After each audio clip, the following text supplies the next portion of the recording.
Upon a sudden transmutation, Xiao Ping finds himself transformed into the foremost antagonist of the Great Yan Dynasty. Gazing upon the original narrative, he is engulfed in a sense of despair. Is it not preferable to live as a carefree scion? To spend his days frolicking with pets and indulging in music? Why must he compete with the main character for the affections of women? Furthermore, he has inadvertently dismantled the imperial harem. Acutely aware of the perils of a villain's existence, Xiao Ping yearns for escape, yet the more he desires to flee, the more entangled he becomes. Why do the heroines of the story gravitate towards him? Your Highness, we are utterly incompatible. My lady, the Buddhist beads insist I must cultivate a tranquil heart. We are fated to be apart. Hey, please, do not come any closer. Chapter 1. Princess, please exercise restraint. In the Great Yan, during the 38th year of the Zhao era, Xiao Ping, I must inform you, do not even think about me marrying you. Xiao Ping awakens to the indignant voice of a woman, his head throbbing painfully as he opens his eyes.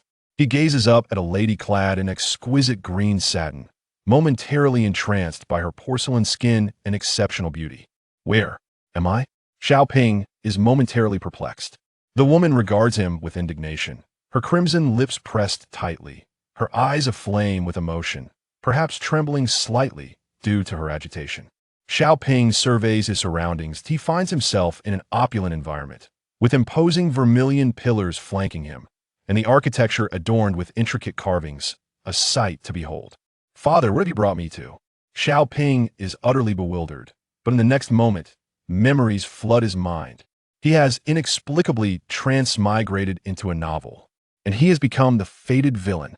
This tale is titled Dual Cultivation in a Foreign Realm, chronicling the exploits of the protagonist, Gu Bufan, who, through a dual cultivation technique, relentlessly amasses a harem. His current identity is that of the sole heir to the Minister of Justice in the Great Yan Dynasty, one of the principal antagonists. The woman before him is the beloved sixth princess, Princess Kongding, favored above all by the current emperor and the first member of Gu Bufan's harem. The original character harbored an infatuation for Princess Kongding, transforming from a debauched youth into a hopeless suitor, devotedly pursuing her. He would cater to her every whim, willing to procure stars from the heavens at her behest. In his pursuit, the original character did not hesitate to gift lavishly or even risk execution by infiltrating the harem at night. Regrettably, his fervent advances were met with disdain from the princess. After countless rejections, he resorted to fasting as a declaration of his intent to marry her. The Minister of Justice, left with no choice, resolved to implore the emperor for a marriage decree during the morning court session. Upon learning of his father's agreement, the original character eagerly rushed to inform Princess Kongding. The gravest concern lies in the fact that Gu Bufan has already become a guard by the princess's side. If Xiao Ping's recollections serve him right, at this juncture in the story, the original character succeeds in obtaining the emperor's decree, only to be castrated by the protagonist as soon as he exits the palace, a dire warning indeed. Though his father expended great resources to remedy the situation, the original character remained unrepentant, persistently pursuing the now-married Princess Kongding. Ultimately, following Gu Bufan's ascension to the throne, he was ensnared and betrayed. His father met a gruesome end, and the original character was cruelly mutilated, ultimately confined to a jar for others to gawk at the princess's union with the protagonist, leading to his demise from sheer rage. What madness! Is this not a death sentence from the outset? Cursed be the author. Cursed be the plot. Cursed be the system. Are they intent on my demise? Xiao Ping seethes, and as he looks up, he notices Princess Kongding's face flushed with embarrassment. Xiao Ping, what nonsense are you spewing? Princess Kongding, outraged, cannot fathom his words regarding dual cultivation and indiscriminate relations. Disgusting. She recalls, but the man's name is indeed Gu Bufan, correct?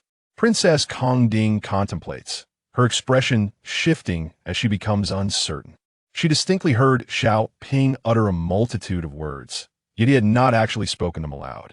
Xiao Ping, oblivious to her thoughts, hurriedly responds, Your Highness is entirely correct. How could a mere wastrel like me dare to aspire to marry you?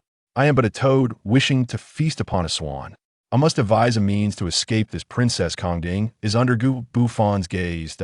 I am not, but a trifling thing. How dare I vie for a woman with him? Though she is indeed an unparalleled beauty, my life holds greater value. What are you rambling about? Princess Kongding gazes at Xiao Ping in disbelief. How could he possibly express such sentiments? He had always clung to her, an incessant nuisance. She recalls how, in an effort to please her, Xiao Ping once braved the treacherous Tian Shan Mountains to retrieve a white lotus. But what is he doing now? He claims he does not wish for her hand? And what is this nonsense about gu bufan and dual cultivation? What utter nonsense! As these thoughts swirl, the princess's countenance grows increasingly frosty. Xiao Ping, I must insist that you, Princess Kongding, I have come to a realization. If you truly do not wish to marry, I shall not compel you. Before she could finish her admonition, he interrupts, his gaze scanning the vicinity in search of his father. I must locate my father swiftly. If he implores the emperor for a marriage decree, it would spell certain doom. Even if the emperor declines, Gu Bufan will certainly take. Notice, the thought of being mutilated and ultimately reduced to a mere spectacle sends a chill down his spine. I must leave at once. You, Princess Kongding trembles with ire. Amidst her indignation, she harbors a flicker of confusion. Why has this man seemingly transformed entirely? Princess Kongding studies Xiao Ping, her heart rife with uncertainty. The words she just heard do not appear to have originated from him. It seems more akin to an insight into his innermost thoughts. Contemplating this possibility, a plethora of emotions arise within her. She had not anticipated such duplicity from Xiao Ping, yet this new side of him is far more agreeable than before. And what of Gu Bufan? Merely an ordinary guard, yet he dares to harbor improper intentions towards her. Such audacity is utterly intolerable. Chapter 2. You still dare to approach? Xiao Ping remains oblivious to Princess Kongding's musings. His sole desire is to swiftly locate his father.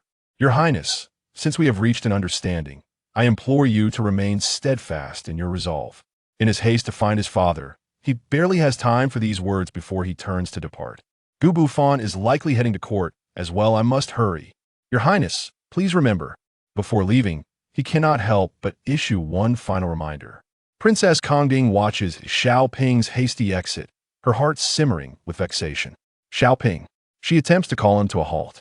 At that moment, Xiao Ping finally spots his father. Father, just as he calls out, a eunuch's sharp voice rings in his ears. Court is in session. Curse be my timing. Xiao Ping curses inwardly, taking a deep breath as he places his hopes upon Princess Kongding. Your Highness, whether my life is spared rests entirely in your hands. As Princess Kongding hears Xiao Ping's thoughts, her gaze flickers, a multitude of ideas swirling within her mind. Inside the Golden Throne Hall, the ministers knelt on the ground, paying their respects in unison.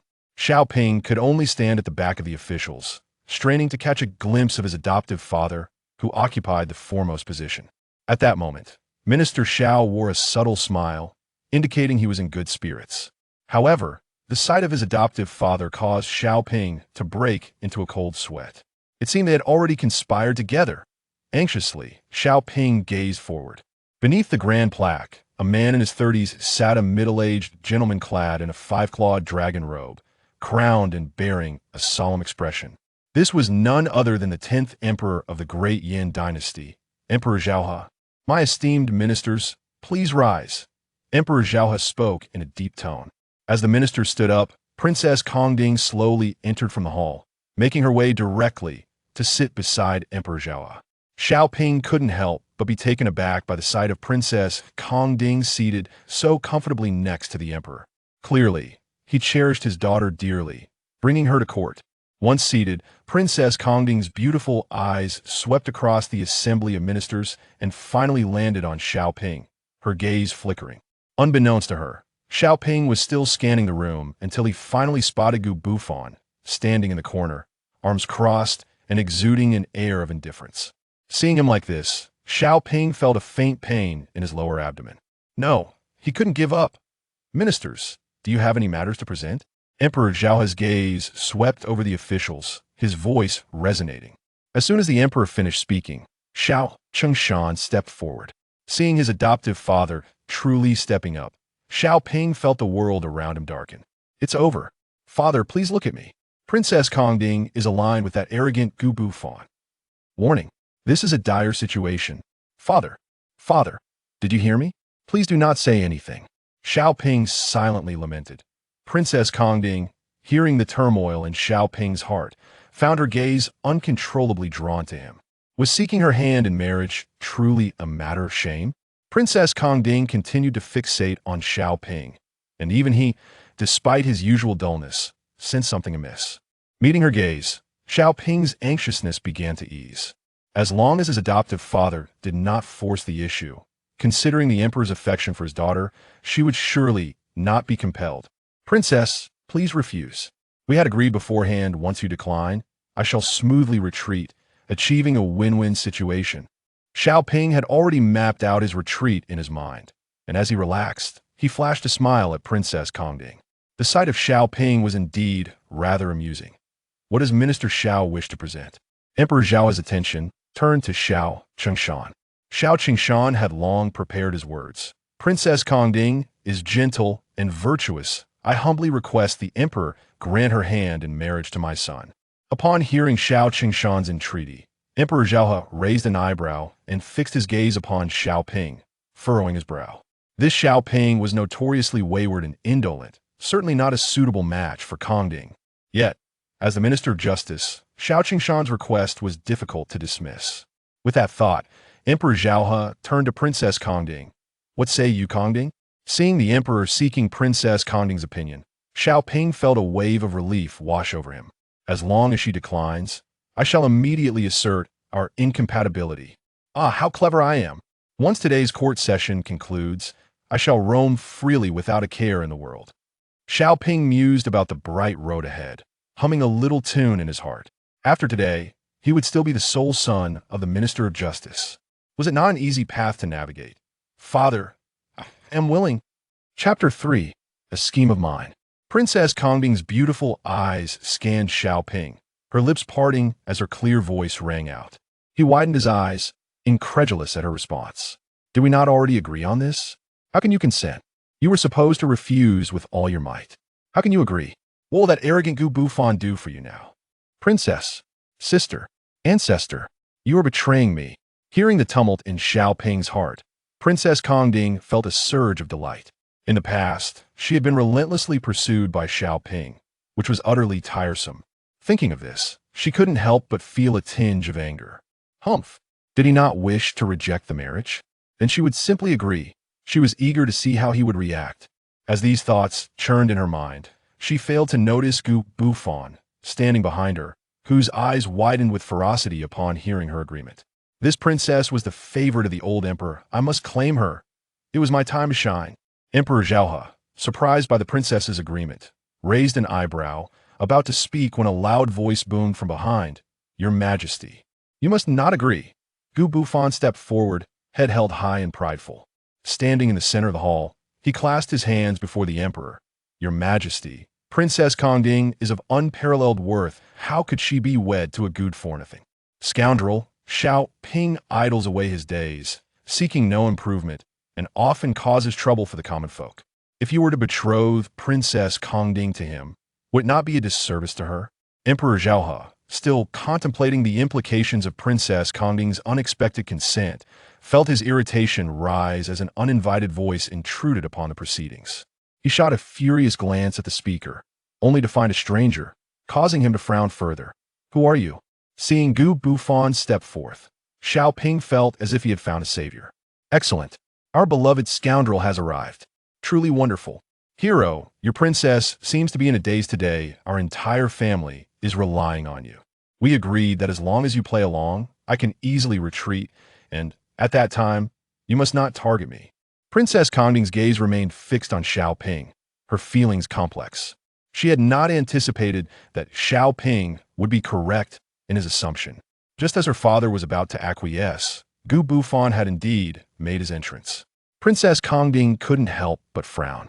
Under ordinary circumstances, she might be touched by such a display.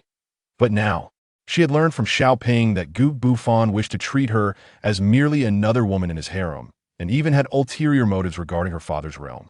Such a treasonous character, she could never harbor any goodwill towards him. Silence. Princess Kongding commanded sharply. What are you? You have no place to speak here. Gu Bufan, taken aback by her rebuke, was momentarily stunned. Hadn't he spoken out of righteousness? Why was he being chastised? Normally, one would expect the princess to be grateful and throw herself into his embrace. Emperor Zhao He, puzzled, turned to Princess Kongding. Kongding, who is this person? Princess Kongding's expression was frosty. Father, this is a guard I previously took in.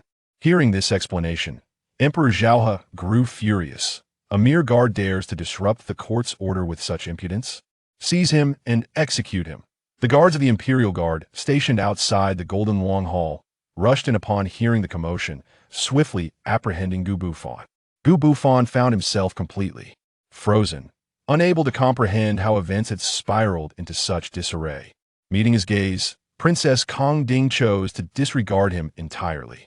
She would never permit someone with ulterior motives towards her to remain in her presence. Xiao Ping, witnessing the scene unfold, felt a jolt of alarm. Goodness, how could they possibly execute the protagonist? This is a game character. There is no way he could truly perish. This is disastrous this time. It is genuinely over. After this incident, he will undoubtedly remember me, and once he escapes, he will seize the opportunity to dismantle me piece by piece. With such thoughts racing through his mind, Xiao Ping hastily stepped forward. Your Majesty, I implore you, this cannot be allowed. He bowed deeply, clasping his hands in respect. No matter what, I must ensure the safety of this character. At the very least, I cannot let him be imprisoned due to the marriage decree. Otherwise, he will certainly turn his attention towards me. The mere thought of being targeted by such a person sent shivers down his spine. No one anticipated Xiao Ping's sudden intervention. Even the esteemed Xiao Qingshan, standing at the forefront of the officials, was taken aback. Had his son taken leave of his senses today? Princess Kongding, upon hearing Xiao Ping's thoughts, could not suppress her indignation. This Xiao Ping, she had already consented to marry him. What more could he possibly want? Moreover, since Xiao Ping was aware of Gu Bufan's malicious intent, yet chose to remain silent, even assisting in concealing it, his actions were utterly inexcusable. With this in mind, a newfound determination flickered across Princess Kongding's countenance. Want to refuse? This princess shall not allow you to have your way. Had Xiao Ping been privy to the princess's intentions, he would have vehemently protested his innocence. It was not that he was unwilling to report opposing the main character was a path destined for ruin. At that moment, kneeling on the ground, he gazed earnestly at Emperor Zhao He. Your Majesty, Gu Bufan possesses extraordinary ambitions. He is undoubtedly a talent of great promise. Your Majesty must not issue a decree for his execution. Xiao Ping spoke with heartfelt sincerity. Emperor Zhao He, however, maintained a stoic expression, remaining silent. As Gu Bufan realized he was truly on the verge of being dragged away, he could no longer contain himself and struggled vigorously against the guards, awkwardly kneeling on the ground. Your Majesty, spare my life. I possess a strategy that can ensure the northern Xiongnu will never dare to invade our Great Yan again. Chapter 4. The Son of Destiny's Mental Breakdown. At Gu Bufan's utterance, the court erupted into a cacophony. Even the Emperor of Showa, upon hearing his words, momentarily flickered his gaze, signaling the guards to halt their actions. Realizing he would not perish just yet, Gu Bufan felt a wave of relief wash over him, though the cold sweat began to bead on his brow. What is your solution? The Emperor inquired in a low, grave tone. Your Majesty, the reason the Xiongnu dare to repeatedly invade our Great Yan is due to their ignorance of our nation's formidable strength, Gu Bufan proclaimed with conviction, his eyes brimming with fiery determination. The officials around him exchanged glances, surprise mingling with newfound admiration for his boldness. The Emperor regarded Gu Bufan thoughtfully, refraining from immediate response. Despite the Great Yan's notable power, the court remained chaotic, riddled with corruption and self-serving officials. The Xiongnu had grown increasingly restless in recent years, and the plight of the common folk in the northern territories was dire, a source of constant vexation for the Emperor, who felt powerless to intervene. The Xiongnu, relying on their advantage in the vast steppes, would only suffer in a direct confrontation with the Great Yan. If Gu Bufan indeed possessed the capability, the Emperor felt a stir of interest. Seeing the Emperor deep in contemplation, Gu Bufan felt fortunate. Thankfully, he had prepared extensively beforehand. His hasty remarks within the court had yielded an unexpectedly positive impact.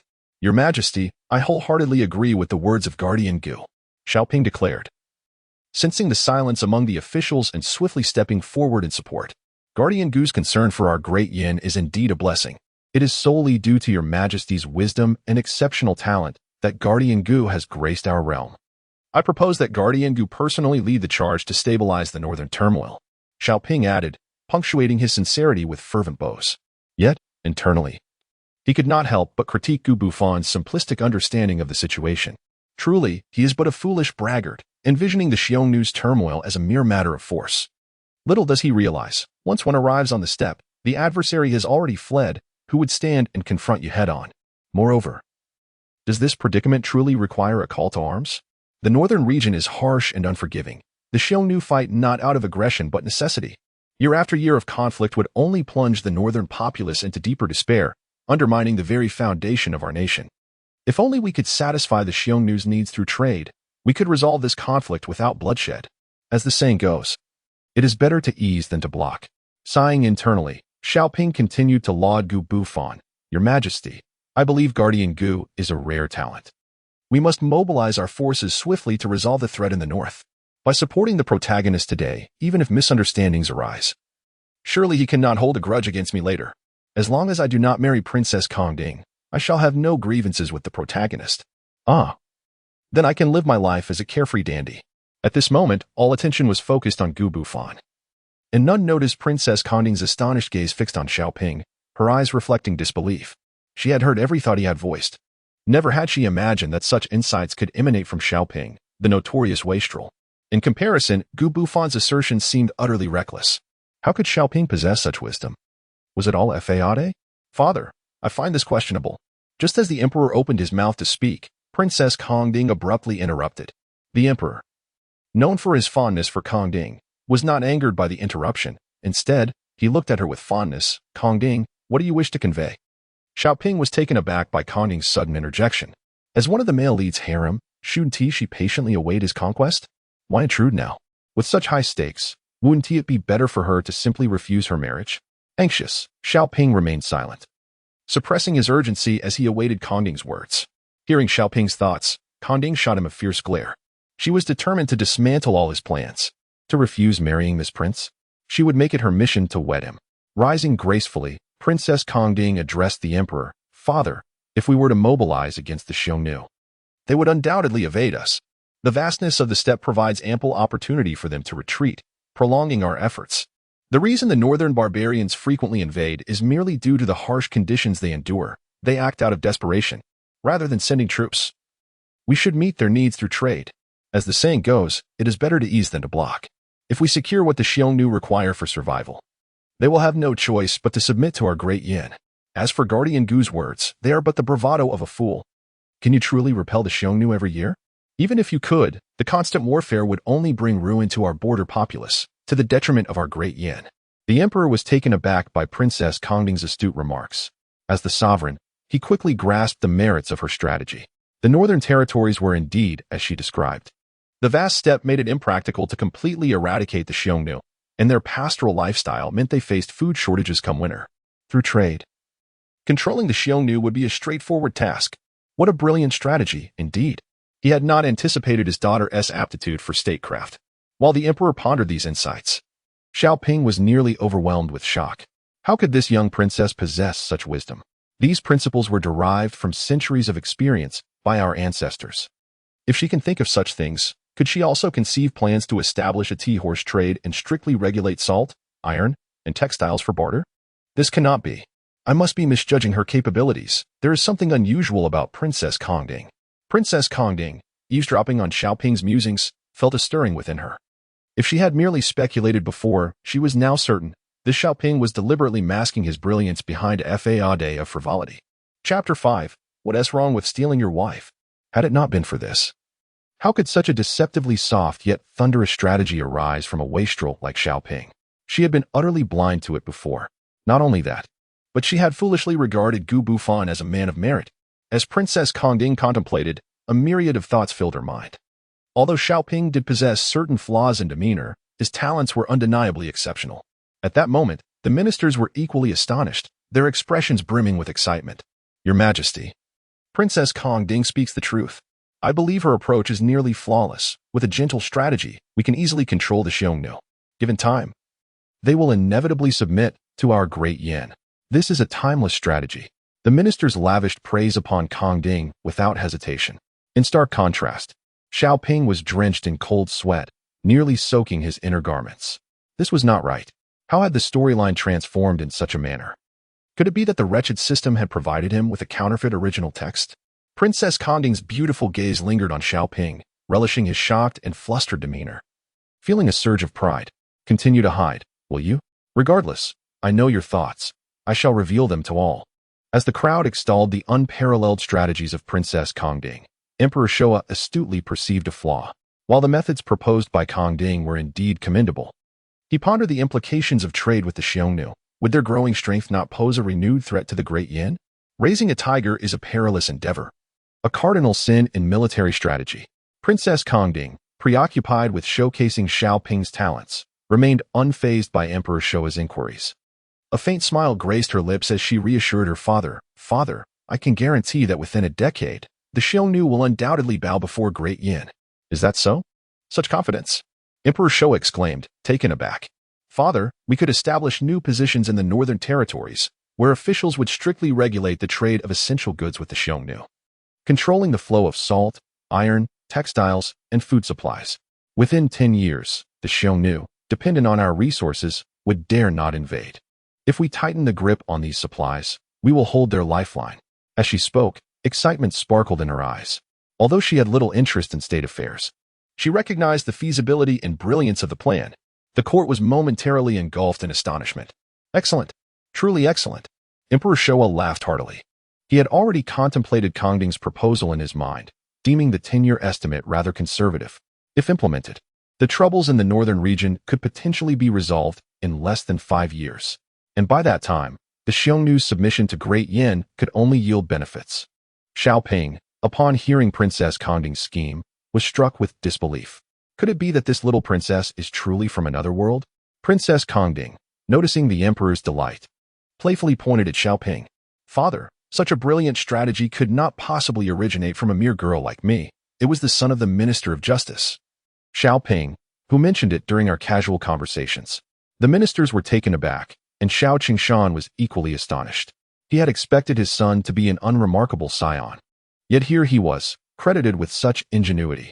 His hand, which had been stroking his beard, froze in disbelief. Could my son truly be the mastermind behind this? Xiao Ping, drenched in cold sweat, panicked. "No, this isn't what I said. I'm being wronged. Wait, this doesn't feel right. Something is amiss. Where is the system?" Xiao Ping's mind raced, though he dared not reveal his turmoil. Emperor Showa, equally astonished, turned his authoritative gaze upon Xiao Ping. "What my son says is entirely true." Princess Kong Ding reveled in her triumph. She had longed for this moment. Xiao Ping, attempting to feign mediocrity, had to seize this opportunity. To annul the betrothal to her? How naive. Seated upon the dragon throne, Emperor Showa regarded Xiao Ping with deepening interest. This young man had devised such a strategy for the northern disturbances, yet had refrained from speaking, allowing Kong Ding to relay it. What was he concealing? After a brief moment of shock, Xiao Qingshan swiftly accepted the reality that his son was indeed a man of great talent. He realized he had underestimated him all along. Unexpectedly, Xiao Ping had been concealing his abilities, only to emerge with a stunning revelation today. Ha! Xiao Qingshan stood tall, pride swelling within him. Gu Baifin was utterly bewildered. How had the situation developed so differently from his expectations? This was not right. Unable to contain his discontent, he raised his voice. "Your Majesty, I nearly forgot about this troublemaker disrupting the court. Have him dragged away and imprisoned to be executed on a chosen date." Without hesitation, Emperor Showa issued the command. "Your Majesty, I have something to say." Gu Baifin protested, but no one paid him any heed. With a heart full of resentment, he glared at Xiao Ping, vowing, "I will remember you." Xiao Ping, feeling the weight of Gu Baifin's fiery gaze, hastily knelt. "Your Majesty, Gu Baifin is a pillar of Great Yan. Xiao Ping has contributed greatly, and I am most pleased," proclaimed the emperor. "I hereby appoint Xiao Ping as Deputy Minister of War, tasked with overseeing the northern disturbances from this day forth." Xiao Ping was left speechless, utterly dazed. "Wait, so this is a direct decision? What about all those bows I made earlier? The marriage proposal from Kong Ding is accepted. The two shall wed in 2 months." Chapter 6. It's too late to run. Emperor Shoa's orders were decisive. He had previously looked down upon Xiao Ping's frivolous demeanor, but the stature of Xiao Qingshan had compelled him to show some deference. Yet now, the true nature of Xiao Ping remained to be determined. He was certainly not the typical debauched scion. To devise such an ancient and wise strategy, he could not possibly be an ordinary individual. Seeing the emperor's decree, Xiao Qingshan trembled with excitement. He had never anticipated such smooth progress. He had prepared to pressurize the officials but had no idea that his son had been concealing his talents all along. In a single night, Xiao Ping was elevated to the position of Deputy Minister of War, a third-rank official. You truly are my son. In contrast to his father's elation, Xiao Ping was in a state of panic. Your Majesty, he attempted to explain, but Emperor Showa ignored him, treating him as though he were invisible. The other ministers offered their congratulations, and the court was filled with jubilation. After a while, Xiao Ping finally regained his composure from the shock. Observing the jubilant crowd, a torrent of emotion surged within him, and cold sweat trickled down his forehead. He felt as though his inner garments were drenched. What the hell? What do I do now? Taking a deep breath, he cast a desperate glance at Princess Kongding beside Emperor Showa. My little princess, my dear, please, cry out against the marriage. Aren't you the one who despises me the most? Xiao Ping fervently hoped for her refusal. However, when their eyes met, Kongding merely smiled gently, showing no intention to reject the union. She even rose and performed a graceful bow to Xiao Ping, her smile radiant. Unfortunately, at that moment, Xiao Ping had no leisure to admire the princess's beauty. He felt as if she had transformed into a grim reaper, poised to claim his life. Meanwhile, Emperor Showa observed Xiao Ping with a satisfied smile. Xiao Ping's legs went weak, and he collapsed to the ground in despair. This was a grave matter indeed. At the Xiao residence, panic ensued. It's over. It's over. I can't stay here any longer. I must flee. Inside his room, Xiao Ping hastily gathered his belongings. Preparing to escape while there was still time, he stuffed his bag with gold, silver, and jewels, determined to leave quickly. I need to get out of here. If I wait any longer, I might truly miss my chance. Muttering to himself, he quickened his pace. Emperor Showa not only promised his beloved daughter to him, but had also ordered Gu Baifan imprisoned and sentenced to execution. However, as the protagonist of this narrative, he was bound to survive. A mere prison? Who could predict when he might escape? He was now a target. By that time, the entire Xiao residence would surely be devoid of any survivors. Xiao Fan busily packed his belongings, unable to suppress a sigh. Oh, my dear father, you have truly made a grave mistake this time. Why provoke anyone else when you had to stir the ire of the hanging king? With that, Xiao Fan resumed his packing. Outside the room, two young servants crouched in peculiar silence. Our young master has been mumbling to himself for an entire day and night. Could he be ill? Indeed, it's been so long since he last emerged. What if something has happened? The two servants exchanged worried glances. It was common knowledge throughout the capital that their young master harbored affections for Princess Kongding. Logically, such news would surely elate him.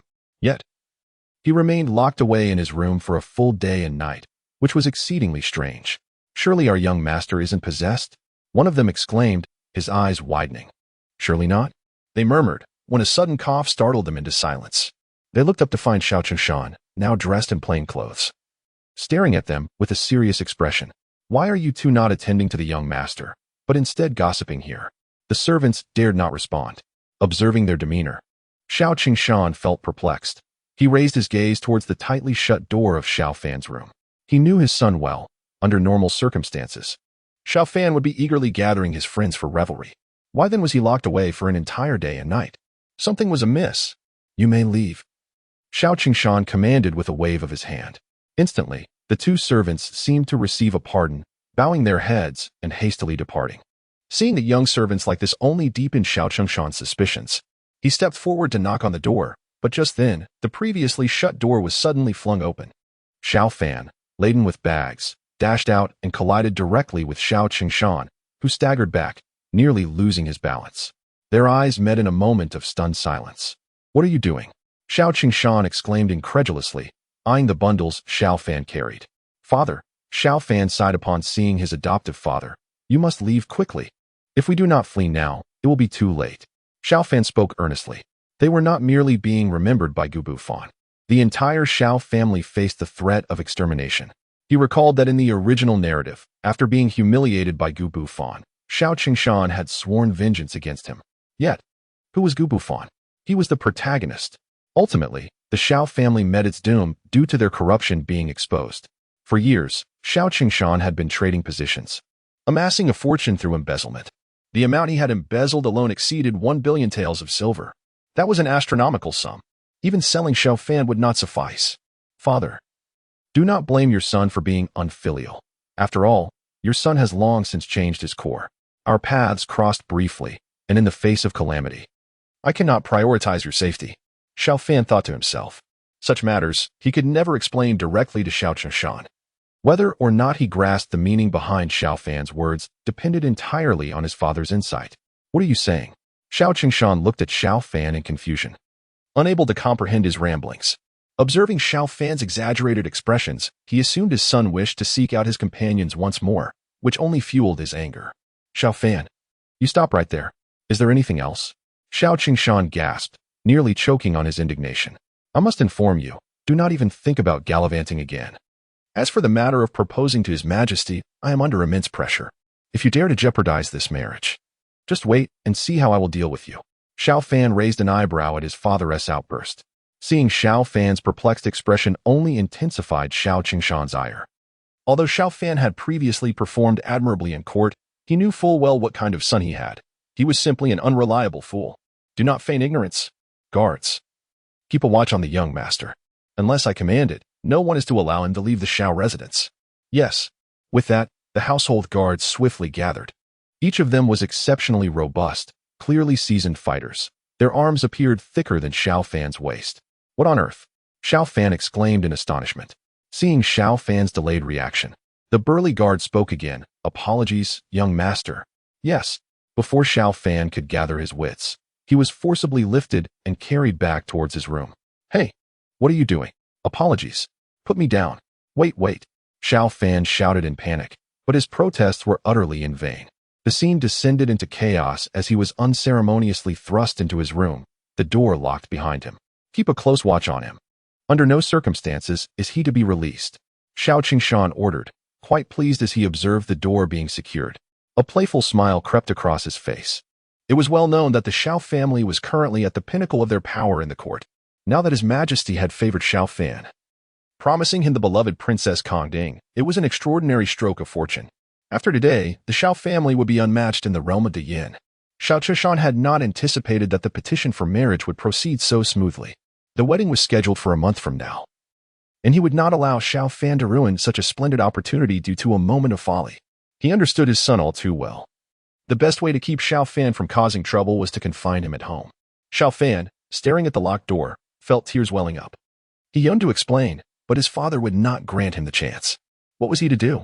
Let me out, Xiao Fan shouted defiantly. The guards outside remained expressionless. Young master, do not blame us. This is the master's decision, and we servants dare not oppose it. Hearing this, Xiao Fan could scarcely contain his frustration. He slumped onto a chair, feeling utterly despondent. He had considered storming out, but the original owner's body was already drained of strength, rendering him utterly incapable. He would stand no chance against these seasoned guards, let alone a random passerby, now confined to his room. The precious gold and silver he had meticulously arranged lay strewn across the floor. There truly seemed to be no way out. Grasping the window in desperation, he cried, Father, do not jest. Release me at once. This is of utmost importance. Father, do you hear me? Xiao Qingshan stood at the door, stroking his beard, smiling as he said, You lot, keep an eye on him. If the young master manages to escape, you will know the consequences. Yes. The guards at the door replied promptly. Satisfied, Xiao Qingshan turned and left. Just then, the guards burst into the room, pinning Xiao Fan down without explanation. The lead guard produced a length of rope. What are you doing? How dare you? Let go of me. Young master, please stop shouting, or we may have to gag you. You dare to try that? Xiao Fan shouted angrily. The guards exchanged furtive glances, knowing better than to provoke him. Is he tied up? Yes, let's hurry, they said, quickly making their exit. The formidable leader is not to be trifled with, especially by those of lesser status. It is essential to recognize that he is the foremost enforcer of the Xiao family. Bestowed with the name shouted by the patriarch himself, granting him the right to bear the Xiao surname. It is no exaggeration to say that he is the most loyal subordinate of Xiao Fan. They are utterly convinced that even if the young master commanded Xiao to personally slay his own parents, he would not hesitate for a moment. Consequently, the only one bold enough to act against the young master is Xiao himself. At this moment, Xiao gazes at Xiao Fan with a feigned innocence, asserting that the young master should not blame his servant, for it is the patriarch's direct order, leaving him with no other choice. After speaking, Xiao, fearing that Xiao Fan might retaliate, hastily departs. Soon, the room is filled only with Xiao Fan's anguished curses. You wretched scoundrels! Let me tell you, after kidnapping me, none of you will escape unscathed. As he stares at the relocked door, despair gradually envelopes him. Damn it! There truly seems to be no way out. Gu Bufan must be waiting for an opportunity. Who knows when that old fool, Xiao Qingshan, will be implicated in a corruption scandal. When that moment arrives, we are all doomed. The more Xiao Fan contemplates these matters, the more his resentment grows. No, he cannot simply resign to fate. He must think harder. There must be a solution. Outside the room, the sun shines brightly, and the trees are alive with the songs of birds. The servants stationed outside are gathered together, discussing the situation. What exactly is wrong with the young master? He clearly adores Princess Kongding, and now that she has agreed to marry him, why is he still unwilling? One of them laments. He recalls the moment when they bound the young master. He had to endure a few kicks, and his stomach still aches from the ordeal. Chapter 8. Dealing with that kid. Upon hearing this, Xiao furrows his brow. He has heard of a certain Gu Bufan in the court, who foolishly dares to challenge our young master, claiming that Xiao Fan does not deserve Princess Kongding. I suspect that the young master is enraged because of this. Who is our young master? He is a paragon of virtue. How could he possibly be as that scoundrel suggests? This is a blatant attempt to undermine our young master in front of the princess. As Xiao speaks, he suddenly notices the others regarding him with uncertain expressions. For a long time, Xiao Fan's reputation has been tarnished. Seeing their reactions, Xiao Da's expression hardens, and an imposing presence emanates from him. The others quickly shiver and nod in agreement, affirming that the young master is indeed a paragon, and that scoundrel is truly blind. Satisfied with their response, Xiao refrains from further words. He has always been by Xiao Fan's side. The young master has treated him well, and he is fiercely loyal. No one shall speak ill of the young master in his presence. Taking a deep breath, Xiao asserts that the young master has been wronged, and as his servants, they cannot let this matter slide. Upon hearing his words, the others exchange glances, their resolve solidifying. Let us deal with that kid. Yes, let us take care of him. Xiao shouts, rising to his feet. You two stay here to guard the young master. The rest of you, gather our brothers. I shall see what kind of person this Gu Bufan is, daring to insult our young master. Let him learn the consequences of his words. Xiao Da's voice booms. And Xiao Fan, bound to the bed, hears every word clearly. Cold sweat trickles down his forehead. He feels a growing urgency, realizing that they are charging headlong into disaster. Damn it! If Gu Bufan doesn't come looking for trouble, why are you all so eager to deliver yourselves to him? You should at least consider your own identities before provoking him. Xiao Fan's heart races at the thought of what may transpire. Can this group of expendables withstand even a single blow from Gu Bufan? No, he cannot sit idly by. Resolute, Xiao Fan bites down on the ropes binding him, determined to break free. Fortunately, the servants had not tied him too tightly, allowing him to struggle free with relative ease. Climbing down from the bed, Xiao Fan cautiously approaches the window, poking a hole to peer outside, only to be taken aback. The servants of the Xiao residence have gathered, each wielding stout clubs. Standing in an organized formation, Xiao Fan counts at least 30 or 40 of them, their presence alone enough to intimidate many. Xiao stands at the forefront, his eagle-like gaze scanning the crowd. Our young master is being openly bullied. What shall we do? Take care of him. They chant in unison. Yes, we will make him tremble before our young master. Kill, kill, kill. The servants roar, their morale high. Their young master has never been subjected to such indignities. Watching the scene unfold, Xiao Fan feels drenched in sweat. He cannot afford to let this happen. He must intervene. You fools, even if you seek death, don't do it in my name. Xiao Fan curses inwardly, knowing that Gu Bufan is no ordinary opponent, and his abilities might be perilous. With no other choice, he kicks the door with all his might. Unfortunately, the door had been reinforced with the strongest locks as per Xiao Qingshan's instructions, and Xiao Fan's kick merely produces a loud creak, failing to budge it. Xiao, hearing the commotion, approaches.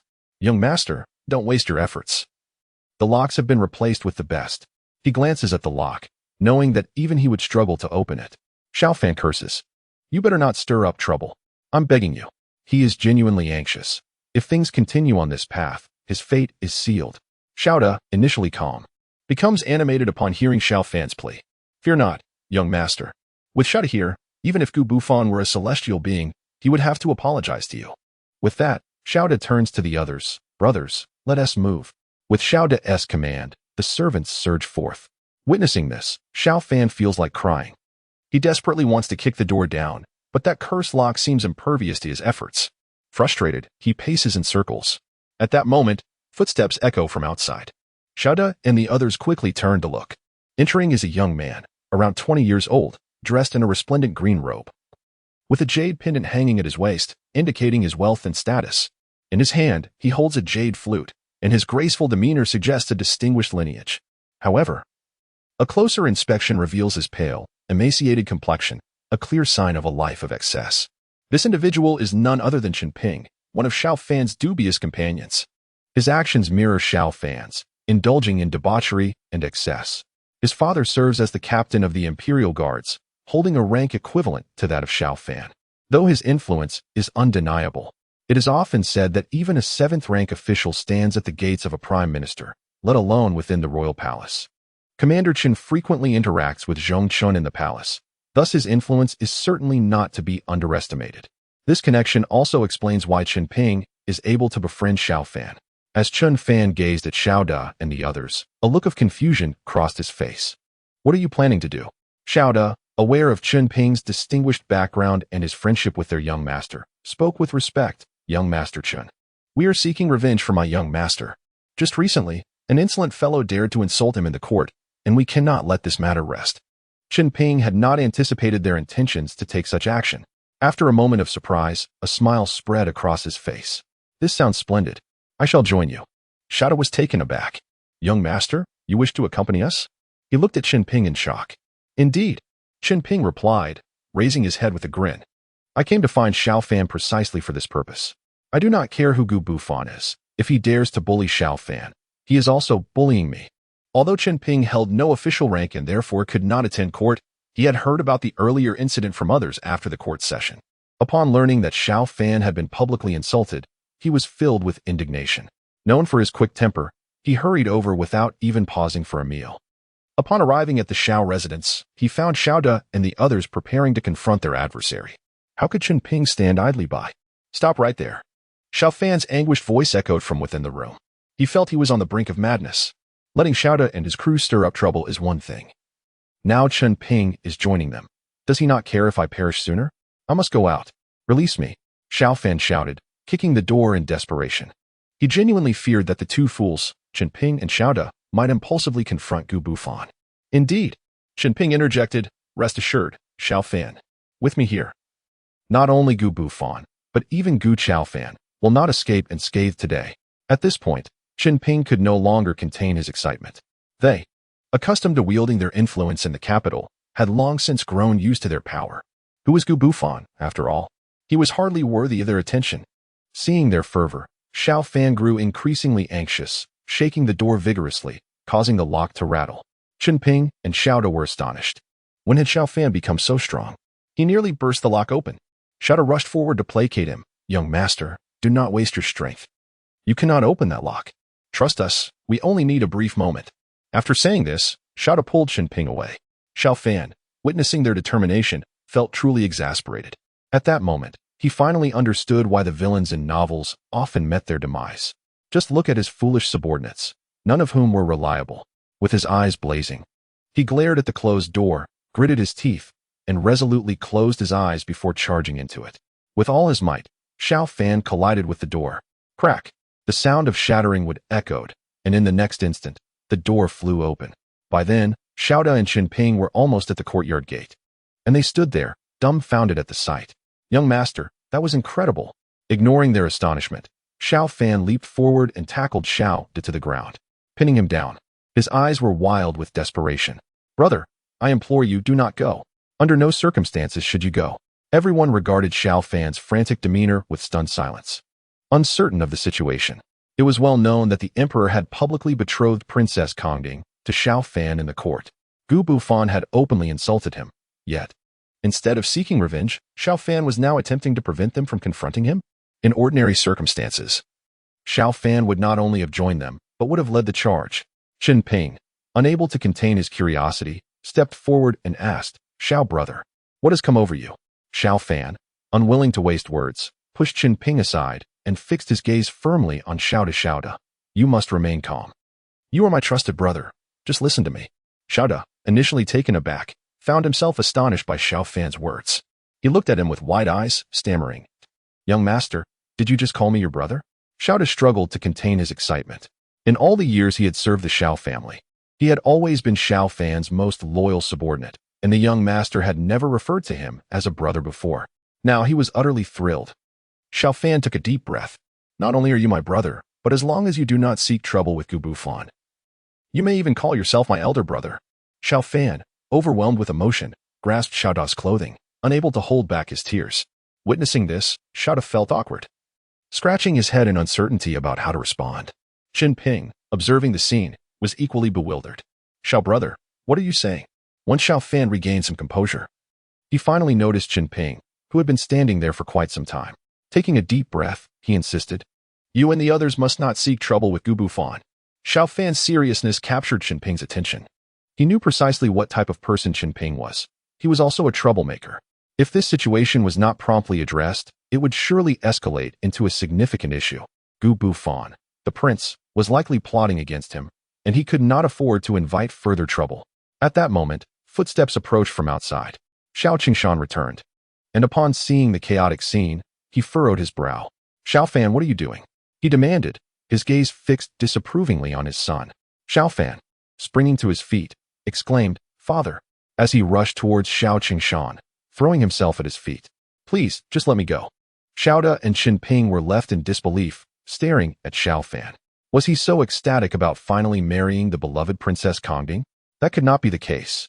"Young master, you keep insisting that your father let you go, but where do you intend to go?" Xiao Qingshan, observing his son's behavior, wore an expression of incredulity. He hurried to support Xiao Fan, saying, "Fanner, what is the matter? This is not like you." As he spoke, he squinted, scrutinizing his son. Why did it seem to him that something was amiss with Xiao Fan? Typically, he was a hopeless scamp, but now he was pleading on his knees, crying out for freedom. Xiao Qingshan pondered this, then looked up at the others, his gaze settling on Xiao Ping. "Xiao Ping, what are you doing here?" Facing Xiao Qingshan, Xiao Ping instinctively shrank back, feeling embarrassed. "Uncle Xiao, I came to find Xiao Fan." Xiao Qingshan snorted. Knowing that Xiao Ping and Xiao Fan were two peas in a pod, and they had caused their fair share of trouble in the capital. Now, with Xiao Ping seeking out Xiao Fan, he could not muster any goodwill for the young man. Given that the emperor had just approved the marriage between his son and Princess Kongding, it was a crucial moment for the Xiao family, and they could not afford any complications. With this in mind, Xiao Qingshan declared, "I do not care what you intend to do, but Xiao Fan cannot cause any trouble." He then turned to his son. "Fanner, come with me to see the prince." "The prince?" Xiao Fan's expression turned to one of confusion. Xiao Qingshan's loud voice finally jogged Xiao Fan's memory. The original protagonist indeed had a godfather, who happened to be the immensely esteemed 10th Prince of Dian. This 10th Prince held a particular fondness for Xiao Fan and assisted him multiple times in the latter part of the original narrative. Unfortunately, the original protagonist proved to be utterly inept. Even after the 10th Prince's repeated interventions, he could not resist the urge to ingratiate himself with Princess Kongding, ultimately leading to the 10th Prince's disappointment and his decision to support Gu Bufan instead. As Xiao Fan reflected on these memories, he felt compelled to explain himself. But Xiao Qingshan, his father, did not afford him the opportunity, grasping his ear and dragging him outside. With the father-son duo departing, only Xiao Ping and Xiaoda remained in the courtyard. "Enough chatter, let us move." They could still hear Xiao Qingshan's distant voice, soon followed by Xiao Fan's agonized cries. "Xiao Ping, Xiaoda, you must not go to the dungeon." Hearing Xiao Fan's desperate warnings, even while being led away by Xiao Qingshan, only deepened their suspicions. Why was Xiao Fan so adamant in preventing them? Surely there was something they were unaware of. Otherwise, his reaction seemed excessively intense. Contemplating this, Xiao Ping's expression grew serious. "Xiaoda, what do you think about this matter?" Upon realizing the gravity of the situation, Xiaoda's face contorted with anger. "The young master is kind-hearted, which is why he is trying to stop us." But his kindness is his own affair. If Gu Bufan dares to bully him, we must retaliate. Indeed, Xiao Ping exclaimed, both of them filled with righteous indignation. Without hesitation, Xiao turned to the throng of servants behind them and proclaimed, "We shall avenge the young master. Let us depart." Vengeance! Vengeance! Xiao Fan, constrained by Xiao Qingshan, sat in the carriage with a bitter expression. As the carriage jolted, they journeyed towards the 10th prince's residence. According to the original narrative, the 10th prince was of frail health, and at that moment, his youngest daughter, Yan Dynasty, was diligently seeking renowned physicians for him. In the story, Gu Bufan had once cured the 10th prince's ailment with his exceptional acupuncture skills, which in turn garnered Yan Danxin's affection, leading her to gradually distance herself from the original protagonist. Ultimately, it was no surprise when Yan Danxin joined Gu Bufan's harem. Xiao Qingshan sat across from him, his gaunt face swaying with the carriage's movements. He looked at Xiao Fan and said, "Fanner, when we arrive at the 10th prince's, behave yourself. His Majesty has promised to marry Princess Kongding to you. Do not create any more trouble." Though Xiao Qingshan's tone was calm, his words were laced with admonition. Meeting his father's gaze, Xiao Fan's heart trembled. He had indeed been contemplating an escape. Little did he know that his father had been observing him the entire time. He figured that even if he claimed to have a stomachache, his father would insist he handle it right there in the carriage. Realizing this, Xiao Fan had no choice but to postpone any thoughts of fleeing. It was clear that his father was especially vigilant now, making it impossible for him to escape. He would have to accompany him to the 10th prince's residence first, and then contemplate his next moves. With these thoughts swirling in his mind, Xiao Fan could not help but sigh inwardly. He fervently hoped that Gu Bufan was still imprisoned and that he would not encounter that fiend at the 10th prince's. Half an hour later, the carriage came to a halt. Xiao Fan disembarked, greeted by the imposing grandeur of the prince's estate. As he raised his gaze slightly, he spotted the elegantly inscribed plaque bearing the characters 10th prince's mansion. At the entrance stood attendants and the steward, who swiftly approached them upon their arrival. "Lord Xiao, please." Xiao Qingshan wore a faint smile, grateful for the 10th prince's affection. The steward smiled in return, his gaze falling upon Xiao Fan trailing behind. Meeting the steward's eyes, Xiao Fan managed a strained smile. "Greetings. Lord Xiao, young Master Xiao, please follow this old servant." The steward beckoned. Following behind, Xiao Fan marveled at the opulence surrounding him. The 10th prince's residence was indeed extraordinary. The decorations alone must have cost a fortune. This 10th prince is undeniably wealthy. He was led to a garden where lotus flowers bloomed vibrantly in a nearby pond. Beside the pond, the 10th prince, supported by several maidservants, walked with a graceful young woman by his side, clad in an elegant watercolored gown. "Father, how have you been these days?" Yan Danxin inquired with concern. "I am managing," replied the 10th prince, coughing lightly and appearing exceedingly frail. Seeing her father in such a state, Yan Danxin felt a pang of sympathy. "Do not worry, father. I have invited a renowned physician who will surely restore your health." Just then, the 10th prince noticed Xiao Fan and Xiao Qingshan approaching from a distance. "Oh, Fano has arrived." Xiao, seeing this, quickly urged Xiao Fan forward. With a pale face, Xiao Fan nearly forced himself to follow his father. "Do not notice me, please. You old coot, if you must reprimand me, do it sooner rather than later," he mentally lamented. The 10th prince's cloudy eyes fixed on Xiao Fan, filled with fondness. Since childhood, Xiao Fan had recognized the 10th prince as his godfather, and the 10th prince genuinely cherished him. Thus, even when Xiao Fan caused trouble throughout the capital, the 10th prince was always forgiving. Often, the issues Xiao Fan created were beyond Xiao Qingshan's ability to resolve, leading to the 10th prince having to clean up his mess. Were it not for the 10th prince's intervention, Xiao Fan would have met his demise countless times. Regrettably, in the original narrative, Xiao Fan showed not a shred of gratitude for the 10th prince's unwavering support. In fact, to curry favor with Princess Kongding, he frequently undermined the 10th prince's interests. The last incident nearly resulted in the 10th prince's ruin. At that moment, the 10th prince regarded Xiao Fan with affection. "I heard that today. The emperor decreed the marriage of Princess Kongding to you? Why have you not shared this news with your godfather?" "Heavens, how am I supposed to say this? Do you think I want to?" Xiao Fan inwardly fretted. Who knows what that old emperor is thinking, to truly betroth Princess Kongding to me? Is this not a blatant invitation to my doom? Although Gu Bufan is still in the dungeon now, who can predict when he might escape? I cannot even contemplate fleeing now. I am being dragged to you. No, I must devise a plan to escape at the earliest opportunity. I should minimize contact with everyone in the capital. Meanwhile, Yan Danxin, quietly standing beside the 10th prince, wore an expression of intrigue. It seemed she had heard Xiao Fan's voice, yet he had not spoken aloud at all. Xiao Fan stood there, maintaining an air of respect towards the 10th prince. He and his father had come to visit their godfather today, specifically to share this momentous news. Outwardly respectful, he inwardly cursed Gu Bufan and the 10th prince's ancestors. Of course, such thoughts he dared only to entertain in his mind. Regardless, he had not yet left the capital. As long as he remained in the capital, the 10th prince would serve as his protective umbrella. For the 10th prince held significant weight before Emperor Zhao, and his words carried great influence. The respect that the official showed towards Xiao Chengshan was largely attributable to the 10th prince's stature. In truth, had the 10th prince not been in poor health years ago, the current emperor of Dian might have been someone entirely different.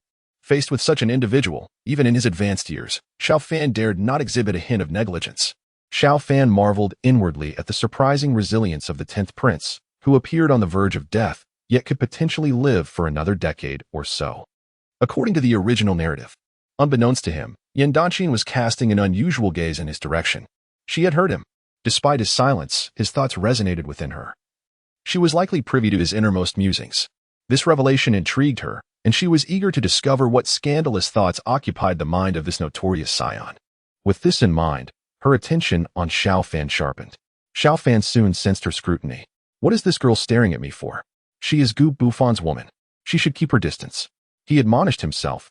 You ought to be aware of your place. You belong to Gu Bufan. Your doubts do not concern me. His thoughts spiraled into vigilance. According to the tropes of various novels, the women of protagonists should always maintain a safe distance. Any unwarranted entanglement could lead to dire consequences, regardless of one's status, whether a mere emperor or a celestial being. Hearing Xiao Fan's inner voice, Yan Dynasty could not suppress her irritation. What nonsense was he uttering?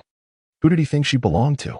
Meanwhile, Xiao Fan anxiously scanned his surroundings, genuinely concerned that Gu Bufan, the formidable figure, might appear unexpectedly.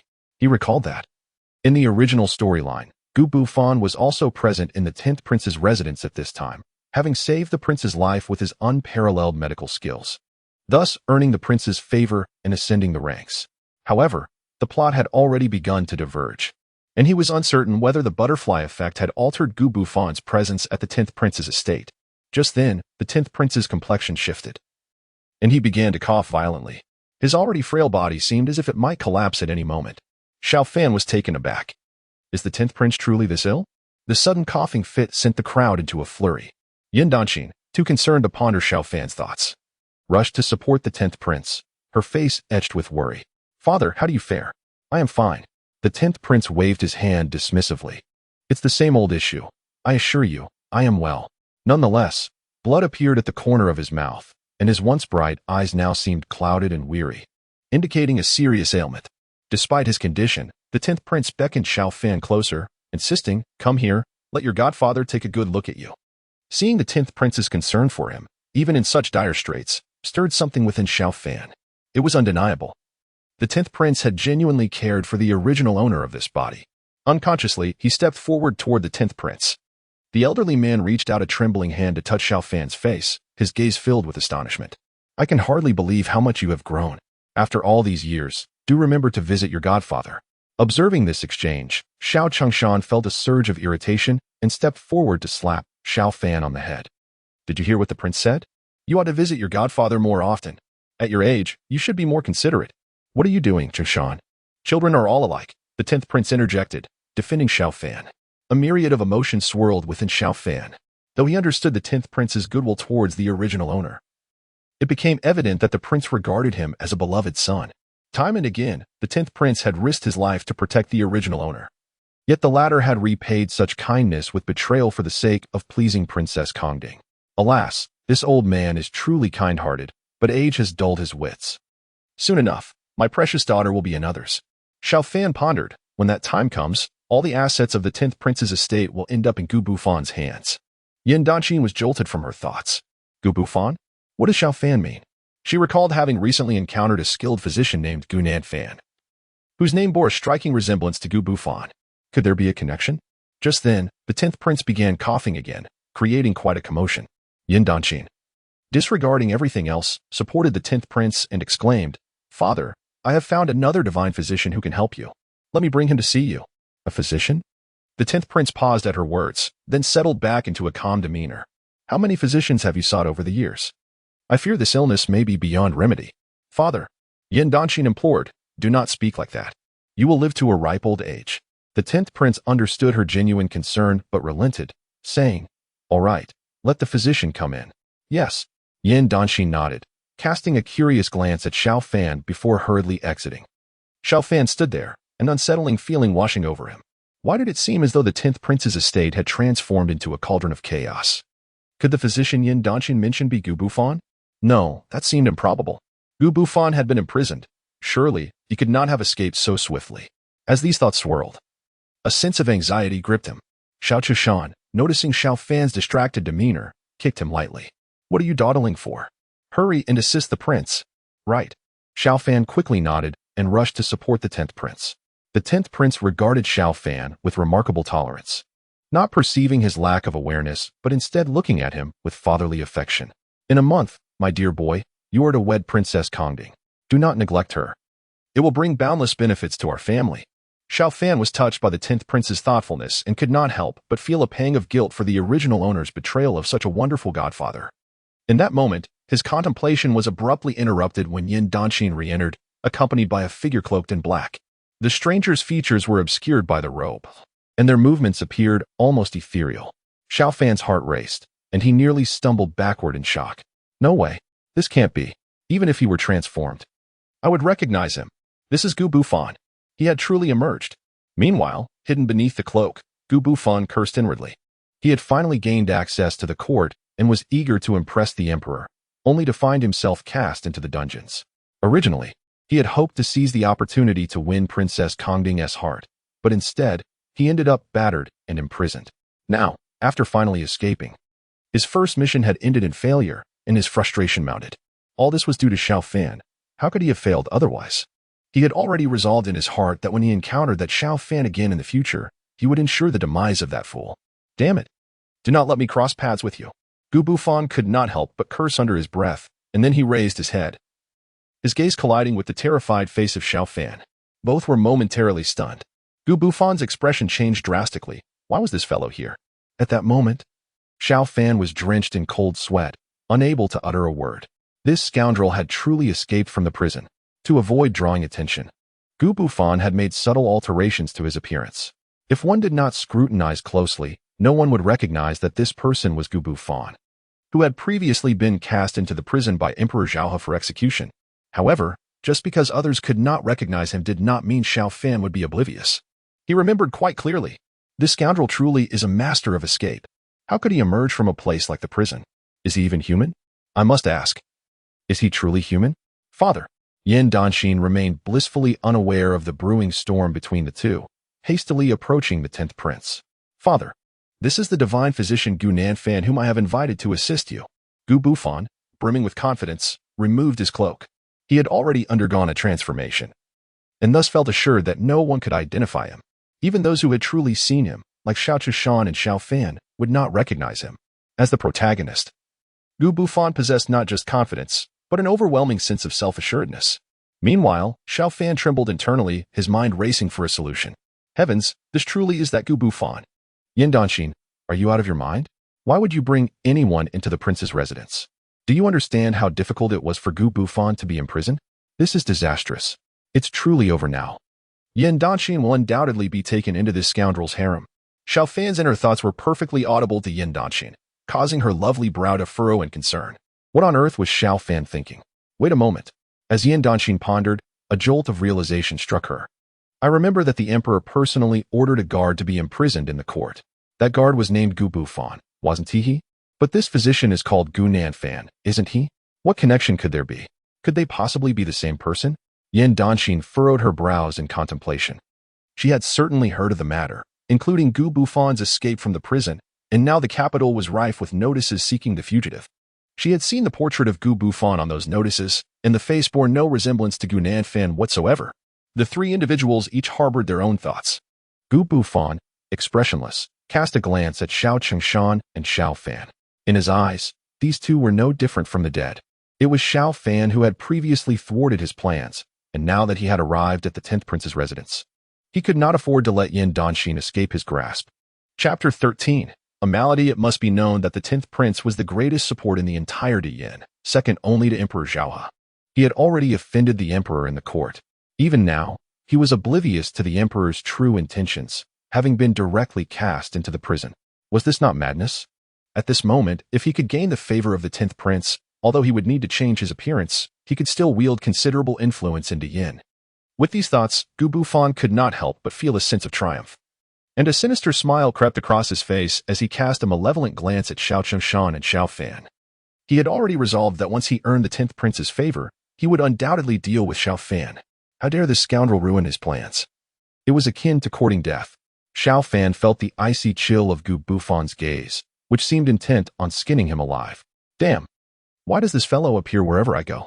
Indeed, he knew that coming to the 10th prince's residence would not bode well. Now what? As both were lost in their thoughts, the 10th prince suddenly began to cough violently, even spitting blood due to the severity of his condition. The servants of the prince hurriedly rushed to assist, carrying the 10th prince back to his chambers. Observing the chaos, Xiao Fan seized the opportunity and prepared to make his escape. However, before he could move, Xiao Qingshan abruptly seized his arm. Meeting Xiao Qingshan's gaze, Xiao Fan felt awkward. Father, perhaps I should leave first? You rascal! Xiao Qingshan exclaimed, slapping him down.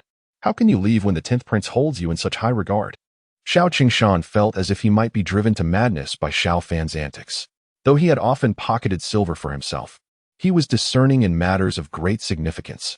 As Xiao Qingshan's son, how could Xiao Fan act disloyally, unjustly, or unfilially? Contemplating this, Xiao Qingshan nearly resolved to teach Xiao Fan a lesson about filial piety. Seeing his father's demeanor, Xiao Fan had no choice but to abandon his desire to leave and quickly replied, Father, please do not scold me. I will heed your words. Meanwhile, the 10th prince lay on the bed, still coughing and appearing exceptionally pale. Yan Danxin sat beside him, her heart filled with concern. Father, you must hold on. Do not frighten your daughter. The 10th prince grasped Yan Danxin's hand, managing a faint smile. Danxin, do not worry. Father is fine. It is merely an old ailment. Xiao Fan, observing the 10th prince's pale countenance, felt an odd sensation. He recalled that in the original text, the 10th prince did indeed suffer from a peculiar illness that began at the age of 20, resembling a relentless cough akin to tuberculosis. Yet, how could such an illness persist for so long? Decades had passed, and the 10th prince's condition had neither worsened nor improved. It appeared to remain stagnant. In the original narrative, it was only when Gu Bufan arrived, wielding his exceptional medical skills, that the 10th prince's ailment was cured. At this moment, standing aside, Xiao Fan genuinely could not discern what affliction plagued the 10th prince. Just moments ago, while conversing with him, the 10th prince appeared somewhat weak but otherwise in good spirits. How had he suddenly deteriorated to such a degree? This matter was likely not as simple as it appeared. Meanwhile, Gu Bufan regarded Yan Danxin with a serious expression. Your Highness, allow me to take the Lord's pulse. While Gu Bufan feigned solemnity, he was inwardly anxious. Yan Danxin looked up at Gu Bufan, feeling reassured. She swiftly stood. Then I shall entrust this to you, divine physician. Understood. Gu Bufan strode forward to the 10th prince's bedside. The 10th prince, discreetly observing Gu Bufan, scrutinized him closely. Gu Bufan's demeanor was calm as he sat down to take the 10th prince's pulse, exuding an aura akin to that of a sage. Yan Danxin, watching from the side, was struck by a glimmer of surprise. When she had first encountered Gu Nanfan, he had been in the midst of healing a patient. At that time, the individual appeared to be on the brink of death, yet Gu Nanfan had merely administered a few needles, and the seemingly lifeless man had been revived. Not only had he returned to life, but he also appeared remarkably well. Such medical skills are indeed miraculous. As Xiao Fan observed Yan Danxin's expression of admiration, he couldn't help but murmur to himself, this foolish girl is truly naive, completely unaware that she has been deceived. Yan Danxin furrowed her brows, feeling a surge of irritation. Her father was gravely ill, and now this Gu Nanfan claimed to have a way to save him. Yet Xiao Fan was still disparaging Gu Nanfan, even suggesting that she had been tricked. Previously, Yan Danxin had harbored some doubts about whether this Gu Nanfan was the fugitive Gu Bufan, but now, with her father's condition so dire, she could not afford to consider anything else. Unable to contain her anger, she shot a fierce glare at Xiao Fan, ready to unleash a tirade. Little did she know. Xiao Fan's inner thoughts resurfaced. This Gu Bufan, there are countless things you are oblivious to. Alas, no matter how I articulate it, this girl is simply too foolish and naive. easily falling for the ruse. How could there possibly be a method to bring the dead back to life? It's clearly just a performer brought in to stage a charade, and she can't even see through it. But then again, if she were clever, how could she have been duped into entering the harem by Gu Bufan? Hearing Xiao Fan's thoughts, Yan Dynasty shuddered, her complexion shifting. Initially, she had felt joy at the prospect of her father being saved, not considering the implications too deeply. How could someone suddenly collapse for no reason, and within mere breaths be on the brink of death? And this Gu Nanfan appeared beside him in an instant, effortlessly rescuing him. If a person were truly destined to die, would they really respond so swiftly? Yet if all of this had been premeditated, then everything began to make sense. Contemplating these thoughts, Yan Dynasty's expression darkened. Chapter 14. Fortunately, the old man has a strong constitution in that moment. Yan Dynasty gazed at Gu Bufan with a complex expression. The 10th prince was still coughing violently, blood staining the sheets beneath him, an alarming sight. Yan Dynasty's concern surged. Hurry, bring the medicinal pills my father usually uses. Yes. Xiao Fan looked on in astonishment. Before long, a maid rushed in, holding a green pill. As she passed by Xiao Fan, he instinctively covered his mouth and nose. The pill emitted a faint, acrid odor. What is this? Xiao Fan could not help but inquire. Just moments ago, he had observed that the 10th prince's health was relatively stable when he wasn't having an episode. If that were the case, Xiao Fan had a sinking feeling that the pill brought by the maid was problematic. Xiao Fan, what are you doing? This is for my father's life. Seeing Xiao Fan attempting to intervene, Yan Dynasty anxiously stepped forward to push him aside. To her, Xiao Fan seemed utterly useless, not only failing to help, but also causing chaos. Anger bubbled within her. Yet Xiao Fan paid no heed, his attention fixed on the pill in the maid's hand. Once again, he covered his mouth and nose. Something is amiss. This pill is dangerous. Fanner, have you discovered something? Xiao Qingshan, standing nearby, noticed Xiao Fan's unusual demeanor and quickly spoke up. Xiao Fan turned to him. Beside the 10th prince, Gu Bufan glared at him with barely concealed malice, his eyes radiating a murderous intent. He was beginning to understand. No wonder the 10th prince had developed such a peculiar illness at such a young age. And it had persisted for so long. This is no life-saving pill. It is clearly a poison meant to take a life. Xiao Fan thought to himself. Yan Dynasty, holding the pill, was about to feed it to the 10th prince when she froze, disbelief filling her eyes. She turned to look at Xiao Fan. Did this boy truly know what he was saying? Completely oblivious to her reaction, Xiao Fan continued to berate the situation in his mind. No wonder the 10th prince's health has been deteriorating. It seems he has been suffering from lead poisoning all along. How could something so laden with lead possibly cure him? The 10th prince is only alive because the old man has a sufficiently robust constitution. Otherwise, who knows how he would have perished? Ordinarily, I wouldn't want to witness the 10th prince's demise. But with the protagonist right here, if I say anything, wouldn't I be inviting trouble upon myself? Forget it. Do as you wish. After all, life and death are determined by fate. As these thoughts swirled in his mind, Xiao Fan chose to hide behind Xiao Qingshan, remaining silent. Meanwhile, Yan Dynasty halted her motion of administering the pill, her heart swirling with emotions. She had heard Xiao Fan's murmurs. Could it be that this pill was indeed toxic? But how could that be?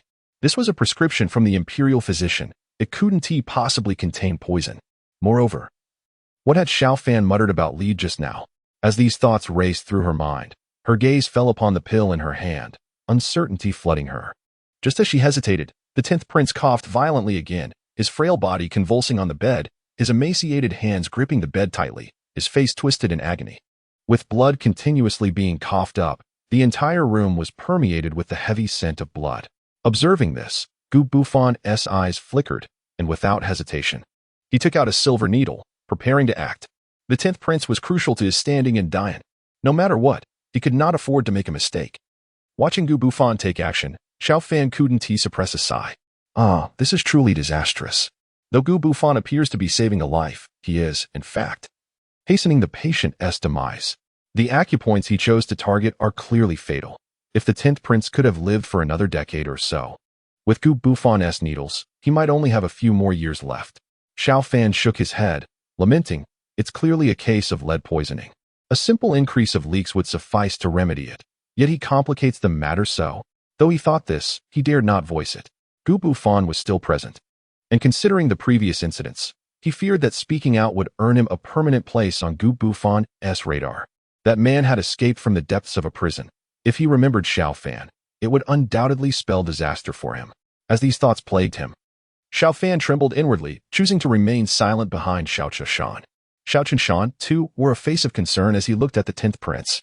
Your Highness, please rest assured and take the medicine. Meanwhile, Yan Dynasty, who had heard all of Xiao Fan's thoughts, felt her complexion shift dramatically. Staring at the pill in her hand, her expression grew increasingly grim. According to Xiao Fan, had her father been consuming poison all these years under the guise of a life-saving remedy? Lead poisoning? Leaks? Yan Dynasty's mind was in turmoil as she watched Gu Bufan prepare to administer the needle to her father. Instinctively, she called out, "Wait, is there a problem?" Gu Bufan turned to Yan Dynasty, his silver needle glimmering sharply in the flickering candlelight. He was poised to act when Yan Dynasty's sudden interruption caught him off guard. "Princess, is there an issue?" Yan Dynasty's expression shifted dramatically. She opened her mouth, eager to articulate her thoughts, yet found herself at a loss for words. Gu Nanfan had been personally invited by her. To suddenly intervene now raised suspicions. However, Xiao Fan had just mentioned that chives could alleviate her father's lead poisoning, leaving Yan Dynasty in a state of indecision. Strangely, it seemed that Xiao Fan was unaware of her ability to hear his thoughts. Yet, could it truly be that merely consuming chives would cure her father's ailment? Such an idea felt absurd. Moreover, having heard Xiao Fan's thoughts, why was he so terrified of Gu Nanfan, desperately trying to avoid him? He possessed a solution to save her father, but remained silent. This realization sparked anger within Yan Dynasty. How could he be so heartless, squandering her father's genuine affection while withholding a remedy? Chapter 15. Sister, please stop looking fuming. Yan Dynasty cast a glare at Xiao Fan, who was cowering behind Xiao Qingshan. Observing her expression, Xiao Fan could not help but mutter internally. Gu Nanfan is about to claim you for himself. Don't look at me. Otherwise, I might be torn apart. I beg you, dear sister, please stop looking. Hearing Xiao Fan's thoughts only intensified Yan Dynasty's ire. With a slight softening of her tone, she addressed her father. Father, I recently received guidance from a wise individual, who informed me that your ailment is related to this elixir. I have procured other life-saving medicines for you. Upon hearing her words, Gu Nanfan opened his mouth to respond, but was met with Yan Dynasty's icy gaze. You may leave now. What? Gu Nanfan was taken aback, a surge of dissatisfaction rising within him. He had exerted considerable effort to secure this opportunity, only for it to be abruptly halted. How could he accept such a fate? Your Highness, please refrain from speaking. Yan Dynasty's delicate face hardened as she gestured for Gu Nanfan to silence himself. With a swift motion, she commanded, leave at once. Despite his reluctance, Gu Nanfan, faced with Yan Dynasty's increasingly frigid demeanor, had no choice but to step aside. I have worked so hard to get close to Yan Dynasty, only for this fool to ruin it. Unaware of Gu Nanfan's thoughts, Yan Dynasty's gaze fell upon Xiao Fan. Xiao Fan, come with me. Startled by her words, Xiao Fan, who had been trying to make himself invisible behind Xiao Qingshan, felt a chill run down his spine. Why is she fixating on me again? Is she out of her mind? He thought, heavens, Gu Nanfan is still right there. Why not give him a chance to shine? Why call on me? With his remarkable skill with the Tai Divine Needle, if he could just treat the 10th prince, I assure you, the old man would be revitalized. Despite his inner turmoil, Xiao Fan cautiously asked, Your Highness, is there something you need? Yan Dynasty's eyes flickered. Each thought Xiao Fan had expressed was validated, confirming the truth of his words. And regarding Gu Nanfan's silver needles, having been concerned for her father's condition, she had studied medicine under the court physician since childhood. While not an expert, she could discern that the acupoints Gu Nanfan intended to target were indeed critical. Initially, her anxiety had clouded her judgment, but having heard Xiao Fan's thoughts, she was now far more attentive. It appeared that Gu Nanfan was indeed the fugitive who had escaped from the prison cell. Yet, if he was a criminal, why was Xiao Fan so fearful of him? This left Yan Dynasty puzzled. Regardless, now that she recognized Gu Nanfan's so-called method of aiding her father merely drained his life force, she could not allow him to proceed. Gathering her thoughts, Yan Dynasty beckoned to his servant. Your Highness. The servant rushed forward at her signal, informed the kitchen to prepare several plates of chives. Ah? The servant hesitated, scarcely believing their ears. Did you say to prepare chives for the kitchen? Yes, chives. Yan Dynasty's voice sharpened. Hurry. Her anger left no room for further discussion. And the servant, trembling, hurried to the kitchen. Those present exchanged incredulous glances, particularly Xiao Qingshan, who was utterly baffled. He stepped forward. Your Highness, the prince's situation is dire. What is your intention? Gu Nanfan, standing nearby, wore a grim expression. Even he could not decipher Yan Danxin's motives. Yet, the most astonished of all was undoubtedly Xiao Fan. He stood frozen, his heart racing, engulfed by an ominous premonition. What is happening? Has Yan Danxin discovered the 10th prince's poisoning? But that seems implausible. What on earth is she planning? Would it not be easier for her to simply serve Gu Nanfan as a concubine? Yan Danxin's gaze shifted to Xiao Fan once more. She had indeed heard his thoughts. It seems chives can truly cure my father's ailment. Yet, despite her excitement, she concealed her emotions, keen to uncover Xiao Fan's true intentions. Moreover, how dare he suggest serving Gu Nanfan as a concubine? She was the sole daughter of the 10th prince, a dignified princess. To be relegated to such a role by Gu Nanfan was an affront. Under ordinary circumstances, Yan Danxin would have found Xiao Fan insufferable and refused to engage with him. Meanwhile, the 10th prince clutched his chest, his face contorted, unable to suppress a violent cough. Yet, even in his distress, his dimming eyes were fixed on Xiao Fan. Fanner. Cough, come here. Xiao Fan quickly turned, only to be met with a sudden kick from Xiao Chunshan, propelling him forward. Hurry up. With little choice, Xiao Fan stumbled forward, inadvertently crashing onto the 10th prince's bed. Did you call for me, godfather? He inquired, all the while keeping a wary eye on Gu Nanfan. This is disastrous. He lamented internally. First, Yan Danxin inexplicably summons me, and now the 10th prince does as well. Am I not merely drawing attention to myself before Gu Nanfan? Now Gu Nanfan is undoubtedly plotting my demise. Xiao Fan felt a wave of despair wash over him. He longed to escape this dreadful place. Gu Nanfan's gaze bore down on Xiao Fan with a murderous intensity filled with loathing. Simultaneously, Gu Nanfan could not help but curse Xiao Fan repeatedly in his mind. Why is this wretched brat back again? He has thwarted my plans time and again, and I will make him pay.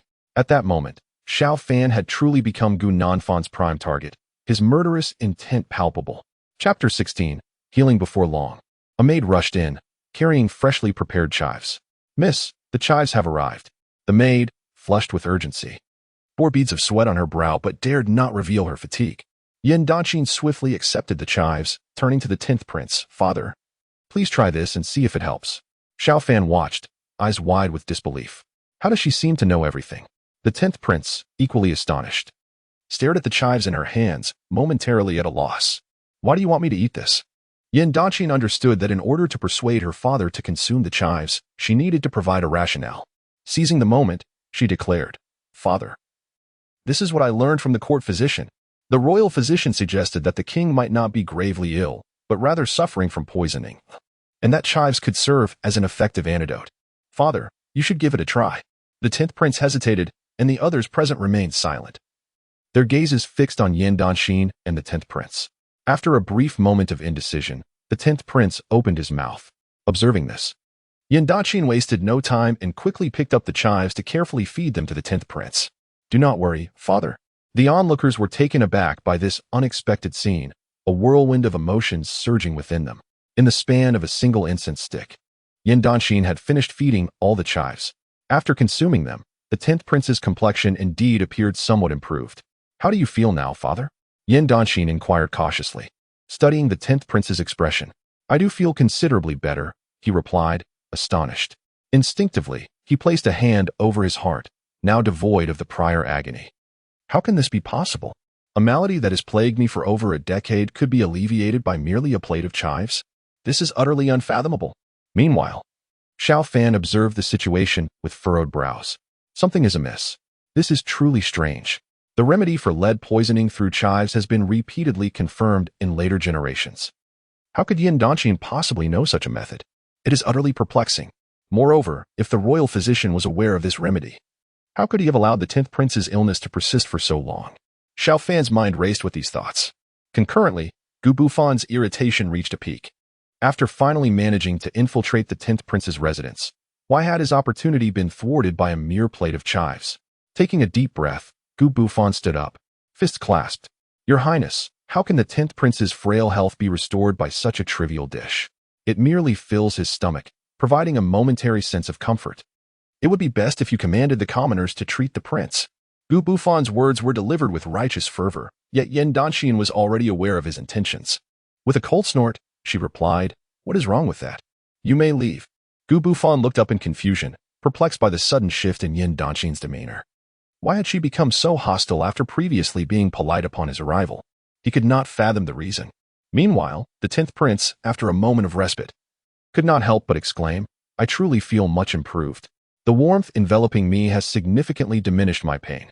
Upon hearing this, a smile of delight illuminated Yan Dynasty's face. "Is that truly so, father?" She was astonished that Xiao Fan's method had proven effective, her gaze now filled with wonder directed at him. "Indeed. The torment from before had me wishing for death," the 10th prince affirmed. He then grasped Yan Dynasty's hand, asking, "Dynasty, tell your father, which physician imparted this remedy to you?" Caught in the intensity of his gaze, Yan Dynasty instinctively averted her eyes, recalling Xiao Fan's earlier reluctance to share. She feigned shyness and replied, "Actually, this remedy was revealed to me by Xiao Fan." She relished the thought of exposing his secret, especially since he had been so adamant about keeping it hidden. The more he wished to avoid the revelation, the more she felt compelled to disclose it. Xiao Fan, overhearing her words, was left utterly dumbfounded. "When did I say that? How am I unaware of this?" "Yan Dynasty, please refrain from speaking carelessly. You could truly bring about someone's demise."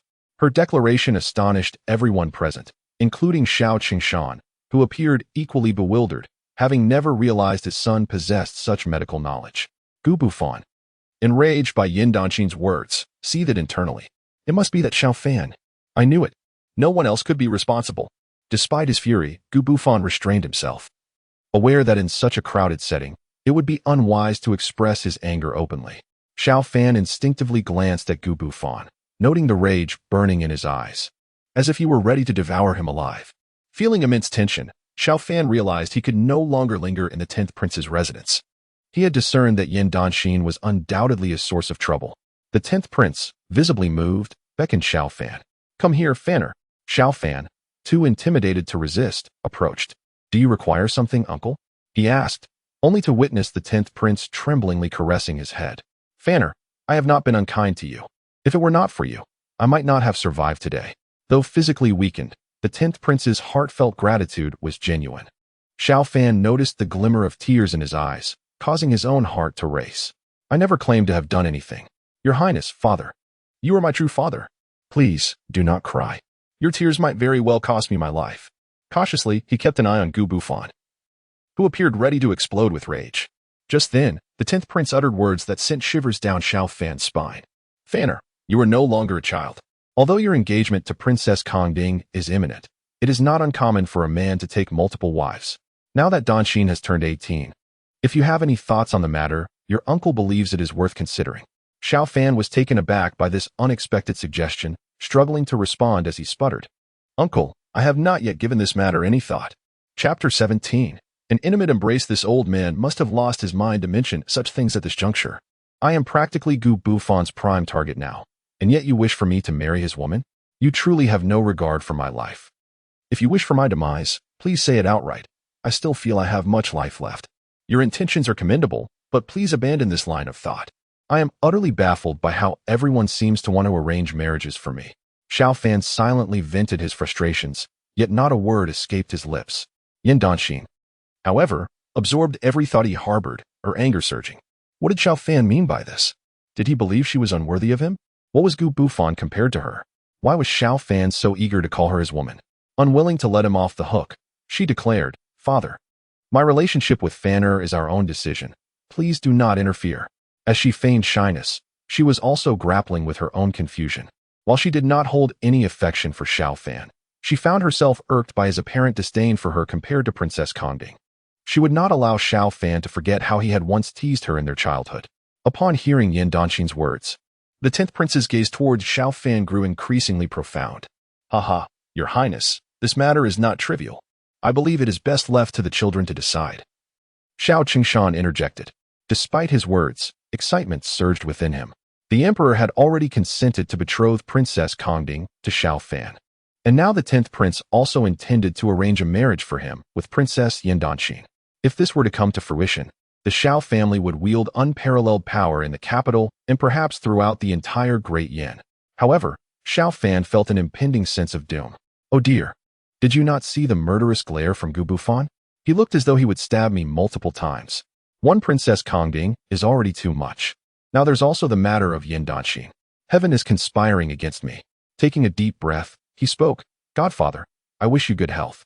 As for what you mentioned, I believe it is best to discuss it later. I suddenly recall some urgent matters at home and must take my leave.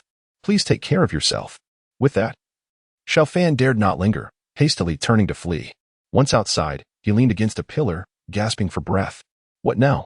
It's over, truly over.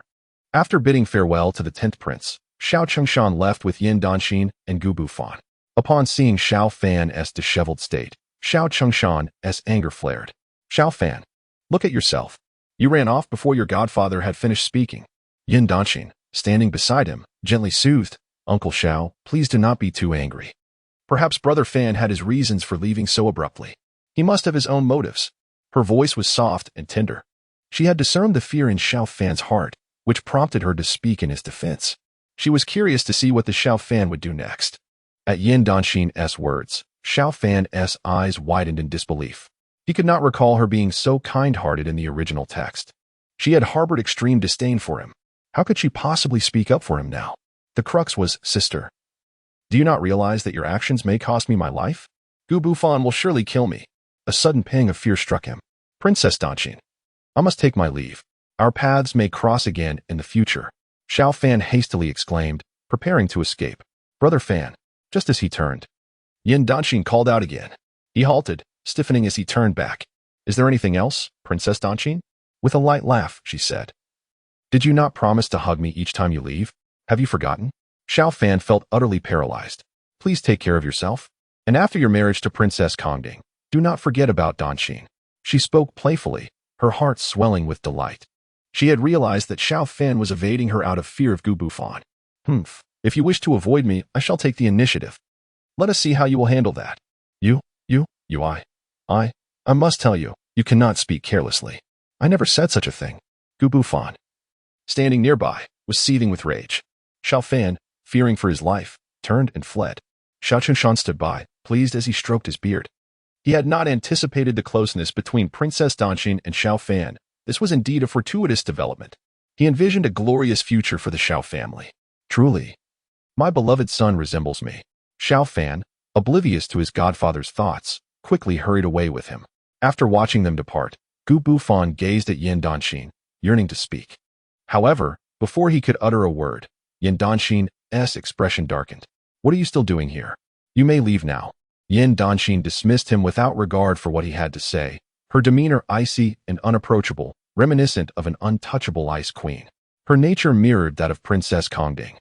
She showed no courtesy to those she did not favor. Seeing her attitude, Gu Bufan's heart twisted in frustration.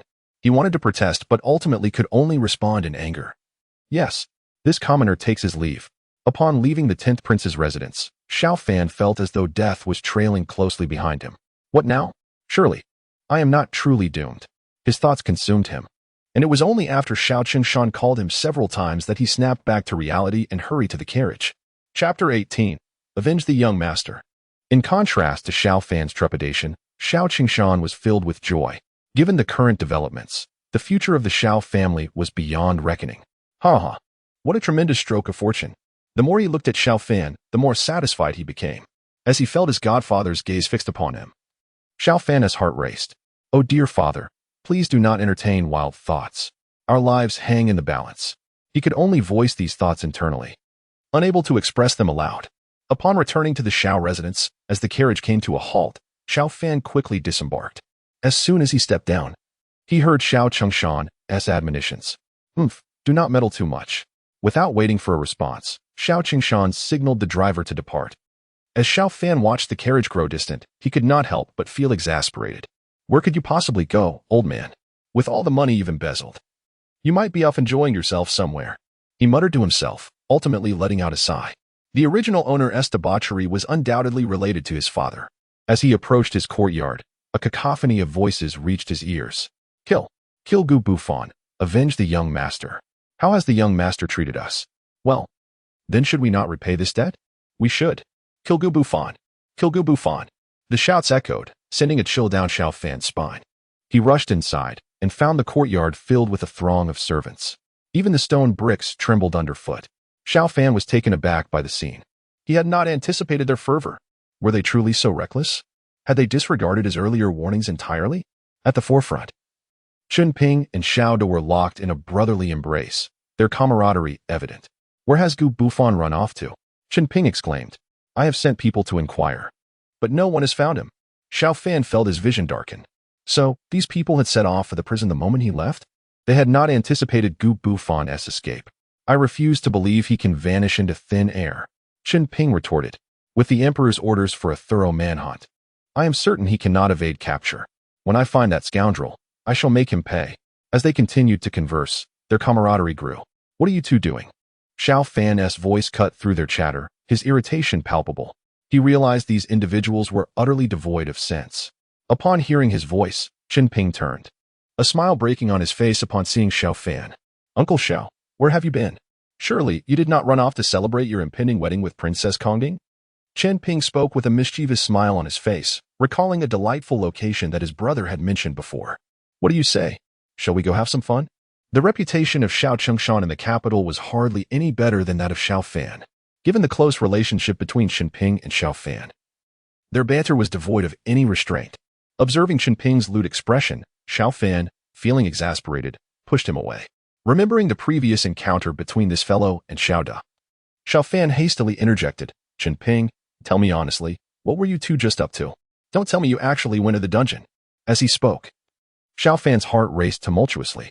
Even if the two truly sought trouble with Gu Bufan, it would be tolerable. But he fervently hoped they were not doing so under his name. As these thoughts crossed his mind, Xiao Fan could not help but glance around anxiously, praying that Gu Bufan, the troublemaker, would not suddenly appear at his home. Xiao Da finally noticed Xiao Fan's unusual tension and inquired, "Young master, what is the matter?" "When we went to find that Gu fellow, he was already gone." Upon hearing this, Xiao Fan sighed in relief. "That is good. That is truly the best news I've heard today." Thankfully, he had not caused further trouble for his father. He hoped that Gu Bufan would not stubbornly pursue him either. Then, turning serious, Xiao Fan addressed the two. "You both. Let me make this clear. Under no circumstances are you to seek out that Gu Bufan again. Do you understand?" He repeated the warning several times, fearing they might not take him seriously. Xiao Ping and Xiao Da exchanged bewildered glances. Xiao Da scratched his head, asking, "Young master, why are you so adamant? It doesn't seem like your character to let go of a grudge." "Indeed, Xiao Fan, are you really planning to let this matter slide?" Xiao Ping echoed, his dissatisfaction apparent. Xiao Fan looked at them, feeling a wave of dizziness wash over him. He took a deep breath, feeling his blood pressure rise. "These two. Have I been speaking to a wall all this time? Were you even listening? What did I just say?" Xiao Ping and Xiao Da looked at each other in confusion, hesitantly replying to find Gu Bufan. Xiao Fan felt faint, nearly collapsing. "Great. So all my words were for naught." Taking a deep breath, he prepared to unleash his anger. Yet, faced with the earnest expressions of his loyal companions, he suddenly realized that perhaps his outburst would serve little purpose. With a smile gracing his face, Xiao Fan noticed the change in Xiao Ping and Xiao Da's expressions, sensing their unease. "Why do I seem peculiar?" Xiao Da stammered, having never witnessed such a countenance from his young master before. Chapter 19. Are you cutting ties with me? Xiao Fan disregarded their thoughts, directly throwing an arm around Xiao Da's shoulders and beaming at him. "Tell me honestly, how do I treat you?" Upon seeing Xiao Fan's amiable demeanor, Xiao Da straightened up, declaring, "The young master treats me exceptionally well." It was well known that the original personality was notoriously fickle and often resorted to reprimands. However, as Xiao Fan's most loyal attendant, Xiao Da enjoyed a life of undeniable privilege, receiving generous monthly allowances and often accompanying Xiao Fan on leisurely outings. Given this treatment, Xiao Da felt truly fortunate. If not for the presence of others, he might have knelt before Xiao Fan in gratitude. "With your words, young master, my heart is content." Xiao Fan promptly responded, adopting a thoughtful expression. "Xiao Da, I now entrust you with a significant responsibility, overseeing all affairs of the Xiao household." Xiao Da's eyes lit up. Yet, with a serious expression, Xiao Fan continued, "From this day forth, you must not leave the Xiao residence, or I will not be lenient." Xiao Fan's intentions became clear. Xiao Ping and Xiao Da seemed possessed, eager to seek trouble with Gu Bufan, failing to recognize that the protagonist, endowed with a special aura, was not someone they could provoke. Upon hearing Xiao Fan's proclamation, Xiao Da was overwhelmed with emotion. "Young master, you were too kind to me." He fell to his knees, never imagining that after years in the Xiao household, he would ascend to such a significant role. This was indeed splendid news. Xiao Fan, observing Xiao Da's reaction, secretly sighed in relief. He would no longer need to worry daily. However, he could not fathom the hold Gu Bufan had over Xiao Da and Xiao Ping, who seemed fixated on him. Was it merely because he was the protagonist? As these thoughts swirled in Xiao Fan's mind, he turned abruptly, startled by another presence. Xiao Ping, looking perplexed, gazed at Xiao Fan, questioning his sudden decision to appoint Xiao Da as the steward. Xiao Fan, do you have a plan? Why the abrupt choice for Xiao Da? Xiao Ping could not restrain himself, having known Xiao Fan since childhood, their bond akin to that of brothers. Xiao Da is illiterate. Appointing him as the steward is inviting trouble. After a moment of hesitation, Xiao Ping spoke again, scrutinizing Xiao Fan closely. He wondered if, since the royal engagement, Xiao Fan had lost his clarity of thought. Surely, a clear-headed person would not make such a perplexing choice. Even he, as a carefree young man, could perceive that something was amiss. Seeing Xiao Ping's concern, Xiao Fan sighed inwardly. If only he could avoid explaining this matter. Just looking at Xiao Ping made his head ache. After finally dispatching one pest, another had emerged. Taking a deep breath, Xiao Fan fixed a serious gaze on Xiao Ping, who felt increasingly uncomfortable under such scrutiny, instinctively stepping back. Noticing this, Xiao Fan approached him. Xiao, what are you doing? Xiao Ping instinctively retreated again. Meanwhile, the household servants stood at attention, unaware of the tension brewing between the two. The atmosphere grew increasingly strange. Xiao Fan glanced at the servants and waved his hand. You may leave. With this command, the servants promptly exited, leaving only Xiao Fan and Xiao Ping. Feeling the weight of the moment, Xiao Ping's skin prickled with unease, especially under Xiao Fan's intense gaze. Xiao, please don't joke with me. After all these years, I've never heard of you having such inclinations, Xiao Ping exclaimed, attempting to bolster his courage. Xiao Fan, grinning widely, simply replied, I assure you, I do not. He spoke warmly as he draped his arm around Xiao Ping's shoulder. Xiao Ping's body tensed, and he forced a smile, but the hand resting upon his shoulder sent shivers down his spine. What do you truly want, Xiao Fan? Just say it. I'm rather frightened. Xiao Ping felt on the verge of tears, genuinely worried that Xiao Fan might have been provoked by something. Xiao Ping, how do you think our brotherhood stands? Aren't we getting along quite well? Xiao Ping was bewildered. If things were indeed good, then as brothers, shouldn't he agree to one request? He could dismiss Xiao Da, but Xiao Ping was not a member of the Xiao family, and he found it difficult to keep an eye on him. Who knew if Xiao Ping would seek revenge as soon as he left the Xiao household? The best course of action now was to sever ties with Xiao Ping and cut all connections. At that point, whatever Xiao Ping did would have nothing to do with him. Even if Gu Bufan was the protagonist, there must be a reason to deal with me, right? Xiao Fan believed this to be the best solution he could devise, but to his surprise, Xiao Ping's expression changed drastically upon hearing his words.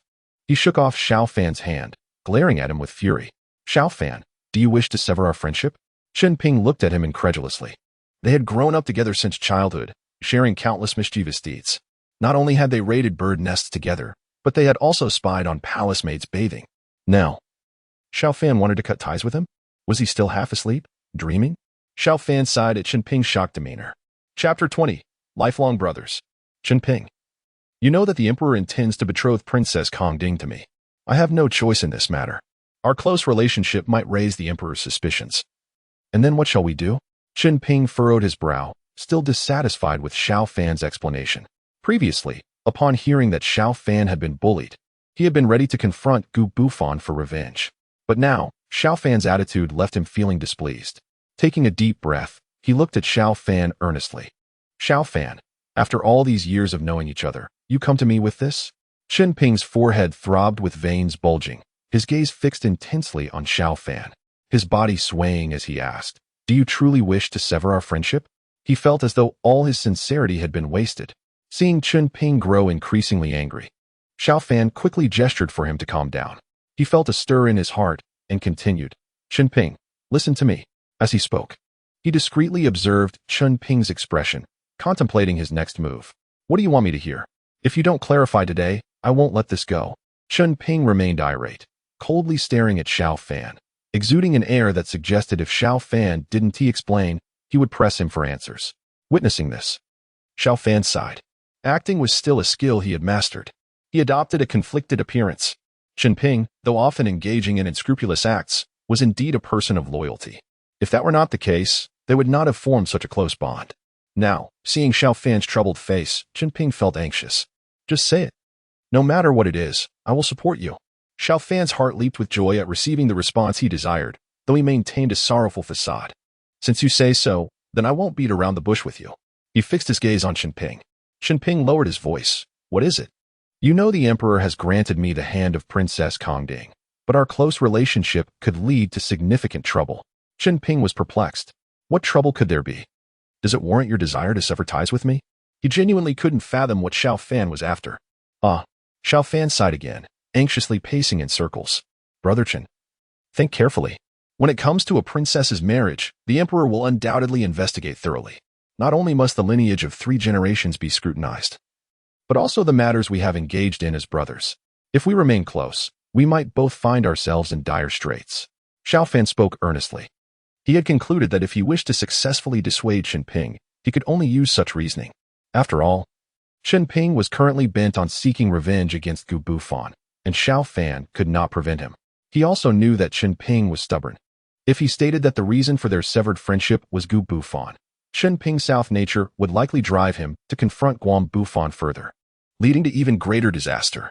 Xiao Fan thought to himself, patting Xiao Ping's shoulder with a solemn expression. Brother Chen, for the sake of both of us, let us maintain some distance. This way, if I face any troubles in the future, you might still remain safe. Xiao Fan spoke with genuine sincerity. And though Xiao Ping had been angry moments before, he now felt deeply moved. Grasping Xiao Fan's arm, he was nearly brought to tears. He had thought Xiao Fan might look down on him due to his impending marriage to Princess Kongding. It turned out he had misjudged Xiao Fan. Overwhelmed with emotion and guilt, Xiao Ping realized once more that he had not misjudged his brother. Seeing that Xiao Ping had fallen for his ruse, Xiao Fan felt a wave of relief. Thankfully, Xiao Ping was somewhat simple-minded and had easily believed him. Xiao Fan continued, Brother Chen, given the current circumstances, isn't this the only choice we have? In the future, we shall part ways completely, and should I find myself in trouble, I want to reveal your name. Xiao Fan's eyes sparkled with hope as he gazed at Xiao Ping. However, Xiao Ping remained silent for a long time before turning to walk outside. Just as Xiao Ping was about to leave, Xiao Fan felt a breath of relief, only to hear Xiao Ping's voice call out. Xiao brother, with such sincerity, I, Xiao Ping, am not one to cower in fear. From today onward, you, Xiao Fan, shall be my dearest brother. We shall stand together through thick and thin. Xiao Fan. He stared at Xiao Ping, feeling a wave of darkness wash over him. What on earth was this fellow thinking? So all his elaborate words and performances had been in vain? How could this person be so impervious to reason? Brother Chen, Xiao Fan opened his mouth to explain. But unexpectedly, as Xiao Ping walked out, he called out, Xiao brother, rest assured, from this day forth, anyone who offends you shall be my enemy. No one shall stand in our way. Those who oppose Gu Bufan are all scum. Xiao Fan, in a panic, hastily pursued Xiao Ping. But he quickly lost sight of him. What the? You are human, right? All scum.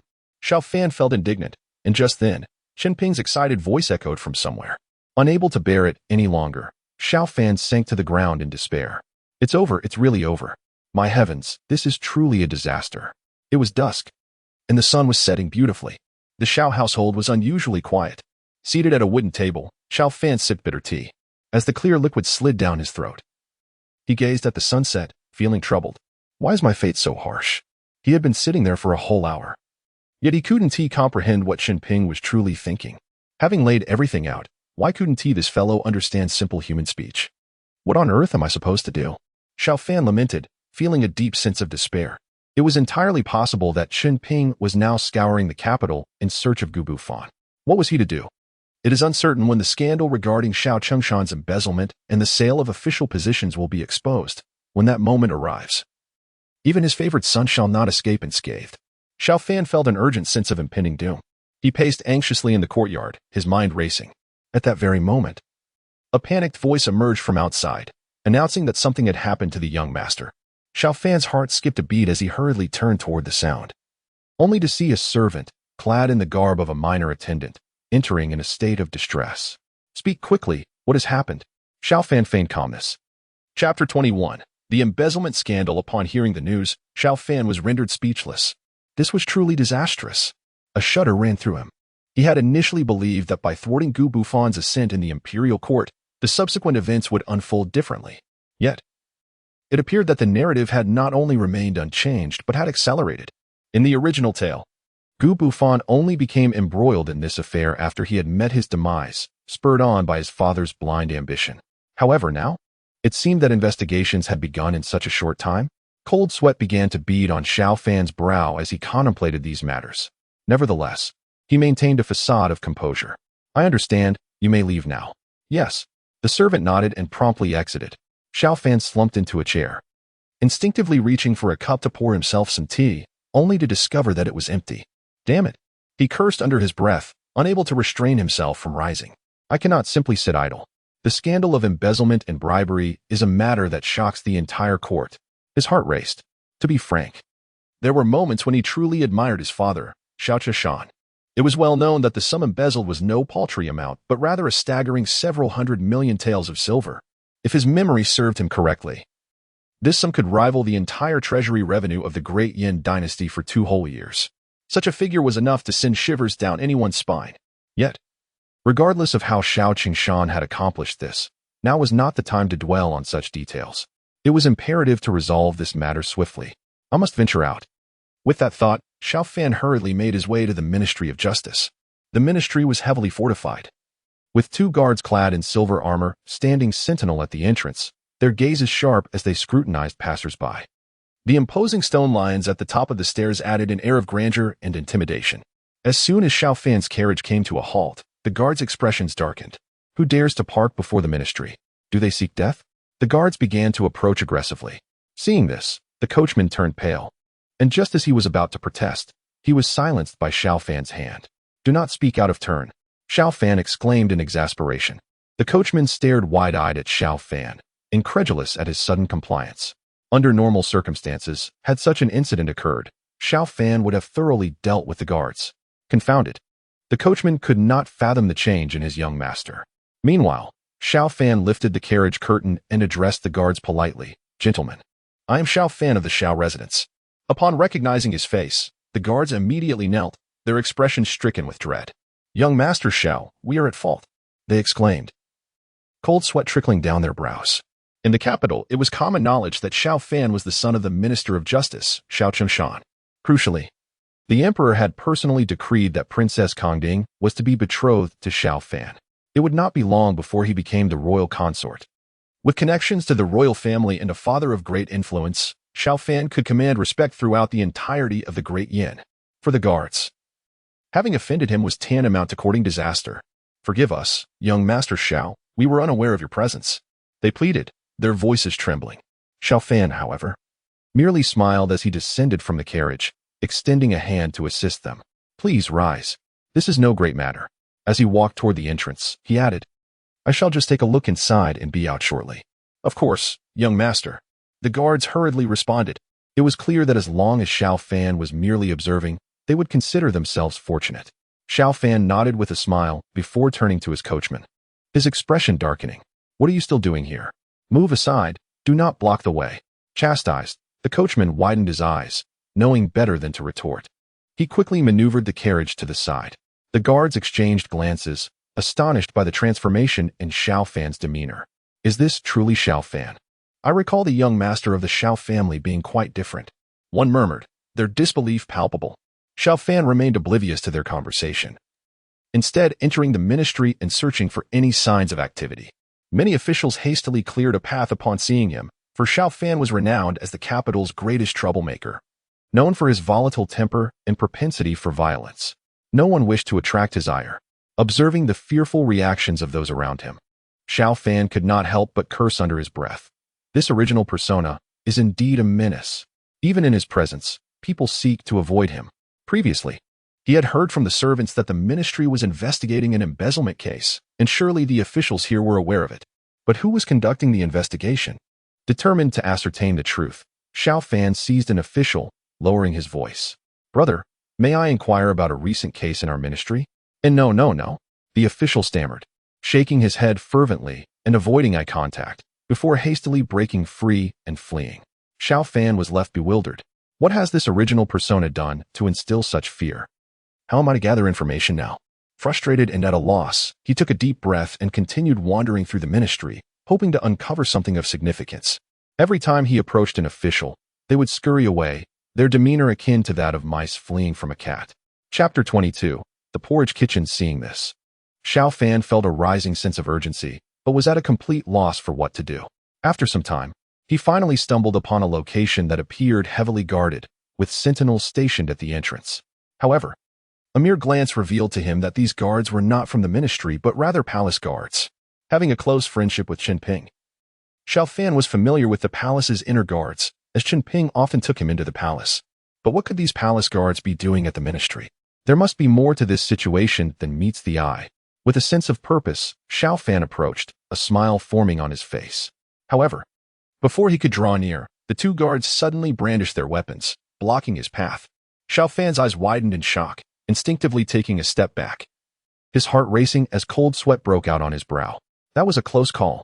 Taking a deep breath, he spoke, "Gentlemen, I'm Xiao Fan and merely wish to enter for a moment." The two guards regarded Xiao Fan with trepidation.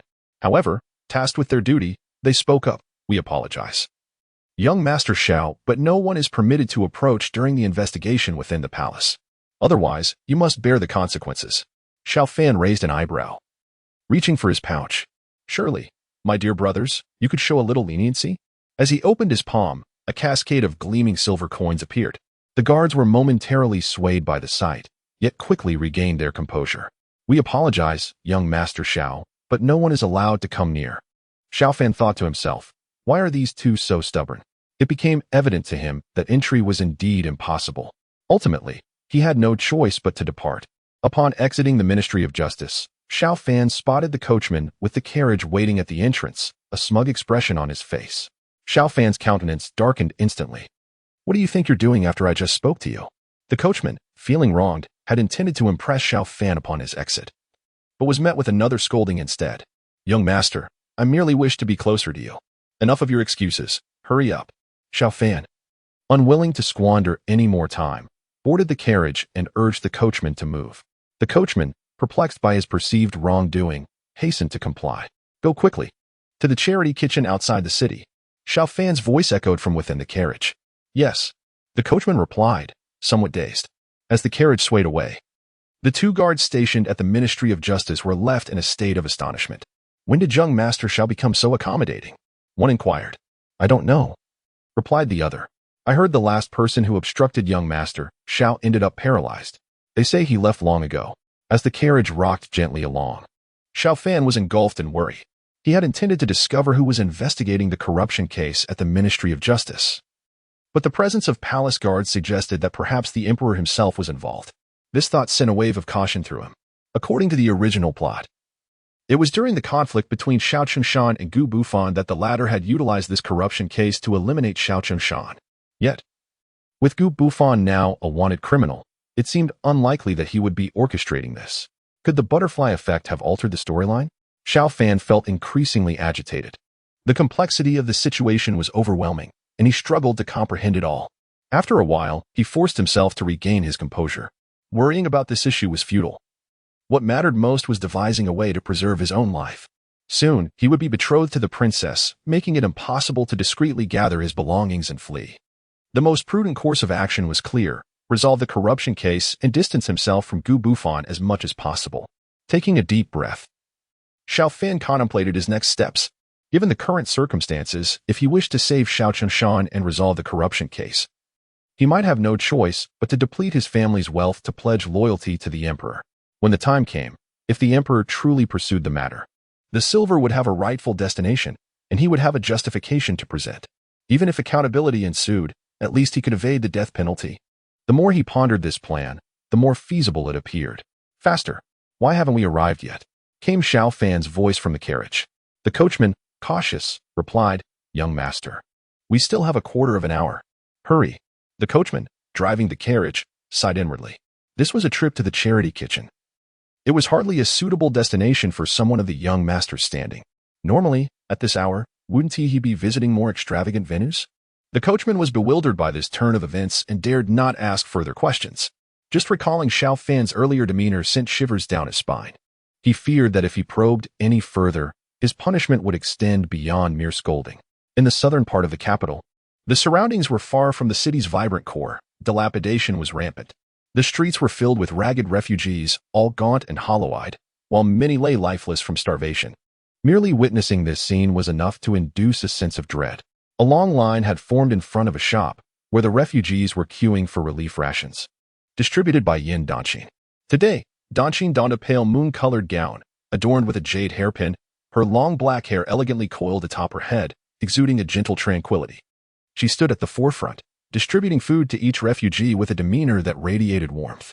As the esteemed princess of the Ten Kings mansion, she felt no shame in her actions. Her approach to the refugees was consistently tender. "Uncle, let me add another bowl for you," she said, ladling a warm bowl of porridge into the refugee's bowl. "Thank you," the refugee replied, tears of gratitude welling in his eyes. "Next," called one of the attendants. The front of the line quickly moved aside, allowing the next in line to step forward. Everything proceeded in an orderly fashion, despite the crowd's size and noise. The atmosphere remained calm.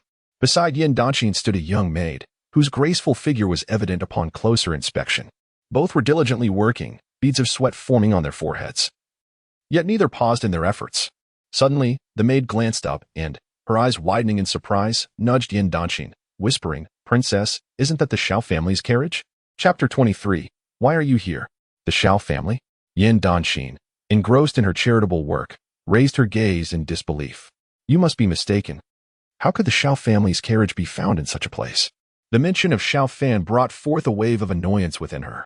With so many refugees flooding the capital, it was expected that officials, regardless of rank, would contribute to disaster relief. The Minister of Justice from the Xiao family could not remain indifferent. Yet their so-called charity was utterly disgraceful. The porridge in that vat was so thin that one could lift it with chopsticks, and it could be consumed in a single gulp even with a handkerchief covering one's mouth. Was this truly porridge? With such a Xiao family? How could Xiao Fan possibly be here? Without even needing to see him, she could already predict his words. It would surely be a disdainful dismissal of such a filthy place, unworthy of his presence. With this thought, Yan Dynasty couldn't help but scoff internally. Enough with the foolish imaginings. Focus on the task at hand. She shook her head, recalling her previous encounter with Xiao Fan at the Ten Kings mansion. Although he was eloquent, his disposition was exceedingly erratic, bordering on absurd. Regardless, she could not envision Xiao Fan gracing this place with his presence. Even if the heavens collapsed, it was inconceivable. As Yan Dynasty mulled over these thoughts, a familiar voice, tinged with anger, pierced the air. "Where are the people from the Xiao family distributing porridge? Get out here." Startled, she lifted her gaze in disbelief, following the sound. Not far away, in front of a thatched hut, several attendants who had previously been slacking off now stood obediently beside a man clad in luxurious garments. This man was none other than Xiao Fan. Fury etched across his face, he pointed accusingly at the attendants. "Is this what you call distributing porridge? Are you blind? Or is your brain malfunctioning? This is not porridge. It's cleaner than water." Xiao Fan felt as though he might explode. Even if the corruption case became entangled, Xiao Qingshan would at least have an explanation to offer. Yet, upon arriving, all he felt was a wave of darkness before his eyes. The porridge, as clear as water, hardly seemed sufficient to satiate one's hunger. Xiao Fan could not contain his fury, vociferously berating the servants distributing the porridge, who, with heads bowed low, dared not meet his gaze. One timid soul finally mustered the courage to speak, stammering, "Master, this was all your instruction." The coachman, sensing the tension, approached cautiously and tugged at Xiao Fan's sleeve, attempting to draw his attention. Caught off guard, Xiao Fan instinctively muttered, "That scoundrel," but before he could finish, realization dawned upon him, and his expression shifted dramatically. "What? Did I truly do this? No, this is not my doing." Xiao Fan felt his body freeze in disbelief. At that moment, Yan Dynasty, who had been busily attending to her duties, overheard Xiao Fan's inner turmoil and could not help but frown in his direction. She had initially assumed Xiao Fan was aware of the porridge distribution by the Xiao family, but his current demeanor suggested otherwise. If Xiao Fan was indeed uninformed, how could the servants have acted so brazenly without his consent? The more Yan Dynasty pondered this, the more her brows knitted together. A nearby maid, noticing her distress, hesitated to voice her thoughts, only to be silenced by Yan Dynasty's subtle gesture to remain observant. Meanwhile, Xiao Fan, in a state of increasing agitation, scanned the area and suddenly spotted Yan Dynasty amidst the chaos of porridge distribution. What on earth is happening? He cursed internally. This felt utterly amiss. He recalled their previous encounter at the 10th Princess residence, where Gu Bufan had employed his exceptional medical skills to heal the 10th Prince, subsequently gaining notoriety. And Yan Dynasty, harboring disdain for him, had seemingly wished to avoid any further interaction. Who could have anticipated that fate would entwine their paths once more? A chill ran down his spine as he recognized the potential complications of being entangled with Yan Dynasty again. Sensing Xiao Fan's gaze upon her, Yan Dynasty frowned, questioning his intentions. Was he attempting to distance himself from her? While puzzled, she felt a surge of dissatisfaction. Xiao Fan was so eager to please Kong Ding. Yet in what regard was she inferior to Kong Ding? Even considering their backgrounds, although Kong Ding was a princess, she herself was also of noble lineage as the Princess of Danqing. Why then did Xiao Fan feel the need to evade her? As these thoughts swirled in her mind, her anger intensified. Without further ado, she set aside her ladle and strode directly toward Xiao Fan. Xiao Fan, she called out, instantly drawing the attention of many onlookers. The maid, in a panic, hurriedly followed suit. The two women, their garments flowing gracefully, approached Xiao Fan. Upon seeing Yan Dynasty advance toward him, Xiao Fan's complexion paled. He quickly scanned the surroundings for Gu Bufan, acutely aware of the narrative that dictated his fate. Wherever the female lead appeared, Gu Bufan was sure to follow. He could not allow that rascal to fixate on him again. At this moment, Xiao Fan felt as if he were on the brink of collapse. The more he attempted to evade Gu Bufan, the more likely he was to encounter him, akin to a relentless curse shadowing him. He wished to distance himself from both Princess Kong Ding and Yan Dynasty. Yet one stubbornly refused to break off their engagement, while the other had audaciously embraced him in front of Gu Bufan. What a predicament! Despite his internal lamentations, Xiao Fan could not betray his feelings outwardly. Yan Dynasty observed his demeanor, her expression growing colder. Xiao Fan, what brings you here? She inquired. He hesitated, realizing that any explanation might alter her perception of him. Should she become entangled with him after this, it would only complicate matters further. I merely came to observe when this wretched group of refugees might perish. Does the Princess of Danqing truly need to concern herself with such matters? He retorted with a cold smirk, attempting to present himself as a carefree scion. Yan Dynasty, having heard his dismissive thoughts, felt her expression shift through a myriad of emotions. She scrutinized him, trying to decipher his true intentions. Chapter 24. The fractured Yan Dynasty under the weight of Yan Dynasty's piercing gaze. Xiao Fan felt a wave of unease wash over him. What was her aim? Though he certainly possessed a certain charm, he believed she should temper her scrutiny. Mindful of her status as Gu Bufan's woman, such a gaze could provoke considerable trouble. Xiao Fan frowned, regarding her with a look of disdain. It was typically only someone of her caliber who would recklessly approach this scene, unfazed by the potential filth surrounding the refugees. He even pinched his nose, feigning disgust. Yan Dynasty, attuned to his inner voice, seethed at his presumptuousness. How dare he continuously assert his association with Gu Bufan? What did that insignificance have to do with her? She found herself perplexed by his apparent certainty of their connection, despite the fact that she had no ties to Gu Bufan whatsoever. The more she considered this, the angrier she became, and she resolved not to let his behavior go unaddressed. With a chilling demeanor, she confronted him. Xiao Fan, what precisely are you here for? Xiao Fan was taken aback, instinctively glancing around. The sight of refugees strewn about, many on the brink of starvation, weighed heavily on his conscience. Some had resorted to unspeakable acts in order to survive. If Xiao Chishan remained indifferent, the outcome would surely be dire. Contemplating this, Xiao Fan felt a surge of guilt. How could those wretched individuals have been reduced to such desperation? Now that he had witnessed their plight, he could not simply turn a blind eye. Yet, he feared that any overt display of compassion might prompt Yan Dynasty to alter her perception of him, complicating matters even further. Now, having tempered his earlier disdain for the servants, he regarded the thin porridge with a feigned air of nonchalance, scooping a ladleful and allowing the watery substance to dribble from it. I dare say this porridge is a tad too thick, he remarked, casting a glance at the nearby servants. Did you hear that? I demand it be thinned out. These refugees have been starving for so long. What if they follow from such a meager offering? The coachman, overhearing Xiao Fan's comments, widened his eyes in disbelief. What was the master doing? His attitude had shifted dramatically. Just moments ago, he had chastised them for the porridge being too thin. Seeing the servant's hesitation, Xiao Fan kicked one of them in the rear. Did you hear me? I expect a response. Yes, master. The servant promptly replied. Yan Dynasty observed this scene with growing seriousness. She had comprehended Xiao Fan's thoughts entirely, but remained baffled by his motivations. One thing was certain. She inhaled deeply and let out a cold laugh. I never anticipated that you harbored such sentiments, Master Xiao. Perhaps the Xiao family ought to close this porridge distribution altogether, if the 10th prince finds it too thick. It shall all be discarded. The maid accompanying Yan Dynasty broke into a cold sweat upon hearing her words. She hurriedly stepped forward, whispering urgently, "Miss, we absolutely cannot withdraw.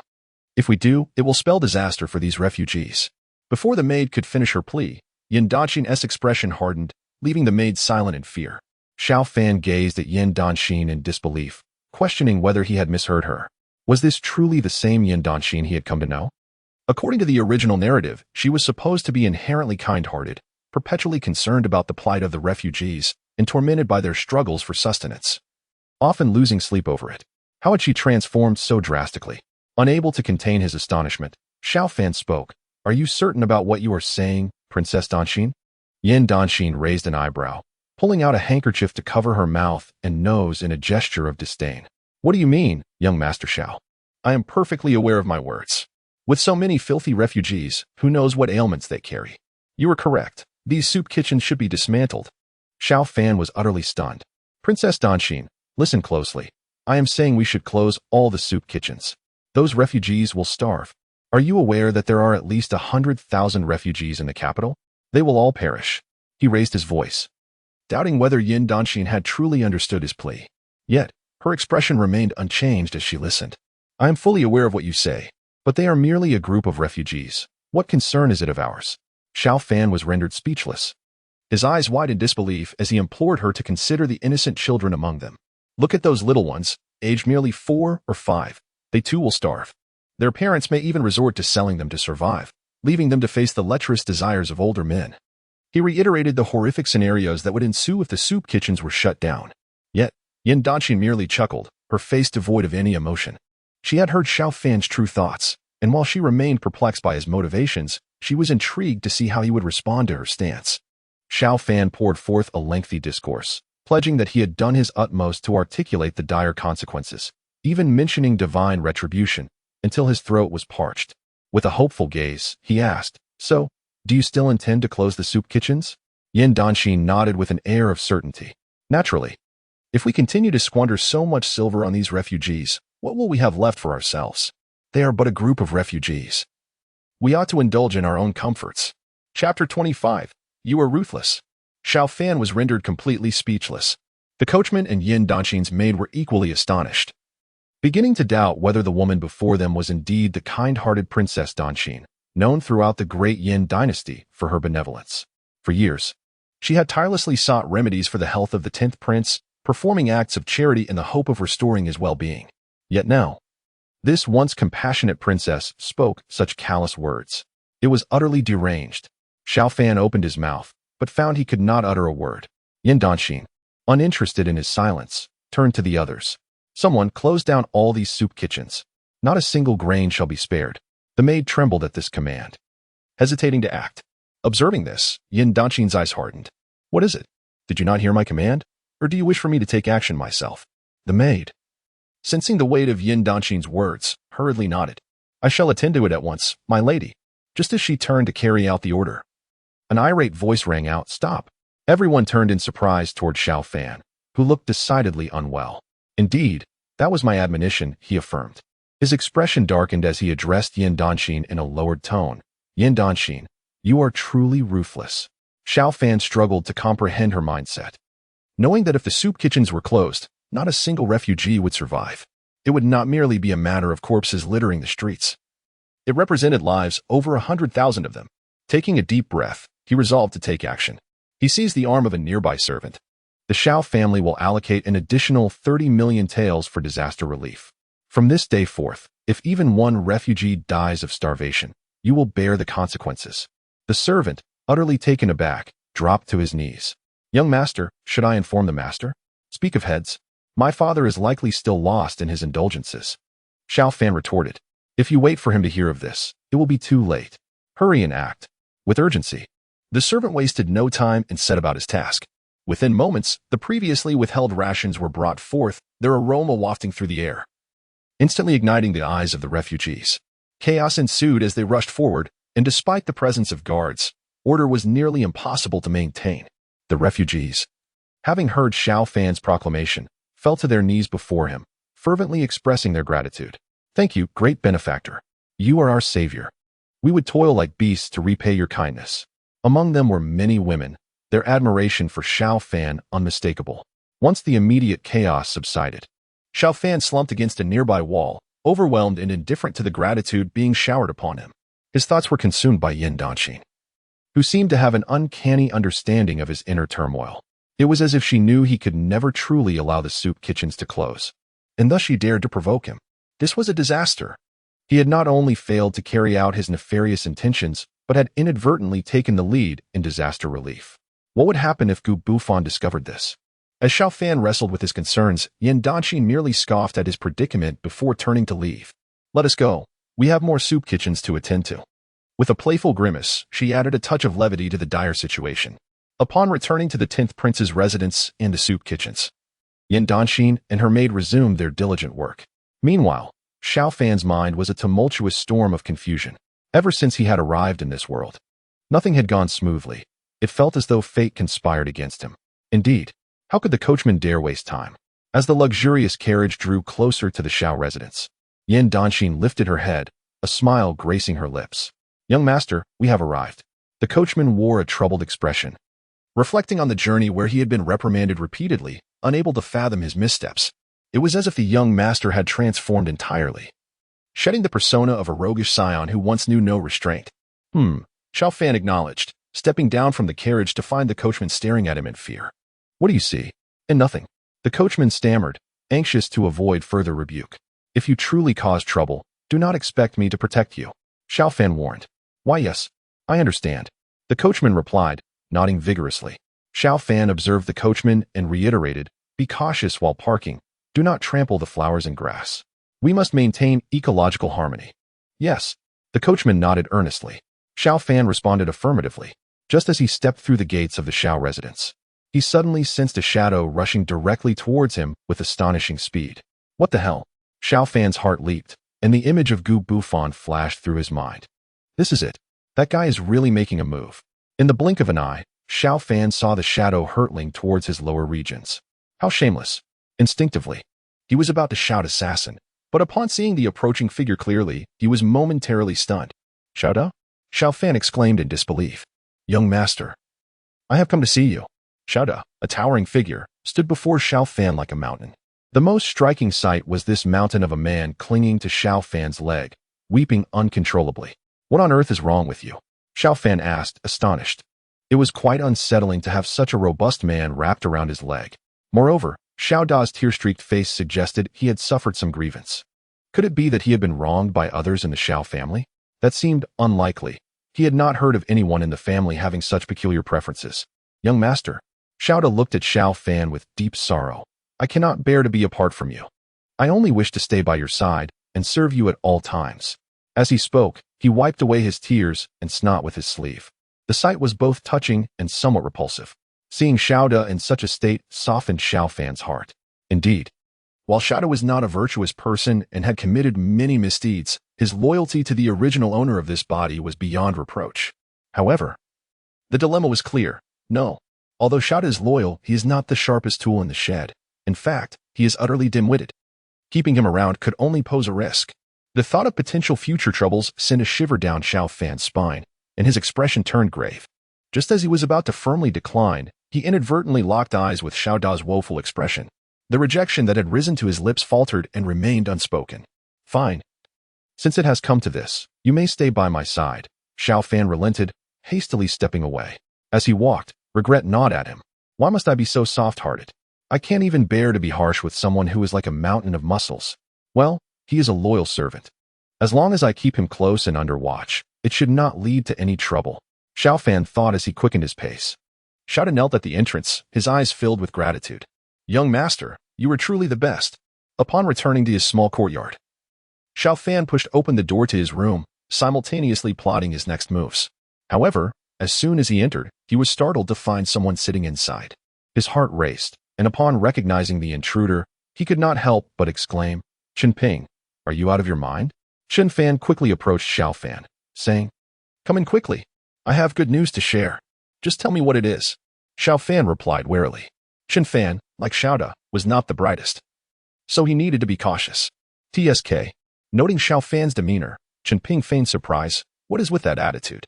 We grew up together, and you were never like this." As he spoke, he discreetly closed the door, and the atmosphere in the room shifted to an eerie tension. Xiao Fan felt a prickling sensation on the back of his neck. What does he want to say? Please don't tell me he has captured Kong Ding. Xiao Fan thought anxiously. What is it? Hurry up and say it, he urged. Xiao Ping, sensing Xiao Fan's urgency, grinned slyly. Xiao brother, look at this. He produced a scroll and handed it to Xiao Fan. Xiao Fan instinctively accepted it, and when he read the contents, his eyes widened in shock. The alliance to eliminate Gu Bufan? He gasped, utterly taken aback. Indeed, Xiao Ping confirmed, equally astonished. Xiao brother, I have already informed everyone. Anyone whose father holds a position of third rank or higher, like Wang Hiji and Yang Shua. Xiao Ping grew increasingly animated, counting off names with enthusiasm. Xiao Fan, however, was at a loss for how to react. He had long sought to avoid entanglements with Gu Bufan, yet here was Xiao Ping, actively seeking him out. Not only that, but he had gathered all the ruffians in the capital. The individuals Xiao Ping had just mentioned were all too memorable to Xiao Fan, their levels of debauchery rivaling that of the original owner. The critical point was that none of these people could measure up to the original owner. They were all mere cannon fodder. Xiao Fan was almost certain that any of them who crossed paths with Gu Bufan would not survive. In a panic, Xiao Fan seized Xiao Ping's arm. Calm down, Chun. What do you mean by this? Xiao Ping looked puzzled. My brothers want to help you. Xiao brother, are you really going to let this slide? You know I have feelings for Princess Kong Ding, and now that His Majesty has betrothed her to you, how can we let such a grave insult go unpunished? Xiao Ping spoke with fervor, fully aware of the earlier events in court. He was about to say more when Xiao Fan swiftly covered his mouth. Xiao Ping stared at him in confusion, unsure of Xiao Fan's intentions. Meanwhile, Xiao Fan scanned the area around them warily. Once he confirmed they were alone, he breathed a sigh of relief. For heaven's sake, can you just say whatever you want? Discussing the protagonist so casually is tantamount to courting death. Just from what Xiao Ping said, I feel as if my life is in jeopardy. What do you mean? Xiao brother? Xiao Ping struggled against Xiao Fan's grip, displeased. Xiao Fan quickly hushed him. Be quiet. If you keep talking, we will both be in trouble. What? Xiao Ping was still baffled. He could not understand why Xiao Fan was so adamant about not wanting to confront Gu Bufan. Xiao Ping was no fool, and his curiosity grew as he observed Xiao Fan's behavior. Xiao Fan sighed, acknowledging that he was certain Xiao Ping would not comprehend his reasoning. The priority was to send Xiao Ping away promptly, preventing any further chaos. He had just begun to alter the course of events, only to be confronted by Princess Kong Ding and Yin Danshin, both complicating matters further. Now, with Xiao Ping's antics, he could not afford to continue down this path. As Xiao Fan pondered these thoughts, he lifted his gaze to find Xiao Ping regarding him with a peculiar expression. What are you doing? Xiao Fan asked, suspicious. He genuinely feared that Xiao Ping might concoct some new scheme. Let me take you out to relax, Xiao Ping suggested, leaning closer to Xiao Fan, his eyes glinting with mischief. Come on, Xiao brother, you must be feeling pin up after so long without visiting the Zuixian Lu, right? I understand. In an effort to please the little princess, you must restrain yourself. Hence you feel a bit anxious, don't you? Xiao Fan blinked, slowly realizing what Xiao Ping had said. The original owner certainly indulged in many unsavory activities and frequented the red light district. Now, Xiao Ping evidently thought he had been holding back for too long, which led to his current demeanor. Xiao Ping did not expect Xiao Fan to agree so readily, and a bright smile broke out on his face. Good brother. I remember you were so reluctant to please that little princess before. What has changed now? Xiao Ping teased, gazing at Xiao Fan with a playful expression. You are right. Which man is not fickle at heart? If one does not seize the moment, future opportunities may vanish. Indeed, what does it matter if it's the little princess? No one can confine my brother. Let us go. Xiao Fan followed Xiao Ping out, contemplating that this was the only way forward. Once his reputation was tarnished, with the character of Princess Kong Ding, she would undoubtedly break off the engagement. As they stepped outside, the sunlight graced Xiao Fan's face, and other thoughts crossed his mind. Xiao Ping was undeniably unwilling to heed his advice. Seizing this opportunity would allow him to expend some of Xiao Ping's energy. Once Xiao Ping was fatigued, the matter would resolve itself. Just as they exited, a furtive figure came into view. Xiao Ping smiled upon seeing it. Isn't that Xiao Da? What brings him here? Xiao Da, upon noticing Xiao Fan, became excited and straightened up. Young master, where are you headed? Xiao Fan's smile faltered. How could he have forgotten about Xiao Da? If he left with Xiao Ping, who knew what trouble Xiao Da might stir up later, rather than waiting for Xiao Da to seek his own demise, it was better to bring him along. With that thought, A smile returned to Xiao Fan's face. Your young master is off to enjoy himself. Come along, Xiao Da. Xiao Da's face lit up with excitement. Is what you say true, young master? Would I deceive you? Xiao Fan replied. Xiao Da hurriedly followed. Xiao Ping, observing from the side, regarded Xiao Fan with admiration. Xiao brother, it seems you have truly changed. I am delighted. Hearing this, Xiao Fan could not help but grimace internally, thinking Xiao Ping must be out of his mind.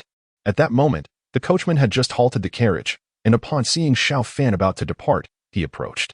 Xiao Ping, smiling, remarked, Why bother with 2 carriages? We can simply take mine. No, I insist on taking my own. Xiao Fan replied earnestly. Riding in his own carriage brought him greater peace of mind. Seeing his determination, Xiao Ping said no more and boarded the carriage. Xiao Da promptly followed suit. With both companions beside him, Xiao Fan felt a sense of relaxation wash over him. With them by his side, he could manage any situation that might arise. As he pondered, he pulled aside the carriage curtain to glance outside. The streets were bustling with life, exuding an air of prosperity. After searching for some time, he could not find Gubu Fan's figure, and finally felt a bit more at ease. Just as he exhaled, he suddenly sensed a presence drawing near. Instinctively, he turned his head and found Xiao Ping nearly pressed against him. Startled, Xiao Fan pushed him away. What are you doing? He inquired, his gaze now laced with wariness. He did not recall such a scene in the original narrative. Even when the original owner fell into misfortune, Xiao Ping had always supported him from behind. Now, Xiao Fan genuinely worried whether Xiao Ping harbored some ulterior motive towards the original owner. Xiao Ping, following Xiao Fan's gaze, remarked, Xiao brother, could it be that you have your eye on some maiden? It has been a long time since we pursued such company. Xiao Fan was speechless. This guy had clearly lost his mind. However, despite his thoughts, Xiao Fan refrained from offering explanations. Over-explaining could lead to complications. In less than half an hour, they arrived at the grandest pleasure district in the capital. The streets were thronged with elegantly dressed ladies. At the entrance of the Zui Xianlu, a woman in her 30s, clad in a revealing pink gown, with a somewhat alarming white makeup and hair tied up high, adorned with a prominent beauty mark, was warmly soliciting patrons. When Xiao Fan's carriage halted, the madam initially appeared displeased, but her expression brightened upon recognizing the visitor. Ah, is that not young Master Hao's carriage? It has been quite some time since you last graced us with your presence. The ladies of the Zui Xianlu have been eagerly awaiting your return. Her voice was loud, and as she spoke, several flamboyantly dressed ladies emerged, swiftly surrounding Xiao Fan. Xiao Da's eyes sparkled with excitement at the spectacle. Young master, is it really such a grand affair? Although the original owner had often taken him to enjoy himself, he had never witnessed such a scene before. Xiao Ping, standing nearby, wore an excited smile as he patted Xiao Fan's shoulder. Xiao brother, see how popular you are here at the Zui Xianlu. The ladies have been longing for your company. Xiao Fan surveyed the frivolous crowd and could not help but sigh. However, considering his purpose for the day, he steeled himself and said, Let us proceed. The madam graciously ushered the ladies forward. As Xiao Fan walked, he dared not open his eyes to look around. Such a vile class society. He knew the debauchery of the capital's elite, but the scene before him left him astounded. Initially, he thought the establishment was renowned merely for its crowd, but upon entering, he truly opened his eyes to a different world. Inside the private chambers was a large wooden bed adorned with golden silk bedding. Just sitting down, Xiao Fan was taken aback by its softness. Meanwhile, Xiao Da, a simpleton at heart, gazed around with wide eyes, clearly overwhelmed by the sights. Xiao Ping approached Xiao Fan with a faint smile. So, good brother, how do you find it? You were reluctant to join me before, but now you see the allure, don't you? Xiao Fan remained silent. Xiao Ping viewed this place as high-end, yet in reality, it was merely a gathering of superficial individuals. Just as Xiao Fan was about to voice his thoughts, Xiao Ping suddenly raised his hand, and the door swung open. The madam entered first, and upon seeing her corpulent figure, Xiao Fan felt a wave of nausea. Yet, when he glimpsed the scene behind her, his eyes widened in disbelief. A dozen exquisitely dressed ladies entered, each more captivating than the last. Their slender figures and unpainted faces, akin to blooming lotus flowers, left Xiao Fan utterly speechless. Can it truly be like this? He stammered, unable to articulate his thoughts. Xiao Ping, understanding his astonishment, assured him. Xiao brother, trust me this time. I guarantee you will have a splendid time. Today's expenses will be entirely on me. Hearing this, the madam chimed in with a flirtatious laugh. Today, young Master Xiao and young Master Qin have graced us with their presence. Ladies, do not forget to greet them. Greetings, young Master Xiao. Greetings, young Master Chun. The young ladies immediately began to speak, their voices charming and sweet, almost dripping with allure. Xiao Fan observed the scene, repeatedly warning himself, Xiao Fan, you mustn't succumb to such indulgence. Despite his inner admonitions, in the next moment, he found himself selecting 4 or 5 enchanting maidens. Naturally, Xiao Ping was unwilling to be overshadowed by Xiao Fan and promptly followed suit, choosing the remaining young women. The two of them reveled in the atmosphere, exchanging toasts. Brother Xiao, I truly cannot comprehend your infatuation with Princess Kongding, Xiao Ping remarked, unable to contain himself. He was clearly intoxicated, his speech slightly slurred. Upon hearing Xiao Ping's words, Xiao Fan felt a pang of anxiety. Fortunately, he had managed to keep his wits about him and had not overindulged. In response to Xiao Ping's question, he merely waved his hand dismissively, choosing not to discuss it. Xiao Fan's gaze wandered to the captivating young women around him, his heart racing with excitement, yet he felt an undeniable tension. Each of these ladies moved with an enchanting grace, and he knew he must exercise restraint. After all, any misstep could lead to unwanted attention from the main characters. While Xiao Fan sought to remain composed, Xiao Ping could not simply stand by. Observing Xiao Fan's restraint, he expressed his discontent. Brother Xiao, we are here to enjoy ourselves. Why the hesitation? This is not like you. As he spoke, Xiao Ping boldly intercepted a nearby young lady. Come, my dear, I wish to taste the wine in your glass. Xiao Fan watched in astonishment, inwardly cursing, rogue. The entire Zhuai Lu was alive with music and laughter. Meanwhile, within the opulent palace of the Great Yan, in a lavish chamber adorned with exquisite furnishings, soft carpets covered the floor, and intricately carved tables were set about. In the grand chamber, a massive rosewood bed, intricately carved with lifelike dragons and phoenixes, dominated the space. Princess Kongding lounged casually on the bed. Fresh grapes, chilled to perfection, lay before her. On either side, neatly dressed maidservants knelt, their heads bowed, too intimidated to meet her gaze. The princess's expression was far from pleasant. She listlessly nibbled on the grapes, her demeanor lethargic. When she posed a question, the maids' faces paled with terror, their mouths agape, unable to respond. Noticing their silence, a flash of irritation crossed the princess's face. Am I speaking to mute servants? Despite her inquiry, the maids continued to stutter, too fearful to articulate their thoughts. The princess's countenance darkened further. Ever since her father had betrothed her to Xiao Fan, she felt a tumult of emotions, unsure whether to be pleased or distressed. Initially, she had intended to toy with Xiao Fan, but since the court session ended, he had not appeared before her. Even her attempts to leave the palace in search of him had proven fruitless. As these thoughts swirled in her mind, a chill spread across her delicate features. What could Xiao Fan possibly be doing now? Seeing the princess's frustration escalate, the maidservants dared not conceal any longer. Trembling, one finally spoke. Your Highness, Xiao Fan has been at Zhuai Lu with Xiao Ping. The maid closed her eyes tightly, bracing herself. Upon hearing this, the princess momentarily froze, struggling to comprehend the implications. Zhuai Lu? After a lengthy pause, realization dawned on her. Clenching her jaw, she trembled with rage. How could Xiao Fan, freshly betrothed to her, dare to frequent such an establishment? Such common courtesans could never compare to her. With her expression stormy, she sprang from the bed, her delicate feet bare against the plush carpet. Your Highness, put on your shoes, the maid implored, but the princess ignored her. Striding forward with determination, I am leaving the palace. The maid, alarmed, rushed after her. Your Highness, we are heading to Zhuai Lu. The princess's face darkened. Each word nearly spat through clenched teeth. At that moment in Zhuai Lu, Xiao Fan was thoroughly absorbed in the revelry. He indulged in fruits and wine, his eyes half closed with delight. What splendid young women! He exclaimed, reveling in the pleasures surrounding him. Whoever said the maidens of Zhuai Lu were lacking? They are all delightful. Xiao Ping, equally immersed in enjoyment, had nearly shed his clothing, pouring wine directly into his mouth. His face flushed bright red. Brother Xiao, how do you find Zhuai Lu? Magnificent, Xiao Fan replied eagerly.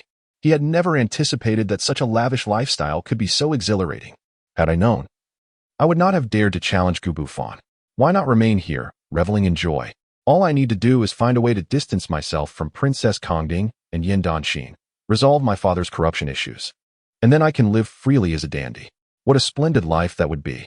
Chapter 29. The unmasking. This is simply wonderful. He had never realized how joyous the life of a dandy could be.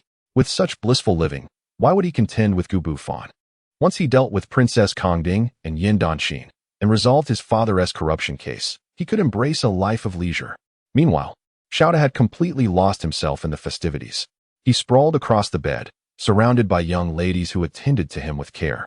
"Master, this place is delightful. Can we return next time?"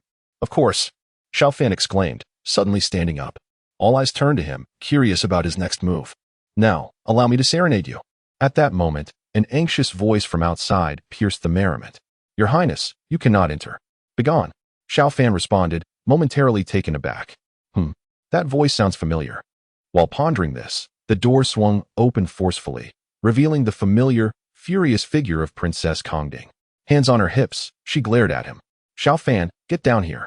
Upon witnessing the princess's furious entrance, both Xiao Da and Xiao Ping felt a jolt of panic, the effects of their intoxication dissipating instantly. Xiao Ping thought to himself, "This is a disaster. We are in big trouble." As the prince favored by the emperor, Xiao Fan had been caught red-handed at Zui Xianlu, a grave offense indeed. Xiao Ping's face paled at the thought, wishing he could disappear. Xiao Da, however, fueled by his inebriation, felt little fear in the face of Princess Kongding. Reflecting on how hard his master had pursued her previously, only to be met with indifference, he thought, what's the harm in relaxing a bit? With that, he stood up, glaring at the princess. Meanwhile, Xiao Fan was drenched in cold sweat, unsure of how to proceed. Just then, Xiao Da bolted out of the room without hesitation, and in a moment of desperation, Xiao Fan hurled the wine jug in his direction. "Xiao Da." The wine jug struck him, and immediately, Xiao Da felt considerably more alert. Upon turning to look at Princess Kongding, the unmistakable aura of royal authority silenced him completely. The young women in the private room knelt one by one to pay their respects to the princess. Xiao Fan's heart raced with anxiety. He had been caught red-handed by Princess Kongding, and if news of his escapade at the drunken fairy pavilion reached the emperor, it would undoubtedly lead to his family's ruin. What a predicament! As these thoughts occupied his mind, Kongding's cold gaze fell upon him, and she demanded, "Xiao Fan, what are you doing?" Kongding felt a surge of frustration. Xiao Fan was about to plead for mercy when a sudden idea struck him. He had previously exerted great effort to persuade Princess Kongding to call off their engagement. Yet she had resolutely refused. However, now that he had been caught in the act, the die was cast. Perhaps it would be better to go with the flow? If he were to admit his wrongdoing, it might provoke her anger and lead to a successful annulment of their engagement. This way, he could also fade from Gu Bufon's sight. "Ah, what a genius I am." With that thought, Xiao Fan looked up at Kongding and stated, "Why bother asking? You already know what I am doing here." Standing tall, he adopted a rather roguish demeanor. Seeing him like this made Kongding tremble with fury. She pointed her delicate, jade-like finger at him, but found herself unable to utter a single word. She had clearly heard Xiao Fan's inner thoughts. This rascal was intentionally trying to provoke a breakup. How infuriating. He had not behaved this way before. Did he truly find her so unworthy of his regard? And what of Gu Bufon? How could she ever be interested in someone like him? Kongding wished to unleash her wrath, but witnessing Xiao Fan's nonchalant attitude, she suppressed her anger. "Xiao Fan, think carefully. If your father finds out." Kongding deliberately left her sentence hanging, and Xiao Fan felt a twinge of anxiety upon hearing her words. Why not just demand to end the engagement? After all, I am who I am, a hopeless case. Xiao Fan thought, his scalp prickling with apprehension. Even if he married the princess, it would be of her own volition. What harm was there in enjoying himself now? "Your Highness, I must clarify that even if we were to marry in the future, I would still be free. I can come and go as I please." Xiao Fan was reveling in his thoughts, all the while cautiously observing Kongding's expression, his heart racing. He only wished to send Kongding away as quickly as possible. Ideally, she would demand to annul the engagement in a fit of rage. Then everything would revert to its original state, and he would be liberated. Only then could he truly find peace. As Xiao Fan pondered, little did he know that Kongding, with her expressive eyes, had heard his thoughts all too clearly. Observing him, her expression grew increasingly displeased. The Xiao Fan kept bringing up Gu Bufon. She was curious to see what he would do next. Up until now, Kongding herself was somewhat uncertain about her own feelings. Initially, she found Xiao Fan quite bothersome, but now that he was not pestering her, she felt strangely out of sorts. With that, Kongding stepped closer to Xiao Fan, inquiring, "What is the matter with you?" Xiao Fan braced himself for her wrath, but to his surprise, Kongding's demeanor shifted dramatically. He gazed at her in confusion, uncertain of her intentions. Kongding casually took a seat beside him, nonchalantly waving her hand. "Why are you all kneeling?" Get up. Chapter 30. Drink. Why have you stopped drinking? Xiao Ping and Xiao exchanged bewildered glances. What was happening? They had expected Princess Kongding to unleash her fury. It wouldn't have been surprising if she had chosen to demolish the entire drunken fairy pavilion. Yet the current situation was nothing like they had anticipated. Could it be that this spoiled little princess had changed her temperament? How peculiar. Among them, Xiao Fan was the most astonished. He stared at Kongding in disbelief, utterly baffled by her actions. Wasn't she supposed to be furious and ready to tear the place apart? Yet here she was, sitting down instead. What are you doing? Xiao Fan blurted out, unable to contain his confusion. Kongding smiled at him. What? Only you men can come here for leisure? Can't I join? Everyone was taken aback. The madam at the door shivered at the princess's words, momentarily doubting her hearing. The next instant, Kongding's gaze fell directly upon her. Does my command not hold any weight? I said, bring all the ladies here. Although the madam was shocked, she quickly regained her composure and responded, of course, I shall do so right away. She hurriedly turned to leave, letting out a sigh of relief. Thank goodness. She had feared for the fate of the drunken fairy pavilion. But now it seemed there was no cause for alarm. Xiao Fan and Xiao Ping exchanged glances, puzzled by the unexpected turn of events. Kongding sat elegantly, casually lifting a wine cup. Xiao Fan, shall we drink together? What on earth? Is this girl out of her mind? Aren't you supposed to be angry? Why are you not angry? Is this still the headstrong Princess Kongding we know? Xiao Fan thought in astonishment, while Kongding reveled in her triumph. Having sensed his thoughts, isn't your intention to dismiss me? I am curious to see what you will do next. With that, Kongding continued, why aren't you drinking? Fine, I shall drink first. She brought the wine to her lips, her delicate neck quivering slightly, a picturesque sight. Xiao Ping, wide-eyed in disbelief, leaned closer to Xiao Fan. Brother Xiao, you didn't mention this situation to me before. Xiao Ping knew Xiao Fan well. He had been tirelessly pursuing Princess Kongding. Yet she had shown him no kindness. Now, she was here at the drunken fairy pavilion drinking with him, and rather than being angry, she was joining in. This was utterly incomprehensible. Meanwhile, Xiao Fan furrowed his brow. If Gu Bufan were to learn of this scene, he would surely flay him alive. He needed to find a way to send Kongding away quickly. Observing her demeanor, Xiao Fan's mind raced with strategies. Soon, the atmosphere in the private room grew lively once more. Initially, Xiao Ping and Xiao were cautious, frequently glancing toward Kongding. But upon realizing she was not upset, they gradually grew bolder. Xiao Fan sat uneasily, genuinely unsure of how to navigate this unexpected development. Kongding, noticing his discomfort, raised an eyebrow playfully with a smirk. Suddenly, she stood up. Xiao Fan's eyes widened in disbelief as he watched her stride confidently toward him. What are you doing? He stammered nervously. Kongding smiled sweetly. Why? Aren't you happy that I have come? Let us drink. As she poured a cup of wine for Xiao Fan, he felt as though he had lost his mind. Or perhaps Kongding had gone mad. Yet under the circumstances, he steeled himself. All right then. Let us drink. Regardless of the circumstances, one must not hesitate. Your Highness. I shall drink as much as you desire. Xiao Fan declared, his mind racing with thoughts. How much more can this girl possibly drink? Surely, she will back down soon. At that point, it will be easy to send her away. As long as I can dismiss her, everything will be manageable. Unbeknownst to Xiao Fan, his inner musings were overheard by Princess Kongding, who wore a knowing smile as she gazed at him. Xiao Fan, this is what you have proclaimed. Without delay, he seized the wine jug before him. My dear princess, sipping one cup at a time is rather tedious. Let us drink freely and boldly. Kongding raised an eyebrow in surprise. She had not anticipated Xiao Fan's audacity, yet recalling her earlier words, her cheeks flushed with warmth. To bow her head now would be tantamount to conceding defeat to Xiao Fan. Observing her indecision, Xiao Fan felt a wave of relief wash over him.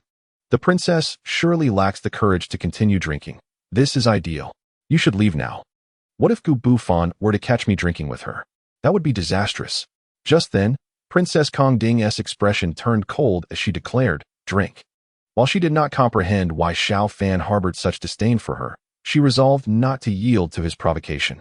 Kongding would never admit defeat. With determination, she grasped the wine jug and drank heartily. The crystal-clear liquid cascaded down her fair skin, glistening as it fell. In the blink of an eye, she had consumed 3 or 4 liang. Xiao Fan stared in disbelief. Goodness, this girl has truly lost her mind. Xiao Ping and Xiao turned to witness Kongding's boldness, equally astonished. At that moment, Xiao Fan's grip faltered, causing the jug to crash to the ground. The gathered young ladies turned to look, their expressions fraught with shock and disbelief. It was utterly astonishing. the most esteemed princess of the Great Yan Dynasty, drinking so liberally at the drunken immortal pavilion. If this were to be spoken of, few would believe it. Yet, it was indeed a reality. As Xiao Fan observed Princess Kong Ding, anxiety gripped his heart. Seeing her intent on continuing to drink, he swiftly snatched the jug from her grasp. At this point, her delicate face was flushed, and her body began to sway. Drink. Why have you stopped? Xiao Fan's expression darkened. Enough. Do not drink anymore. As the effects of the alcohol took hold, Kong Ding stumbled forward, attempting to reclaim the jug, only to be intercepted by Xiao Fan. In an instant, her soft body fell against him, a fragrant aroma enveloping him. Chapter 31. I want Xiao Fan to accompany me. Xiao Ping and Xiao Da, witnessing the scene, immediately rose. What are you staring at? Go attend to your own affairs. Surely, everyone present at the drunken immortal pavilion is astute. The ladies quickly dispersed, leaving only Xiao Fan and Princess Kong Ding in the private room, while the others dared not approach. Xiao Ping inside, supporting the inebriated princess to the bed. What do you intend to do? At this moment, Kong Ding was utterly intoxicated, her fair hands flailing about. Her long, snow-white legs were exposed, drawing the gaze of many. Xiao Fan found himself involuntarily captivated, but he quickly regained his composure. He scolded himself internally. Stay calm, Xiao Fan. The prior matters remain unresolved. You cannot act like a cad. Otherwise, Gu Bufan would surely make mincemeat of you. As he contemplated pushing Kong Ding away, she suddenly grasped him tightly. Do you truly despise me?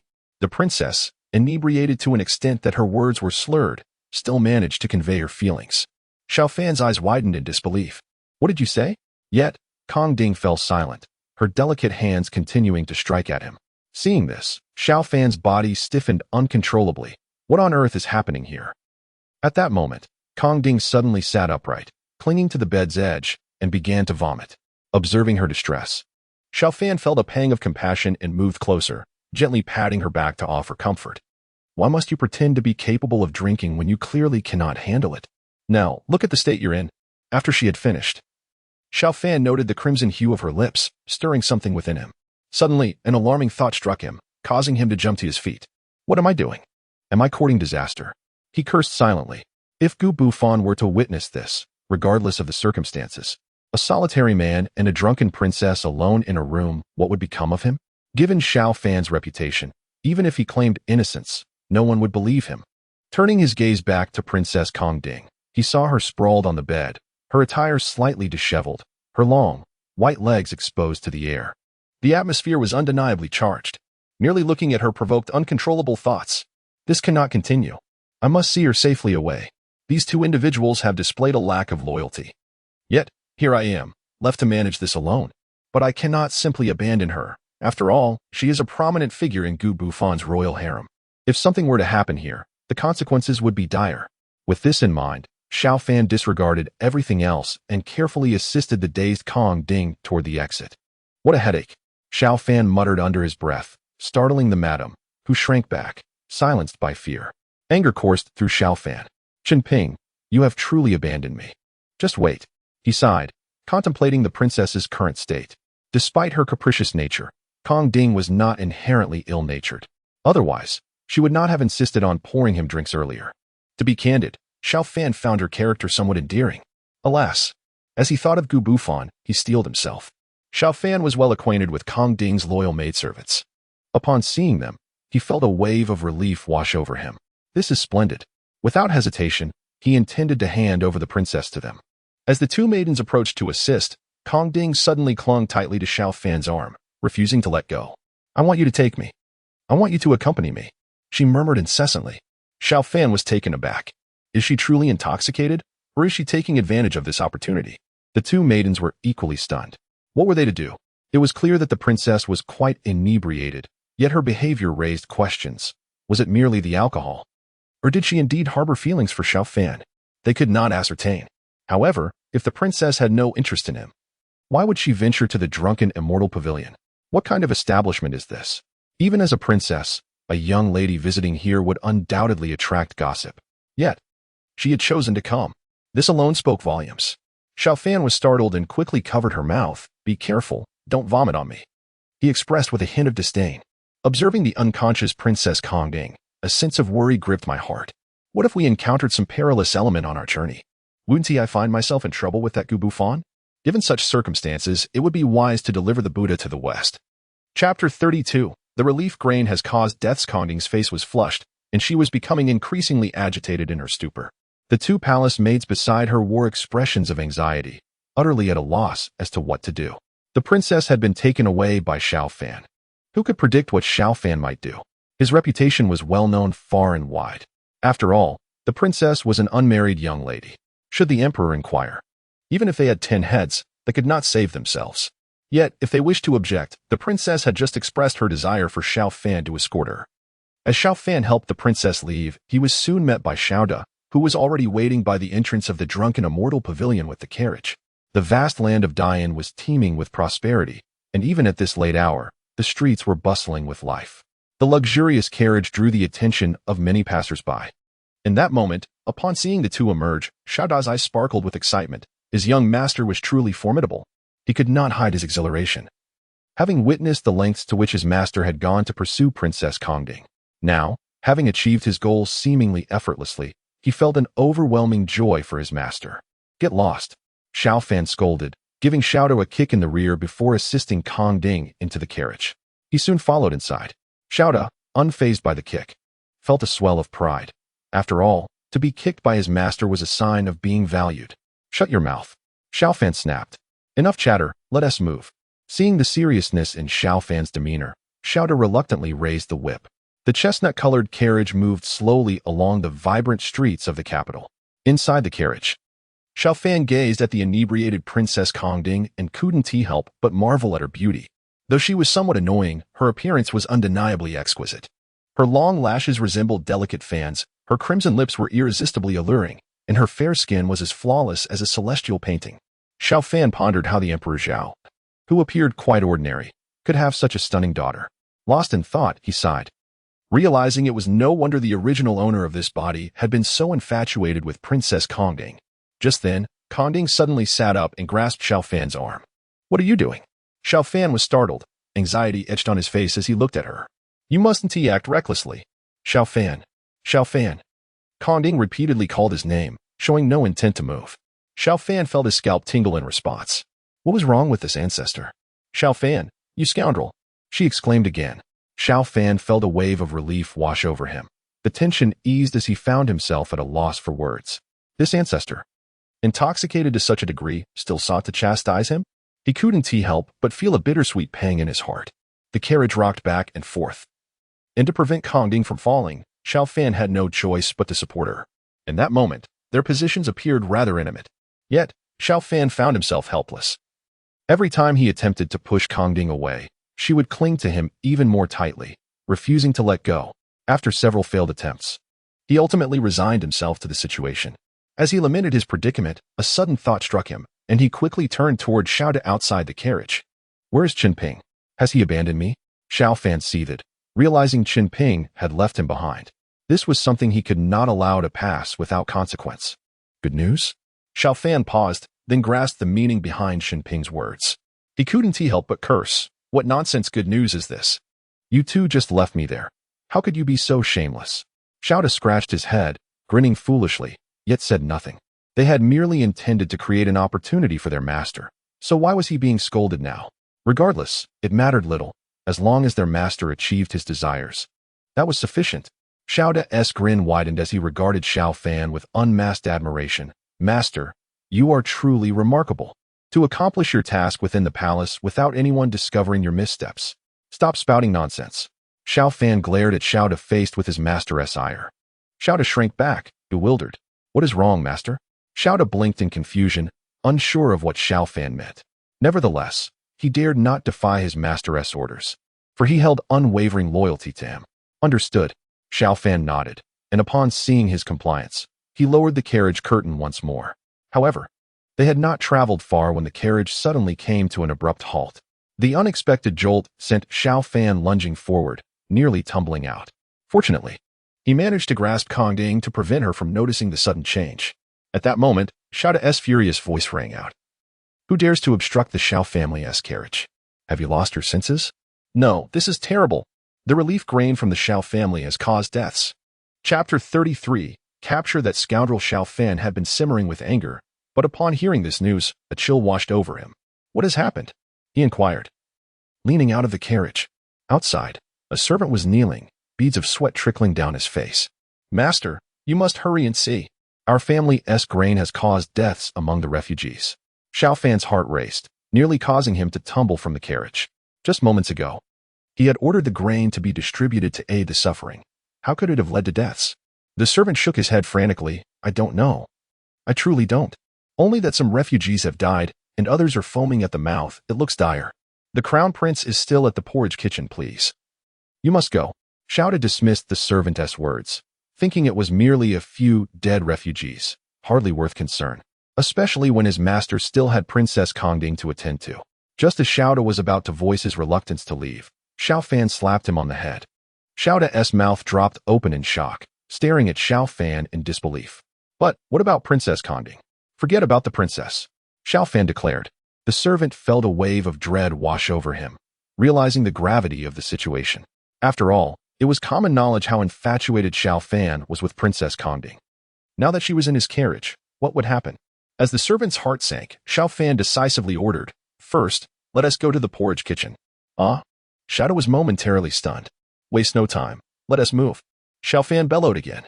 Xiao finally arrived as the translator, hastily driving the carriage towards the outskirts of the city.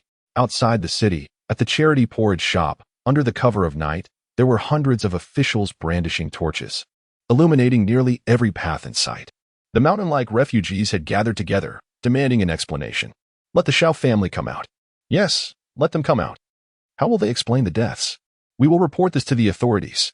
At this moment, Yan Dynasty stood in a corner, her expression dark. A nearby maid looked at her with concern, whispering, "Miss, this is a matter for the Xiao family. Why should we involve ourselves?" Yan Dynasty's expression hardened. "What do you mean, Xiao family's matter? Are we not the charity shop? Are these not common people? Is this not the disaster relief grain we are distributing? How many more must suffer before Xiao Fan arrives?" As she spoke, her contempt for Xiao Fan deepened. Initially, she thought he had a sudden awakening of conscience, only to discover that the grain was inherently flawed. It was not only mixed with sand, but also much of it was moldy. Many refugees suffered from severe gastrointestinal distress after consuming it, and some elderly individuals simply could not endure it. How could Yan Dynasty not feel furious at such a scene? Just as she was about to say more, a carriage approached swiftly. "Make way. Young Master Xiao has arrived." In the entire capital, who did not recognize Xiao Fan's carriage? A path was quickly cleared. The carriage halted, and Xiao Fan alighted with a grim expression. Nearby lay the bodies of a dozen refugees, each pale and bluish, their deaths appearing particularly tragic. A servant responsible for distributing the relief grain approached, lowering his voice. "Young master, these people consumed our Xiao family's grain, and then this happened.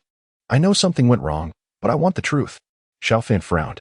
The servant, not daring to conceal any information, quickly replied, "Young master, you will see for yourself."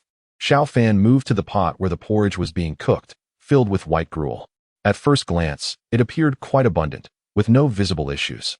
Yet, as he drew closer, he quickly detected a foul odor emanating from the porridge, which was crawling with maggots. Upon closer inspection, he also noted fragments mixed within, clearly containing a great deal of dirt. "Is this what you serve to people?" Xiao Fan's face changed dramatically, his anger boiling over. "I told you to open the granaries. And this is how you handle it?" Xiao Fan felt as if he might explode from rage. "Damn it. I intended to gain some reputation for my father, and now, not only have I gained nothing, but people have also died. How am I supposed to resolve this?" Xiao Fan was seething. Not far away, Yan Dynasty stood among the crowd, incredulously watching Xiao Fan. She had heard everything he thought. Unable to restrain herself, she frowned. Was it possible she had misjudged Xiao Fan? Initially, she believed he was merely pretending, which fueled her disdain for him. But now, could it be that someone else was pulling the strings? Observing the anguished faces of the refugees, some had begun to shout, "Xiao family, you must give us an explanation. Do our lives not matter? We will bring you to justice." The crowd erupted into a cacophony of voices. Xiao Fan's expression darkened further. "Damn it, I try to do something good, and I end up being scolded." Taking a deep breath, Xiao Fan shouted, "All members of the Xiao family, step forward. I want to see who is responsible for this." Xiao, with a grim expression, replied, "Young master, it's Xiao Bei." Xiao Bei. Xiao Fan was momentarily taken aback. Then a figure immediately flashed through his mind. Xiao Bei was a name he had personally bestowed, originally a servant of ill repute, yet he was favored by Xiao Fan, who had relied on him during his pursuit of Princess Kongding. In a moment of joy, Xiao Fan had granted him the Xiao surname and assigned him to oversee the most lucrative tasks in the family, including managing the granaries for disaster relief. A chill ran down Xiao Fan's spine. How could he have forgotten this person? If he had remembered that this fellow was responsible for distributing the grain, he would have ensured to supervise him closely. Now, with such a disaster unfolding, he cursed under his breath, finally roaring, "Where is Xiao Bei? Bring that scoundrel before me." Chapter 34. I want the truth. The surrounding Xiao family servants trembled. "Young master, Xiao Bei is drinking tea at a nearby tea house." Xiao Fan was furious, nearly ready to skin Xiao Bei alive. Here he was, hurling insults, while that rascal was leisurely enjoying tea. Who gave him such audacity? Shouta. "Here, master. Go fetch that wretch Xiao Bei. If I do not see him within the time it takes to burn 3 incense sticks, you will share in his punishment." Xiao Fan spoke coldly. This was the first time Xiao Da had witnessed his master so enraged. He shuddered and quickly replied, "Rest assured, master. I will ensure that scoundrel is brought here." Without wasting another moment, Xiao Da mounted his horse and sped off. Xiao Fan gazed at the discontented refugees, inhaled deeply, and addressed them, "Ladies and gentlemen, I, Xiao Fan, will certainly provide an explanation for today's events." Yan Dynasty, observing from the crowd, raised her eyebrows. She had to admit, Xiao Fan's approach to handling the situation was remarkably adept, entirely different from her previous impressions of him. He was composed and capable of swiftly calming the public's unrest. Had it been the old Xiao Fan, he would have likely resorted to violence, beating the refugees before imprisoning them, indifferent to their grievances. A nearby maid, unable to comprehend Xiao Fan's actions, turned to Yan Dynasty, asking, "Miss, is the young master truly pretending?" Yan Dynasty shook her head. "Just watch and see." She was uncertain whether Xiao Fan was genuine or merely acting. However, given her ability to hear his thoughts, she could surmise that he was likely not involved in this matter. Just when had he changed so significantly? What had prompted such a transformation? Yan Dynasty was baffled. Meanwhile, Xiao Fan had taken a seat before the row of corpses, his expression increasingly grim. The misdeeds of Xiao Bei had completely derailed his plans. Xiao Fan remained silent, the atmosphere around him thick with tension, resembling a volcano on the brink of eruption. Suddenly, Xiao Fan turned at the sound of commotion, as Xiao Da unceremoniously tossed a figure onto the ground. Xiao Fan looked down to see a man dressed in luxurious garments, appearing to be in his 20s, with a cunning expression and shifty eyes, reeking of alcohol. He was utterly bewildered, unable to comprehend what had transpired. "Impudent! That scoundrel dares to lay a hand on me. Do you know who I am? I am Xiao Bei of the Xiao family," he instinctively shouted. As Xiao Bei continued to bluster, he noticed the sympathetic gazes of those around him, and being accustomed to his privileged positions, he could not tolerate the pity directed at him. He continued to berate, "What are you looking at? I ask you, what are you looking at? Xiao Bei, do you know who I am?" Xiao Fan's voice was icy. Xiao Bei turned to face him, instinctively preparing to insult him, but before he could utter a word, he finally recognized the face before him. Xiao Bei's face turned pale as he suddenly knelt on the ground, frantically slapping his own face. "Young master, I deserve to die 1,000 deaths. I beg for your mercy." At that moment, Xiao Fan's expression was so grim it seemed one could almost wring water from it. He could easily discern Xiao Bei's true nature, cunning and opportunistic, adept at navigating the winds of fortune. Before Xiao Fan could utter a word, Xiao Bei was already intent on ruining his own face. "Enough," Xiao Fan spoke coldly. Seeing this, a smile crept onto Xiao Bei's face. "Young master, this servant truly deserves to die 1,000 deaths." As he spoke, Xiao Bei crawled over to Xiao Fan, eager to knead his legs. "What are your wishes, young master? This servant will certainly fulfill them." Xiao Bei was acutely aware of his young master's character. In Xiao Fan's eyes, a mere issue with grain did not amount to a significant matter. As long as he could appease Xiao Fan, everything would be fine. "Young master, which young lady has caught your eye? This servant will surely bring her to you," Xiao Bei continued. Unfortunately, Xiao Fan showed no signs of relenting. Instead, he scoffed coldly. "Xiao Bei, what did you just say?" Xiao Fan's tone was so dark that it left Xiao Bei momentarily stunned. He blinked, staring blankly at Xiao Fan, feeling a sense of confusion wash over him. All along, he had been favored by the young master in the Xiao household. How else could he have attained his current position? But now, with Xiao Fan showing no signs of leniency, and even hinting at punishing him, Xiao Bei found himself unable to grasp the situation. He thought to himself, why does the young master seem so much more unfamiliar? Seeing that Xiao Bei still pretended to be foolish in such dire circumstances, Xiao Fan abruptly stood up. This scoundrel privately ordered all the grain to be replaced with aged rice, mixed with sand. He has sabotaged my plans and dares to feign ignorance here? Do you think I am unaware of the price differences? The profits are undoubtedly lining this brat's pockets. Xiao Fan's voice grew colder as he felt the hungry eyes of the refugees upon him, his murderous intent towards Xiao Bei evident. Xiao Bei's expression darkened as he had not anticipated Xiao Fan would speak so bluntly about the matter. Taking a deep breath, he attempted to approach Xiao Fan. But Xiao Fan interjected, "Pull him away." Xiao Da, who stood nearby, immediately complied, yanking Xiao Bei back with such force that he fell to the ground. "Speak here. Don't try to play tricks on me." Xiao Da glared fiercely, his voice filled with menace. Xiao Bei was terrified, his composure shattered. He knew the reputation of Xiao Da well. He was the young master's most loyal and formidable aide, and there would be no mercy if he were to declare that he would cripple him. Trembling, Xiao Bei dared not scheme any further and stammered, "Young master, this servant. This servant was merely following your style, withholding the silver to save for you." Xiao Bei's voice was barely a whisper, but upon hearing his words, which sounded like a death knell to him, Xiao Fan sneered coldly. This scoundrel still wishes to deceive me? He recalled how this brat had often used his name to line his own pockets, claiming it was for Xiao Fan's future use.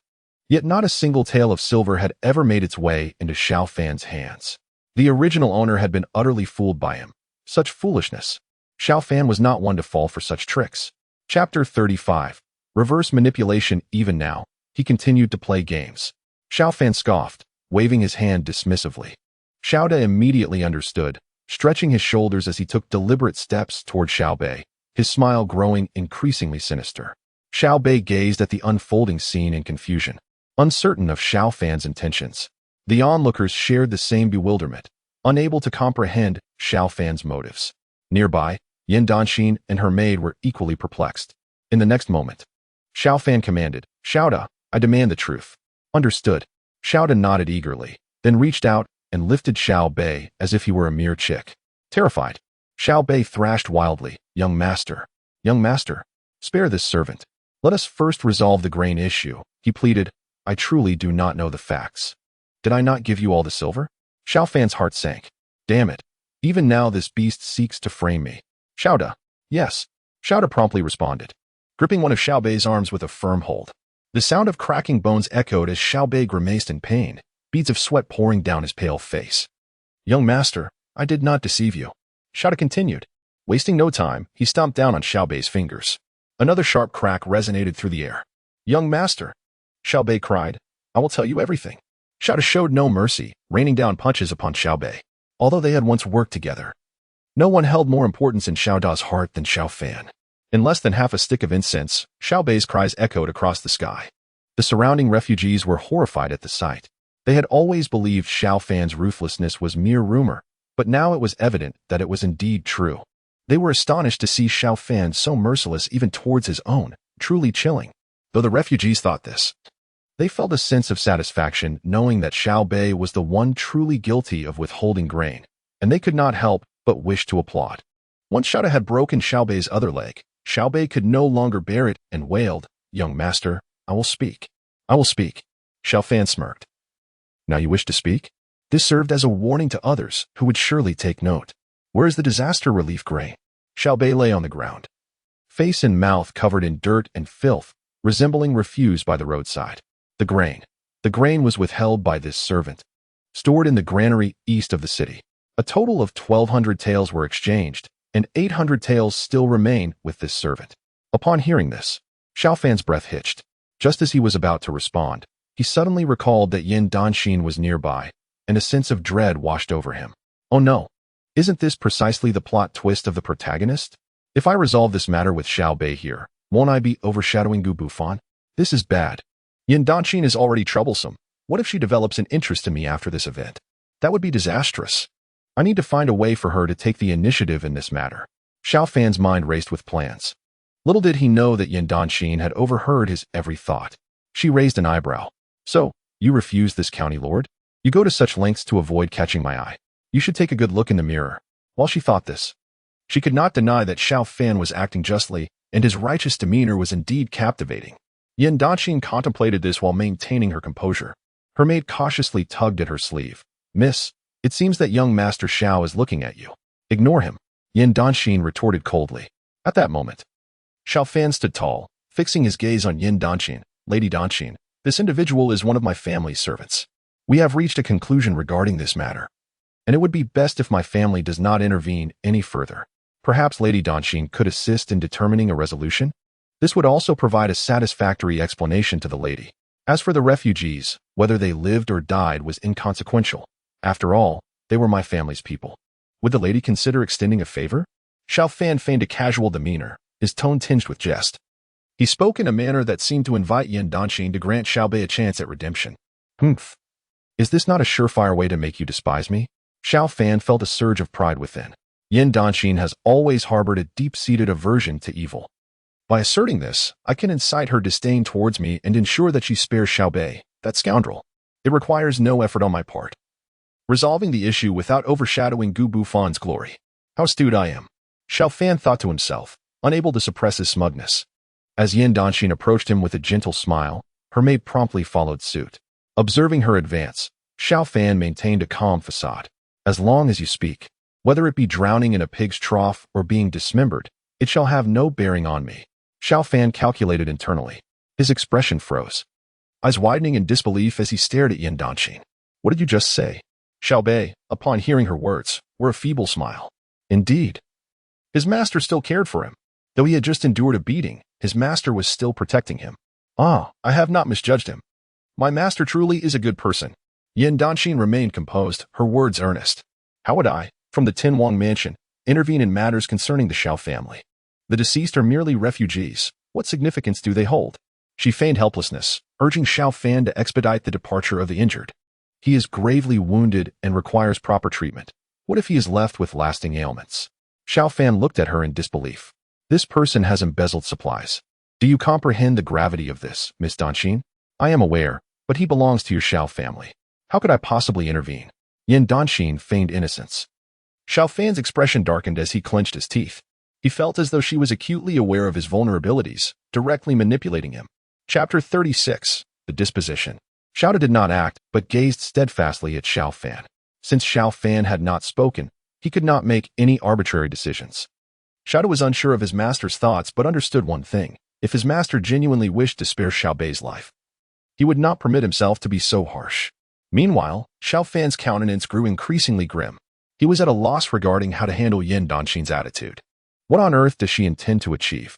Yan Dynasty spoke again, instructing Xiao to swiftly carry Xiaobei away. As she spoke, she scrutinized Xiao Fan. Although she was still unclear about his intentions, she found pleasure in his evident frustration. Xiao Fan's face was indeed quite unpleasant, while Xiao, under Yan Dynasty's command, dared not voice any objections. After all, she was the daughter of the 10th prince, and her status far surpassed that of Xiao. In that moment, Xiao found himself wavering. Xiaobei, upon witnessing this, couldn't help but scold. "Xiao, are you a fool? What are you wasting time for? Hurry and take me away." Having just endured a brutal beating, Xiaobei's strength had somewhat returned, and aside from his fractures, he could still manage to speak. Faced with Xiaobei's provocation, Xiao snorted, causing Xiaobei to fall silent. Xiao Fan continued to remain silent. Seeing this, Xiao hesitated before helping Xiaobei to his feet. He couldn't help but glance at Xiao Fan's expression. "Master, may I take him away now?" Xiao Fan remained silent. Yan Dynasty waved her hand, urging, "Hurry, or you might find yourself accountable if he is not treated in time." With Xiao Fan not responding, Xiao proceeded to assist Xiaobei away. Just as they were about to board the carriage, Xiao Fan finally spoke. "Stop." Everyone turned to look at Xiao Fan, whose face was a terrifying shade of anger. Yan Dynasty, observing this, couldn't help but revel in his distress, though she maintained a facade of indifference. "Humph. You wish for me to be a wife to that Gu Bufon. Let this be your punishment." Yan Dynasty felt a surge of satisfaction within her. The towering figure of Xiao scratched his head in confusion. "What is the matter, master?" Xiaobei blinked, feigning innocence. "Master, if I do not receive treatment, I will truly be in dire straits." Xiaobei believed that Xiao Fan had no choice but to allow Xiao to beat him to appease public outrage. However, having already suffered a beating and sustained fractures, he felt that he must receive treatment. He could not fathom that Xiao Fan would disregard their master-servant bond and allow him to perish. His eyes, filled with reproach, were fixed on Xiao Fan. Xiao Fan glared at Yan Danxin, acknowledging her cleverness. Yan Danxin covered her mouth, remaining silent. Taking a deep breath, Xiao Fan turned to Xiao Bei, stating, "Drag this scoundrel away." Xiao Bei, bewildered, asked, "What are you saying, master? Do I need to repeat myself?" Xiao Fan's voice turned icy. At this moment, Xiao finally reacted, not daring to waste time, and forcefully yanked Xiao Bei down. He was well acquainted with Xiao Fan's temperament. This uproar indicated that he was not inclined to show any mercy towards Xiao Bei. Moreover, Xiao had never had a favorable impression of Xiao Bei. Had he not been concerned about his master's displeasure, he would have dealt with Xiao Bei long ago. Now witnessing Xiao Fan's wrath directed at Xiao Bei, Xiao naturally held nothing back. Xiao Bei was yanked down like a dog, his expression contorted in pain as he curled up, cold sweat pouring down his face. Xiao Fan, with a grim expression, approached Xiao Bei, towering over him. Xiao Bei was utterly bewildered, but upon meeting Xiao Fan's gaze, he felt a chill run down his spine. "Master, even if this is for venting your anger, you cannot be so ruthless, with so many witnesses." Otherwise, Xiao Bei was completely dumbfounded. "What is happening? This is entirely different from what I expected." Stuttering, he managed to say, "Master, shut your mouth," Xiao Fan scolded, reaching down to stomp on Xiao Bei's face. Xiao Bei screamed in agony. He coldly surveyed the others. "Did you all hear what I said?" Many from the Xiao family present lowered their heads, responding affirmatively. "Good. As long as you heard, do as I instructed. If I do not see silver and supplies within 3 hours, or if you fail to distribute provisions to the refugees, none of you will have it easy."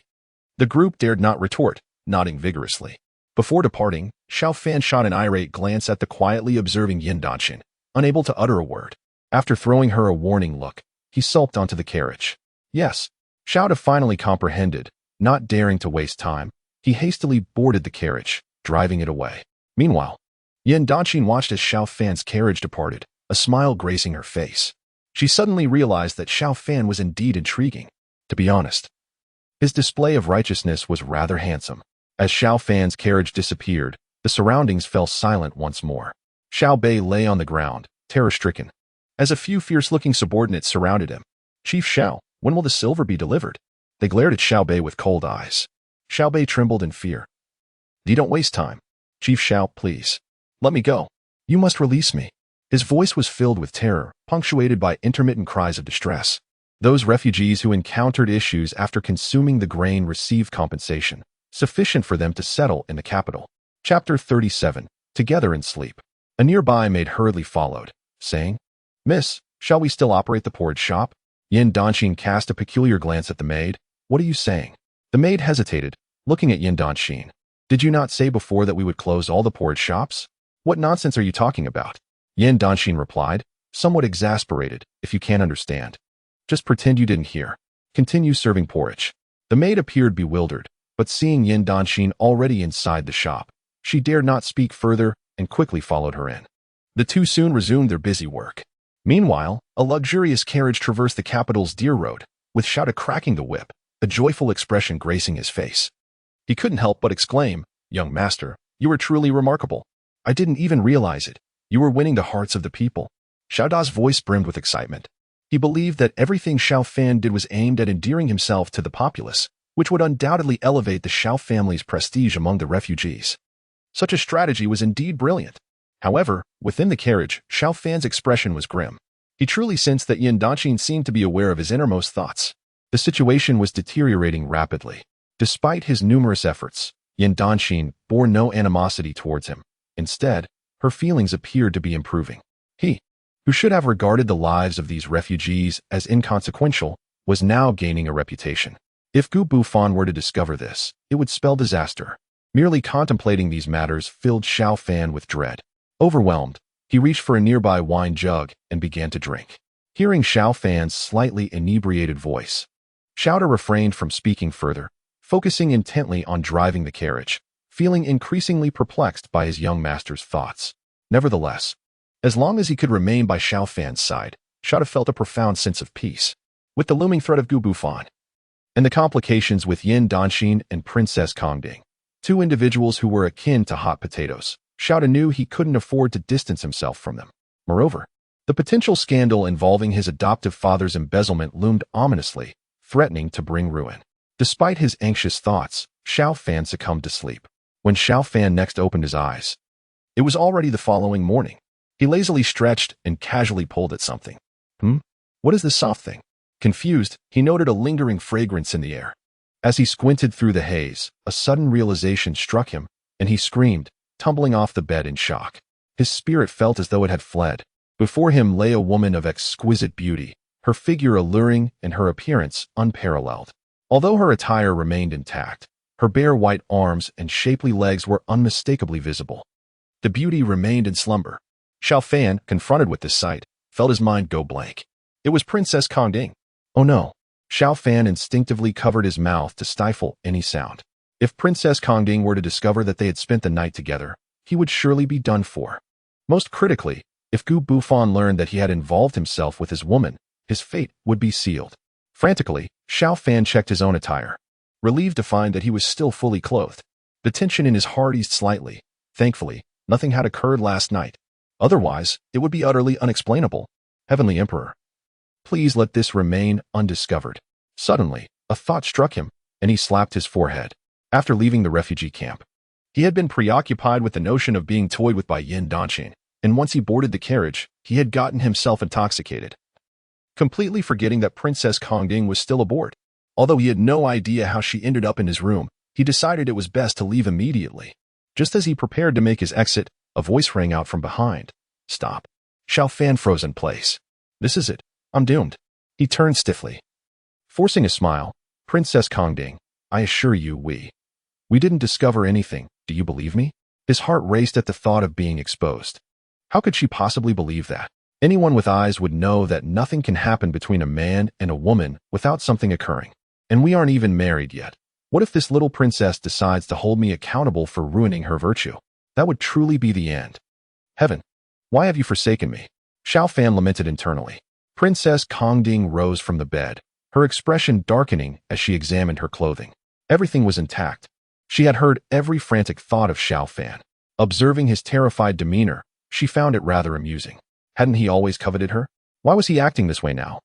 Yesterday, she had drunkenly followed him to the Xiao residence, and upon discovering nothing had transpired, she found his current behavior quite entertaining. But rest assured, I didn't do anything. I told you we needed to go to the refugee camp to serve porridge and address the refugees' plight. Xiao Fan excitedly recounted every detail, fearful of omitting anything. Most importantly, he needed to ensure that Princess Kongding did not think he had taken advantage of her, or it would truly be disastrous. Now, Xiao Fan was genuinely anxious, desperately trying to explain himself. Meanwhile, Princess Kongding regarded him with an enigmatic smile, one that she herself did not recognize, as she found his eagerness quite endearing. She had woken up to find her clothing intact, indicating that nothing had occurred. Chapter 38. Deliberate. Though she thought this, Princess Kongding maintained a frosty expression. Very well. You may leave. Upon hearing this, Xiao Fan felt as if he had been granted a lifeline, hastily expressing his gratitude.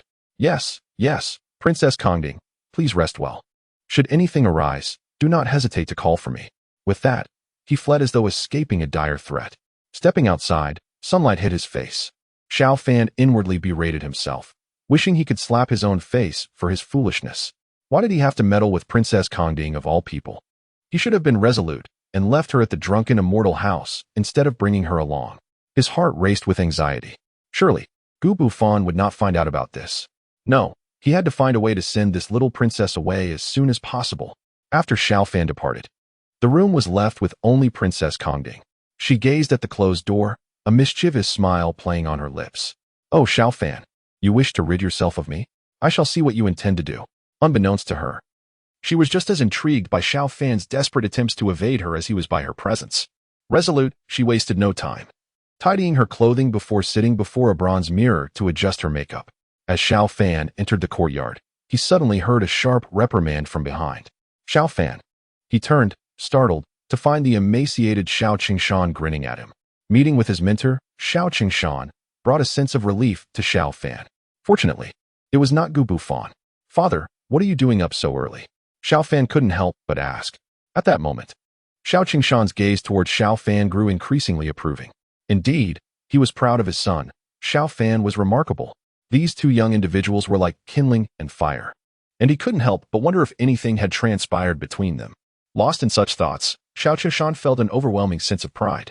Xiao Fan, observing his father's expression, realized what was on his mind and felt a sudden chill. Father, please don't think too much. Your son is on the brink of losing everything. What did you say? Xiao Qingshan's face darkened at Xiao Fan's words. What nonsense are you spouting? Your mother and I have prepared a meal. Once we tidy up, we will bring Princess Kongding over to dine with us, understand? Xiao Fan wished to say more, but Xiao Qingshan did not grant him the opportunity, leaving abruptly. Anxious, Xiao Fan thought to himself, does this old man not realize he is on the verge of losing his head and is still thinking about a meal? Sighing internally, he had no choice but to follow his father. Upon entering the main hall, he noticed a gracefully dressed woman seated at the table. Though time had etched some lines on her face, it was evident she had been a beauty in her youth, her complexion still radiant. This was none other than Xiao Fan's mother. As soon as she saw Xiao Fan, she eagerly inquired, Fanner, how was your rest? Meanwhile, Xiao Qingshan sat down, beaming silently. It was evident that both his cheap parents were thinking along the same lines, assuming something had happened between him and Princess Kongding the previous day. Xiao Fan glanced at the table laden with dishes. It could easily be mistaken for a grand banquet. There was even a large pork knuckle. Who eats such things for breakfast? Xiao Fan felt speechless but ultimately took a seat. Just then, Xiao Qingshan slammed the table, startling Xiao Fan, who instinctively recoiled, gazing at his father in astonishment. He felt on the verge of tears. At that moment, a delicate voice called from behind him. Lord Xiao, Lady Xiao, Princess Kongding is here to pay her respects. She was now fully prepared. Seeing Kongding so obedient and considerate, Xiao Qingshan and his wife beamed with delight. This was indeed a good daughter-in-law, a woman of noble birth. Yet understanding and reasonable, where could one find such a treasure? Yes. Xiao Fan resignedly rose and approached Princess Kongding, whispering, Are you trying to get me killed? With a slight smile, Kongding replied coyly, What are you saying? I'm here now, aren't I? Xiao Fan felt like grinding his teeth in frustration. He swore she was doing this on purpose. Kongding sat beside Xiao Fan, appearing quite chatty, engaging warmly with Xiao Qingshan and his wife, as though she were already a bride in their household. Xiao Fan observed this scene, his heart racing. Ancestors, didn't you want to cancel the engagement? Why are you happier here than in the palace? Are you really not sick? Meanwhile, Kongding laughed inwardly at Xiao Fan's turmoil, reveling in his distress. I intend to infuriate you. Let us see what you can do. You want me to break off our engagement? I shall do no such thing. After all, Lord Xiao is quite pleased with me as his future daughter-in-law. This breakfast stretched on for an entire hour, leaving Xiao Fan feeling utterly dejected. His father's demeanor suggested he was ready to formally invite Princess Kongding to stay in the Xiao household. The meal only concluded after much delay. As they prepared to leave, Xiao Fan assisted Kongding into the carriage. Before they departed, Xiao Qingshan and Lady Xiao stood at the door to bid them farewell. Princess Kongding is welcome to visit the Xiao residence anytime. If anyone bullies you, just let us know, and we will ensure this young man treats you well. Of course, Lord Xiao, Kongding replied with a pleasant smile as she climbed into the carriage. Xiao Qingshan and Lady Xiao, observing their dazed son, chastised him. What are you daydreaming about? Hurry up. Oh, Xiao Fan quickly responded, following into the carriage. The driver, Xiao, was visibly excited. He never expected his young master's situation to progress so smoothly. In such a short time, he had seemingly captured Princess Kongding's heart. If the Xiao family could welcome Kongding into their home, they would wield immense power in the realm of Dian. Lady Xiao echoed her husband's sentiments. What a fortunate child we have. Our Fanner is indeed blessed. They exchanged words, both thoroughly satisfied with Princess Kongding. Inside the carriage, however, Xiao Fan wore a grim expression as he faced Kongding. What do you truly intend to do, Princess Kongding? Xiao Fan was genuinely at his wit's end and decided to be blunt. He felt he was on the brink of collapse. Hearing his words, Kongding feigned innocence. Isn't this what you wanted? You were the one who clung to me in the palace, desperately seeking my hand in marriage. Now that I have agreed, why are you still unwilling? Xiao Fan gritted his teeth in frustration, but Kongding maintained her stance, leaving him with no recourse. Regardless of the situation, she was the beloved Princess Kongding of noble status. He couldn't very well resort to violence, nor could he admit that he was afraid of Gu Bufan, which was why he wanted her to hurry off to become part of his harem. After much internal struggle, all he could muster was, "You are quite impressive." This remark only served to inflate Kongding's pride further. Xiao, stop. Xiao quickly pulled on the reins. causing the horses to neigh as the carriage came to a screeching halt, the sudden inertia nearly throwing them from their seats. Kongding's face twisted in anger. "What are you doing?" Xiao Fan was furious, but felt utterly powerless against Kongding. He was curious to see just how brazen this little princess could be.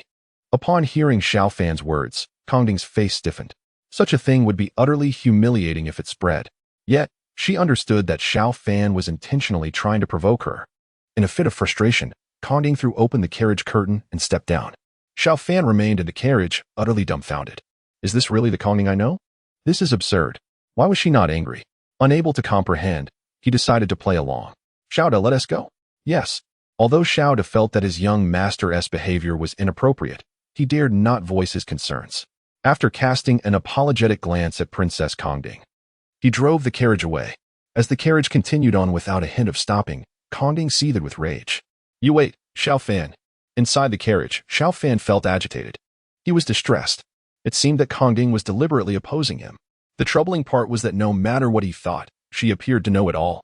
If this continued, Gu Bufan would surely not let him off the hook. If Gu Bufan discovered these developments, it would spell disaster for him. Xiao Fan's heart was in turmoil when the carriage abruptly came to a halt, followed by an urgent voice. It was soon accompanied by Xiao Da's furious exclamation, questioning who dared to obstruct the carriage of the Xiao family. A woman's tearful voice then rose, pleading, "My lord, my father has passed away, and I have no money for his burial. I am willing to sell myself for just 10 taels of silver to afford my father's funeral. Begone.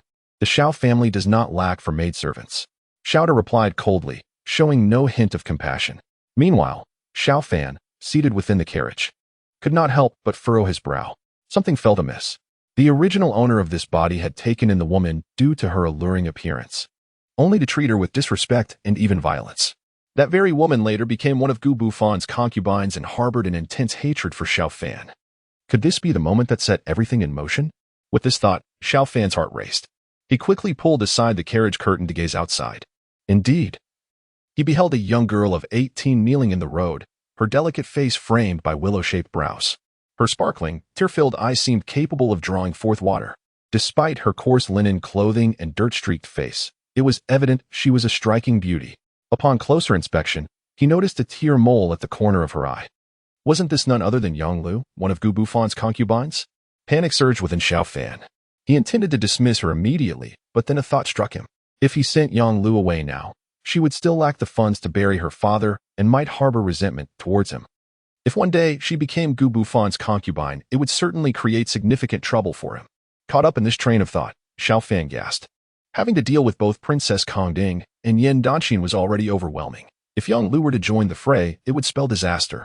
As he pondered, Yang Lu, still sobbing, looked up at him with a pleading expression. "Young Master Xiao, I know you are of the Xiao family. I implore you to grant me 10 taels of silver. I am willing to serve you for life." Xiao Da, observing Yang Lu's appearance, could not help but feel his eyes brighten. What a beautiful girl. Surely, the young master would take a liking to her. He fell silent, merely watching Xiao Fan's expression. The moment Xiao Fan spoke, he would hasten to bring the girl into the Xiao household. Understanding his young master, Xiao Da knew well that Xiao Fan was easily entranced by beauty. At this moment, Xiao Fan was weighing his options. Would it be better to simply give her the silver and send her on her way? Yet, that did not sit right either. If he gave her silver without expecting anything in return, what if she fell in love with him? Xiao Fan was not prideful, but he possessed both good looks and a prestigious lineage.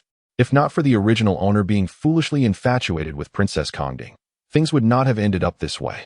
Now, he didn't want to offend Yang Lu, but he also couldn't allow her to develop too much affection for him.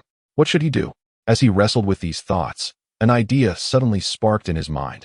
Why not invite her into the Xiao household, providing for her while maintaining a respectful distance? When the time was right, he could send her to Gu Bufan, and all would be well. After all, he would not have wronged her, and Gu Bufan would have no reason to trouble him. As Xiao Fan contemplated this, he failed to notice that Yang Lu's brow had lifted in curiosity as she gazed at him. She felt as though she could hear his thoughts, which was rather strange, given that he had not spoken aloud. Yet, the voice seemed to resonate continuously. The man beside her appeared oblivious to it all. Yang Lu, intrigued, did not dwell on it further. However, she could not help but feel that this young master of the Xiao family was not quite as she had heard. He did not seem to harbor any improper intentions towards her. Rather, he appeared inclined to provide for her, intending to send her away later. Yang Lu had some recollection of Gu Bufan. Not long ago, he had treated her father with a miraculous acupuncture technique, alleviating his suffering. Who could have guessed that her father would suddenly pass away this morning? With no other choice, she sought out the most notorious young rake in the capital, Xiao Fan, to sell herself in order to afford her father's burial. Nearby, the rolled-up mat was all that remained of her father. Yang Lu felt a pang in her heart. With that resolved, Xiao Fan wasted no time, swiftly lowering the curtain of the carriage. Xiao Da, casting a glance at the weeping Yang Lu, smiled broadly. Little girl, you are fortunate. Enter the Xiao family, and you shall enjoy endless riches and honor. Thank you, young Master Xiao. Yang Lu exclaimed eagerly. Yes, thank you, my lord. Xiao Da eyed the rolled-up mat with disdain before signaling to depart, and the carriage slowly rolled away. Kneeling on the ground, Yang Lu felt immense gratitude, bowing repeatedly in the direction of the departing carriage. Xiao Fan mused that the two of them were likely off to revel elsewhere and did not think much of it. Having completed her father's burial, Yang Lu tidied herself before entering Xiao Fan's room. After Xiao Da had escorted her to the room, he closed the door. It was broad daylight, and indulging in pleasure during the day was indeed something Xiao Fan would do. Now dressed in the Xiao family's maidservant attire, Yang Lu's tall figure and freshly cleaned face lent her an enchanting aura, even in the simplest of garments. Her beauty was striking, enhanced by the tear mole at the corner of her eye, reminiscent of a delicate willow swaying in the breeze. Xiao Fan could not help but be captivated. What a stunning girl. Gu Bufan truly has exquisite taste. Each one is an unparalleled beauty. Yang Lu, feeling flustered, quickly lowered her head, unable to meet Xiao Fan's gaze. She had long heard tales of Xiao Fan's debauchery. Now that she had sold herself to the Xiao family, she felt like a lamb entering the lion's den. Yet, for her father's sake, she had no choice. The thought of being bound to this rake sent her heart racing with anxiety. Xiao Fan, sensing her unease, shook his head to dispel the chaotic thoughts swirling in his mind. What am I thinking? This girl is Gu Bufan's woman. I cannot provoke her. That would spell disaster. One Yan Danshin and one Princess Kongding are already enough trouble. I must not invite more. Xiao Fan collected his thoughts. Now that Yang Lu is involved with me, I shall care for her properly. Later, I can simply offer her silver and send her away. If all else fails, I can return her to Gu Bufan. And that will be the end of it. Regardless of the outcome, I must ensure that she does not suffer in the Xiao household. Upon hearing Xiao Fan's thoughts, Yang Lu looked up in astonishment. It seems that young Master Xiao does not harbor any improper intentions towards me. Rather, he wishes to care for me and send me away later? Confused, Yang Lu could not comprehend why Xiao Fan was so different from the rumors she had heard. Xiao Fan, clearing his throat awkwardly, inquired, now that you are in the Xiao family, is there anything you find uncomfortable? Seeing this, Xiao Fan frowned. Why does she seem so fearful of me? What kind of reaction is this? He continued, have you taken care of your father's affairs? Upon hearing the mention of her father, Yang Lu's face instantly illuminated with gratitude. Thank you, young Master Xiao. If it weren't for you, my father would have met a tragic end in the streets. You are truly a benefactor to my entire family. As she spoke, Yang Lu prepared to kneel before Xiao Fan. Alarmed, Xiao Fan hurried forward to support her, exclaiming, please don't be hasty. I acted out of respect for your filial piety. There is no need for such gratitude. He was genuinely frightened. If Yang Lu were to become overly emotional and offer herself to him, Gu Bufan would surely seek revenge. Chapter 41. Gu Bufan is captured. As Xiao Fan pondered these thoughts, he suddenly sensed something amiss. At that moment, Yang Lu's face was flushed with embarrassment. Instinctively, he glanced down to find himself holding her delicate hand, which felt exquisitely soft and supple.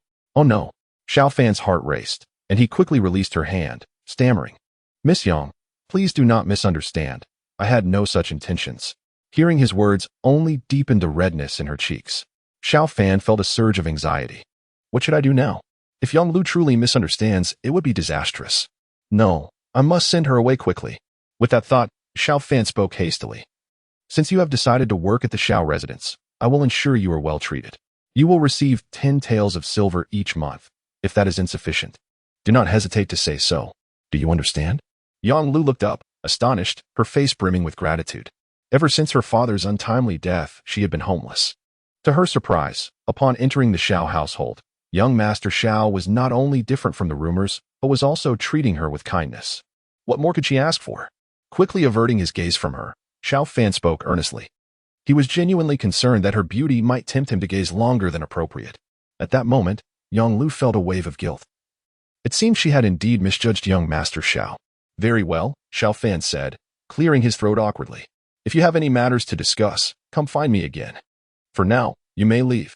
Yes, young master. Yang Lu wiped her tears and bowed before turning to leave. After watching her depart, Xiao Fan finally breathed a sigh of relief, collapsing into a chair as if all his strength had drained away. Thank goodness. He had narrowly escaped. However, the mounting issues before him felt increasingly suffocating. The corruption case involving his father loomed large, and he was at a loss for how to proceed. This was the real crisis. One misstep could spell doom for the entire Xiao family. Startled, he turned to see Xiao squatting nearby. What are you doing? Are you out of your mind? Xiao scratched his head, a lecherous grin spreading across his face. Young master, you seem rather swift today. In that instant, Xiao Fan understood Xiao Da's implication. It was clear he had been up to something with Yang Lu in his room. Stop your nonsense. From now on, you must keep a close watch on Yang Lu while she works in the Xiao residence. Do not offend her, do you hear? Xiao Da looked bewildered, glancing instinctively towards the room, now devoid of Yang Lu's presence. His confusion deepened. Was it possible that young master truly had not taken advantage of her? What's with the Did you hear what I said? Xiao Fan replied irritably. He sensed a growing divergence in Xiao Da's demeanor. How could he remain unaffected by such a stunning beauty as Yang Lu? He had initially thought she would be spending the night in Xiao Fan's chambers. Nevertheless, despite his thoughts, Xiao Da assuredly responded, Young master, I guarantee that Yang Lu will not suffer any mistreatment in the residence. Get lost. Yes. Watching Xiao Da scurry away, Xiao Fan finally felt a sense of relief. Leaning against the doorframe, he couldn't shake his worries. What had happened to Gu Bufan? Why did all of his concubines seem to gravitate towards him? Gu Bufan, you need to take action. Xiao Fan lamented internally. Overwhelmed with the presence of both Princess Kongding and Yin Danxin, and now Yang Lu, who felt like a ticking time bomb. Had it not been for her connection to Gu Bufan, he would have been reluctant to engage with such a troublesome situation. Yet, with matters reaching this critical point, he could only hope Gu Bufan would swiftly take charge and remove his harem, allowing him some peace of mind. Suddenly, he was jolted from his thoughts by the sound of distant shouting, followed by the thunder of hoofs. Xiao Da, young master. Xiao Da rushed in. The enormous shadow cast by his figure enveloped Xiao Fan, who couldn't help but scrutinize him anew. How on earth does he eat to grow so large? Regardless of his musings, Xiao Fan wasted no time and asked, What is that commotion outside? Why is it so chaotic? Have you forgotten, young master? Today is the day of the autumn hunt. Many nobles from the palace are currently venturing into the countryside to hunt, and I heard that Lu Ji, the son of the Minister of War, will also be attending. Lu Ji? A tremor ran through Xiao Fan as he recalled the story's events, instantly grasping the implications. Lu Ji was a notorious antagonist within the narrative, notorious for his vile intentions towards Princess Kongding during the autumn hunt. An encounter that ended with Gu Bufan delivering a fatal blow to him. But where was Gu Bufan now? Xiao Fan's heart sank. This is bad, he thought. He quickly turned to Xiao Da. Do you know where Gu Bufan is at this moment? Previously, Xiao Fan had instructed Xiao Da and Xiao Ping to track Gu Bufan's whereabouts. Xiao Da, bubbling with excitement, responded confidently. Xiao Fan's scalp tingled with dread. So Gu Bufan is still resentful over being imprisoned. If anything were to happen to his women outside, it would be catastrophic. Quickly, go outside and stop them. Xiao Da looked perplexed, and Xiao Fan slapped him on the head, exclaiming, What are you wasting time for? Hurry. Yes, yes. Xiao Da hurriedly helped Xiao Fan find a change of clothes. Once attired, Xiao Fan appeared dashing and charismatic, adorned with a valuable jade pendant at his waist. His hair elegantly bound with a jade hairpin. Xiao Da gazed at him in awe, nearly mesmerized by his appearance. What's so fascinating? Xiao Fan snapped, slapping him away. Forget you. Xiao Fan cursed, hastily making his way outside. Upon reaching the Xiao residence's entrance, he beheld a procession of several dozen chestnut-brown stallions, each carrying armored soldiers brandishing gleaming swords, exuding an air of authority. Princess Kongding, donned in simple attire, rode a horse with a sturdy bow slung across her back, exuding an impressive presence. Xiao Fan's heart raced. This is disastrous. The princess is undoubtedly headed for the autumn hunt. If she encounters Lu Ji, it could lead to grave consequences. Lu Ji will surely seize the opportunity to drug the princess. As Princess Kongding rode past the Xiao residence, her keen eyes immediately caught sight of Xiao Fan. Sensing his anxious thoughts, she raised an eyebrow. What could possibly be on Xiao Fan's mind? Lu Ji was nothing to fear. How dare he think of drugging her?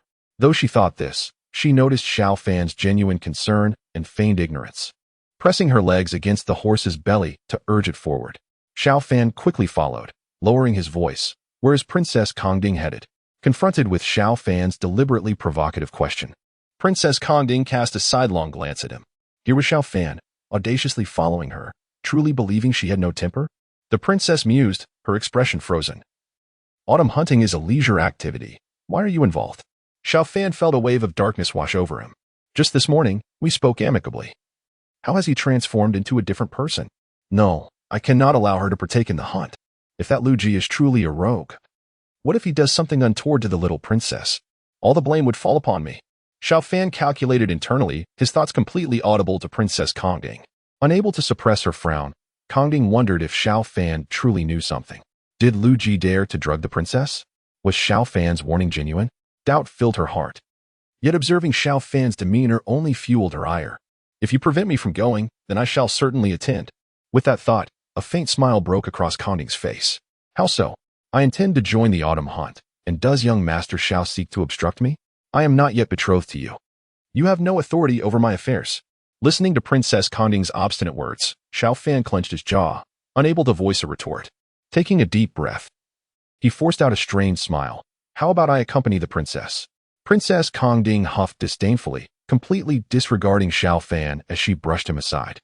The maidservant trailing behind Kongding could not stifle a chuckle. At that moment, Xiao, carrying various items and standing behind Xiao Fan, appeared bewildered. Young master, what should we do now? Xiao Fan's expression darkened. What to do? We must head to the hunting grounds. Young master, shall we also participate in the autumn hunt? Xiao asked, confused, but soon grasped the situation. Young master must be seeking an opportunity to get closer to Princess Kongding. With that thought, a broad smile illuminated Xiao Da's face. Rest assured, young master, I shall prepare everything immediately. We will head to the hunting grounds. Remember to summon as many capable individuals as possible. Everyone must join the hunt. Xiao Fan spoke earnestly. Xiao, momentarily stunned, could not comprehend his master's motives, but dared not question, merely nodding in compliance. Within half a stick of incense, Xiao Fan was mounted on a magnificent brown steed in front of the Xiao residence. The grand horse complemented Xiao Fan's handsome visage, creating a picturesque scene. Regrettably, Xiao Fan's expression was grim, accompanied by Xiao Da and a dozen ill-tempered servants. Passers-by cast wary glances, intimidated by the imposing spectacle. It is well known that Xiao Fan has a notorious reputation. No one in the capital dares challenge him. Witnessing Xiao Fan in such a state, who could predict which young lady would suffer misfortune today? Thus, the onlookers quickly averted their gazes and hurriedly departed. Xiao approached Xiao Fan, fully prepared, reporting, Young master, everything is ready, and the others will arrive shortly. Shall we set off? Xiao Fan glanced at the sun, high in the sky. Any further delay might be too late. He squeezed his legs against the horse's flank, forward. With the horse's neigh, the group swiftly made their way toward the eastern outskirts hunting ground.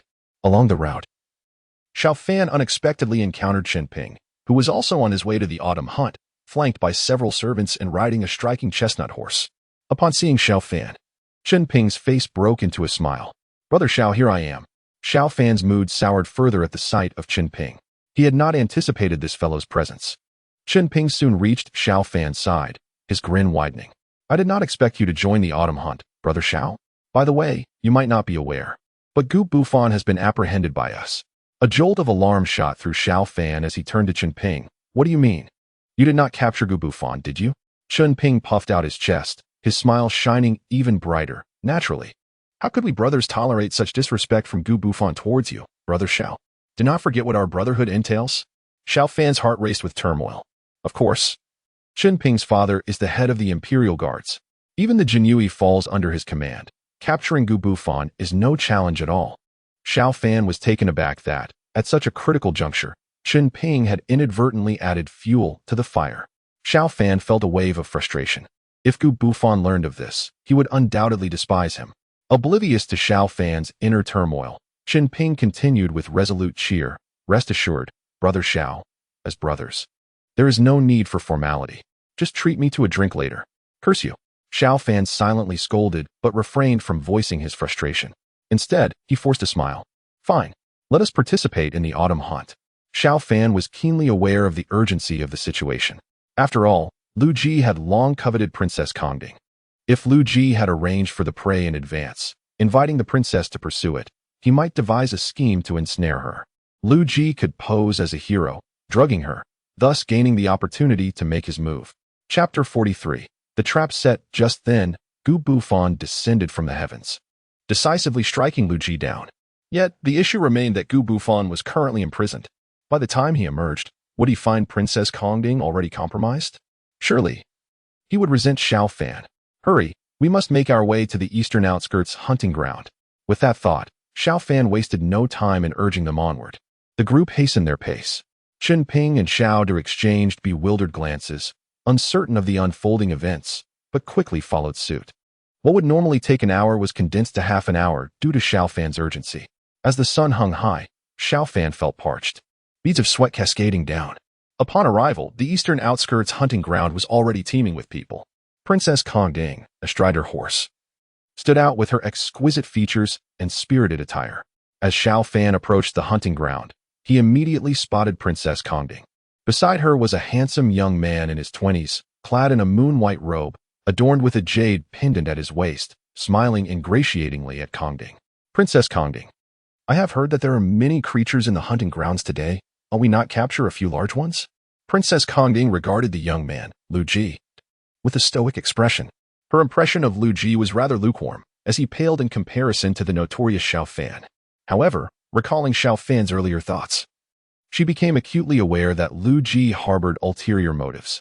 Thus, her demeanor towards him was anything but cordial. What do you want?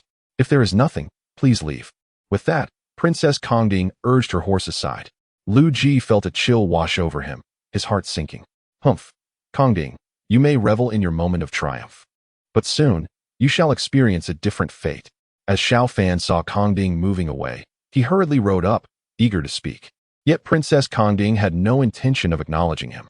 She shot him a cold smile. Young Master Xiao, I believe it is best for us to maintain our distance. After all, we are not yet wed. Xiao Fan was left speechless, his frustration boiling over. At that moment, Xiao Ping approached, inquiring, what happened? Earlier at the drunken immortal tower, the princess seemed quite taken with you. What has changed? Xiao Ping wore a curious expression, unable to comprehend the situation between Xiao Fan and Princess Kongding. At this moment, Xiao Fan's countenance was grim. That wretched girl ignores me. I must devise a way to deal with Lu Ji. He thought frantically. The issue lies with her. She refuses to speak with me. Please do not fall into a trap. Not far away, Princess Kongding was eavesdropping on Xiao Fan's thoughts, her heart racing. Could it be true? Was Lu Ji truly scheming? Reflecting on Lu Ji's earlier behavior, Xiao Fan's thoughts indeed held some credibility. Soon, a eunuch emerged, announcing, esteemed guests, we have arrived at the eastern suburb hunting grounds. His Majesty has declared that whoever captures the largest and most game today shall receive substantial rewards. The eunuch's voice was sharp. Among the noblemen and sons of officials present, the announcement ignited a flurry of eagerness. Xiao Fan remained fixated on Kongding. Fortunately, since Kongding had not shown Lu Ji any favor earlier, Lu Ji did not approach again. Observing this, Xiao Fan finally felt a sense of relief. With a signal given, many riders bolted forward. Princess Kongding, gripping her bow, spurred her horse ahead. Lu Ji hastily followed suit. Xiao Fan's expression darkened. We must follow. What was happening? Xiao Ping, perplexed, trailed behind Xiao Fan, who was silent, charging forward. Xiao Ping found Xiao Fan's demeanor bewildering. Not only was there the matter of following Princess Kongding, but the two seemed to be at odds with each other, each brimming with unspoken tension. As the autumn hunt commenced, Xiao Fan anxiously pursued Kongding, harboring resentment towards Xiao Ping. This fellow had captured Gu Bufan. How would the narrative unfold now? It was known that Gu Bufan, with his charming demeanor and righteous character, had amassed numerous admirers in his harem. But how could he maintain his noble reputation now that he was captured? Was this not a calamity for me? Xiao Fan pondered. I must find a way to rescue Gu Bufan, he resolved. Otherwise, how can he win over the heroines? But first, I must ensure the safety of these heroines. No one can suffer harm. Meanwhile, Kongding, riding ahead, had heard Xiao Fan's thoughts clearly. Her delicate brows furrowed in irritation. She had heard whispers of Gu Bufan's capture. Now, Xiao Fan intended to rescue him, and then have her become one of his consorts? How audacious! Xiao Fan, you are mistaken. If you wish to do so, I shall thwart your plans, Kongding thought, her anger boiling over as she pulled the reins and galloped forward. Lu Ji and his entourage hurriedly followed. Sweat dripped down Lu Ji's brow as he cursed under his breath. Why was the little princess so swift? One might think she was eager to reincarnate. Xiao Fan trailed behind, with 3 groups weaving through the forest. Xiao was equally confused, merely following Xiao Fan's lead. Xiao Ping, overhearing Xiao, rolled his eyes, realizing questioning him was futile. Xiao chuckled awkwardly. Xiao Fan, his expression stormy, cracked the whip in frustration. The wind whipped against him, nearly blinding him. Chapter 44. Schemes unfolding. He fixed his gaze on Princess Kongding, pursuing her relentlessly. Damn that Lu Ji, he fumed. To resort to such underhanded tactics during the autumn hunt, can one really conceive of such a plot? If only he could strangle the author responsible for this nonsense. Unfortunately, such thoughts were futile. His priority was to protect Princess Kongding. In the original narrative, despite Gu Bufan's numerous consorts, Kongding held a paramount position among them. Gu Bufan cherished her greatly. It was no exaggeration to say that Princess Kongding was Gu Bufan's most esteemed ally in the entire Yan Dynasty. If anything were to happen to her, the subsequent story would surely collapse. Xiao Fan dared not ponder further developments. He absolutely could not allow any harm to come to Kongding. With Gu Bufan absent, he was there. Lu Ji, oblivious to Xiao Fan's thoughts, gazed hungrily at the graceful figure ahead. He unconsciously licked his dry lips, his eyes filled with lewd intent. At that moment, he held a potent aphrodisiac. Regardless of the identity of his target, a mere whiff would render them senseless. If he could find an opportunity to be alone with Princess Kongding, he was certain he could win her over. Ah, little princess, though you are of noble birth, if we happen to engage in some intimacy, won't you have no choice but to marry me, Lu Ji? He mused, envisioning a future where his family would dominate the capital. The sun blazed overhead. Yet the forest remained refreshingly cool. A gentle breeze caressed Kongding's delicate visage, causing her to instinctively narrow her enchanting eyes. She paused, recalling her father's words, whoever could capture the most game would receive generous rewards. With that thought, she scanned her surroundings in search of prey. Her bow and arrow poised for action. Suddenly, a palace maid pointed excitedly in a direction, exclaiming, "Princess, look over there." Kongding immediately followed the maid's gaze to a nearby stream, where a spotted deer was drinking. "Excellent," she exclaimed, drawing her bow taut and charging forward. "Be cautious, Your Highness," the palace maids warned in unison. Though the deer was close, the terrain was treacherous, and as a princess of noble blood, any misstep could cost them dearly. Meanwhile, Lu Ji, rushing through the thicket, felt a surge of joy upon seeing Kongding pursuing the deer. What fortune! This is truly a stroke of luck, he thought, hastily calling out, "Everyone, follow closely." Xiao Fan, trailing behind, was taken aback. What a ruthless scheme. Lu Ji is indeed luring Kongding with a deer. He shot a fierce glare at Xiao. "Master, I am here," Xiao promptly replied. "When I give the command, you are to strike whoever I indicate." "Understood?" Xiao nodded vigorously, assuring, "Rest assured, Master, even if it were the Emperor himself, I would not hold back." Xiao Ping, nearby, felt his heart race at Xiao words. "Do not speak so recklessly," he cautioned. Unfazed by Xiao Ping's warning, Xiao remained steadfast. In his eyes, nothing was more important than Xiao Fan. Without further hesitation, Xiao Fan pressed on. At the front of the group, Kongding was fiercely pursuing the deer. But the startled creature dashed away, disappearing within moments. Kongding felt a pang of anxiety. She was determined to impress her father this time, yet the deer was slipping away. "I must catch it," she resolved, charging ahead. Lu Ji gazed at the scene before him, excitement swelling within his heart. Events were unfolding perfectly according to the plan. Princess Kongding, in her haste, had left her attendants far behind. Yet Lu Ji remained utterly unperturbed, fully aware of where the spotted deer would inevitably flee. The fact that these servants could not keep up was most advantageous. Another quarter of an hour passed, and Kongding, exerting herself, found the distance to the deer diminishing rapidly. Suddenly, her horse neighed wildly, and in the next moment, she felt her entire body lift off the ground. The next instant, she was unceremoniously thrown from her steed. Her delicate form tumbled to the earth, her garments instantly soiled by mud. The pain contorted her beautiful face into a grimace. Turning her head, she was startled to see that the ground was ensnared with horse snares. As she staggered to her feet, clutching a tree for support, an anxious voice called out from behind, "Princess Kongding, are you unharmed?" Kang mind raced back to the previous words of Xiao Fan. Lu Ji was deliberately attempting to approach her. Frowning deeply, she scanned her surroundings. She had ventured deep into the thicket, and her followers had long since scattered. She was utterly alone. A wave of anxiety surged within her, rendering her exquisite features increasingly frigid. She took a few cautious steps back, eyeing Lu Ji warily. Lu Ji, what are you doing here? Dismounting his horse, Lu Ji approached her with a broad smile. I was merely concerned for the princess, seeing you so engrossed in the pursuit of your prey. As he spoke, he inched closer to Kang. How dare you? What are your intentions? Kang's expression hardened as she swiftly retreated. Noticing her alarm, Lu Ji's face momentarily flickered with apprehension, but he quickly donned a grin. Why such tension, princess?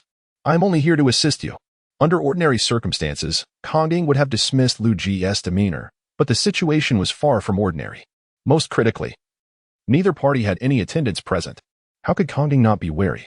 There is no need to fear. I merely wish to help you, Lu Ji insisted, his smile becoming more pronounced as he advanced with something in his hand.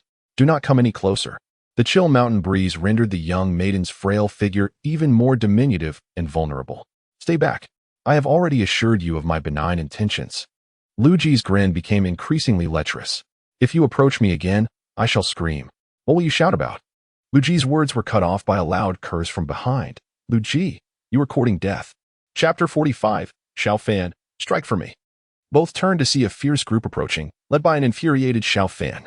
Following closely behind was the formidable Xiao Da, flanked by a host of armed attendants.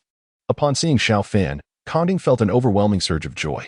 For reasons unknown, the moment she laid eyes on him, a profound sense of safety enveloped her. In the past, she might have met him with disdain, but now, he was truly her savior. How did he arrive here? Upon spotting Xiao Fan, Lu Ji's heart sank, and he cursed under his breath. He had finally seized an opportunity, only for Xiao Fan to intrude, threatening to unravel all his plans. Everyone in the capital knew Xiao Fan was the princess's devoted admirer. Surely he would not leave this place, rendering all of Lu Ji's schemes futile. Young Master Xiao, what brings you here? Lu Ji managed to question, concealing his fury behind a facade of politeness. What brings me here? Xiao Fan galloped forward, abruptly pulling on the reins. The horse neighed, its front hooves rearing high, casting a shadow over Lu Ji as it loomed above him. Young master. Lu Ji's pupils dilated in instinctive fear. As Xiao Fan yanked the reins, forcing the horse to veer away, it narrowly missed Lu Ji's head, sending a tremor of dread through him. Seething with anger, Lu Ji glared at Xiao Fan. Young master, while the Xiao family wields immense power, I am not one to be trifled with. My sister is a favored concubine in the palace. I am not someone you can easily intimidate. Before Lu Ji could finish, a resounding slap echoed as Xiao Fan struck him across the face. The force of the blow sent Lu Ji spinning, landing heavily on the ground.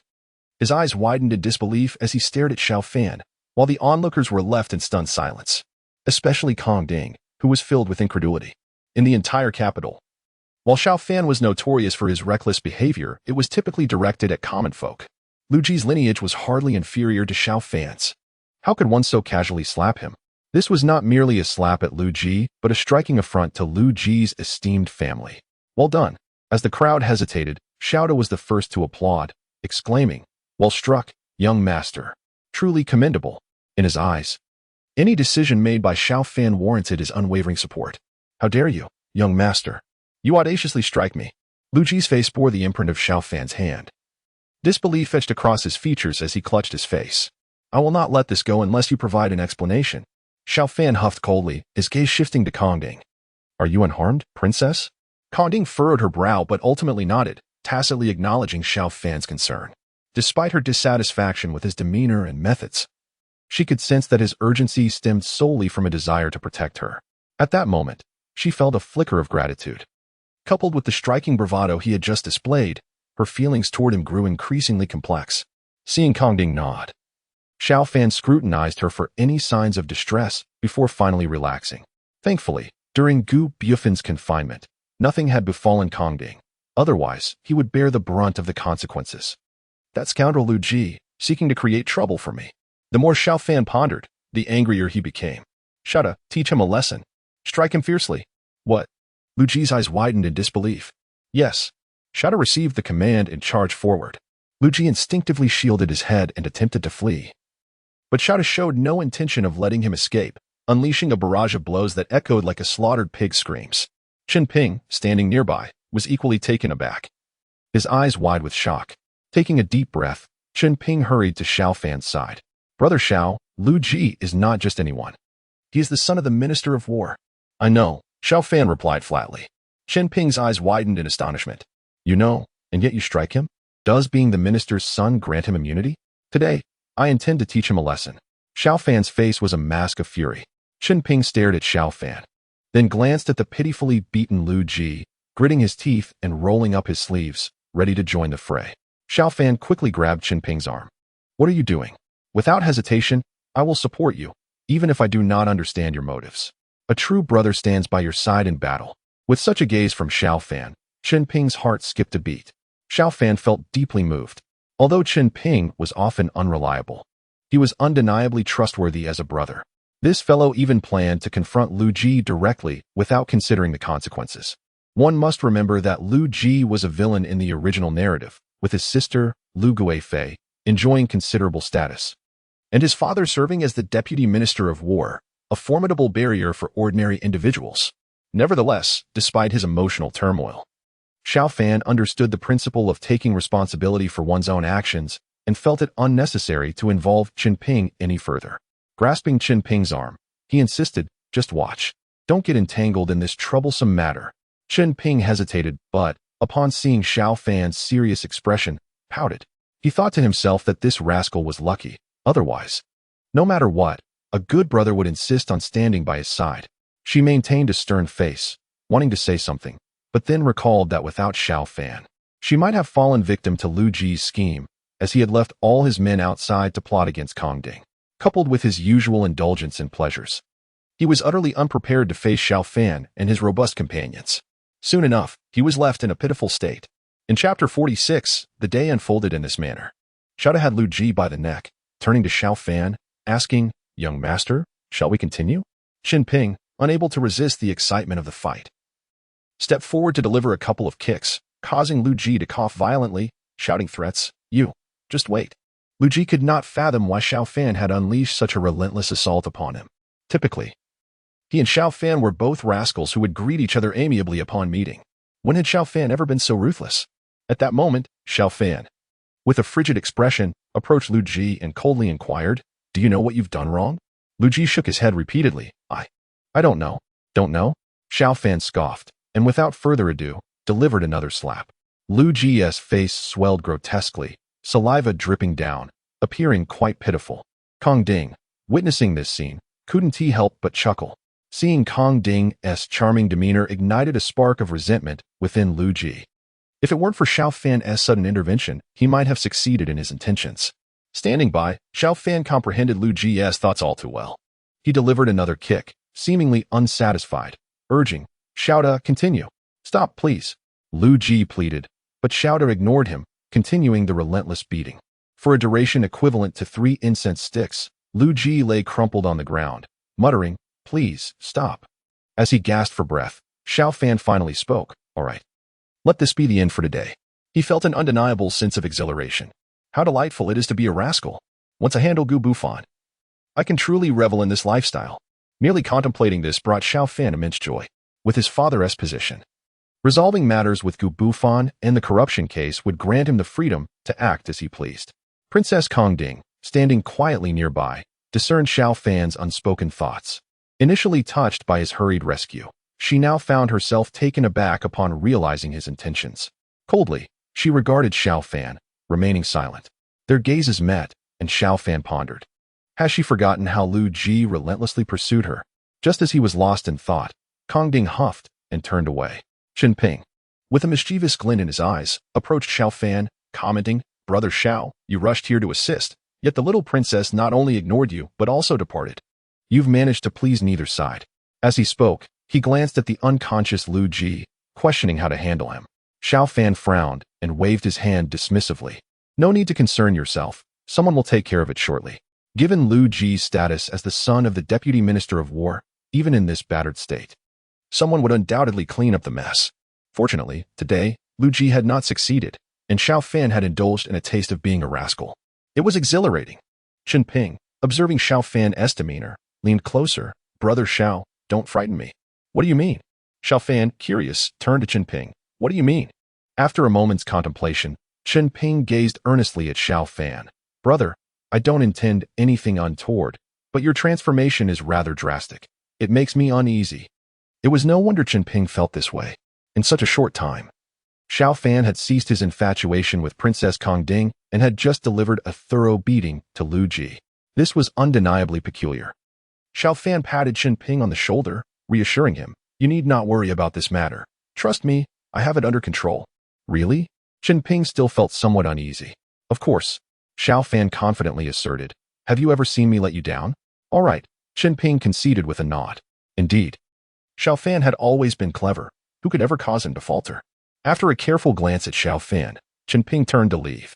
This time, Xiao Fan was taken aback. Where are you off to? Chen Ping glanced back at the boisterous servants still celebrating Lu Ji's defeat and lowered his voice. Brother, I'm not unsupportive of you, but Lu Ji is not someone to provoke easily. His sister is the favored Lu Guifei. You're bound to face consequences. Chen Ping sighed as he spoke. Xiao Fan fell silent, fully aware of the implications of having ordered Lu Ji's beating. However, had he not intervened, Kongding might have truly suffered at Lu Ji's hands. No matter the cost, he had to protect her. Chen Ping offered no further comments. Simply looking intently at Xiao Fan, Brother Xiao, don't overthink it, just be cautious. With that, he patted Xiao Fan's shoulder meaningfully before departing. Shadow approached Xiao Fan, his expression fraught with worry. Young master, what shall we do next? Xiao Fan glanced at the visibly anxious Xiao, though not particularly sharp. Xiao was fiercely loyal to the original owner. When ordered to confront Lu Ji, he had held nothing back. The force of his strikes was such that even Xiao Fan felt a twinge of fear. With such a subordinate, it was no wonder the original owner had developed such a brazen and arrogant demeanor. However, Xiao Fan felt no concern regarding offending Lu Ji. At worst, they could confront him head-on. The Xiao family held considerable influence in the capital. What was there to fear from a character like Lu Ji? Xiao Fan huffed. Forget about it for now. Just make sure to gather more people, understood? Xiao widened his eyes, confused by Xiao Fan's intent. In Chapter 47, Chen Rong, observing Xiao's foolishness, could not help but smack him on the head. Can't you see? I told you to gather more people. What if Lu Ji retaliates? This matter requires prior preparation. As Xiao Fan mounted his steed, the sunlight cascaded down his prominent nose, illuminating his steadfast and profound eyes. Upon witnessing Xiao Fan's departure, Xiao no longer hesitated and commanded his subordinates to follow suit. She still bore traces of mud, her arms and neck marred by numerous scars. A sight soon noticed by the palace maid. The maid hurried forward. Your Highness, are you unwell? Kongding glanced at the wounds on her arm, slightly reddened and quite evident. However, she was not one to be delicate, promptly waving her hand dismissively. It's merely a small injury, nothing to fret over. Despite Kongding's words, the maid remained anxious, exclaiming, Your Highness, allow me to fetch some ointment for you. All eyes turned towards them. In a corner, the bruised and battered Lu Ji hid, observing Xiao Fan's imposing figure atop his horse with a cold gaze. Just then, Xiao Fan glanced over, their eyes meeting. Lu Ji's eyes abruptly widened, instinctively averting his gaze, unwilling to hold Xiao Fan's stare. Xiao had indeed displayed no mercy in his earlier actions, leaving Lu Ji questioning his very existence. Throughout his life, Lu Ji had never endured such humiliation. Most perplexing was his inability to comprehend why Xiao Fan had resorted to violence against him. This was utterly abnormal. Xiao Fan must be unhinged. The maid beside Kongding lowered her voice. Xiao Fan's audacity has grown.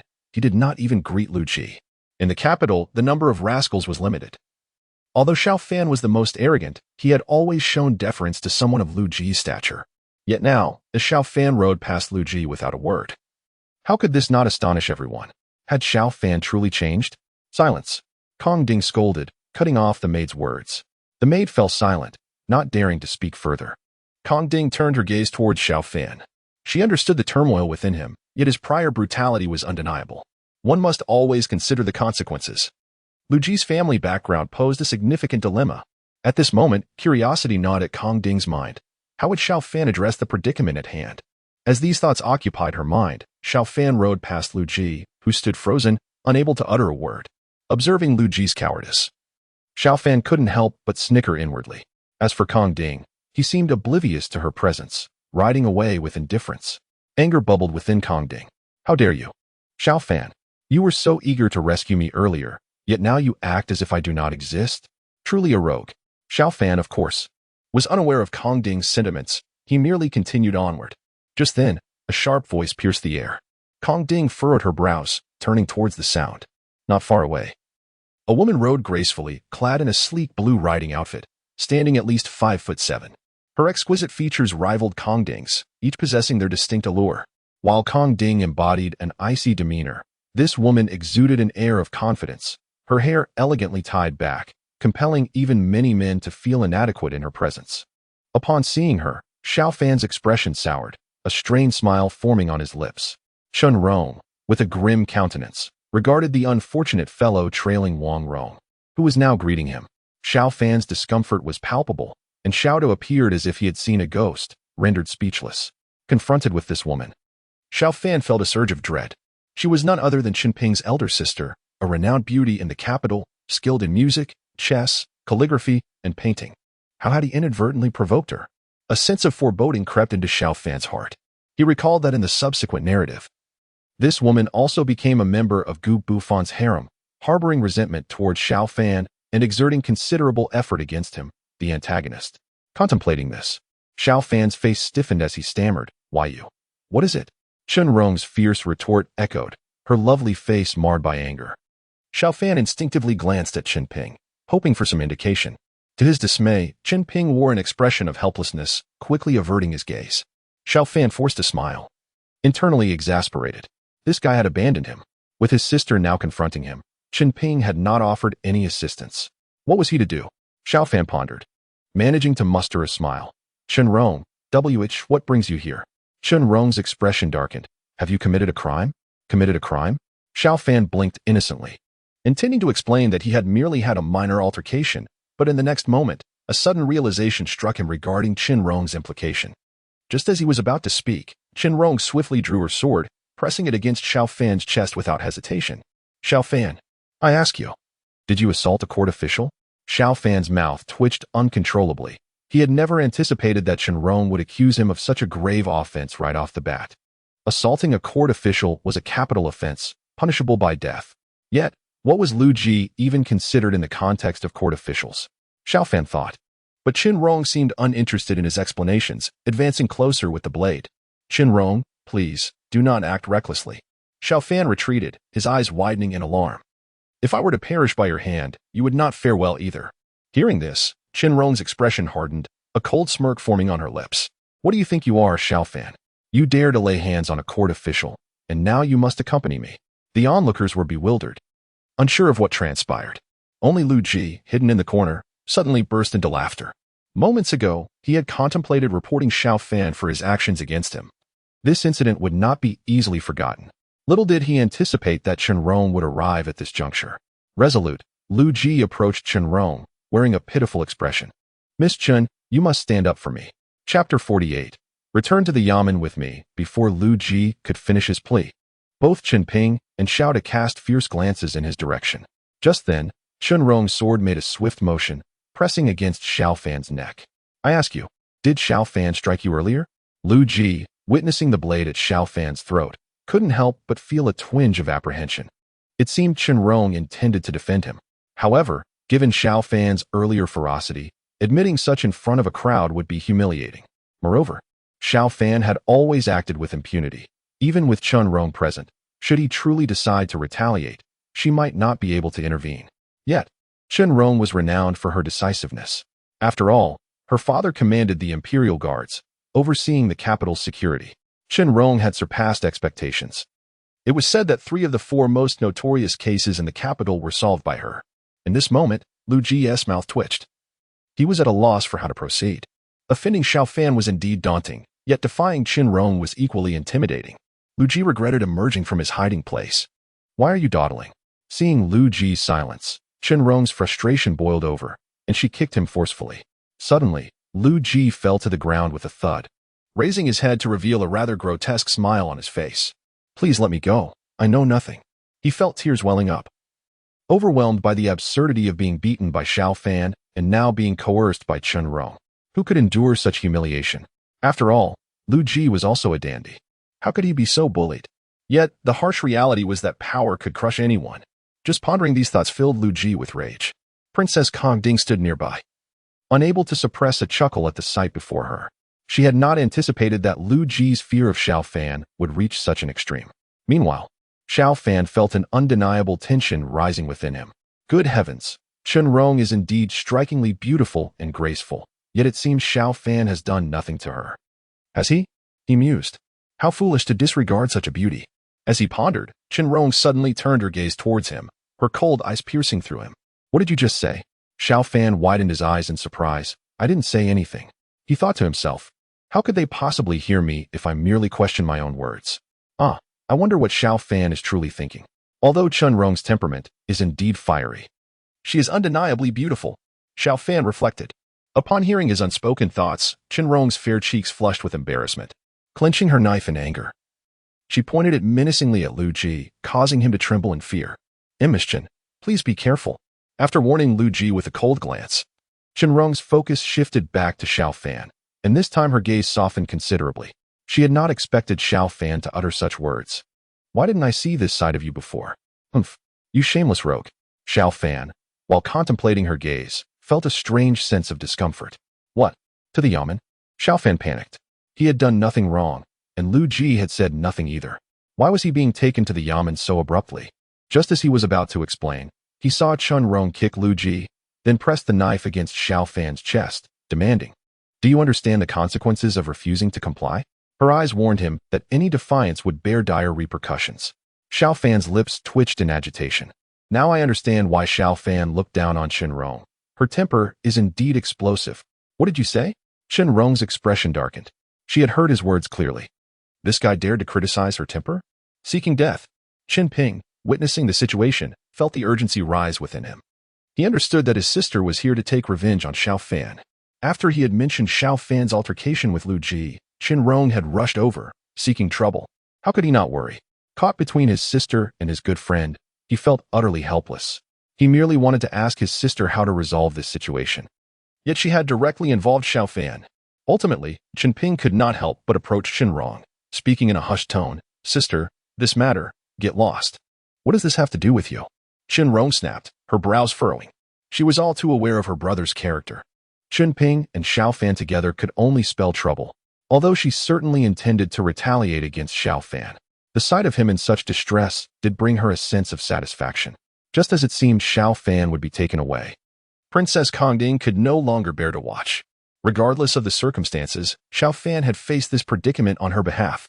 Soon, Xiao Fan would become her husband, the prince consort of Dian. If word got out, it would reflect poorly on her. With that thought, Princess Kong Ding gracefully stepped forward to confront Chen Rong, her handmaidens trailing closely behind. Upon seeing Kong Ding, Chen Rong frowned. An unusual tension filled the air. After all, both had ties to Xiao Fan, placing them in a peculiar rivalry. Greetings, Princess Kong Ding, Chen Rong managed to say, albeit begrudgingly. Rise, Kong Ding replied, a hint of pride in her tone. Why is Xiao Fan being detained when he has done nothing wrong? As Xiao Fan contemplated how Chen Rong seemed to hear his thoughts, he noticed Kong Ding stepping in to assist him, causing his heart to skip a beat. Dear ladies, you are all women of Gu Bufan. Why engage in such direct confrontation? He thought anxiously.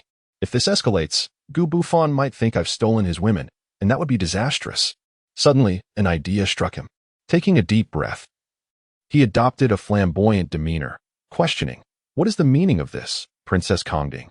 Are you reluctant to part with me? Otherwise, why would you intervene on my behalf? Kong Ding turned her head to see Xiao Fan's shameless antics, her irritation mounting. It was precisely because of Xiao Fan's defense of her that she had come to help him. Yet here he was provoking her. What do you want, Xiao Fan? I came to assist you, and you dare to taunt me. Seeing Kong Ding's anger, Xiao Fan felt a wave of relief wash over him. Princess Kong Ding, please do not look at me like that. Urged Chen Rong to take me away quickly. Being detained by her is far preferable to being scrutinized by you. Though the prison is hardly a pleasant place, at least my life would be spared. Gu Bufan is truly capable of murder. As these thoughts raced through his mind, Xiao Fan feigned a helpless expression, even licking his lips in a rather unsavory manner, which was utterly distasteful. Indeed, witnessing his antics, Kong Ding felt a wave of disgust wash over her. However, upon hearing Xiao Fan's thoughts, her anger flared anew. This man would rather face imprisonment than accept her affection? Did she truly fall short in his eyes? Xiao Fan, do not forget how you once groveled at my feet. Kang seethed internally, yet she dared not show it outwardly. After all, Xiao Fan had always portrayed himself as her devoted admirer. If she were to show him kindness now, what would that mean? Contemplating this, she found herself at a loss for words, her expression shifting between shades of anger and frustration. Meanwhile, Chen Rong, overhearing Xiao Fan's thoughts, couldn't help but smirk. It was amusing that Xiao Fan had ultimately abandoned her to become Kangding's sycophant, making their relationship widely known. As for her feelings towards Xiao Fan, they had become an open secret. With her disdain for Princess Kangding, Chen Rong found it amusing that Xiao Fan would rather endure detention with her than accept any assistance from Kangding. She stood there, delighting in the spectacle between them. As Kangding remained unresponsive, Xiao Fan's heart sank. Oh dear, this situation cannot be delayed. What if she has truly misunderstood something? I approached Lu Ji, not out of affection for you, but rather due to my concern that Gu Bufan would cause me trouble. Sister, please understand. I do not wish for Gu Bufan to harbor any resentment towards me and subsequently create issues. No, I must muster more courage. With these thoughts swirling in his mind, Xiao Fan made a bolder move.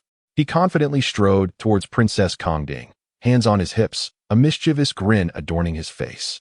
Since the princess did not want me to be apprehended by the authorities, it must mean she has feelings for me. If that is the case, perhaps I should steal a kiss? Although Xiao Fan wore a playful smile, his heart raced with anxiety as he uttered these words. After all, the prospect of imprisonment seemed trivial. Being the son of Xiao Chengshan, even the gravest calamities would not tarnish his reputation. More importantly, at this moment, Xiao Fan was on the verge of becoming a royal consort. Whether he entered the courthouse or the prison, he would emerge unscathed. Yet, compared to that, the thought of Princess Kangding liking him was far more daunting. He must provoke her to the point of utter disdain. Ideally, they would never cross paths again. Reject me. Please, reject me. Xiao Fan fervently chanted within himself as he pursed his lips, preparing to kiss Kangding. Upon hearing his inner thoughts, Kangding's body trembled uncontrollably. The maid beside her, noticing the commotion, could not contain her anxiety. Your Highness, are you all right? I am fine. Kangding waved her hand. Her cheeks flushed as she gazed at Xiao Fan. Previously, Xiao Fan had been ardently expressing his affections for her, but now he seemed indifferent, even insisting she come to Zui Xian Lu to seek him out. At this moment, Kangding felt a singular sensation, even if Xiao Fan intended to use her. She yearned to draw closer to him. As his lips neared hers, she did not shy away but rather slowly closed her eyes. Her long, lush lashes quivered slightly, and her small hands clenched tightly, her heart racing with trepidation. Is he truly going to kiss me? If he does, could it mean he harbors feelings for me? She longed for a definitive answer. As Xiao Fan observed Kangding's lack of resistance, his eyes widened in disbelief. Wait, what is happening here? Aren't you supposed to be furious? Slapping me and demanding I leave. Why are you closing your eyes? Everything felt amiss. As Xiao Fan's lips were about to brush against Kangding's fair and delicate cheek, the onlookers were utterly astonished, their eyes wide with disbelief, unable to divert their gaze from the unfolding scene. For so long, Princess Kangding had remained an ethereal figure, untouchable. It was hard to fathom that she would show any favor to a scoundrel like Xiao Fan, especially when suitors lined up from the east gate to the west gate. Yet here she stood, passively enduring Xiao Fan's public teasing, with no sign of protest, even closing her eyes in anticipation. Were they all dreaming? Chen Rong, standing nearby, felt her expression darken. She had overheard Xiao Fan's thoughts and wondered if he had truly changed. Previously, Xiao Fan had engaged in foolish antics to win Kangding's affection, nearly tarnishing the Xiao family's reputation. Xiao Qingshan had scolded him multiple times, emphasizing that even in pursuit of the most esteemed Lady Kangding, he must maintain dignity. Yet Xiao Fan had paid no heed. Now, as Chen Rong observed Xiao Fan's peculiar behavior, she could not suppress her concern. Was he truly unconcerned that Kangding might become infuriated and choose to ignore him entirely? Chapter 50. He must be insane. The atmosphere was so tense it was suffocating. The surrounding individuals dared not breathe, their eyes fixated on the spectacle. If word of this incident spread, it would be monumental. The son of the Minister of Six Ministries publicly kissing the princess of the Great Yan Dynasty would surely create a sensational uproar. Xiao Fan, witnessing Kangding's complete lack of resistance, felt he could no longer test the waters. He stepped back, creating distance between them while adopting an air of arrogance. As if to say, you allowed me to kiss you, so I shall. Yet deep down, he felt insecure. What on earth has happened to the illustrious heroine I once knew? My lips are nearly upon yours, yet you show no reaction whatsoever. What is this madness? Xiao Fan thought, though his expression portrayed disdain as he wiped his mouth. Little princess, others may treasure you, but in my eyes, you are hardly anything of significance. Do you understand? Despite his outward bravado, Xiao Fan's heart raced with anxiety. If this situation escalates, it could lead to a catastrophe. Perhaps Shenrong will confine me, allowing me a chance to escape. Who could have known that she would remain silent, seemingly waiting for me to kiss her? Oh, I must not let Gu Bufan discover this. Otherwise, I would truly be doomed. Kongding had been waiting for Xiao Fan, and upon seeing him not only refrain from kissing her, but also utter so many words, she opened her eyes. Her beautiful gaze turned red, as if tears were about to spill forth. This scoundrel! I went to great lengths to prepare myself, and now you humiliate me. Xiao Fan, witnessing her distress, panicked. What are you doing? This has nothing to do with me. Why has this escalated? Xiao Fan felt as though the world had turned upside down. Why were the heroines approaching him in droves? Frantically, he cast a pleading glance towards Shenrong, who was equally stunned. Her eyes darted between Xiao Fan and Kongding, clearly taken aback by the scene before her. Although she shared some unpleasant history with Kongding and had wished to see her humiliated, this was not the outcome she had envisioned. What is happening? Have the tides changed in my absence from the capital? Has Kongding truly developed feelings for Xiao Fan? Why is Xiao Fan now disdainful of her? Shenrong remained silent, her expression growing cold as she observed Xiao Fan's escalating anxiety, unable to comprehend the unfolding situation. Xiao Fan implored, Shenrong, why are you dawdling? Aren't you supposed to apprehend me? Go on, seize me. What, have you lost your mind as well? Xiao Fan was genuinely frantic. I truly do not understand. Why is this happening? Why not just take me away? Everything has descended into chaos. This is utterly absurd. One person threatens to capture me, while another waits with closed eyes for my kiss, without any resistance. Is this still the Great Yan Dynasty? Though Xiao Fan's thoughts were in turmoil, Shenrong remained silent, choosing to observe the situation further. As he witnessed Kongding on the verge of tears, beads of sweat began to form on his forehead. I cannot let this drag on any longer. With a sudden thought, his gaze fell upon Shenrong, who was dressed in a neat constable's attire. Though she appeared somewhat masculine, her figure was striking. Without makeup, she exuded a unique charm. The more he looked, the more alluring she became. At this moment, Xiao Fan could no longer concern himself with anything else, and a smile broke upon his face. Shenrong, you previously threatened to capture me, but now you refrain. Could it be that you have developed feelings for me? He thought to himself. This is the only option I have left. Shenrong has yet to seize me. Oh dear. He recalled Shenrong's notoriously volatile temperament and wondered if his provocation would compel her to act. Regardless, he resolved to let Shenrong apprehend him first. Just as Xiao Fan anticipated, Shenrong's expression darkened upon hearing his words. What did you say? She coldly inquired, her gaze icy enough to freeze. She was taken aback by Xiao Fan's audacity. Not only did he brazenly tease the princess in public, but he also dared to direct his attention towards her. Although she could hear his inner thoughts, her anger simmered. The flames of irritation ignited within her. After all, she was one of the 4 renowned constables of the capital, known far and wide. Who would dare to disrespect her? Yet here was Xiao Fan, audaciously flirting with her. While she ruminated on this, Xiao Fan, noticing her silence, assumed his words had not yet made enough of an impact and continued, How about you allow me a kiss, my lady? He exaggeratedly opened his mouth, drawing uncomfortably close to Shenrong. However, before he could get any nearer, there was a resounding bang. Suddenly, darkness enveloped his vision, and he was surrounded by twinkling stars. What the— are you really going to hit me? Xiao Fan exclaimed, sitting up from the ground and clutching his head. With a frosty expression, Shenrong commanded, Take him away. Without waiting for Xiao Fan to process the situation, a group of constables swiftly surrounded him. My apologies, young Master Xiao, they remarked, promptly placing shackles on him. Upon seeing this, Xiao Fan finally felt a sense of relief. Take him away, Shenrong reiterated with another cold scoff. The constables, not daring to hesitate, dragged Xiao Fan away. As Xiao Fan was led towards the carriage, Xiao Ping and Xiao Da, standing nearby, exchanged incredulous glances. They couldn't help but give Xiao Fan a thumbs up, murmuring to one another, Xiao brother is indeed impressive. Xiao Fan rolled his eyes at their antics before being ushered into the carriage. Meanwhile, Xiao Ping and Xiao Da remained behind, fully aware of Shenrong's formidable reputation in the capital. It was known that she would not hesitate to apprehend even a prince should the occasion arise. The audacity of Xiao Fan attempting to kiss Chen Rong in front of so many witnesses left Chen Ping momentarily stunned. The notion that he could act so recklessly was beyond comprehension. Chen Ping dared not dwell on it further. Instead, watching the tense standoff between Princess Kong Ding and Chen Rong from a distance, as the atmosphere grew increasingly charged. Chapter 51. Strike him with 20 blows of authority. Princess Kong Ding cast a cold glance at Xiao Fan, now being led to the carriage, and let out a huff of indignation before turning away without a word. What a scoundrel, she thought, feeling humiliated in front of so many people.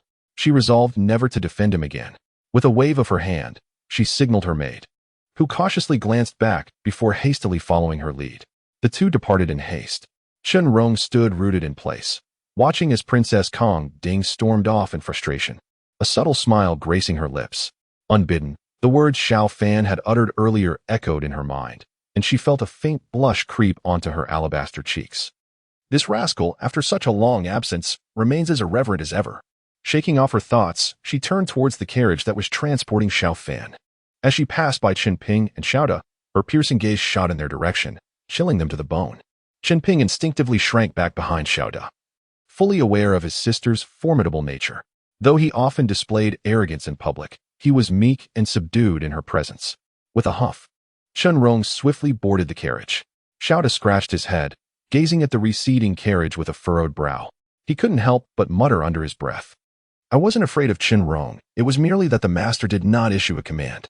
Besides, it seems the master is being taken to prison. Uncertain of how his young master felt about the situation, Xiao Da dared not act, merely watching helplessly as Xiao Fan was escorted away. Young master, if you suffer any injustice, you must tell me. Xiao Da called out, his large eyes filled with concern as he watched Xiao Fan's retreating figure. Meanwhile, Lu Ji, battered and bruised, hastily pursued the carriage. Noticing the commotion behind her, Chen Rong turned to see Lu Ji, his face a swollen mess. What do you want? She asked coldly. Lu Ji, looking pitiful, protested, you captured Xiao Fan because of my matter, didn't you? Surely, I must cooperate. Get lost. Chen Rong snapped without a second thought, delivering a swift kick that sent Lu Ji tumbling to the ground. He cried out in pain, clutching his stomach and gazing at her with a forlorn expression. What does this have to do with you? Hurry and leave, Chen Rong ordered before resuming her pursuit of the carriage, ignoring Lu Ji's plight. Left on the ground, Lu Ji felt utterly despondent, tears welling in his eyes as he lamented his circumstances. Was this situation truly a consequence of his actions? With nowhere to vent his frustrations, he sat there, sobbing pitiably. 3 hours later, before the courthouse, Chen Rong stood solemnly. Before her, the magistrate, adorned in his official attire, regarded Xiao Fan, who lounged nonchalantly in the hall, legs crossed. The magistrate smiled warmly. Isn't this young Master Xiao? What brings you here? He then turned to Chen Rong with a reproachful gaze, chastising, Chen Rong, you are becoming increasingly unruly. How could you capture young Master Xiao so casually? The magistrate understood all too well that Xiao Fan was no ordinary individual. The son of Xiao Chashan, he was also the future prince consort of the Great Yan Dynasty. Such a person was not someone a mere magistrate could afford to offend. In the capital, it was said that one could strike a stone and hit several third-rank officials. What did that make him? Chen Rong maintained a serious demeanor. Sir, this Xiao Fan publicly assaulted an official of the court. This matter cannot simply be overlooked. We must act according to the law. Xiao Fan reclined leisurely, cracking sunflower seeds as he observed the scene. His carefree demeanor infuriated Chen Rong, causing her beautiful face to tremble with rage. Don't think you can evade my judgment by acting this way. This is the courthouse, and you shall not act with impunity, she scolded. Xiao Fan, amused by her reprimand, wore a faint smile, as if he had just heard the most delightful joke. Oh, is this indeed the courthouse? He replied, grinning. If you hadn't mentioned it, I might have thought I was in my own home. Chen Rong felt her anger boil over, wishing she could devour him whole. She was acutely aware of Xiao Fan's character, having grown up in close proximity to him and Chen Ping. She knew all too well the kind of trouble he was capable of. Moreover, it was precisely her intention to use this opportunity in the courthouse to take revenge on him. With a sigh, Xiao Fan brushed off the sunflower seed shells from his attire and stood, gazing at Chen Rong with a resigned expression. Miss Chen, you've made your point. Is it not time to release me? What purpose does my continued presence here serve? The magistrate has already departed.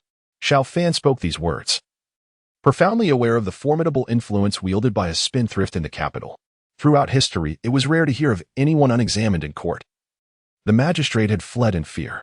However, this was hardly surprising. Xiao Fan was, after all, the son of Xiao Chengshan, the head of the 6 ministries.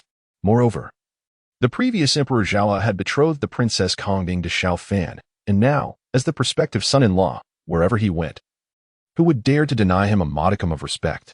The disparity in status between the magistrate and Xiao Fan was astronomical. How could the magistrate dare to interrogate Xiao Fan? Wasn't he that laughable? Chen Rong, observing Xiao Fan's brazen demeanor, felt a surge of anger, her phoenix eyes widening with indignation. Unfortunately, no matter how irate she was, she found herself with little recourse. Ultimately, Chen Rong could only call out, "Come here." Immediately, several constables approached, albeit with palpable hesitation, casting wary glances at Xiao Fan. "Give him 20 disciplinary strikes. Teach him a lesson," Chen Rong commanded directly. Instantly, the constables exchanged glances filled with helplessness. What a joke! Who would dare strike Xiao Fan?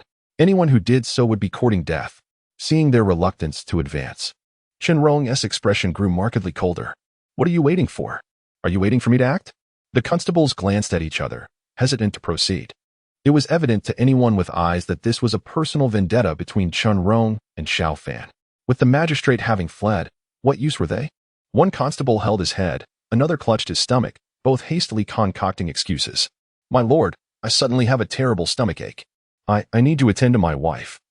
She is about to give birth." They hurriedly departed. Seeing Chen Rong was genuinely serious, Xiao Fan's expression turned considerably more somber. "Do you truly intend to torture me? I am the prospective son-in-law of the Great Yan. You might want to reconsider." Chen Rong scoffed, gritting her teeth. "What is wrong with punishing you? You assaulted a court official. Isn't it only right that you should be punished?" Frowning at Chen Rong's fury directed at him, Xiao Fan pondered. Does Chen Rong still harbor feelings for me?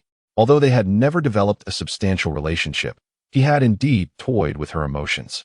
Her current behavior might be a manifestation of that. But the problem is, I'm the one in trouble here. Xiao Fan continued to think. Gu Bufan will undoubtedly bring you into his harem. Your feelings for me will only hinder me. No, I must devise a way to make her loathe me. Previously, even with Xiao Fan's reckless behavior, she had been moved. Thus, he needed to strike harder. Chen Rong, listening to Xiao Fan's inner thoughts, fixed her piercing gaze upon him. Who is Gu Bufan? Why do I have no recollection of him? Wait, there seems to be a vague memory. Was he not the one imprisoned in the celestial prison? Chen Rong could not help but furrow her brow, her eyes flickering with uncertainty. At that moment, Xiao Fan suddenly raised his voice. Is there truly someone abusing their power? Help! The son-in-law of the Great Yan is being treated like a mere nobody. She intends to execute me. Observing Xiao Fan's brazen antics, Chen Rong was infuriated. At that moment, all past grievances surged to the forefront of her mind. Yet, against Xiao Fan, she found herself utterly powerless, wishing to punish him, but with the magistrate and the constables having fled in fright. She felt awkward about taking matters into her own hands. Taking a deep breath, Chen Rong smirked. Xiao Fan, you may be clever, but I shall not strike you. Come. You're coming with me. Xiao Fan widened his eyes, warily watching Chen Rong. What do you mean? Don't be anxious. Just follow me. Chen Rong, possessing considerable strength, seized his arm and led him away. Ouch, be gentle. Xiao Fan cried out in pain, but Chen Rong showed no mercy, tightening her grip. You know pain, do you? I thought you were a dead pig unafraid of boiling water. Xiao Fan gritted his teeth in anger. Observing Xiao Fan's predicament, Chen Rong felt a sense of satisfaction bloom within her. Humph. Since our encounter, I've had no way to handle you. Now, seeing you at a disadvantage, my smile is all the more pronounced. Xiao Fan frowned, gazing at Chen Rong's righteous countenance, and mused, she is indeed beautiful. How could I have been so blind to not appreciate such a stunning woman, preferring instead that Princess Kongbing? What a pity, truly a pity. Hearing his thoughts, Chen Rong frowned again, realizing something peculiar about Xiao Fan. He had previously commented on her beauty, and now he referred to her as a great beauty. But if he truly thought her beautiful, why did he avoid her? Chen Rong was perplexed. Yet, recalling Xiao Fan's rogue demeanor, her anger surged again. Come with me. The two soon arrived at the dark and damp prison. The walls were covered in moss, the floor overrun with weeds, and a foul stench permeated the air. A group of filthy, ragged prisoners huddled in the corners, each one unkempt and indistinguishable. Chen Rong kicked the door open, and the light flooded in.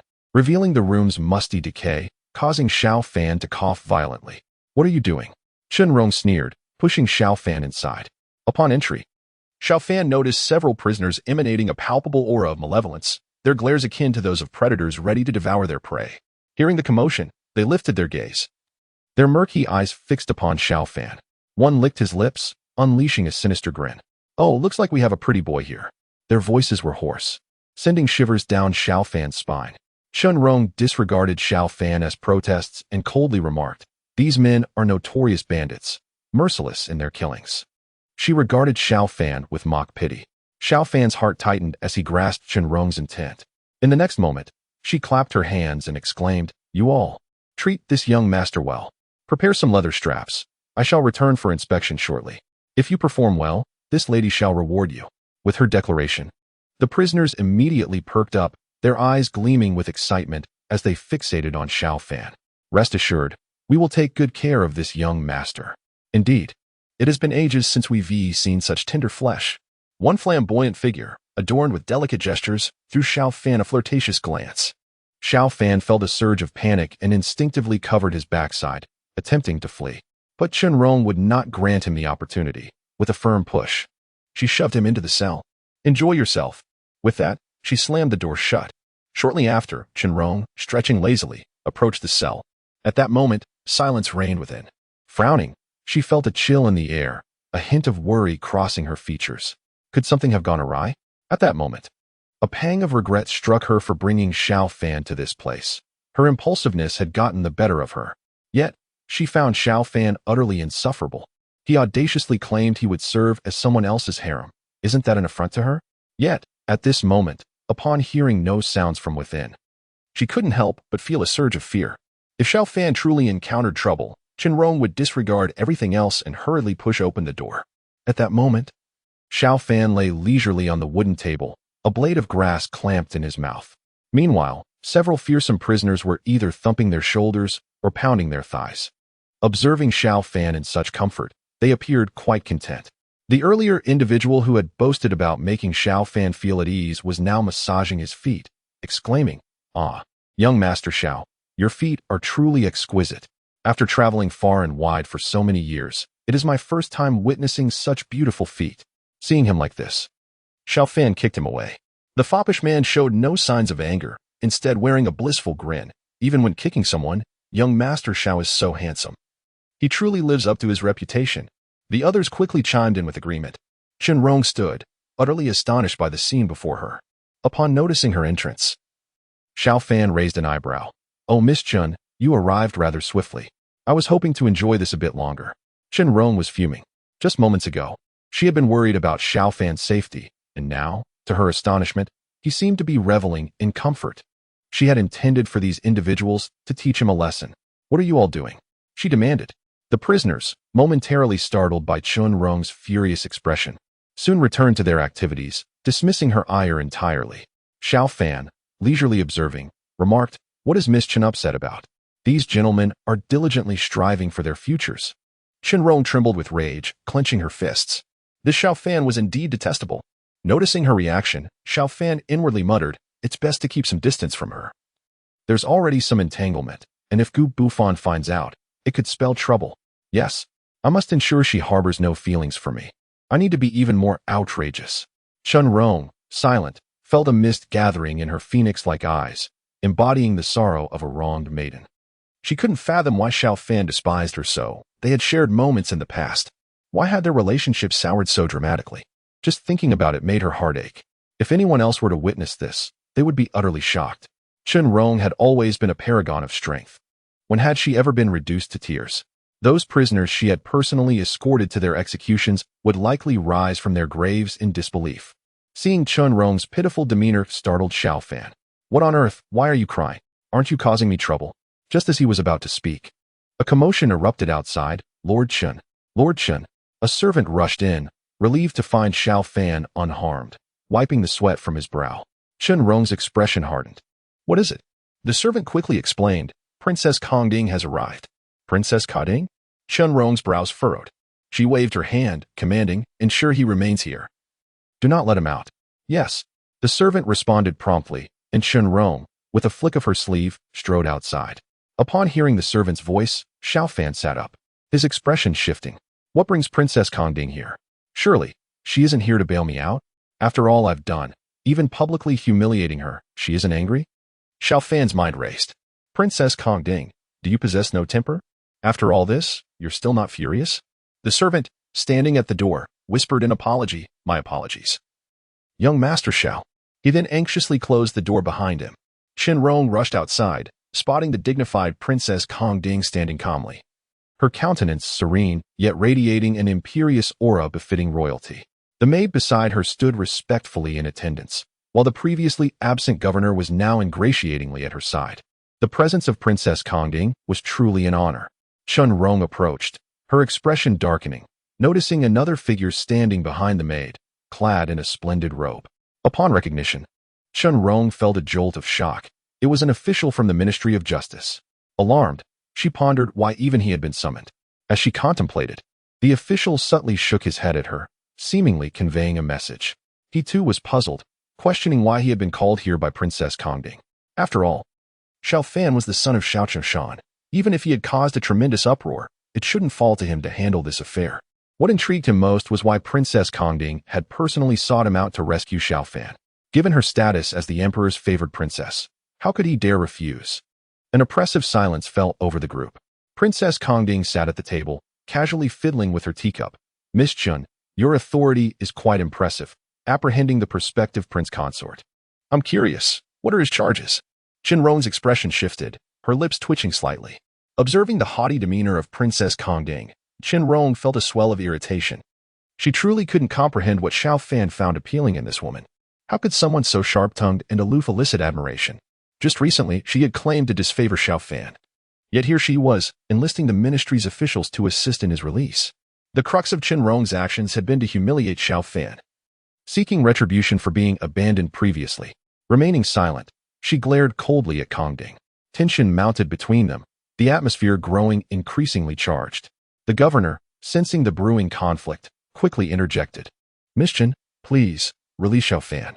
My establishment is insufficient to accommodate such formidable presences. If you both have grievances, could they not be resolved elsewhere without causing a ruckus here? The governor was genuinely anxious. Rong, however, merely scoffed, causing him to fall silent. Seeing Kongding's arrogant demeanor, Rong acknowledged her own culpability in this matter, which only added to her displeasure. She cast a glance at the governor, who looked at her with a pitiful expression. Rong's countenance grew colder. The governor, understanding her temperament, quickly remarked, Miss Chen, while you may indulge in your grievances, the princess has come to demand accountability. Should this matter be publicized, it could tarnish your reputation. Rong recognized the truth in his words, yet her irritation persisted, particularly towards Kongding's haughty attitude. However, she was indeed in the wrong. Should word of this incident spread, it could lead others to perceive her as petty. Enough, I have already interrogated him. It is not a grave matter, and he remains in custody. Bring him out. Taking a deep breath, Rong began to speak. Upon seeing her open her mouth, Kongding smirked slightly and stood up.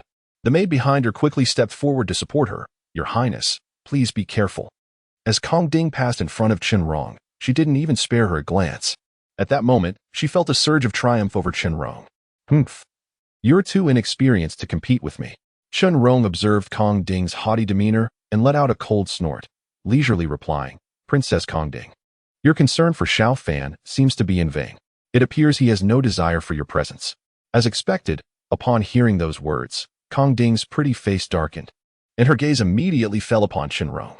Rong, however, crossed her arms and appeared utterly unconcerned. The tension between the two, which had finally calmed down, was once again on the verge of confrontation, causing the officials from the Ministry of Justice and the prefect to twitch at the corners of their mouths. Kongding chose not to engage with Rong and swiftly made her way toward the prison cell, with the prefect leading the way. Upon arriving, Kongding found Xiao Fan sitting in place. His expression turned incredulous upon seeing her. What? Is this little princess out of her mind? After all this, you still come to rescue me? What are you thinking? Xiao Fan pondered internally, yet he continued to prattle. The weather is quite lovely today. Oh, it seems a fishing trip would be delightful. He rambled on, deliberately avoiding eye contact with Kongding. Seeing his behavior, Kongding's face turned a shade of iron. She cursed inwardly, but managed to conceal her fury. However, the grievance in her eyes was unmistakable. Rong, witnessing their mutual disdain, felt a sense of joy and promptly settled down beside them, clearly indicating her intention not to send Xiao Fan off. Throughout the ordeal, Xiao Fan remained aloof, focusing on his own thoughts and ignoring Kong Ding entirely, who followed behind in a fit of anger. Soon, they reached the entrance of the government office. The maid accompanying Kong Ding had already been waiting outside, and a royal carriage stood ready. Upon seeing Kong Ding emerge, the maid swiftly approached. "Your Highness, the carriage is prepared." Standing on the stairs, Kong Ding gazed at Xiao Fan's departing figure, biting her lip in silence. This man had just disregarded her. Yet now that they were outside, shouldn't he at least board her carriage? Why had he been so persistent earlier, but now seemed determined to ignore her?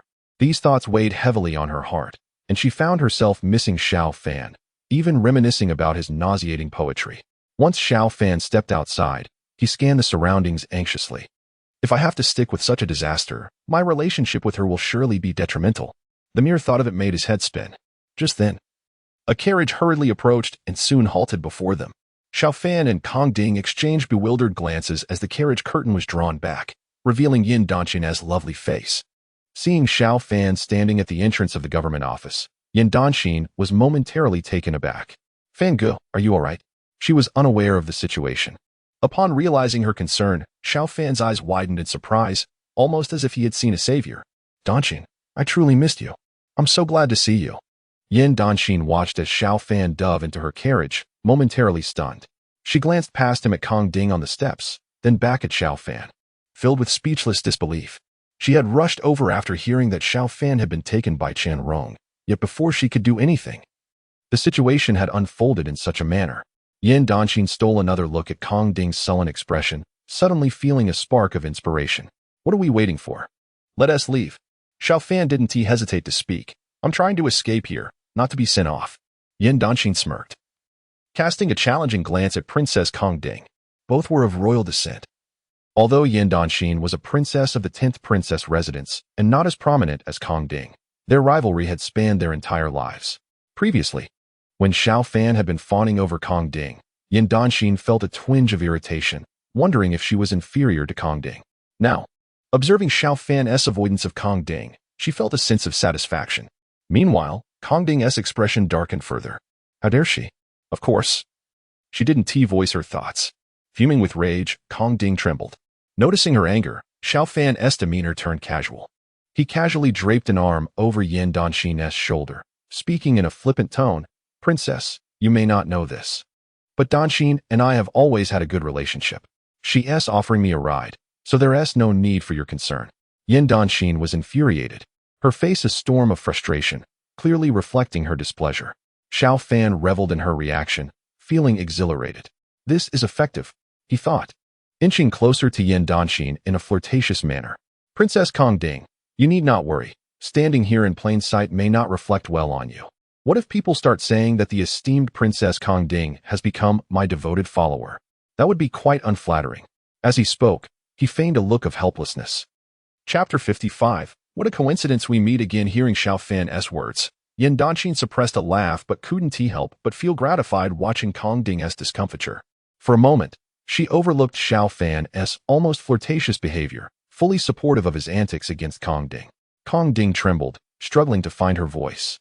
Her lips were nearly bloodless from biting them so hard, and if anyone had been watching, they would have noticed her fingertips turning white.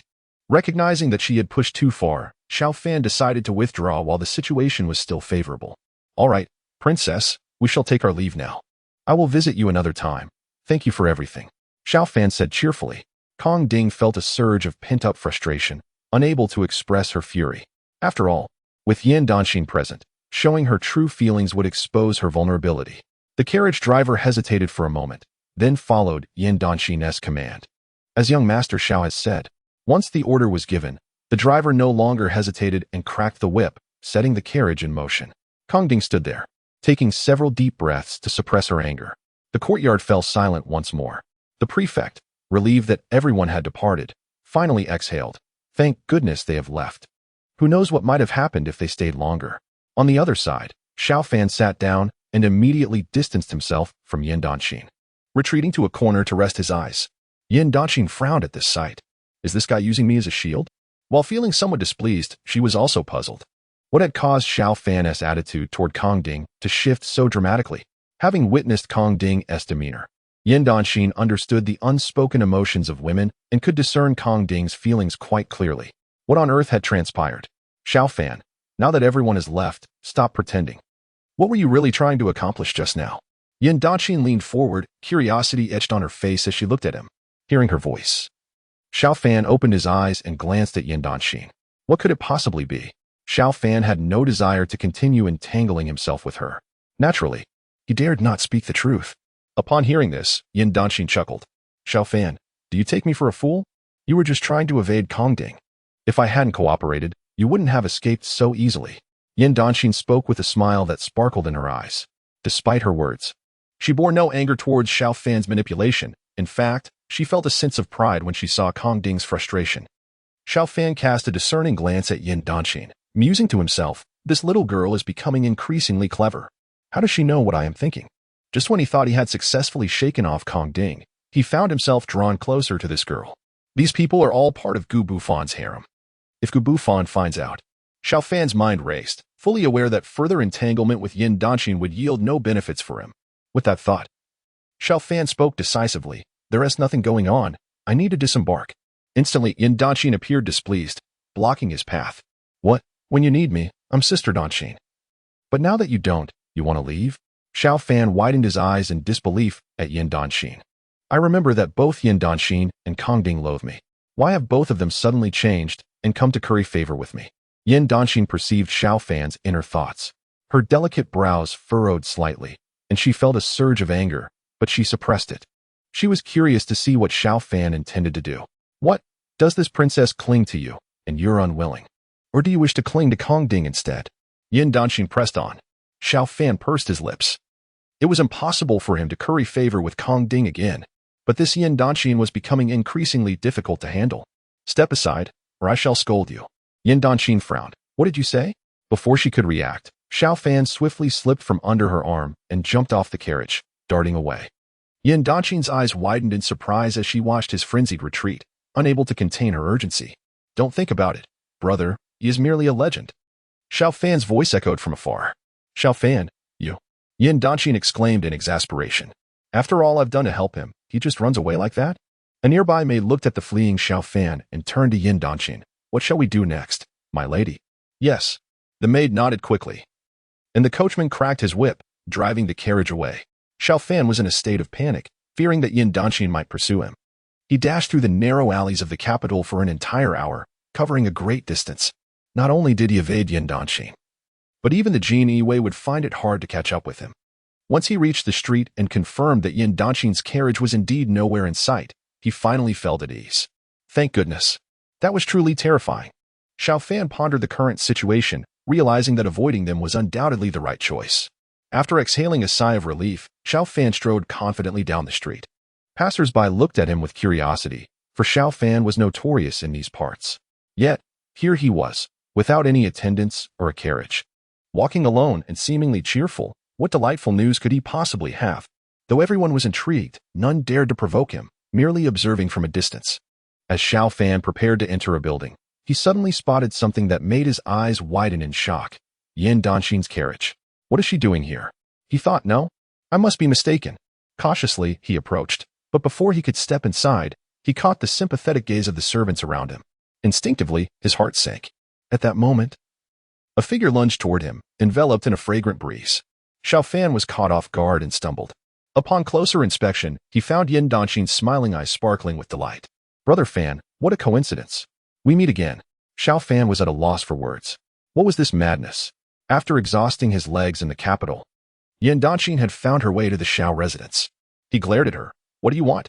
Yan Danxin stood there, looking utterly aggrieved. I just want a hug. A hug? What nonsense is this? Have you lost your mind? Though he spoke in disbelief, a cold sweat broke out on his forehead.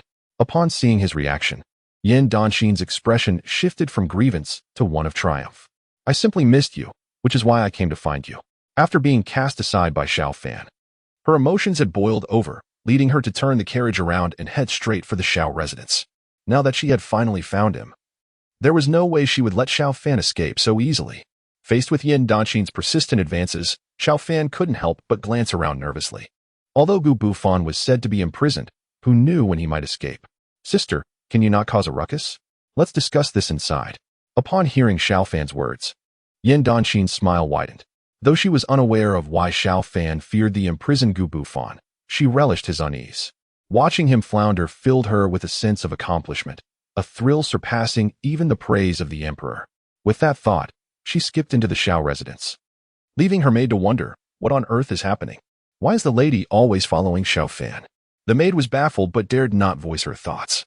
Hastening to keep up. Once seated, Xiao Fan gazed at Yan Danxin, feeling utterly outmaneuvered. What do you truly want?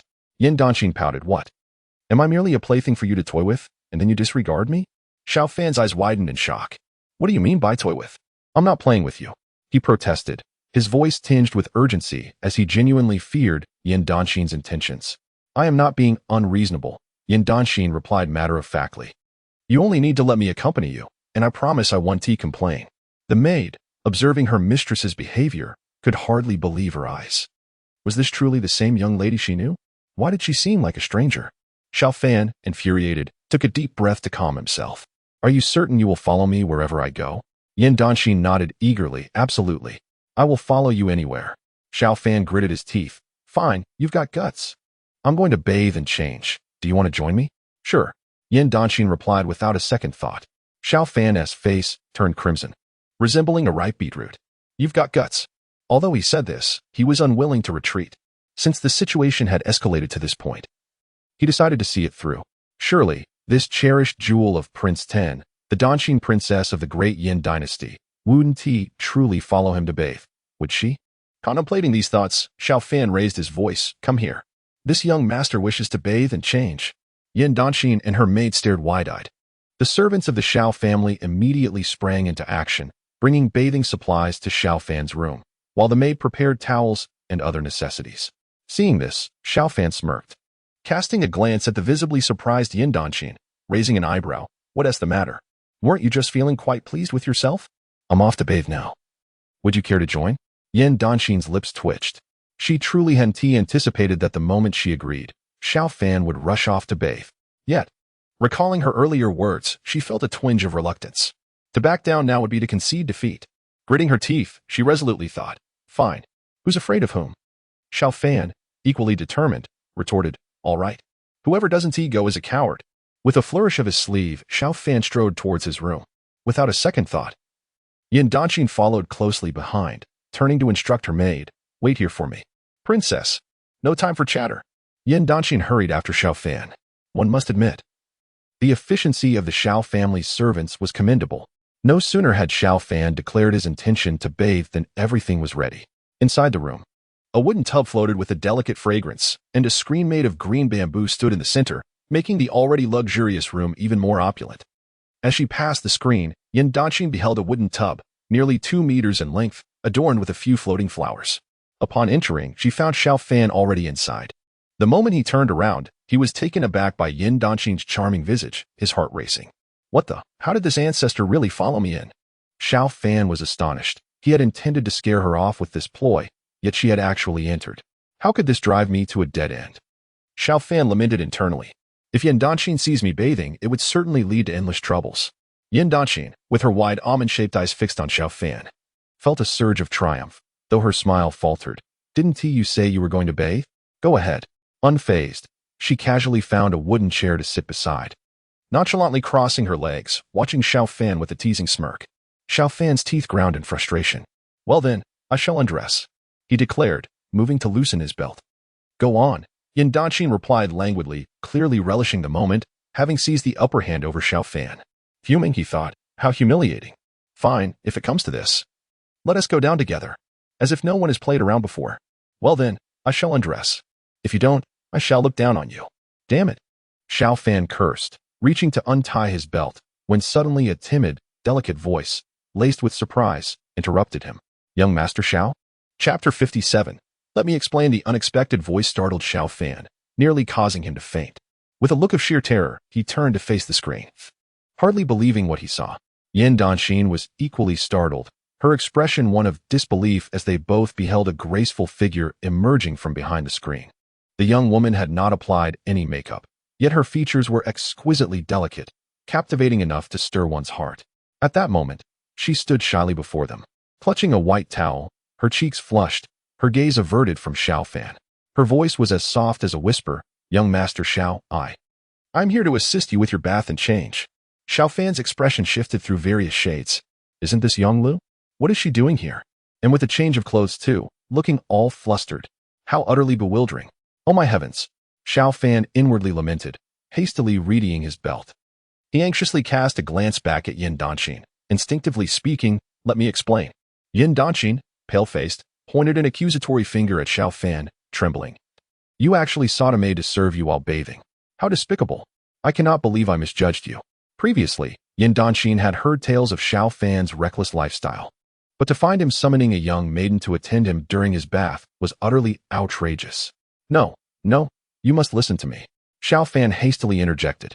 But halfway through, he suddenly realized the absurdity of his situation. Wait, why should I even need to explain? Isn't a misunderstanding preferable? Taking a deep breath, he turned to Yang Lu.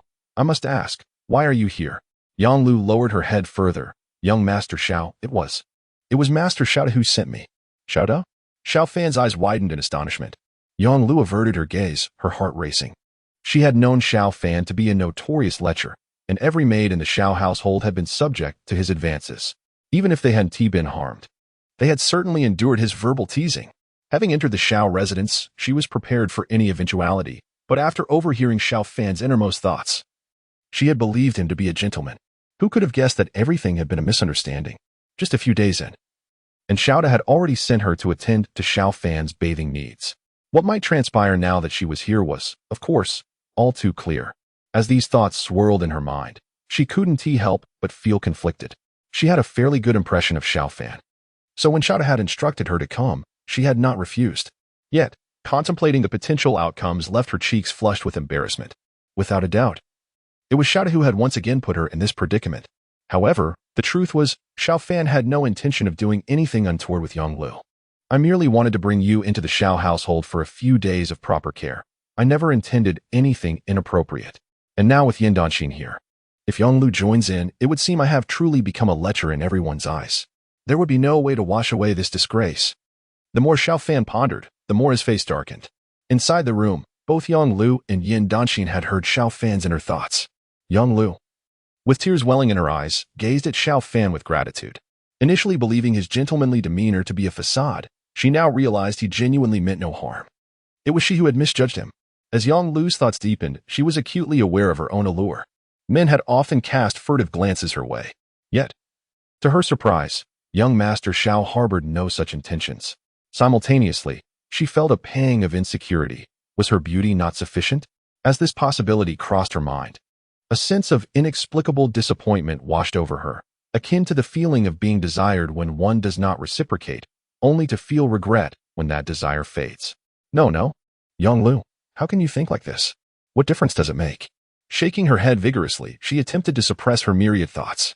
Yet, the more she tried, the more pronounced the blush on her cheeks became, rendering her utterly adorable. Upon hearing Xiao Fan's thoughts, Yan Dynasty gradually calmed down. Previously, she had assumed Xiao Fan's life in the Xiao household was chaotic, but it now appeared she had misjudged him. Contemplating this possibility, she found it rather amusing. A faint smile curved her lips as she fixed her gaze on Xiao Fan, eager to see how he would navigate this unexpected predicament. Xiao Fan glanced at the charming and adorable Yang Lu, then turned to the glaring Yan Dynasty, and an idea suddenly sparked in his mind. Hasn't Yan Dynasty always wanted to deal with me? Yang Lu is now staying in the Xiao residence, and she will undoubtedly become a significant trouble in the future. Why not let Yan Dynasty take Yang Lu to the Ten Kings mansion? This way, once Gu Bufan emerges, finding women will be considerably easier. And I could potentially secure two at once. I could then conveniently claim that Yang Lu voluntarily went to the Ten Kings mansion, absolving myself of any involvement. Wouldn't that be splendid? Even if Gu Bufan is the protagonist, he can't possibly dismiss reason. As Xiao Fan contemplated this scheme, he couldn't help but feel exhilarated. How brilliant! Indeed, when it comes to intelligence, I am quite astute. His gaze flitted back and forth between Yang Lu and Yan Dynasty as his mind raced with how to initiate this conversation. Unbeknownst to him, however, his thoughts had already been overheard by the two women. Yang Lu stood there, feeling an overwhelming sense of disappointment. Why did young Master Xiao want to send her away? She had been enjoying good food and comfortable living, with Xiao not imposing any responsibilities upon her. And Xiao Fan had no ulterior motives, he merely wished to care for her. Yet now, it seemed that young Master Xiao wanted her to leave. Was there something she had done wrong? This thought caused her heart to swell with grievance. Chapter 58. Watching the performance with a smile, Yan Dynasty, eyes wide in disbelief, stared at Xiao Fan. She had heard that he could not resist beautiful women in the capital, never letting a single one escape his grasp. Yet here he was, faced with the stunning Yang Lu, showing no interest whatsoever. Although Yan Dynasty was also a woman, she could recognize that Yang Lu, in both appearance and youth, was a rare gem. Even if one searched the entire capital, few could rival her beauty. And now, Xiao Fan actually wanted her to take Yang Lu away.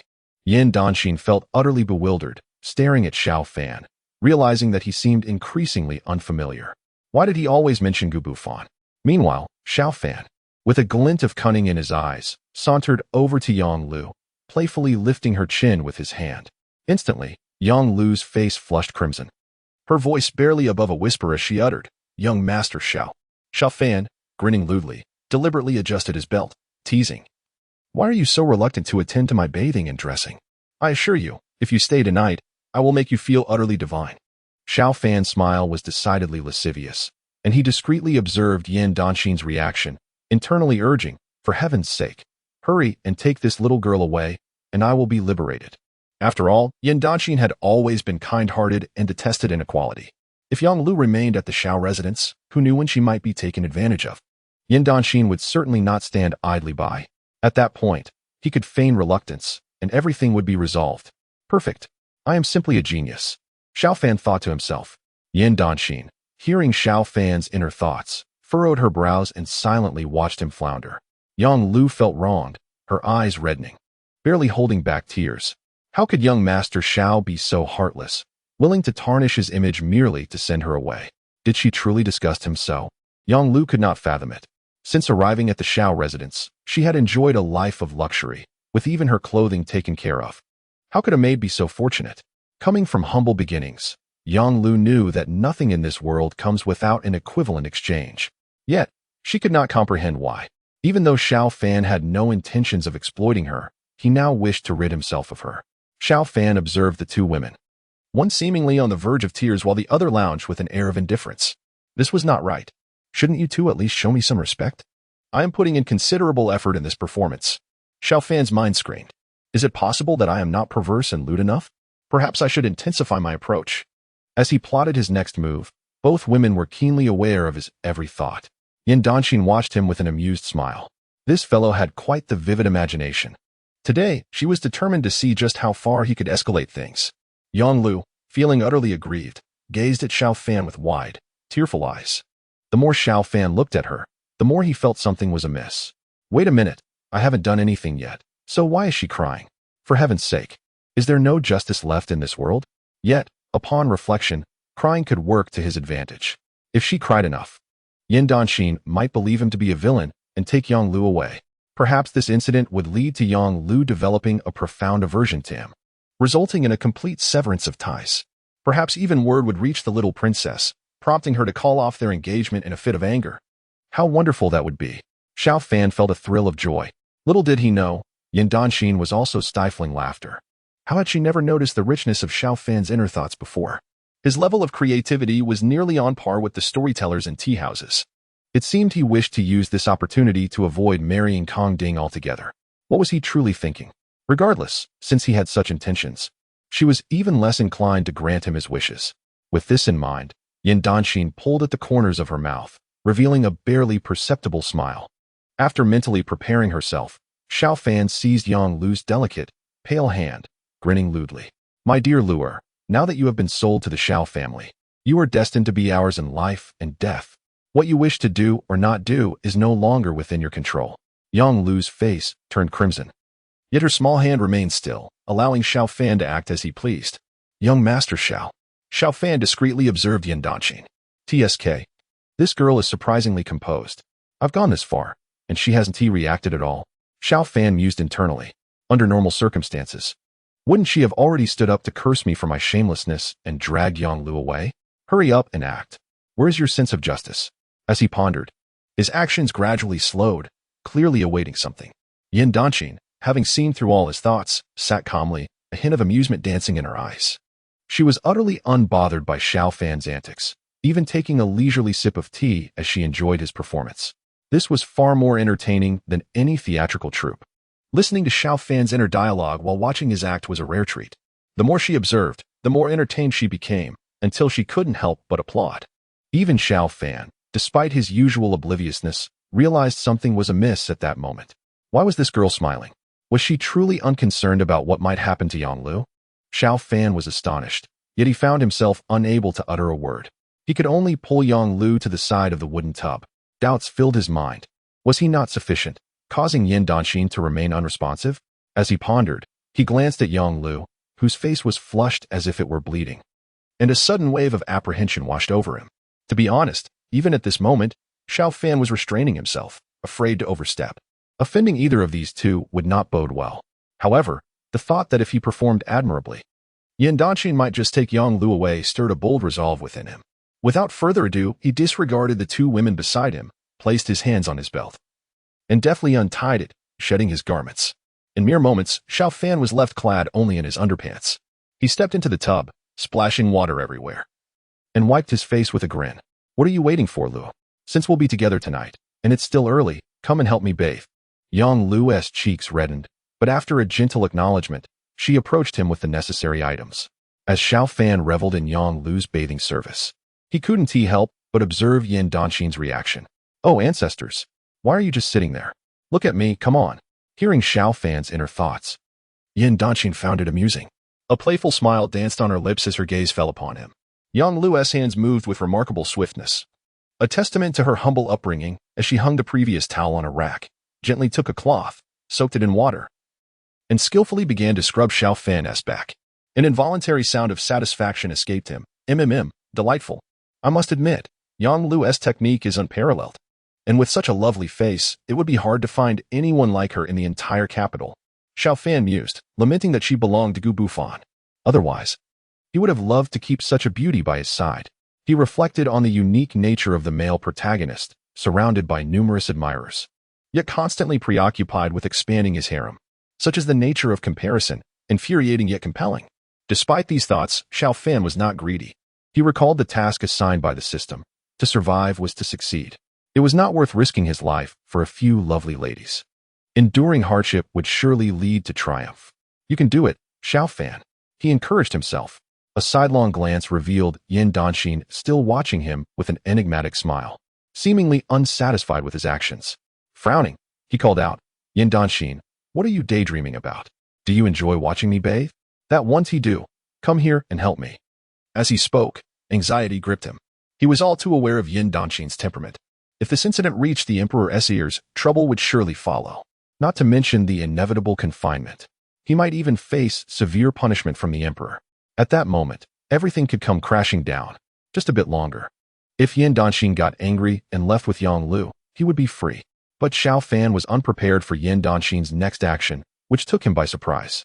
Upon hearing his words, she indeed stood up, a glint of mischief in her eyes as she replied sweetly, Since you're so interested, I shall attend to you properly.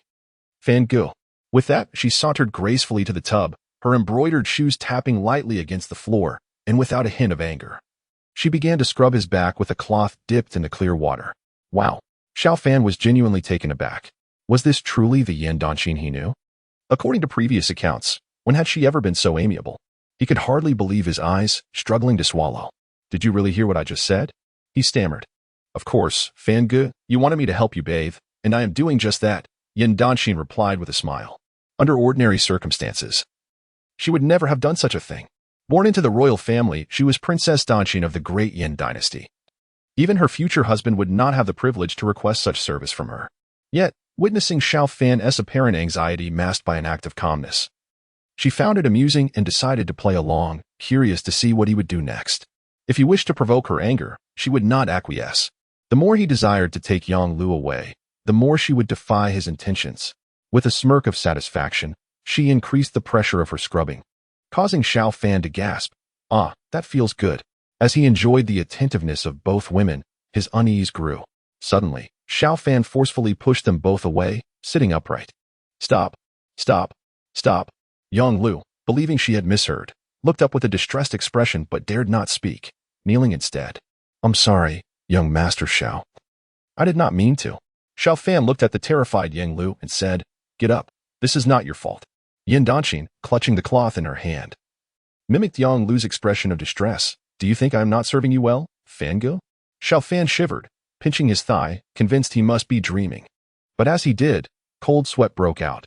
The pain was all too real. Do you know what you're doing? I asked you to help me bathe. Can you understand my meaning? Of course I understand. I am attending to you. Dear Fangu, Yan Dynasty continued. Taking a deep breath, Xiao Fan feigned composure. Realizing Yan Dynasty was deliberately toying with him. Don't you think I'm being unreasonable? I do, she replied, nodding in agreement. Then why can't you take this suffering woman away and slap me in anger, vowing never to associate with me again? Xiao Fan ventured.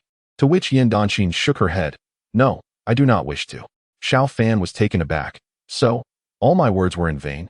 He glared at Yan Dynasty. Aren't you worried about Yang Lu being taken advantage of? She is an innocent girl who came to the Xiao family after selling herself to bury her father. You see how reckless I am, bullying men and women alike. What if I tire of her and send her to a brothel? Are you not afraid? Isn't that quite normal? There are so many injustices in this world. How can I manage every single one?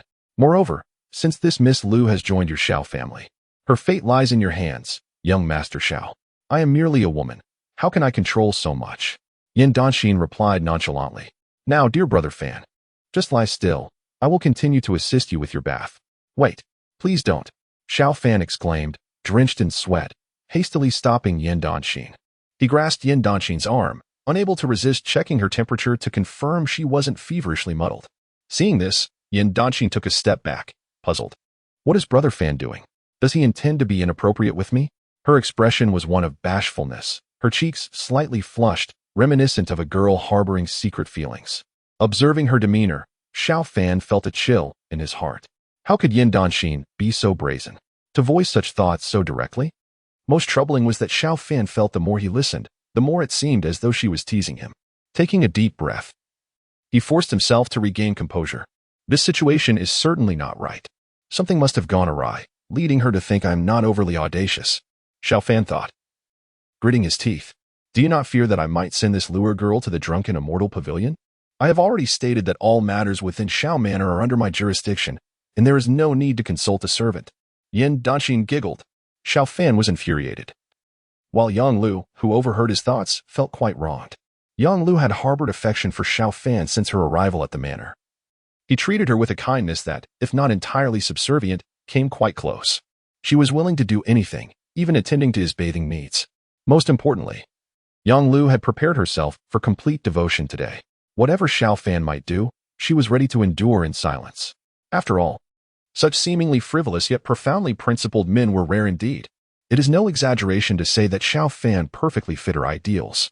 If she could truly remain by his side, even as an unnamed maid, Yang Lu would be utterly content. Yet at this moment, Xiao Fan was insisting on sending her away.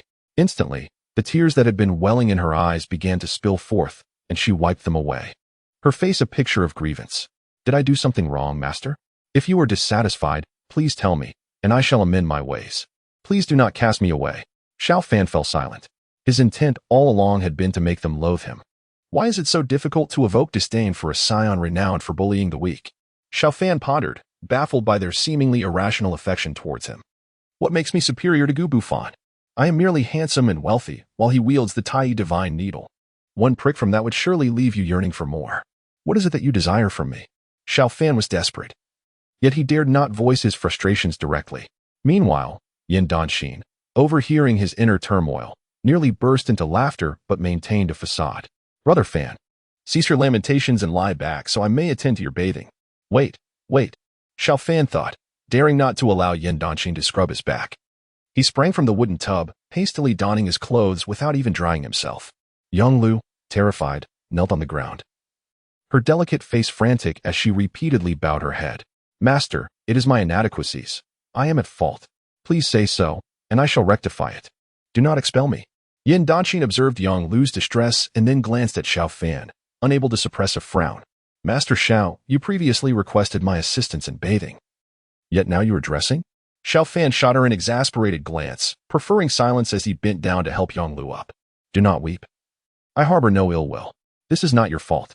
Upon hearing this, Yang Lu looked up at Xiao Fan with teary eyes, filled with gratitude. Indeed, Master Xiao does not despise me. He is merely concerned for my well-being. I still have a chance to remain by his side. Xiao Fan had intended to soothe Yang Lu's tears, but upon meeting her gaze, he felt as though she was now unwaveringly fixated on him. Xiao Fan was no fool. He understood the implications behind her gaze. Instinctively, he stepped back, feeling a surge of alarm. Damn it, this situation is becoming increasingly complicated. If this continues, these two will likely cling to me for dear life. Taking a deep breath, he forced himself to remain composed, suppressing the urge to lash out. He turned to Yan Danqing, ultimately exasperated, raising his hands in surrender. Enough of this charade. I beg you for a favor. Since Master Xiao has matters to discuss, I shall await your words here. Despite his plea, Yan Danqing still maintained her affected demeanor. Observing her, Xiao Fan felt a sense of futility. I know your true nature. Yan Danqing, should you persist in this charade, do not blame me for being ungracious. Ungracious? Are you implying you wish to be ungracious at night? Xiao Fan realized he had no leverage over Yan Danqing at all. Finally, with a resigned sigh, he managed to pull Yan Danqing aside. What is it, Brother Fan? Did my previous service fall short, or do you wish for me to attend to you again this evening with Lu'er still present? She spoke with a teasing tone. Xiao Fan chose to ignore her sarcasm. I wish to discuss a matter with you. What is it? Yan Danqing raised an eyebrow. Xiao Fan remained cautious, casting a wary glance towards the shyly standing Yang Lu, and lowered his voice. Please take her to your residence at the Ten Kings Manor. You see, my family has an abundance of servants. One less or one more makes no difference. You can simply offer her some silver to settle the matter, and she will be able to serve you at the Ten Kings Manor, one Tishi. You witnessed her exceptional bathing skills. Xiao Fan spoke earnestly, genuinely hoping Yan Danqing would take Yang Lu away. To his surprise, she immediately waved her hand. How could that be? Taking someone from Master Zhao's side is akin to courting death. Xiao Fan regarded Yan Danqing, feeling as though she was deliberately being obstructive. Taking a deep breath, he suppressed his frustration. Even if you have a kind heart, my family has too many servants to feed. You have seen for yourself, she is indeed appealing. Should I lose control and mishandle her, you should take her away. After all, my reputation as the most notorious scion in the capital precedes me. I refuse to believe you are entirely unmoved. Chapter 61. Driven to madness regardless of the circumstances, Yang Lu, who sold herself to bury her father and later entered Zhao's household, should truly be worried about losing her virtue in the hands of a notorious scion like him. Xiao Fan contemplated as his gaze returned to Yan Danqing, who, after a moment of thought, shook her head. No, it cannot be. Xiao Fan was driven to the brink of frustration. What do you want then? If it comes to that, I shall offer you 1,000 taels of silver. Just to take her away, I will handle everything else. Yan Danqing continued to shake her head. She is Master Zhao's maid. I cannot take her. Yan Danqing reveled in Xiao Fan's predicament, feeling a surge of delight. Although she was unsure of why Xiao Fan feared Gu Bufan so, the more he displayed his unease, the more she refused to acquiesce. Furthermore, she was eager to discern the true nature of Xiao Fan's relationship with Gu Bufan. Despite Xiao Fan's repeated pleas, Yan Danqing remained steadfast in her refusal. By the end, Xiao Fan felt parched and exasperated. He gazed at Yan Danqing, taking a deep breath as he gradually regained his composure. He had begun to realize that Yan Danqing was being deliberate. Taking a deep breath, Xiao Fan gritted his teeth and commanded, leave. Yan Danqing curled her lips, her gaze drifting to Yang Lu, who stood behind Xiao Fan. Although the beauty was present, she was well aware of all of Xiao Fan's thoughts and felt no concern that he would dare to act against Yang Lu. After all, being by Xiao Fan's side assured her a life far superior to that outside. Since Brother Fan has spoken, I shall take my leave, she mused, turning gracefully and departing from the Xiao residence. Today, she felt a sense of joy and had no desire to waste time further with Xiao Fan. He stood rooted in place, his chest heaving with rage. Yang Lu cautiously approached. Young Master Xiao, are you all right? You should go out for a bit. Xiao Fan felt utterly exhausted, as if all his energy was nearly depleted. Yan Danqing's actions were truly excessive. Despite his plight, she showed no sign of concern. Frustrated, He couldn't help but wonder why it felt as if Yan Dynasty knew precisely what he was thinking. As Xiao Fan pondered this, he turned to find Yang Lu had not yet left. What troubles you?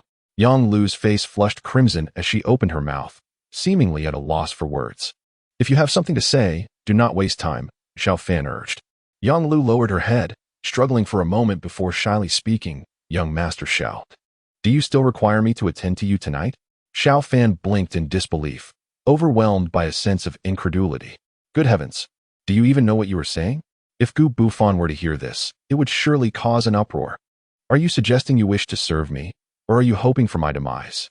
Upon sensing Xiao Fan's internal turmoil, Yang Lu grew anxious, wanting to clarify that she meant no such thing, yet she hesitated, tears streaming down her cheeks. Noticing this, Xiao Fan quickly lowered his voice. Do not dwell on such matters. Remain as you always have in the Xiao household. If there is anything amiss, speak directly to Xiao Du. If he requests anything of you in the future, just let me know, all right? Yang Lu appeared utterly bewildered, as if fearing that lingering too long would truly drive her to madness. After exiting, Xiao Fan found himself in the backyard, gazing at the pond before him. Lost in thought. The current developments had become increasingly absurd. He felt as though some unseen force was propelling him forward, and he could hardly bear it any longer. Frustrated, he tossed a stone into the lake, causing ripples to form. An impulse to scream surged within him, yet he ultimately sighed and regained his composure. Xiao Fan. Just then, a voice came from behind. What brings you here? Xiao Fan frowned. What? Am I not allowed to seek you out during quiet times? Xiao Ping responded nonchalantly. Xiao Fan continued to frown, choosing silence as he sat on a stone a distance away from Xiao Ping. This man was somewhat peculiar. He preferred to keep his distance to avoid any potential contagion of madness. Xiao Fan was genuinely agitated. One princess from Kongding, one Yan Dynasty, and now another Yang Lu. These three were akin to unstable time bombs in his life. Who could predict when they might explode? Moreover, Gu Bufan, the prominent male lead, remained imprisoned, and Xiao Ping was undeniably intertwined in this web. The potential aftermath of Xiao Ping's actions was a terrifying thought. Speak if you have something to say, otherwise. Take your leave, Xiao Fan said, his tone reflecting his irritation. Xiao Ping was undeterred by Xiao Fan's demeanor. Instead, he leaned closer with a grin. Be honest. After I took you away, did I do anything to you? Xiao Fan frowned, perplexed by the question. He, too, was puzzled by Chun Rong's intentions. Although he had been captured, it seemed she was intent on framing him. Yet, the one truly punished, Lu Ji, had not been taken by her. Following that, the princess from Kongding arrived to rescue him, seemingly only needing to utter a few words for his release. Having read countless web novels, Xiao Fan could discern that Chun Rong harbored ulterior motives towards the original character. It was as if she were jealous. Contemplating this, his expression grew grave. Clearly, Chun Rong was infatuated. The original character's pursuit of the princess was well known throughout the capital. Given the situation, it was astonishing that Chun Rong still exhibited compassion. Their past relationship had been undeniably scandalous. Lost in these thoughts, Xiao Fan couldn't help but feel incredulous. Did a devoted admirer inevitably attract another even more devoted? Noticing Xiao Fan's silence, Xiao Ping spoke again. Xiao Fan, tell me honestly, what is your relationship with my sister? Did anything truly happen between you two? Chapter 62. Frenzied banter. Xiao Ping looked at Xiao Fan with curiosity. Xiao Fan regarded Xiao Ping, deep in contemplation. It was indeed absurd. The original character had maintained a relationship with Chun Rong, and on Xiao Ping's birthday, this fellow had even contemplated getting his sister drunk to send her to his good friend bed. Just the thought of it filled Xiao Fan with dread. Fortunately, the original character had not truly acted upon it. I assure you, my relationship with your sister is entirely innocent, Xiao Fan asserted firmly. If anything, I suspect she harbors some feelings for you. Xiao Fan's scalp tingled. Why were all of Gu Bufan's women now pursuing him? He sighed. Xiao Fan, be serious. Do you still have feelings for my sister? Xiao Ping looked at him earnestly. Xiao Fan was taken aback by the question, his eyes widening in disbelief. How could such a thing be casually asked? Although Gu Bufan was currently imprisoned, there was no telling when he might emerge. This uncertainty left Xiao Fan on edge, wary of any potential eavesdroppers. Your sister is indeed attractive and has a fine figure, but her temperament is utterly intolerable. As he spoke, Xiao Fan pulled back his clothing to reveal an evident footprint. Xiao Ping's eyes widened in shock. Who did this? Xiao Fan sighed. Who else could it be? Your sister locked me in a dungeon, and there was another fellow inside who tried to. While Xiao Fan recounted the harrowing experience, his face contorted with pain. Xiao Ping remained in disbelief. Is my sister truly like that? What else could it be? Xiao Fan replied, his expression filled with indignation. He was determined to sever ties with Chen Rong. Under no circumstances could he allow Xiao Ping to harbor any misunderstandings. If Xiao Ping were to misinterpret anything, the consequences could be utterly uncontrollable, a veritable hot potato. As these thoughts raced through his mind, he noticed Xiao Ping still appeared incredulous. Surely my sister wouldn't behave in such a manner? Seeing Xiao Ping's continued disbelief, Xiao Fan pressed on. You have no idea. I haven't even told you the worst of it. Just then, he caught sight of a figure from the corner of his eye. Mistaking it for a maid from the Xiao household, he instinctively called out, I am speaking with young Master Chen. You may leave. Xiao Ping, engrossed in Xiao Fan's account, paid little heed to the interruption, his expression still one of disbelief. Xiao brother, what you said is indeed true. My sister has quite a fiery temper at home. You wouldn't know how two people can converse here as if they have found soulmates, embracing and shedding tears. Time slipped away, and Xiao Fan felt as if he were on the verge of drying up from speaking so much. Taking a deep breath, he said, You know how fearsome Chen Rong can be. Xiao Ping nodded in agreement. If you hadn't mentioned it this time, I would never have realized how outrageous my sister truly is.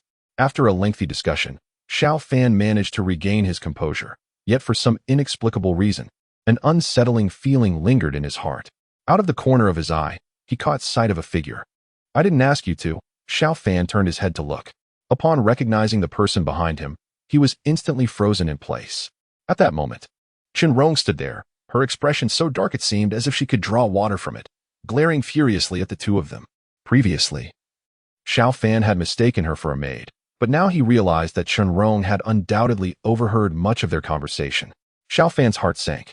Meanwhile, Xiao Ping remained blissfully unaware of the tension, continuing to rant about his sister. You have no idea, my sister is utterly outrageous at home. I bet her roar could be heard from 2 miles away. Xiao Fan frantically shot glances at Xiao Ping, but Xiao Ping remained oblivious, his excitement unabated. Xiao brother, what are you doing? I haven't finished speaking. As Xiao Ping instinctively turned to look, he was struck dumb. Xiao Fan and Xiao Ping were both rendered speechless with tension. Suddenly recalling he had matters to attend to at home, Xiao Ping shuddered and bolted upright, hastily leaving under Chen Rong's watchful gaze. Chen Rong's attention was entirely focused on Xiao Fan, seemingly indifferent to Xiao Ping's departure. Her expression was anything but pleasant. Xiao Fan, sensing the urgency of the situation, attempted to distance himself from Chen Rong. You must let me explain, Miss Chen Rong. That was not my intention. His voice was weak and powerless, feeling that no matter what he said now, it would be in vain. Is this how you perceive me in your heart, Xiao Fan? Chen Rong's anger flared, her voice trembling with suppressed tears. Instantly, Xiao Fan felt a wave of panic wash over him. Why are you crying? Although it was true that Chen Rong had a fiery temperament, there was no denying that Xiao Fan had indeed spoken rather harshly. I exaggerated my words in an attempt to distance myself from Chen Rong, but what choice did I have? Otherwise, how could Xiao Ping possibly introduce me to his sister? Xiao Fan's mind raced, but he found himself at a loss for words in front of Chen Rong. Please, let me explain. I can clarify everything, Xiao Fan urged desperately. But Chen Rong refused to listen. Xiao Fan, tell me, what do you truly think of our relationship? After all this time, with me providing you with food and transportation, did you ever consider my feelings in your adoration for Kongding? Xiao Fan was momentarily speechless. Indeed, every girl deserves a caring and loving partner. However, the original protagonist had truly strayed, enjoying Chen Rong's affection while simultaneously courting Kongding. Wasn't this the epitome of a cad? One couldn't help but wonder why Chen Rong had tolerated it for so long. Yet at that moment, Xiao Fan found himself unable to articulate any explanations. It was clear to him that Chen Rong was genuinely furious. Since you despise me so much, let us not meet again. I will head out to eliminate the bandits now, and whatever happens to me will be of no concern to you, Chen Rong retorted indignantly. Her previous actions had simply been a means to spend more time with Xiao Fan. Otherwise, why would she disregard Lu Ji? But upon entering, she had overheard Xiao Fan's words, as if she were some unspeakable villain. I am not that wicked. At this moment, Chen Rong felt utterly disheartened. Chapter 63. Call for help. Hurry. Are you truly preparing to go after the bandits? Indeed. With a flick of her sleeve, Chen Rong strode towards the exit. Xiao Fan's heart raced. This cannot be allowed. In the original narrative, Chun Rong had encountered the bandits during this very expedition, and those individuals were ruthless, capable of unspeakable cruelty. Who could have predicted that his interference would advance this event so drastically? Each of those bandits was formidable, and Chun Rong, fighting alone, would be no match for them. Despite her exaggerated temperament, her skills were not particularly exceptional. She relied heavily on her father's influence. Venturing out alone against the bandits was tantamount to courting disaster. In the original tale, it was Gu Bufan who emerged at the last moment to defeat the bandits, thereby winning Chun Rong's heart. But now, Gu Bufan was still imprisoned. Realizing this, Xiao Fan hurriedly pursued Chun Rong's departing figure. "You mustn't go. Why shouldn't I?"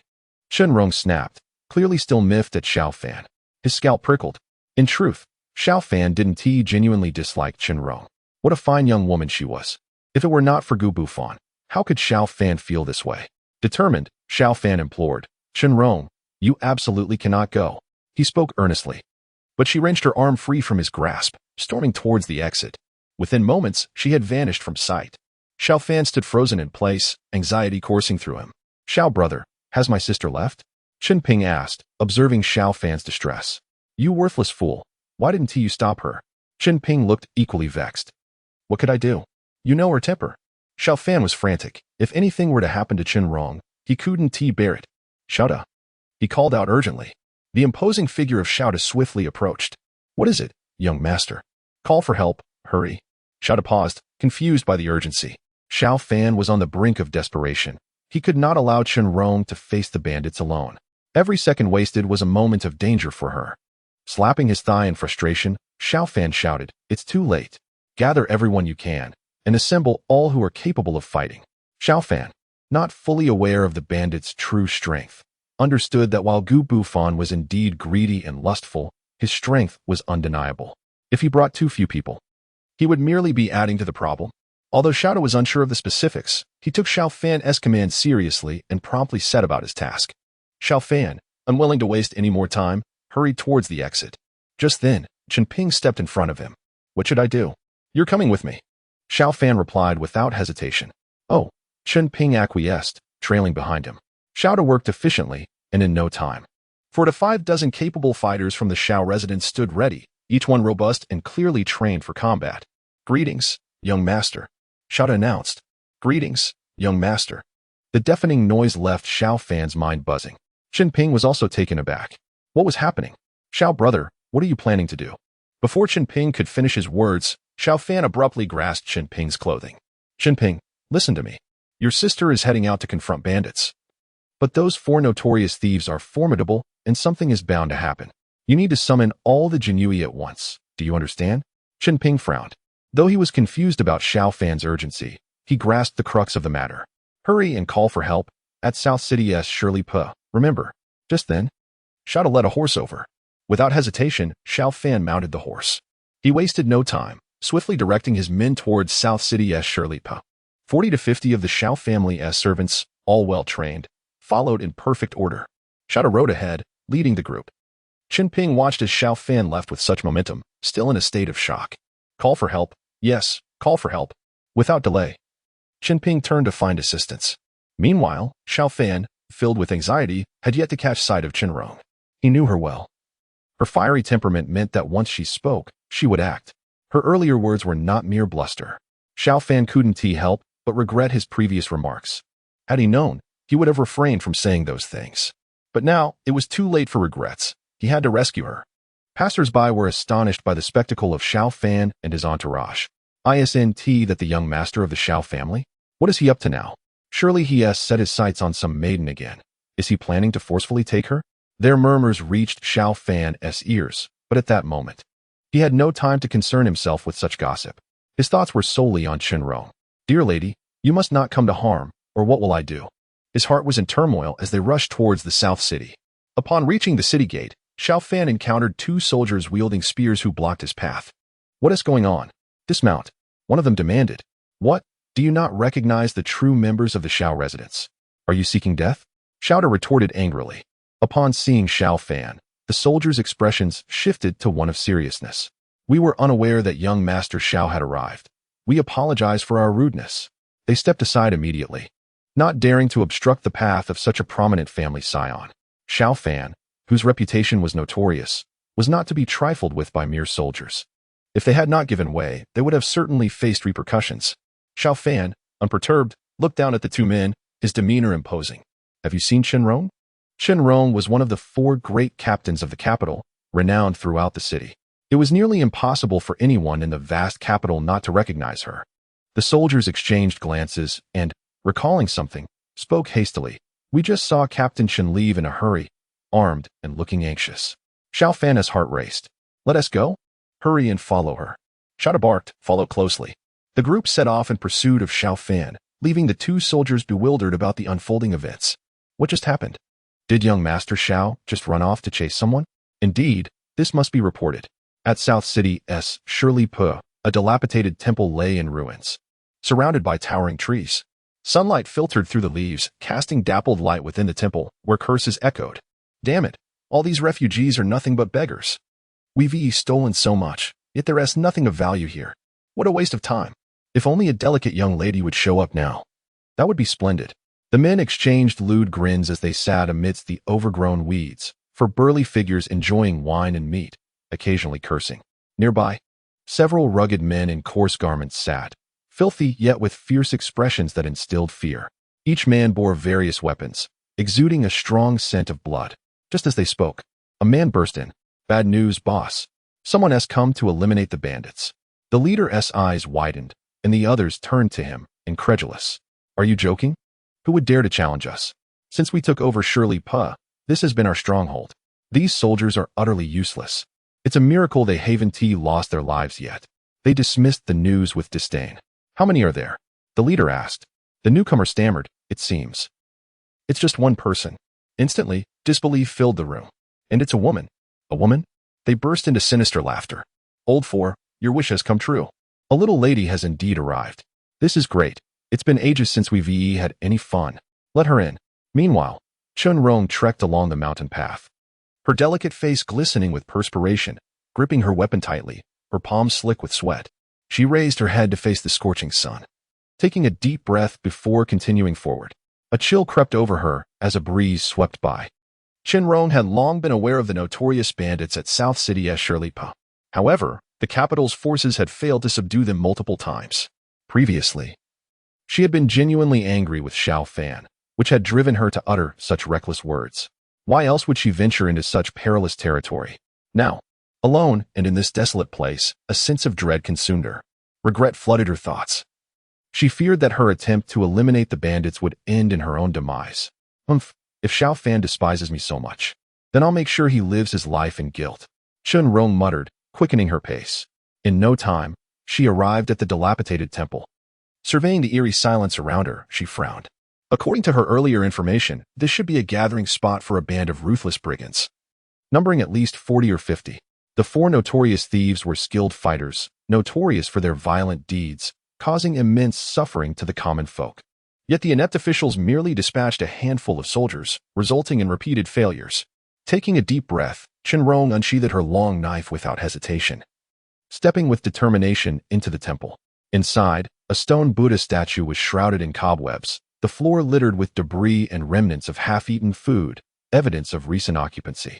Her unease intensified. Suddenly, mocking laughter pierced the air. Which young lady is this? Has she lost her way and stumbled into our lair? Chun-Rong's heart raced, and she quickly turned, gripping her long knife tightly. At this moment, a group of 40 to 50 individuals had inexplicably appeared behind her, each brandishing weapons in their hands. Leading the pack were 4 burly men. In the glaring sunlight, the weapons they wielded appeared particularly menacing. If nothing unexpected occurred, these 4 would indeed be the notorious bandits mentioned in the intelligence reports. At this instant, Chun-Rong truly regretted her actions. How could she allow her anger towards Xiao Fan to lead her to such a perilous situation? Observing these individuals, it was evident that each of them was a ruthless killer. Chun-Rong's heart raced with anxiety. If I were to perish, would you remember me, Xiao Fan? The assailants had no intention of granting Chun-Rong any opportunity to escape. They advanced menacingly towards her, their laughter echoing ominously. Don't come any closer. Chun-Rong gripped her weapon tightly, her teeth clenched. The leading brute scoffed. If I don't approach, how could I serve you, my dear? His laughter was met with the jeers of his companions. To them, Chun-Rong was merely a plaything. With her teeth gritted, Rong steeled herself. It was now or never. She brandished her weapon and swung it at the men before her. They merely waved their weapons a few times, and her weapon clattered to the ground. Standing there, her hands trembled, and she felt a wave of despair wash over her as she gazed at them, uncertain of her next move. There was no way she could possibly contend with these men. At this point, Rong could only hope for a miracle, praying for someone to arrive and rescue her. But such thoughts were swiftly dispelled from her mind. Chapter 65. Why is this scoundrel back again? Who would come to my aid? The only one aware of this situation was Xiao Fan. But why would he, who despised her, choose to intervene? Contemplating this, a bitter feeling stirred within Rong. It seemed this was her fate. She was forever ensnared by matters of the heart. Resigned, she closed her eyes. The approaching men, upon witnessing her submission, erupted into laughter. Oh, is this little lady ready to surrender? They taunted. Why stand there in such a pointless manner? Their disgraceful remarks cut through her. Tears streamed down Rong's cheeks. Suddenly, the sounds of a fierce battle erupted from outside, alongside a man's furious shouts. Subdue them all. Kill every last one. Not a single one must escape. It's a trap. Run. The cacophony of hurried footsteps mingled with the curses of the bandits. Rong's eyes flew open, and she beheld a familiar figure on horseback, brandishing a weapon and commanding a group of servants as they fought fiercely. It was none other than Xiao Fan. He had truly come to rescue her. Shock filled Rong's beautiful eyes. She had thought that Xiao Fan would prefer her demise. How could he possibly come to her aid? Seeing that Rong was unharmed, Xiao Fan breathed a sigh of relief. Thank goodness he had arrived in time. Had anything happened to her, it would have been disastrous. With determination, Xiao Fan commanded, "Kill them all. I will reward each of you handsomely. Move swiftly, and let none escape." At his words, the servants, invigorated by his command, sprang into action. Though these men were bandits, they were merely marginally more competent than the worthless drunks. The individuals Xiao Fan had brought were all seasoned fighters, and against them, the bandits crumbled. Even the 4 notorious criminals were successfully subdued. Only one remained, pinned to the ground. Despair etched across his face. He glared at Xiao Fan, demanding, "Who are you?" Xiao Fan's expression hardened. "You dare question my identity? Listen well. I am Xiao Fan of the Xiao family." The bandit, still cursing, attempted to retort. But Xiao Fan showed no mercy, swiftly beheading him. Blood splattered onto the ground, and the severed head rolled to Xiao Fan's feet, leaving the face frozen in disbelief. Wasn't this Xiao Fan supposed to be the most notorious wastrel in the capital? What was he doing here? Rushing to Rong, who appeared faint and pale, Xiao Fan asked, "Are you all right?" Rong hastily shook her head, attempting to rise, but her limbs felt uncooperative. Losing her balance, she collapsed into Xiao Fan's arms, her fragrant presence enveloping him. Instinctively, he thought to push her away, but upon seeing her delicate features, he hesitated, feeling his heart stir with emotion. After all, Gu Bufan isn't here right now. A brief embrace shouldn't be an issue, right? Xiao Fan mused, gazing into Rong's enchanting eyes, feeling his resolve soften. He was well aware of her feelings towards him. Even in his most callous moments, he could not bring himself to act inappropriately. Yes, Xiao nodded eagerly, observing his young master supporting Rong, a foolish grin spreading across his face. Young master is in love. At that moment, Ping arrived, flanked by a dozen well-armed imperial guards, each clad in armor. As he approached in a carriage, he called out, "Brother Xiao, is my sister unharmed?" Realizing the gravity of the situation, Ping had quickly summoned the guards to pursue his sister. However, upon arriving, he found that Xiao Fan had already rescued her. Seeing Ping, Xiao Fan felt a wave of relief wash over him. Rong was seated behind him, gently embracing his waist. Hearing her brother's voice, Rong felt a pang of irritation. This annoying little brother always seemed to appear at the most inconvenient times, utterly oblivious. Although she thought this, she could not voice such sentiments. Xiao Fan was filled with unease. Thank goodness this did not end in tragedy. But what was that look she gave me? TSK. This is troublesome.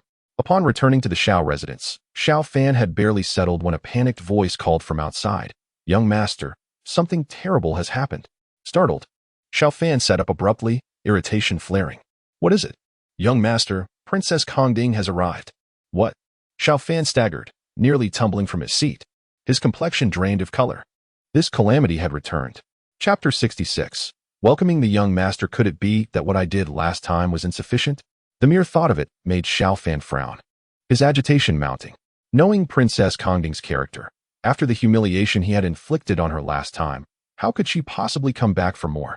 Xiao Fan's mind raced, churning with confusion as he tried to make sense of the situation, but nothing coherent emerged. Could it be that she was scheming some sort of trap? Yet, that didn't seem right either. She found herself in a state of utter confusion, gazing at her own reflection. Regardless of the circumstances, she was, after all, the esteemed princess of Kongding from the Great Yan Dynasty. It seemed implausible that she would truly meet her demise beneath the crooked branches of a tree. Observing that Xiao Fan remained motionless, a nearby servant felt a wave of embarrassment and suggested, "Young master, perhaps you should check on her. The princess of Kongding is currently awaiting you and appears to be accompanied by an imperial decree." Upon hearing this, Xiao Fan felt a shiver run down his spine. This situation was turning out to be more intricate than he had anticipated. With the imperial decree in tow, it was likely that a marriage proposal was imminent. Contemplating this possibility, he swallowed hard and finally waved his hand, saying, "I understand. Go inform the princess that I shall be out shortly." No sooner had Xiao Fan spoken than a melodic voice rang out from outside. "Xiao Fan, how dare you grow bolder? Have I come to find you only to be kept waiting?" The voice was filled with indignation. Before Xiao Fan could rise from his bed, a graceful figure entered, flanked by two court maids who followed her with deference. They looked at Xiao Fan with smiles, one of them unable to suppress a giggle. Startled, Xiao Fan thought, "What is this girl laughing at?" He felt a sense of confusion. Isn't it odd? After what happened previously, the princess should be distancing herself from me. Yet here she is. His mind raced as he sought a strategy. Truth be told, he wished to sever all ties with Princess Kongding. If possible, he would flee as far away as he could. If only the emperor would send me off to the borders, even to guard against the Xiongnu. I would welcome it. Unbeknownst to him, Kongding was incensed. So, Xiao Fan, you would rather guard the borders than face me? Humph. She had come bearing the emperor's decree. Seeking Xiao Fan for counsel regarding the Xiongnu strategy he had previously proposed. Time had passed without any progress, and thus the emperor insisted that Xiao Fan enter the palace to discuss matters. Observing his reluctance, Kongding found it amusing. "What is this, Xiao Fan? Do you dare defy my father's decree?" With her brows raised, she fixed her captivating gaze upon him. Xiao Fan, feeling the weight of her stare, quickly knelt. "Long live the emperor. I am here to receive the decree." Seeing this, a smile graced Kongding's lips.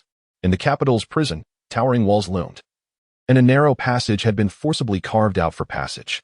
A young woman clad in black, her hair tied in a neat ponytail and devoid of makeup, nevertheless possessed striking features.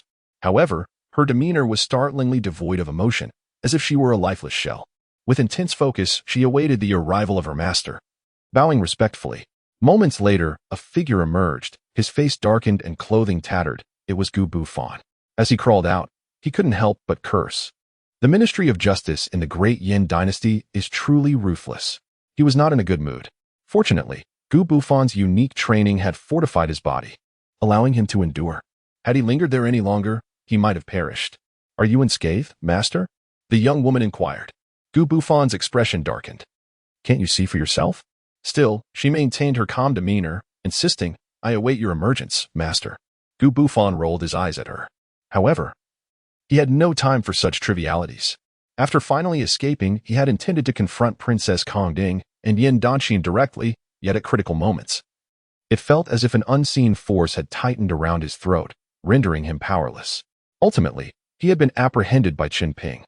Now, he increasingly sensed something amiss. Those in his harem, who should have been captivated by him, seemed utterly indifferent. Had they lost their sanity? Or was it that he was not handsome enough, not tall enough, or lacking in wealth? As these thoughts plagued him, the kneeling girl spoke again. "Master, Princess Kongding has requested your presence to discuss important matters." Gu Bufan's face lit up with joy, his lips curling into a smile. Yet, he was not to present himself as Gu Bufan, but rather as a reclusive sage. He informed the girl that he would be entering the palace that day. With that, Gu Bufan's expression turned serious. The last time he had been in court, he had intended to leverage his association with Princess Kongding, but instead, he had been thrown into the dungeons by the emperor. This time, he must succeed. He needed to gain the emperor's favor if he wished to wield power in the Great Yan Dynasty. "Xiao, have arrangements been made?" he inquired. "Rest assured, master. Everything is prepared. Princess Kongding awaits you in the palace." Delighted, Gu Bufan exclaimed, "Excellent." Yet, he couldn't help but feel vexed that such a beauty harbored no interest in him, remaining aloof. All the beauties in the world should belong to him. Contemplating this, Gu Bufan's thoughts turned to Xiao Fan. Each time he saw Xiao Fan, flaunting his charm, it ignited a spark of anger within him. Just wait until I gain the Emperor's trust. I'll make you regret it. You shall undoubtedly succeed, master. Xiaoqi encouraged. Gu Bufan rolled his eyes.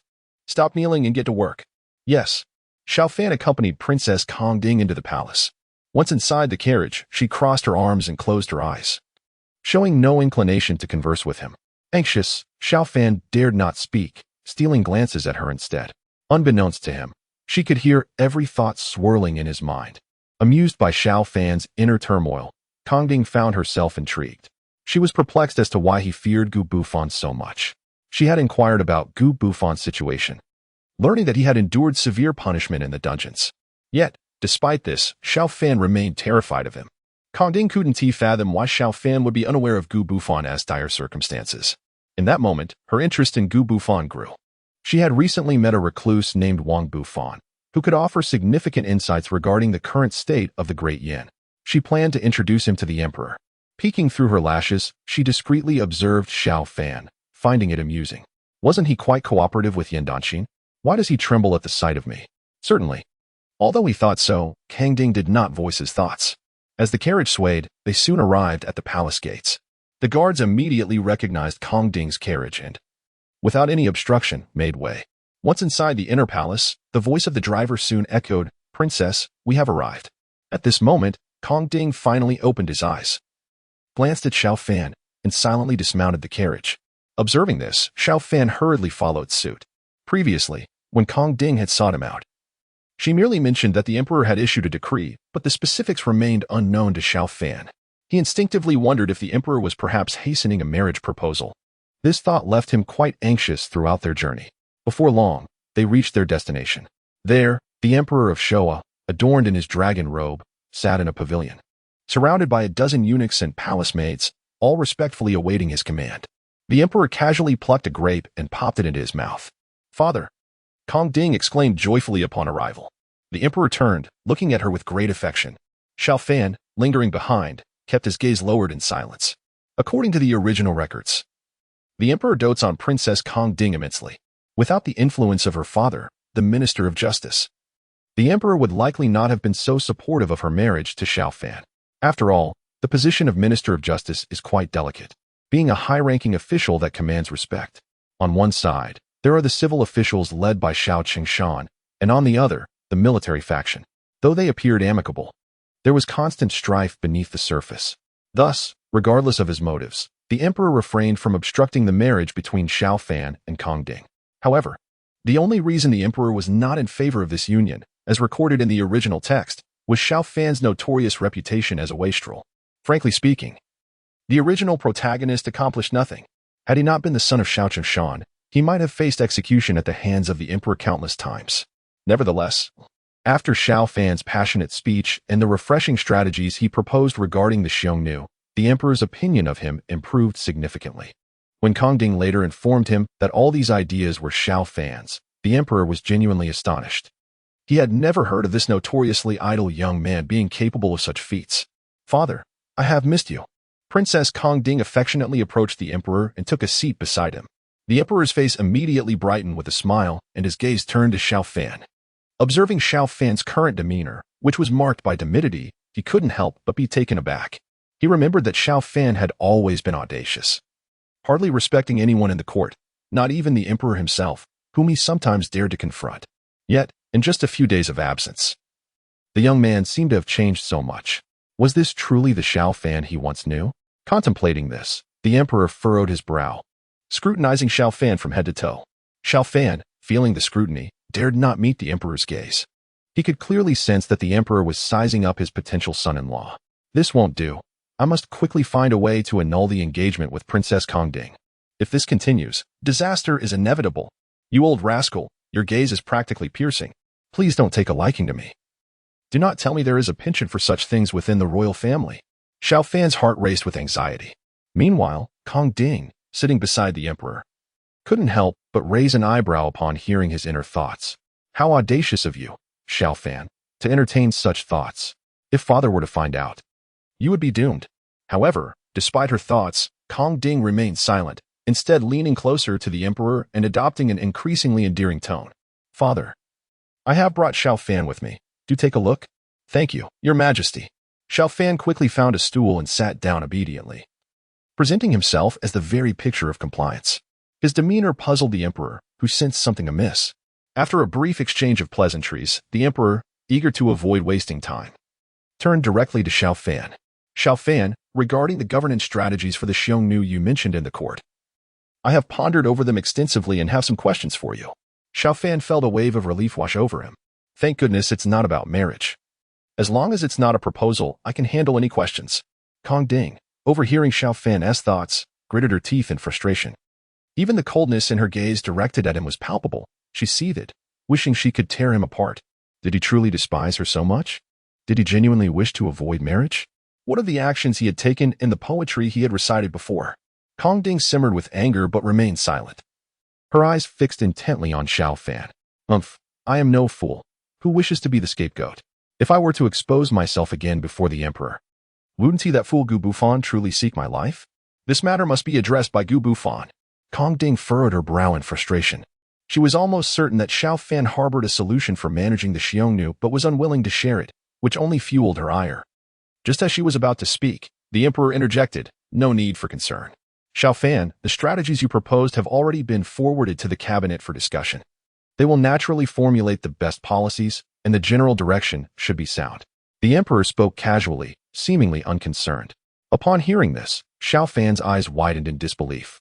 Is that really acceptable? Just then, the emperor continued, Xiao Fan, I recently heard that you, along with that young lady from the Qin family, successfully eradicated the bandits at the southern outskirts? Xiao Fan frowned as he processed this unexpected turn of events. Wait, how did this suddenly become relevant? Goodness. Good deeds rarely make it out the door, but bad news travels far and wide. Didn't I merely extinguish that group of bandits on a whim? When did the emperor, who was always preoccupied with state affairs, have time to concern himself with such trivial matters? Xiao Fan grumbled internally, but dared not acknowledge it openly. If the emperor were to discover this, he might promote me to some military commander, and I would truly be in trouble. At that rate, my marriage to Princess Kong Ding would be imminent. And I certainly do not wish for my entire family to face annihilation. As Xiao Fan calculated his next move, Kong Ding's fury intensified. Xiao Fan, do you truly despise me this much? Her beautiful eyes bore into him, filled with disbelief. Overwhelmed by anger, Kong Ding immediately spoke. Father, I can attest to this matter. It was indeed Xiao Fan who led the family servants to completely eliminate those bandits in the south. Moreover, Qin Rong was injured, and it was Xiao Fan who rescued her at the critical moment. Father, you must reward him generously. Upon hearing this, the emperor raised an eyebrow, his gaze filled with admiration. He had previously thought of Xiao Fan as a good-for-nothing wastrel, merely a bully of the weak. He was aware of the bandits in the south and knew that the court's attempts to quell them had repeatedly failed. He never expected Xiao Fan, with just a few family servants, to resolve the issue entirely. The emperor's regard for Xiao Fan increased significantly, recognizing his true talent. Under the penetrating gaze of Emperor Showa, Xiao Fan felt an unsettling chill creep into his heart, akin to being scrutinized by a ferocious tiger. Please, do not look at me, dear brother. I truly wish to avoid this, but circumstances leave me no choice. Xiao Fan's mind was a whirlwind of anxiety. The emperor, with a hearty laugh, expressed his satisfaction, declaring, This child is indeed worthy of guidance.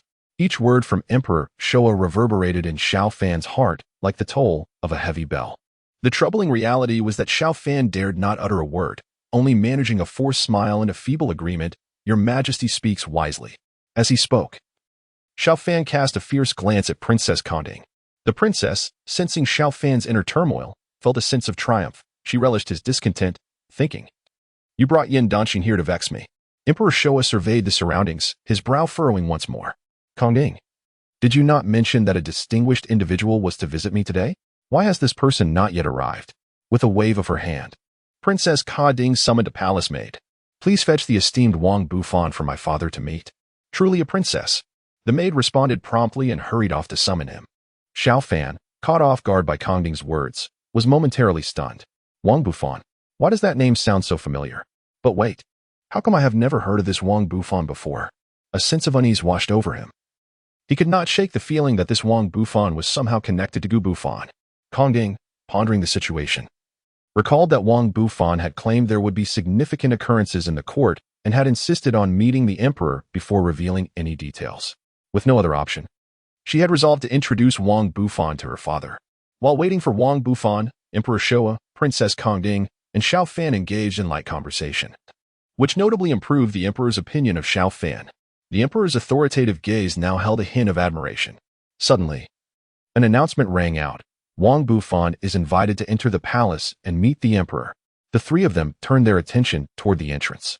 A young gentleman appeared, clad in a moon-white robe, adorned with an exquisite jade pendant at his waist, his hair elegantly styled, exuding an air of refined charm. Approaching the emperor, he smiled without speaking and respectfully bowed. Wang Bufan pays his respects to your majesty. Princess Kongding scrutinized Wang Bufan, noting that although he was quite handsome, something about him felt off, even provoking a sense of aversion. Meanwhile, Emperor Showa regarded Wang Bufan silently, his expression inscrutable. Xiao Fan, however, was utterly astonished.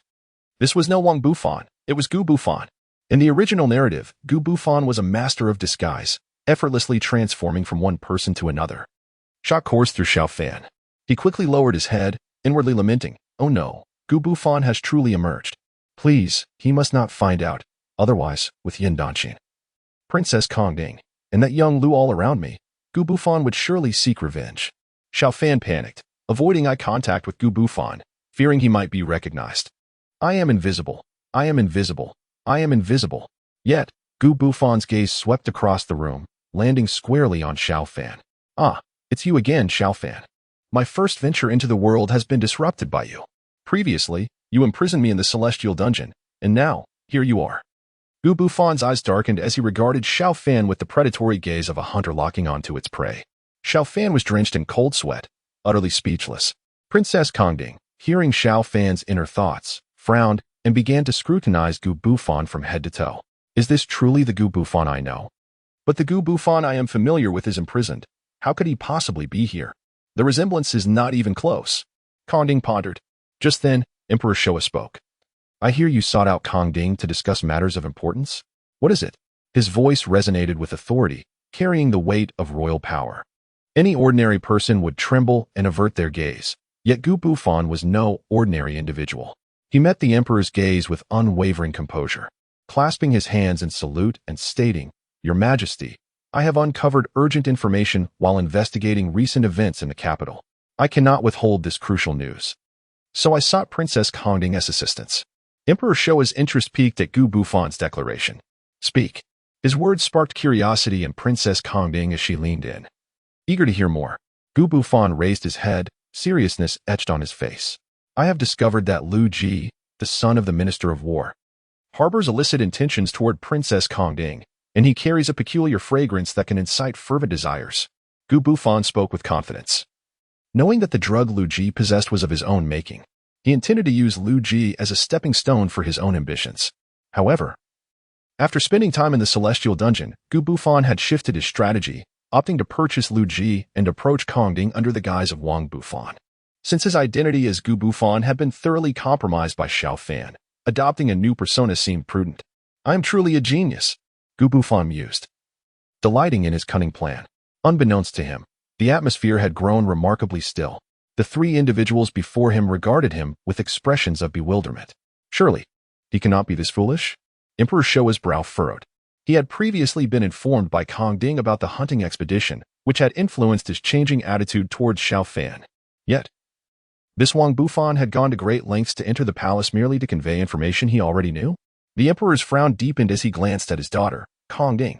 Her face bore an expression of innocence.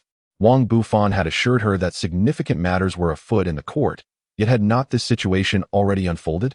Although she was unaware of how Wang Bufan had acquired this information, was it truly necessary to reiterate what was already evident?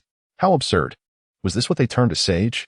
As these thoughts crossed her mind, Kongding's expression gradually soured, especially upon feeling her father's gaze upon her, which made her feel increasingly uneasy. Xiao Fan, too, was in shock. Goodness, is this news not a tad outdated?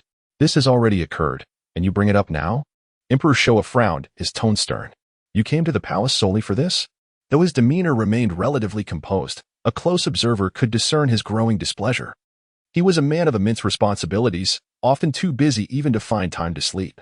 For Wang Bufan to come before him merely to discuss trivial matters was an egregious waste of his time. Gu Bufan was momentarily taken aback. Wait, having revealed this information, should you not be alarmed? Do you not dote on your daughter? Your daughter is about to be sullied by another man, and yet you appear utterly unconcerned? Gu Bufan, unable to resist the urge, glanced at Princess Kongding, only to find her expression equally disconcerting. A wave of unease washed over Gu Bufan. Surely, you should be anxious. Are you truly untroubled by what Lu Ji might do to you? Gu Bufan found himself perplexed. Having been confined in the dungeons for so long, he had little understanding of the events unfolding outside. At that moment, he met the displeased gaze of Emperor Showa, and even a fool could discern that something was amiss. The Emperor's eyes mirrored those he had borne when he was cast into the dungeons. This is disastrous. Gu Bufan broke into a cold sweat as he cast a grim look at Xiao Fan. The moment their eyes met, Xiao Fan's heart skipped a beat. Chapter 70. Another matter. Why are you staring at me like that, brother? I haven't done anything. You were the one who had to speak up. Your Majesty. I have one more matter to report. Gu Bufan hastily interjected. Speak. At this moment, Emperor Showa's patience was wearing thin. Kongding frowned at Wang Bufan, awaiting his next words. Although she was beloved by her father, she feared that bringing someone so unreliable before the Emperor might result in her punishment as well. With these thoughts, her dissatisfaction with Wang Bufan deepened. Thus far, she had seen nothing amiss, yet her impression of him continued to deteriorate. She was beginning to believe Xiao Fan's portrayal of him. How dare he deceive this princess? She vowed that he would suffer a fate worse than death. Taking a deep breath, Gu Bufan spoke again. I have heard that a band of highwaymen has been troubling the citizens in the southern part of the city. I believe I can resolve this issue. Should your Majesty be interested? His tone was imbued with confidence. He had already learned of the mountain bandits in the south, and to him, they were merely insignificant figures that he could easily vanquish with a slight exertion. This was a splendid opportunity to earn merit. Gu Bufan pondered this and decided to voice it, hoping to gain the Emperor's trust. However, Emperor Showa remained silent. An aura of fury exuding from him that was enough to instill fear in anyone. Xiao Fan could only smile wryly. Brother, you are truly my elder brother. I fear that being imprisoned in the dungeons has rendered you a bit dull. Xiao Fan chuckled, but his mirth quickly faded.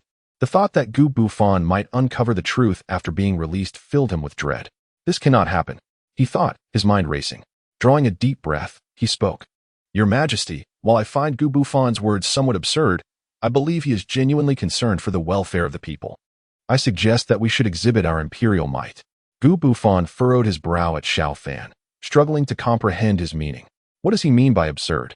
Am I not considering the fate of the Great Yan? He had thought Xiao Fan was a man of great insight, speaking earnestly about impending events for the Great Yan Dynasty. But what was happening now? The princess has her own duties, after all. Finally realizing the gravity of the situation, Gu Bufan felt a cold sweat trickle down his back. Shouldn't everyone be appreciative of my concern for the populace? Bowing his head, he dared not meet the Emperor's murderous gaze. Even he could sense that this was likely an issue stemming from his intelligence network. Thus, he spoke again, Your Majesty. I have another matter. At this point, Gu Bufan had knelt on the ground, his body trembling slightly. After all, they were in the palace. Even if he considered himself highly skilled, should Emperor Showa decide to execute him in a fit of rage, escape would be impossible. Why did he feel that his life was on the line? With his life in jeopardy, Gu Bufan was compelled to speak candidly. Emperor Showa forcibly suppressed his anger and commanded, Speak. Anyone present could sense the Emperor's mounting fury. Though he was regarded as the most enlightened ruler of the Great Yan Dynasty, this did not imply that he was lenient. In fact, it was precisely because he was wise that he was more decisive in matters of life and death. Gu Bufan's repeated nonsensical remarks had already crossed Emperor Showa's threshold of tolerance. Xiao Fan, tense beside him, finally felt a sense of relief. Gu Bufan, you finally spoke something of substance. If you utter another nonsensical statement, I will truly be at a loss for how to proceed. Xiao Fan felt a wave of gratitude wash over him. Kongding observed Xiao Fan's reaction with confusion. Why did this Gu Bufan seem disinterested in making an impression before the Emperor? In all of Great Yan, who would not strive to ascend the ranks? Yet, this Gu Bufan was so contrarian. Her curiosity about Xiao Fan grew with each passing moment. There were too many secrets surrounding him. The princess was determined to uncover them. Upon hearing Gu Bufan's words, Emperor Showa indeed became intrigued. The issue of refugees in the capital had plagued him for quite some time. Even though the court ministers had begun to distribute rice to the poor, The severe drought in the north had led to an influx of thousands of refugees, rendering their efforts futile. These were the seeds of Great Yan. Even as emperor, he could not simply expel them. However, the sheer number of people overwhelmed the official's capacity to provide aid. He had heard reports of cannibalism among the refugees, a reality he could not accept. "Pray, tell me more." Gu Bufan continued. "It has come to my attention that the Minister of Justice, Xiao Qingshan, has been embezzling funds, hoarding wealth in his home." Xiao Fan, hearing Gu Bufan's revelation, felt as if the ground had fallen away beneath him. This was the end. His father's corruption would finally be exposed. The speed at which Xiao Qingshan amassed wealth was astonishing. Xiao Fan had witnessed many corrupt officials, yet none compared to the staggering pace of his father's greed. This speed eclipsed even the infamous He Shun of antiquity, rendering him a mere novice. His home was filled with genuine gold and silver. What does this mean? The wealth he hoarded could rival the entire treasury of the Great Yan for several years. If the Xiao family were to be confiscated, it could indeed address the refugees' urgent needs. However, if one aspired to reclaim their former status, that would be impossible. Chapter 71. Sustaining relief through labor, yet these matters were pressing. Xiao Fan felt utterly speechless. "Brother, how is it that your mind seems to be faltering? Even if I am merely a novice, you cannot pull this stunt. Do you not understand that teaching a man to fish is more valuable than giving him a fish? Even if you were to completely empty the treasury, it would only be a temporary fix. The drought in the north may persist indefinitely. Your relentless aid to the refugees will only attract more to the capital. If work is not required and money can be earned without toil, who would not come?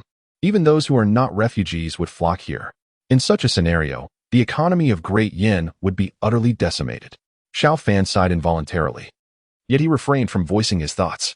This was Gu Bufan's moment to shine. How could he interrupt? Taking a deep breath, he said, "Your Majesty, I believe what this man has said warrants consideration. The foremost issue at hand is the plight of the refugees. Otherwise, the influx of such a multitude into the capital will undoubtedly have repercussions for our Great Yan. Moreover, given the current tensions at the front, any complications arising from the rear would be utterly untenable." Xiao Fan spoke with an air of calm authority, while Emperor Showa remained silent, deeply contemplating the audacious plan proposed by Gu Bufan. Meanwhile, Princess Kongding was fixated on Xiao Fan, her gaze piercing enough to seem as though she wished to consume him whole. This Xiao Fan was utterly outrageous. He had clearly foreseen the myriad complications that would arise if the court were to open the treasury to assist the refugees, yet he still urged the emperor to proceed. Was this not an attempt to plunge the Great Yan Dynasty into peril? The mere thought of it ignited a fury within Kongding. Turning her head, she was alarmed to see her father genuinely pondering the matter, her heart racing with fear that he might acquiesce. If countless individuals were to flood into the capital, feasting on the emperor's provisions, the situation would become unmanageable. Furthermore, once the granaries were opened, who could guarantee that the ministers would not exploit the situation for their own gain? If someone were to embezzle the rations, it would spell catastrophic consequences for the Great Yan. The more she dwelled on these thoughts, the more incensed Kongding became as she glared at Xiao Fan. Unbeknownst to him, her thoughts were tumultuous. He merely noted her unwavering stare, feeling a twinge of unease. Why is she looking at me like that? Is there something wrong with her? I have already extolled Gu Bufan. She should speak up too. If he were to open the granaries to aid the refugees, he would surely become the first hero of the court, and she would be overjoyed. After all, he would be the greatest hero in the realm. Xiao Fan mentally scoffed. Simultaneously, he could not help but glance at Kongding, whose increasingly hostile gaze unsettled him. It felt as though she was on the verge of taking action. Just then, Kongding bit her lip and spoke up, declaring to her father that she believed this course of action was inadvisable. Previously, Xiao Fan had discussed a strategy to address the refugee crisis in the capital with her. Oh, such a plan exists? The emperor's eyes widened with unexpected admiration for Xiao Fan. At this moment, he was keenly interested in what Kongding would say next. Not to mention the earlier strategy regarding the Xiongnu, Xiao Fan had also dealt with the banditry in the southern city, and he had even rescued Kongding in a moment of peril. Although the emperor was unaware of how Xiao Fan had acquired such information, it was evident that his previous frivolous demeanor was merely a facade. How could a wastrel anticipate such matters, let alone devise solutions with such finesse? As these thoughts swirled in the emperor's mind, his gaze shone with newfound clarity as he scrutinized Xiao Fan, deep in contemplation. Xiao Fan's heart raced. When did I ever say I had a plan to address the refugee crisis in the capital? His eyes widened in disbelief as he stared at Kongding, feeling an overwhelming sense of slander. Instead of opening the granaries to assist the refugees, why not provide them with work? What prompted this assertion? Kongding continued, explaining that if the granaries were opened, it would be impossible to ensure that some individuals would not line their own pockets, making management exceedingly troublesome. Instead, it would be more prudent to assign the task of constructing fortifications in the north to the refugees, providing them with sufficient rations. Additionally, there were many public works within the city that required labor, allowing these refugees to have a place to belong and tasks to undertake, thus alleviating concerns about potential riots and effectively resolving the refugee crisis. This would also deter those lazy individuals intent on coming to the capital to indulge and wait for death. Upon hearing this, the emperor's eyes brightened. Historically, whenever any dynasty faced a refugee crisis, the ultimate solution had always been to open the granaries for disaster relief. Yet, Kongding's words presented a novel approach. Employing labor to provide for relief. What a brilliant notion, teaching one to fish rather than merely giving them fish. The emperor pondered for a moment before turning to Xiao Fan with incredulity. Kongding, did you just say that this strategy was suggested by Xiao Fan? Yes, father. Kongding nodded vigorously. Excellent. A truly brilliant plan. The emperor's face radiated with joy. At this moment, Xiao Fan felt a wave of panic wash over him.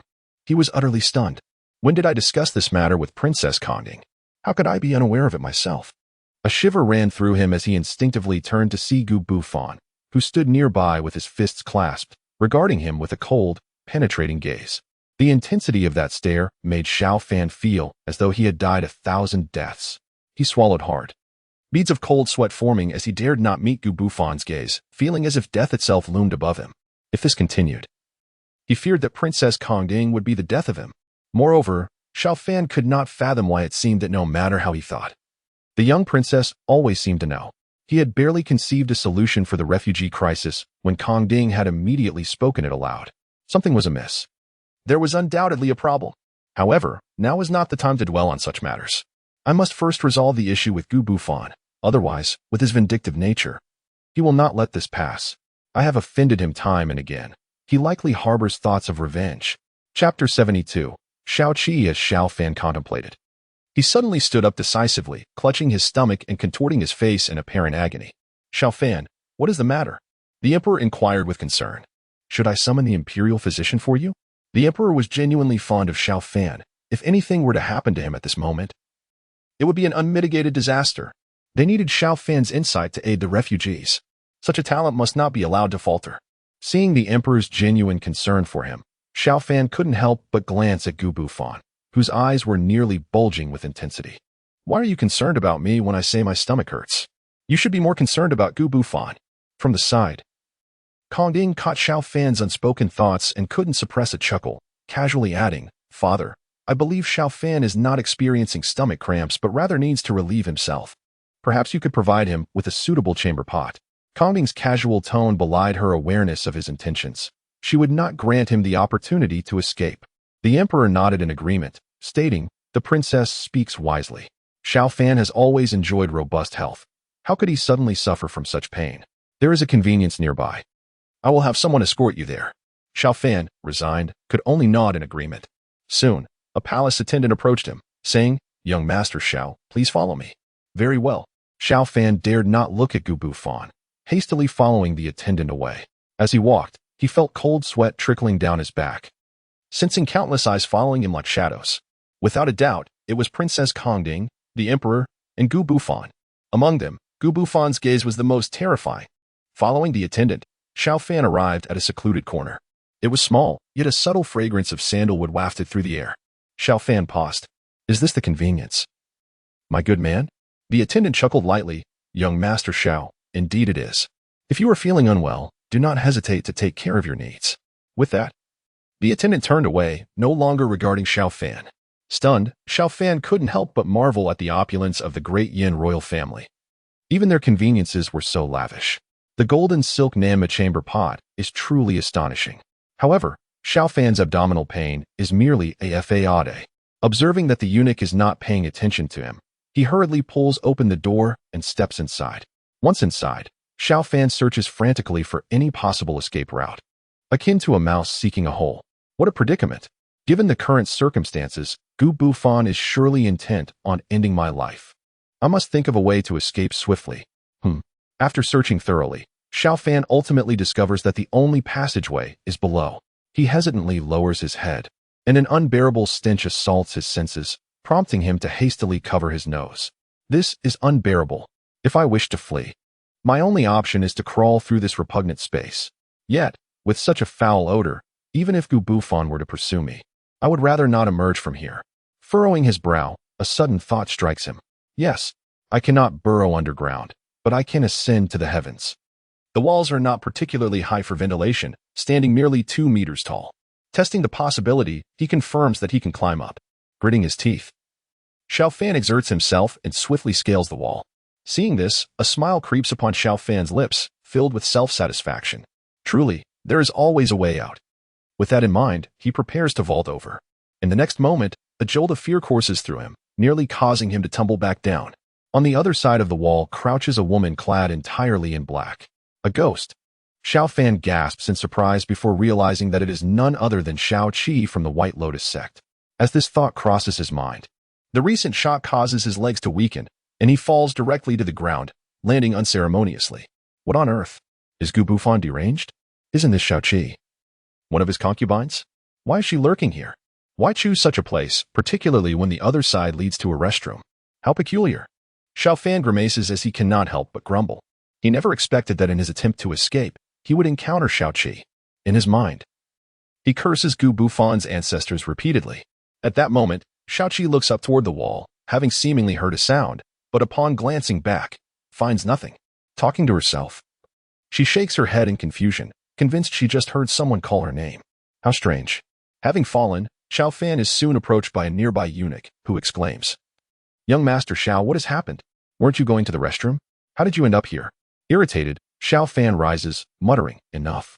I just got a bit too excited and fell out." The eunuch, puzzled by Xiao Fan's disjointed explanation, feels uneasy. After all, in his many years within the palace, he has never witnessed someone fall out while attending to nature. How bizarre. Yet, seeing Xiao Fan's disheveled state, he refrains from questioning further. Xiao Fan, unwillingly nodding, replies affirmatively. The two make their way slowly toward the imperial garden. Xiao Fan deliberately drags his feet, genuinely dreading an encounter with Gu Bufan. Despite the short distance, it takes him a full half an hour to traverse the path. The eunuch, growing anxious, implores, "Young Master Xiao, could you possibly move a little faster?" His Majesty and the princess are still waiting. Xiao Fan, with a serious expression, responds, "Do not rush. Are they not in the imperial garden? My stomach is still uneasy." Struggling to find an excuse, he resorts to nonsensical chatter. As long as he avoids being caught by Gu Bufan, he will be content. And that Princess Kongding, how insufferable. What could she be thinking? Chapter 73. Is she doing this on purpose? It is bewildering how Kongding always devises schemes, only to claim them as her own, essentially pushing him into a pit of fire. The most concerning part is that Emperor Showa is no fool. He can discern the quality of these schemes. Constantly stealing Gu Bufan's thunder, how could Gu Bufan possibly allow him to escape unscathed? As Xiao Fan follows the eunuch to the rear garden, he glances over and feels a chill run down his spine. At this moment, Emperor Showa is leisurely enjoying fruit, while Kongding's beautiful eyes are fixed in his direction, seemingly awaiting his arrival. Just as she begins to suspect that Xiao Fan might have fled out of fear of Gu Bufan, she notices him arriving late. At this juncture, her impression of Xiao Fan is exceedingly favorable. To her, he embodies the very potential of the future for the Great Yan Dynasty. If she can marry Kongding to Xiao Fan, her control over the dynasty would advance significantly. Despite being the Emperor of Yan, managing the internal struggles among ministers and generals is a significant headache for him. Their successful marriage would be beneficial for him, especially since Xiao Fan is no mere idle youth, but rather an exceptionally talented individual. How could he not be pleased? This potential son-in-law is truly remarkable. As Xiao Fan perceives the gazes of both Kongding and Emperor Showa upon him, he feels a tingle of unease. These two, with their expressions, seem to be up to something sinister. Although he feels apprehensive, it is not devoid of opportunity. As long as he avoids Gu Bufan, Xiao Fan feels a sense of relief. Emperor Showa, unfazed, gestures, "No matter. Please sit." Kongding, with a charming smile, is fully aware of Xiao Fan's thoughts, understanding that he is deliberately trying to evade them. However, Gu Bufan has already departed. After all, the matters he discussed were trivial, and the emperor, burdened with responsibilities, had little time to entertain his ramblings. Thus, he found a convenient excuse to dismiss him. Gu Bufan, as usual, leaves in a huff, while Xiao Fan observes the radiant Kong Ding and the composed Emperor Showa, sensing that something is amiss. Oh no, this girl won't cause me more trouble, will she? Just as Xiao Fan contemplates this, he is met with a smile from Kong Ding. At that smile, his heart skips a beat. Why must I entangle myself with this calamity? It feels as though I have drawn the worst luck. Xiao Fan feels a headache coming on. Primarily, he cannot fathom why the original intended to curry favor with her rather than anyone else, especially someone so favored by Emperor Showa. If this leads to a forced annulment, it could very well result in a massacre of his entire family. Xiao Fan dares not utter a word, only pondering how to extricate himself from this engagement swiftly. However, it is undoubtedly impossible at this moment. Ah, what a predicament. Hearing Xiao Fan's thoughts, Kong Ding snorts softly. You wish to annul our marriage? Not a chance. I intend to see how you plan to extricate yourself. Now, Kong Ding feels that engaging in this battle of wits with Xiao Fan is quite enjoyable. Observing Xiao Fan's distressed expression, Emperor Showa furrows his brow. Xiao Qing, do you feel unwell? Feigning discomfort, Xiao Fan coughs lightly, presenting himself as quite the ailing figure. At present, Xiao Fan holds two significant identities: the future son-in-law of the Great Yan Dynasty and its potential pillar of strength. To Emperor Showa, he is genuinely important, and such respect must be afforded. Attending court is trivial. What matters most is his health. Upon witnessing the scene, Princess Kong Ding immediately spoke up. Father, may I escort Xiao Fan out of the palace? After pondering for a brief moment, Emperor Zhaohe consented. This presented a splendid opportunity for the two to deepen their bond. Indeed, he found Xiao Fan increasingly agreeable, and should they unite in matrimony, it would be a fortuitous event. Xiao Fan felt a heaviness in his heart at this suggestion. He had no desire for Princess Kong Ding to accompany him. However, out of respect for Emperor Zhaohe's wishes, he reluctantly nodded. I shall take my leave, Your Majesty. Long live the Emperor. Together, Xiao Fan and Princess Kong Ding exited. Unable to restrain his curiosity, Xiao Fan covertly assessed Princess Kong Ding, increasingly convinced that this young lady was deliberately toying with him. Contemplating this, he could not help but inquire, Princess Kong Ding, where has that Wang Bufan gone? Though his voice remained calm, his heart raced with anxiety. The inexplicable disappearance of Gu Bufan was truly alarming. Princess Kong Ding, already aware that Wang Bufan was merely a guise for Gu Bufan, found Xiao Fan's feigned ignorance amusing. He has been expelled by father, sentenced to the dungeon for a slow and torturous death. Kong Ding exaggerated the severity of the matter, fully aware of Xiao Fan's trepidation regarding Gu Bufan. As anticipated, upon hearing her words, Xiao Fan's eyes widened in shock. Good heavens, could she be doing this on purpose? His lips trembled, rendering him speechless. A nagging sensation told him that Princess Kong Ding was intentionally creating trouble for him, seemingly cognizant of his fears regarding Gu Bufan. Soon, they arrived at the palace gates. Young master, if you have time, do remember to come to my palace to recite poetry. I shall be awaiting your visit. As she spoke, Kong Ding cast a flirtatious glance at Xiao Fan. Xiao Fan was at a loss for words. Rest assured, Princess, I will certainly come. With a slight raise of her brow, Kong Ding replied, take care. No need to see me off. As the gates closed, her figure vanished completely. Xiao Fan stood there, his heart racing wildly. It felt as though it might leap from his chest. Upon lifting his gaze, he spotted Xiao De waiting outside with a carriage. Young master has emerged. I feared you had encountered trouble. Xiao De exclaimed, a smile breaking across his face. Xiao Fan, now genuinely apprehensive, sensed that Gu Bufan was lurking somewhere, plotting against him. Just the thought of Gu Bufan and his chaotic antics sent shivers down his spine. He reflected on the fact that he had not physically interacted with Gu Bufan while in the palace. Peering down, he reassured himself that there should be no cause for alarm. The more he pondered, the more anxious he became. Hurry, Xiao De, not wishing to delay, cracked the whip and swiftly departed. Behind the palace gates, Princess Kong Ding caught sight of Xiao Fan's frantic demeanor through the crack. Her smile widened uncontrollably. The maid beside her, puzzled, asked, Your Highness, what is the matter? In a delightful mood, Kong Ding replied, Nothing at all. The maid blinked, observing Kong Ding's increasingly peculiar behavior. Her Highness seems to be acting strangely, alternating between laughter and tears. Could it be related to Xiao Fan? Surely not. The maid mused, shaking her head, concluding that Xiao Fan must have done something again. Inform the imperial kitchen to prepare an additional meal. Yes. Xiao De lifted the carriage curtain to glance at Xiao Fan. Speaking cautiously, young master, may I suggest checking for any suspicious individuals at the gate? The question lingered, as who would dare to assault a young master in the capital? Xiao held a deep confidence in his abilities. Even renowned martial artists from the underworld would not pose a threat to him. He could not fathom what his master was truly afraid of. Puffing out his chest with confidence, Xiao reassured, "Do not worry, young master. With me around, no one will dare to cause trouble." After calming his nerves, Xiao Fan finally stepped down from the carriage. However, just as he approached the door of the Xiao residence, a shadow suddenly emerged. The hurried footsteps startled him, causing his heart to skip a beat. Oh no, could Gu Bufan have been waiting here all along? The shadow hastily dodged, retreating several steps to evade Xiao Fan's sudden strike. At that moment, Xiao Fan's face turned pale with fear. "Xiao, there's an assassin." "An assassin?" he shouted frantically. Xiao rushed over. "Where is the assassin?" "Are you blind?" "Right here." Xiao Fan snapped, following Xiao Fan's pointing gesture. Xiao looked closely and realized that the figure was not an assassin at all. It was Yan Dynasty, standing there with an indignant expression, dressed in a flowing white gown, her long black hair elegantly styled. "Xiao Fan, how dare you draw your blade on me? Have you lost your mind, Yan Dynasty? Why are you here instead of at home? I thought you were an assassin." Xiao Fan exclaimed, exasperated, turning to leave. "This is so annoying. Just when I got rid of Princess Kongding, now Yan Dynasty shows up."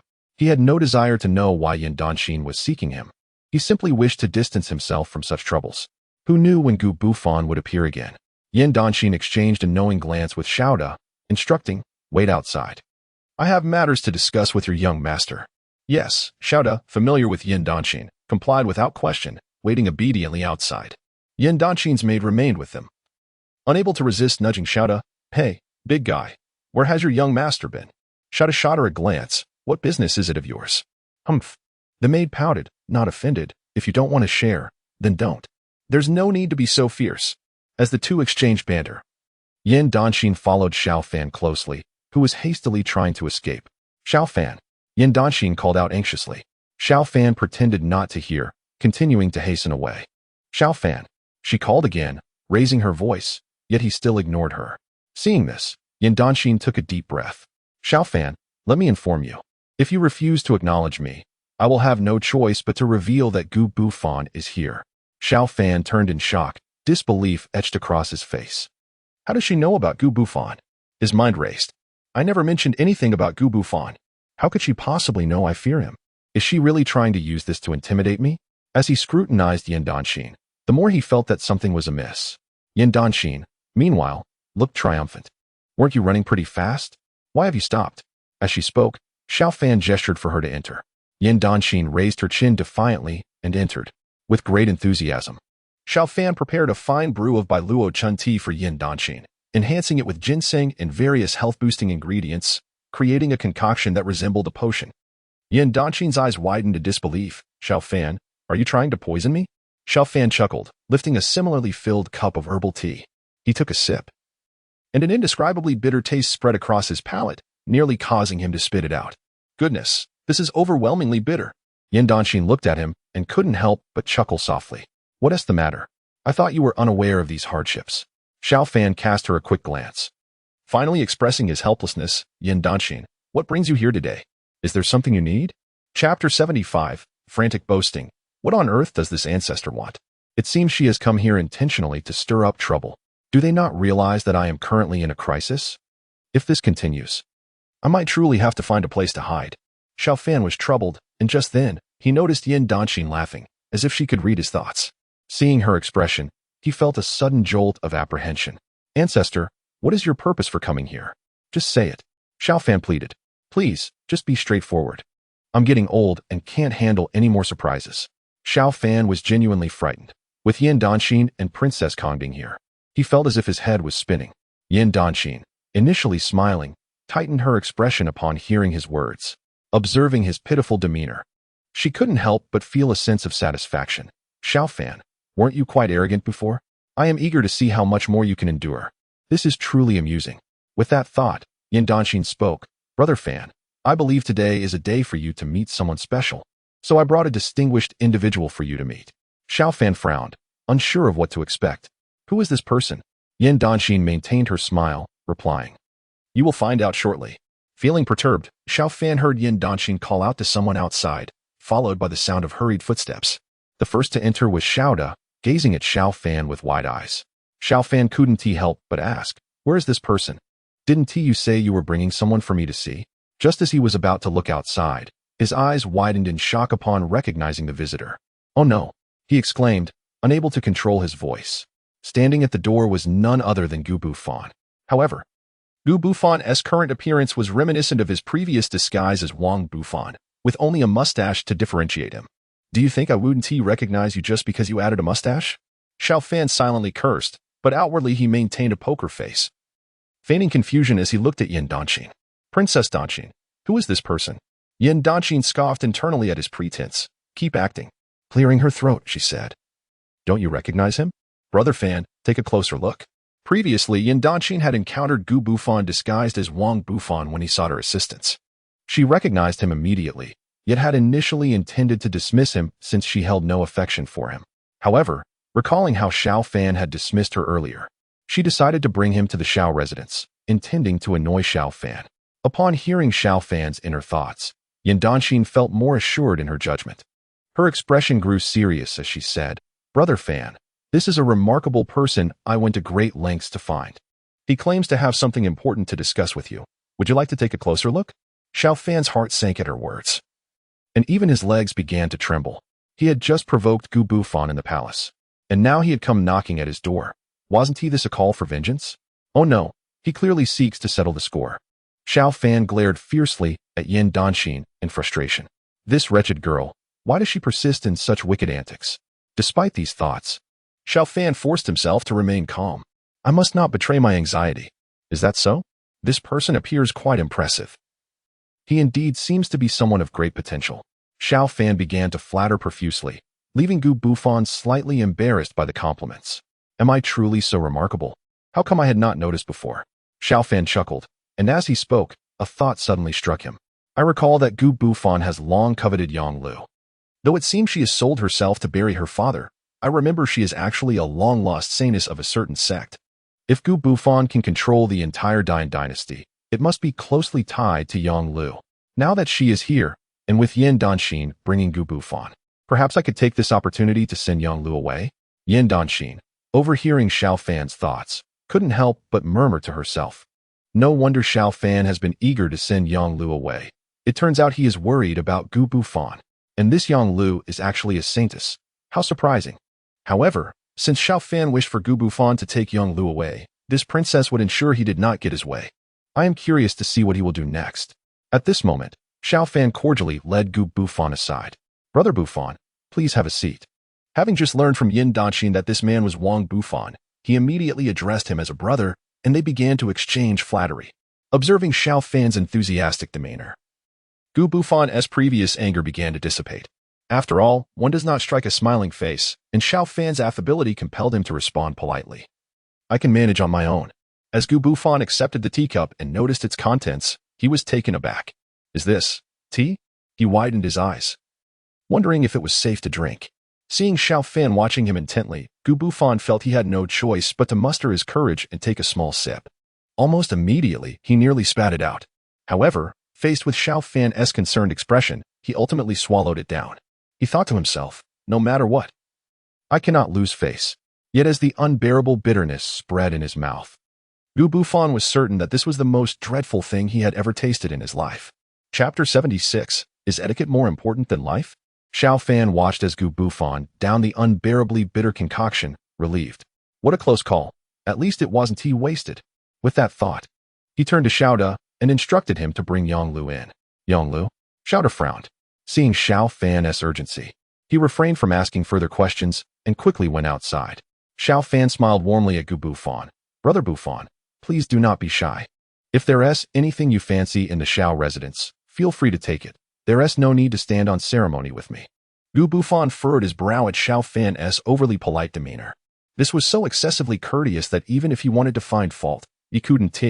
Initially, he intended to assert his dominance over Xiao Fan in front of Yan Dynasty to gain some favor, but now it seemed Xiao Fan was being overly sycophantic.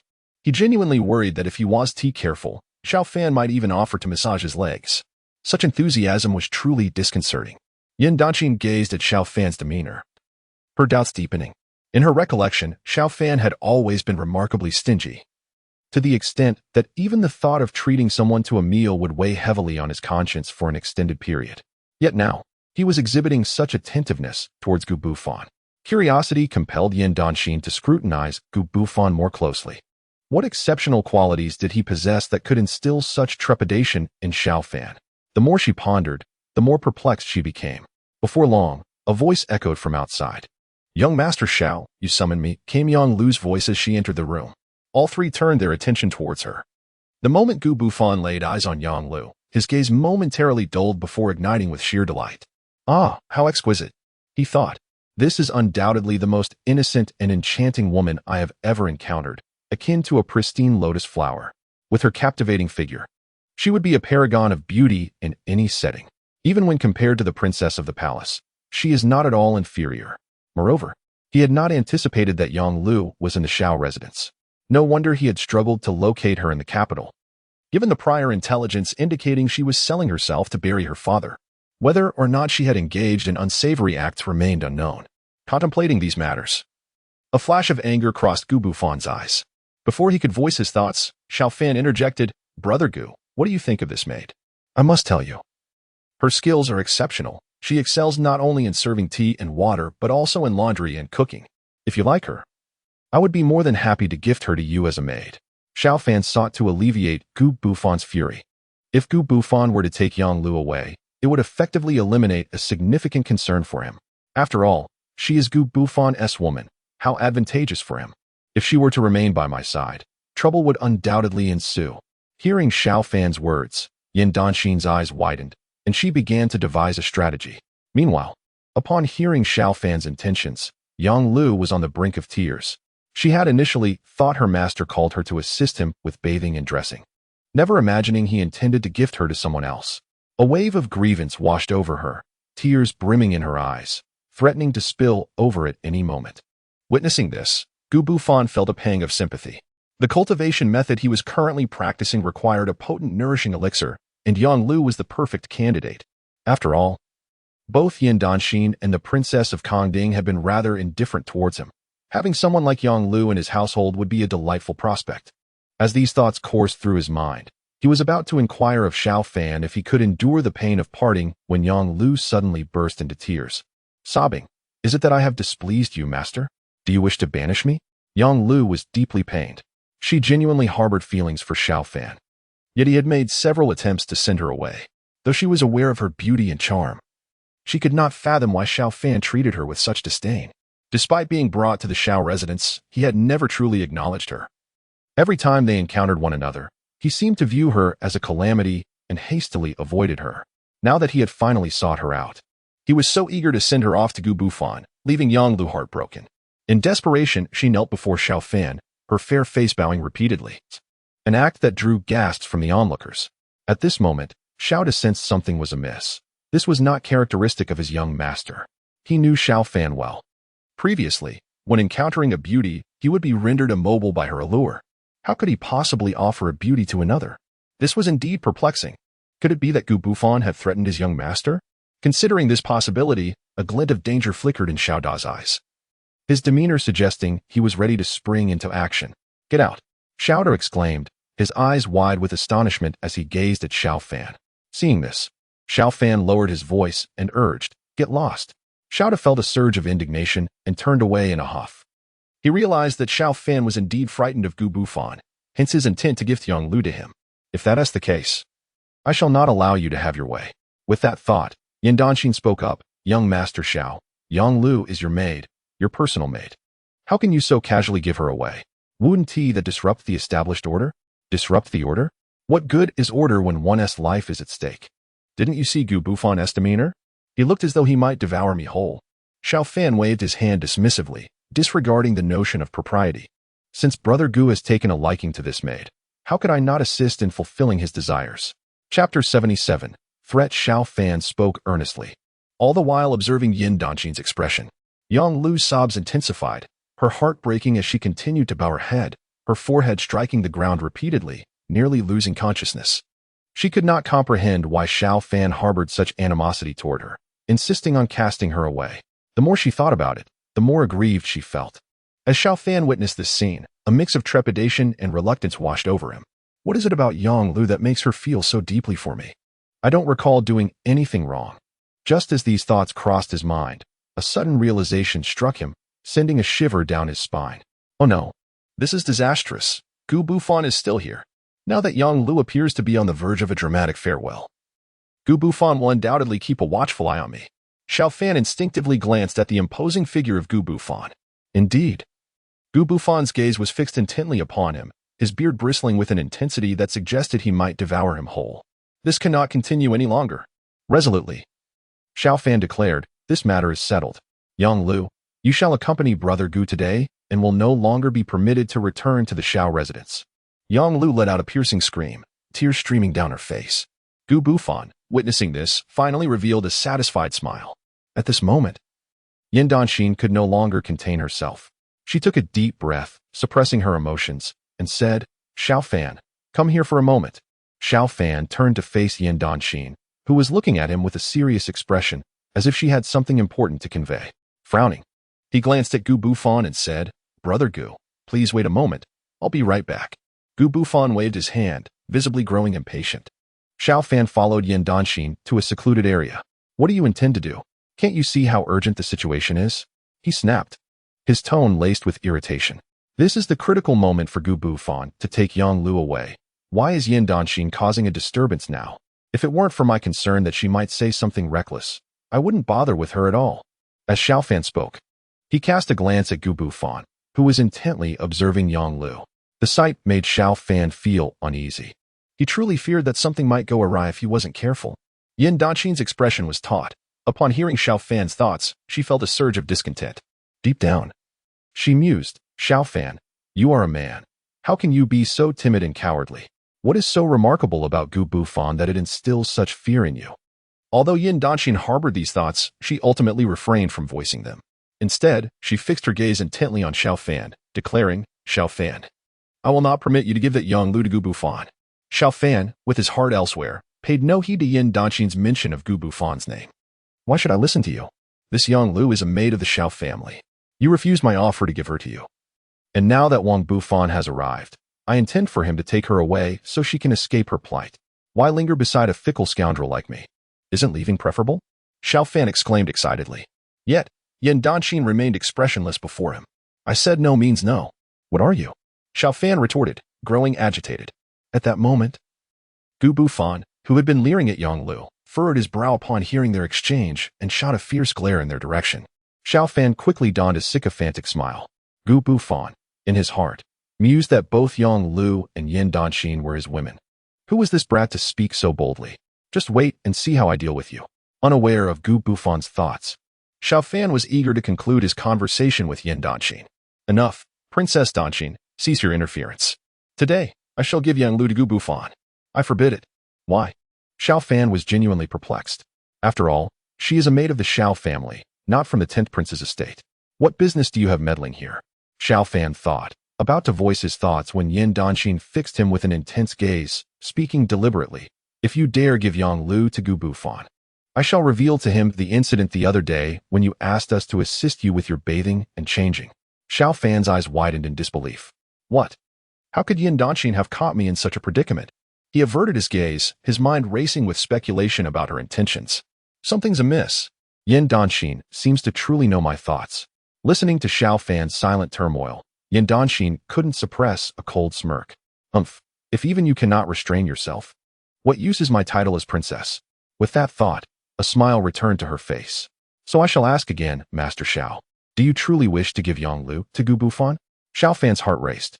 Drawing a deep breath, he spoke with a quavering voice. What else can I do? Our Xiao family is in dire straits. Have you not noticed we can barely afford to eat? Just look at Xiao Da, who was nearly 2 meters tall before but is now barely 1.99 meters. If another mouth is added, it will truly be disastrous. He babbled nonsensically. Since you refused to let me send Yang Lu away, coupled with the prior incident in the palace, who knows what Gu Bufan might do? Today, Yang Lu must leave with him. There can be no alterations. Xiao Fan thought. Once more, he heard Yan Dynasty's voice, if that's the case. Then I shall have no choice but to tell Gu Bufan about your request for us to assist you with bathing and changing, including the scrubbing and massage. Yan Danqing began moving toward Gu Bufan. At that moment, her cheeks flushed slightly. I still remember you asking me to attend to your needs today. Enough. Stop. Xiao Fan quickly interrupted, frowning at Yan Danqing. This girl is simply talking nonsense. You should write scripts. Who could do it better than you? Xiao Fan felt agitated. Each of Yan Danqing's words was potent enough to lead Gu Bufan to dismantle him entirely. I had no idea that this seemingly innocent Yan Danqing could utter such biting words. It is enough to bring tears to the listener and sorrow to the observer. Why is it so difficult to simply send Yonglu away? Xiao Fan lamented inwardly. Chapter 78. Cast me out. How does young master Xiao now decide? Yan Danqing's delicate face darkened as she spoke again. Yan Danqing, pleased with her insight into Xiao Fan's thoughts, knew well that if Yonglu fell into Gu Bufan's hands, the outcome would be dire. Most importantly, Gu Bufan harbored ulterior motives toward her, making it all the more imperative to prevent Yonglu from ending up with him. While being near the capricious Xiao Fan was perilous, it was still preferable to being with Gu Bufan. Thus, Yan Danqing's resolute stance became clear. Xiao Fan sighed in resignation. How could this be resolved? After pondering for a while, he ultimately realized that no satisfactory solution existed. If Yan Danqing revealed her previous comments to Gu Bufan, he would undoubtedly be finished. Xiao Fan could not risk such a danger.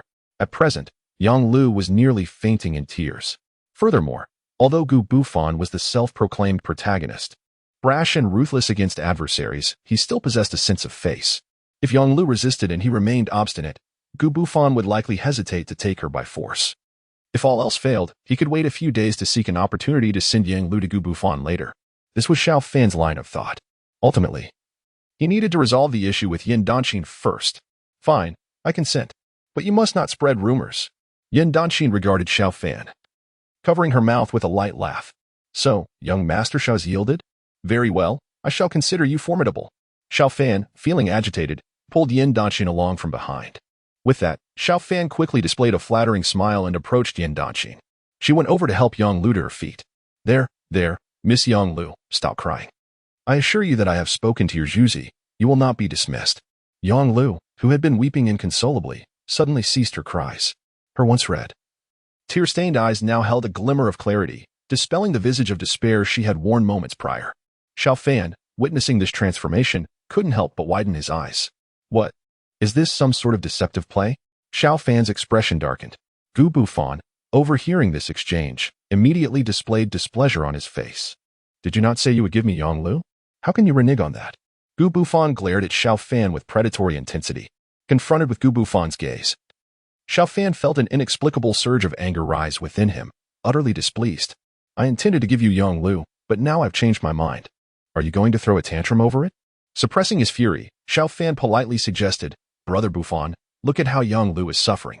Clearly, she cannot endure much longer. I propose we wait a few days before sending her to you. What do you think?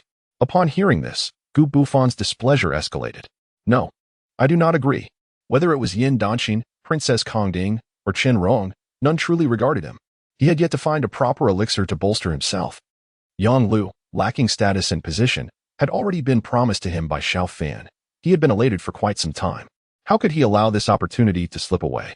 Today, Yonglu must come with me.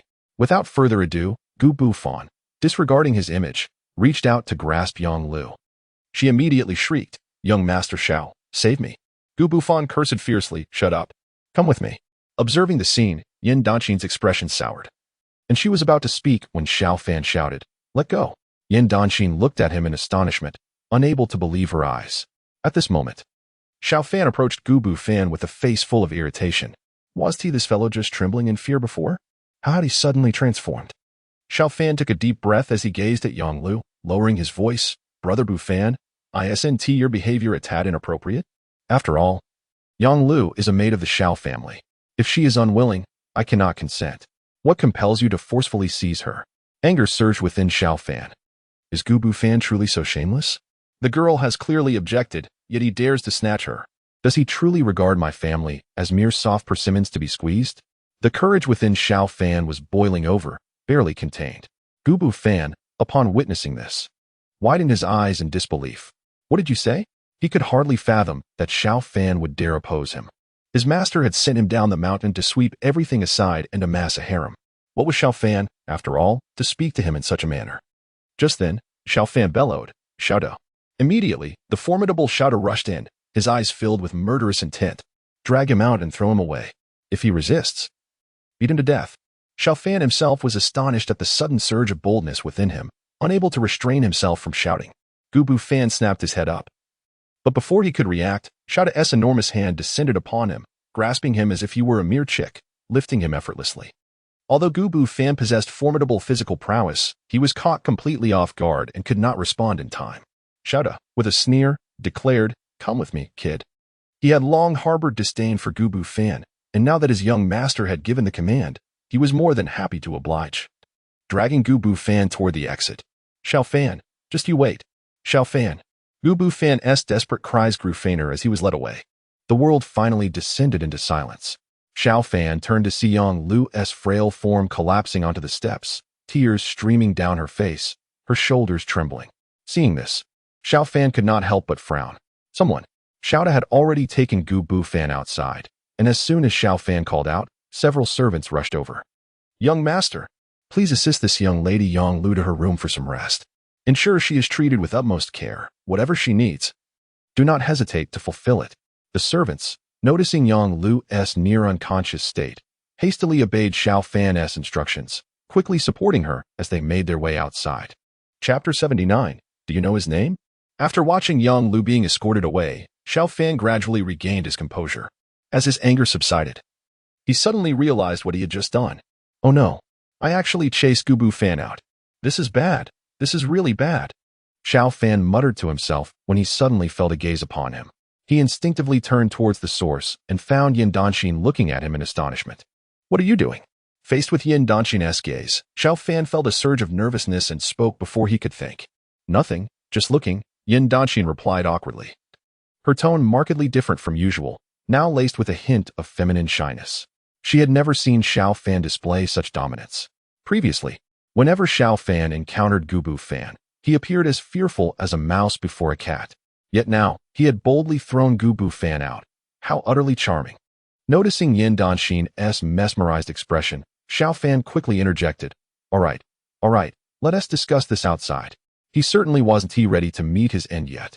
Half an hour later, Xiao Fan's presence had completely vanished from the Xiao residence. At this moment, he had found refuge. Attempting to evade the repercussions of his impulsive actions in allowing Xiao to expel Gubu Fan. Meanwhile, by a lakeside not far from the capital, Xiao Fan and Yan Dynasty stood beside the water. Xiao Fan's face was etched with conflict. "Damn it, if it weren't for that little vixen, Yan Dynasty, provoking me, I would never have acted so rashly. Had I known, I would have slapped myself to cool down. Now look what I've done." Allowing Xiao to toss him out. That Gubu Fan was shouting so ferociously. He will undoubtedly return. Just the thought of it made Xiao Fan's head throb painfully. Yan Dynasty, meanwhile, gazed at the lake while her attention remained fixated on Xiao Fan. Her beautiful eyes sparkling with thoughts unknown. After a lingering moment of turmoil, Xiao Fan took a deep breath and fixed his gaze upon her. "Yan Dynasty, tell me honestly, was what happened earlier intentional?" "What?" Yan Dynasty stiffened, instinctively looking at Xiao Fan with confusion. Previously, when she observed Xiao Fan's determination to send Yang Lu to Gubu Fan, her actions had indeed been deliberate. However, now confronted with Xiao Fan's earnest gaze, she felt an inexplicable sense of guilt. "What nonsense are you spouting?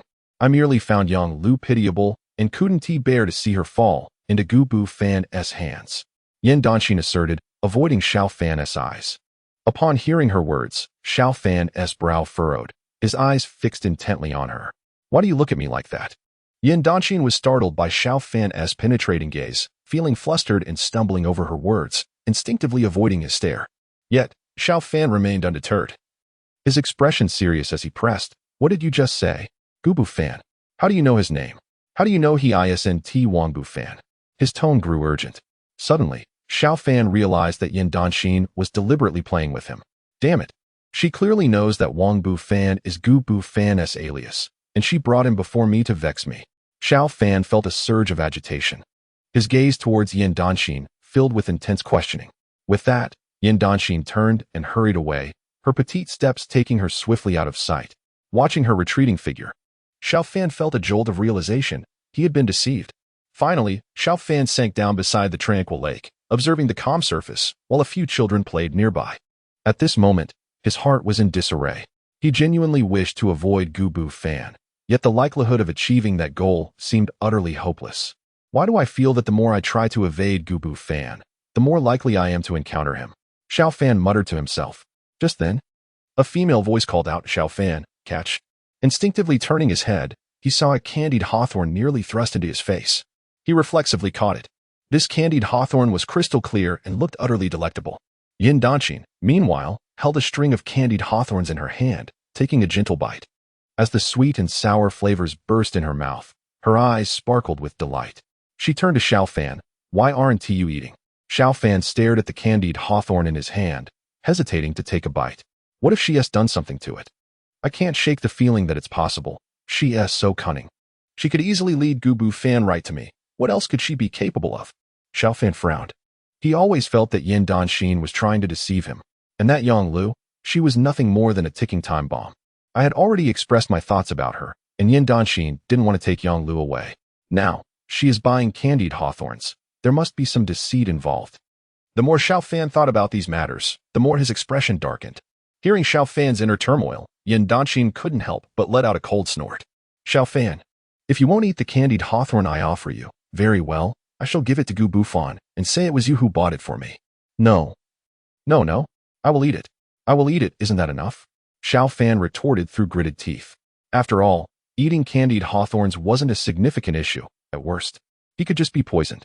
Xiao Fan was truly feeling a bit self-destructive. Ever since he arrived here, nothing had gone smoothly. Moreover, he was drifting further away from his original goal. He just wanted to be a carefree dandy. Why was it so difficult? Chapter 80. What do you think of me? Now, it seems that Gubu Fan must already despise me, and Emperor Zhao has taken notice of me as well. Yan Dynasty and Princess Kongding are like two pesky little flies, always following me around, ignoring Gubu Fan entirely. In his troubled thoughts, Xiao Fan bit down fiercely into the candied hawthorn. The sweet and sour flavor burst in his mouth. It was indeed delightful. His eyes lit up, and he continued to eat several more pieces. Yan Dynasty watched him with a smile. "See, I told you it was good." At that moment, Xiao Fan's mouth was stuffed with candied hawthorns, cheeks bulging. Upon hearing Yan Dynasty's words, he nodded in agreement. Delicious. Yan Dynasty and Xiao Fan sat by the lake, sharing a moment of silence until Yan Dynasty suddenly lifted her gaze to Xiao Fan. "Xiao Fan, shall we take a walk over there?" Xiao Fan, oblivious to the change in her tone, stood up without a second thought. "Then let us go." As they walked side by side, a gentle breeze brushed against them. Yan Dynasty remained silent, while Xiao Fan's mind was consumed with thoughts of candied hawthorns, as if he were venting his frustrations upon them. In no time, he had finished the candied hawthorns, and with a satisfied belch, the lingering taste still danced on his palate. Just as he contemplated whether to buy another skewer, Yan Dynasty spoke up. "Xiao Fan, how do you feel about me?" "What?" Taken aback by Yan Dynasty's sudden question, Xiao Fan instinctively turned to look at her. At that moment, her cheeks flushed, and her sparkling eyes were filled with a shy yet bold gaze directed at him. Xiao Fan's heart raced. Despite having read many novels, how could he not recognize the expression on Yan Dynasty's face? It was unmistakably the demeanor of a woman speaking to the man she admired. No, this is not right. Xiao Fan stared at Yan Dynasty, his eyes wide. "Are you talking to me? Are your ears deaf or your mouth mute?" Noticing Xiao Fan's prolonged silence, Yan Dynasty couldn't help but speak again. Although her words were somewhat clumsy, if one listened closely, her tone was clearly flirtatious. Xiao Fan's brows furrowed even tighter. He opened his mouth, desperately wanting to say something, but words failed him. As his mind raced, Yan Dynasty continued with unabashed boldness. "Xiao Fan, do you truly have feelings for Kongding? If possible, could you speak to His Majesty about us trying to get along?" Yan Dynasty's eyes sparkled as she gazed at Xiao Fan. Staring wide-eyed, Xiao Fan stammered, Can I spit out that candied hawthorn?" His expression was one of bitter resignation. Seeing his reaction, Yan Dynasty's face grew cold. "Forget it." As her words fell, she swiftly raised her hand, and Xiao Fan instinctively dodged, narrowly avoiding her slap. Then he watched as Yan Dynasty turned and walked away briskly. Standing there, Xiao Fan felt a wave of confusion wash over him. What had just happened? Had she just confessed her feelings to him? He was truly stunned. The situation with Kongding was unresolved, and now there was Yan Dynasty to contend with. What an absolute mess. Xiao Fan felt his head spinning. overwhelmed by the chaos. The maid, noticing his distress, exclaimed, "If the princess is unhappy, just tell me, and I will confront them." Yan Danshin's expression darkened further, and she snapped, "Enough, be quiet." The maid, taken aback, fell silent. Yan Danshin felt a tumult of emotions within her. She couldn't comprehend why she felt this way. Earlier, when she saw Xiao Fan standing up to Gu Bufan, she found him undeniably charming. They had grown up together. And now Xiao Fan seemed to have shed his previous dandy persona, behaving like a true gentleman in all respects. She couldn't fathom why Xiao Fan, having changed, still pretended to be a dandy and appeared fearful of Gu Bufan. Yet, Yan Danshin could see that none of this was Xiao Fan's true nature. She was unaware of when her feelings for Xiao Fan had transformed, leading her to blurt out such embarrassing words in a moment of impulsiveness. But to her dismay, despite her openness, Xiao Fan had still rejected her, gritting her teeth in frustration. She recalled how Xiao Fan had asked if he could spit out the candied hawthorn to refuse her. Enraged, she looked at the few bites left of the candied hawthorn in her hand, tempted to throw it away. Ultimately, she decided against it. "Xiao Fan." A playful voice called from the carriage, leaving them both bewildered. The entanglements between Yan Danshin and Kongding were truly exasperating. As Xiao Fan pondered these matters while stepping into the Xiao residence, an unsettling feeling crept over him. The attendants at the door exchanged furtive glances, as if they had something to say but dared not speak. Their eyes reflected a sense of trepidation. And no, nothing's wrong. The two of them are just hesitating, unable to articulate their thoughts. Seeing this, Xiao Fan's frown deepened, while the two attendants hung their heads in silence. A chill ran down his spine. Something was amiss. As he ventured further into the Xiao residence, he began to hear voices, first, a woman's, followed by the unmistakable hearty laughter of his father. That raucous laughter echoed from the inner courtyard. "Miss Chun, it has been too long. You have grown even more beautiful." In an instant, a name exploded in Xiao Fan's mind. Chen Rong. Chapter 81. What do you intend to do? Xiao Fan instinctively frowned. Why was Chun Rong visiting the Xiao residence at this time? Was she here to cause trouble regarding the incident with Lu Ji? Just the thought sent a shiver down his spine. Without a moment's hesitation, he turned to speak up. He truly did not want to be embroiled in any more chaos. The matters concerning Yan Danshin and Princess Kongding were already troublesome enough. As for Chen Rong, he wished to keep as far away from her as possible. Most importantly, Xiao Fan sensed that Chen Rong seemed to harbor some feelings for him as well.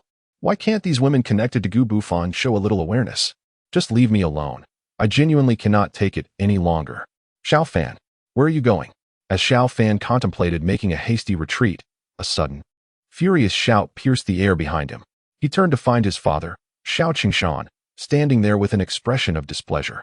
A wave of panic surged through Xiao Fan's heart. He thought to himself, I only wish to rest for a moment. Xiao Qingshan, not one to mince words, admonished. The Chen family daughter has arrived, and you haven't even bothered to exchange a few pleasantries.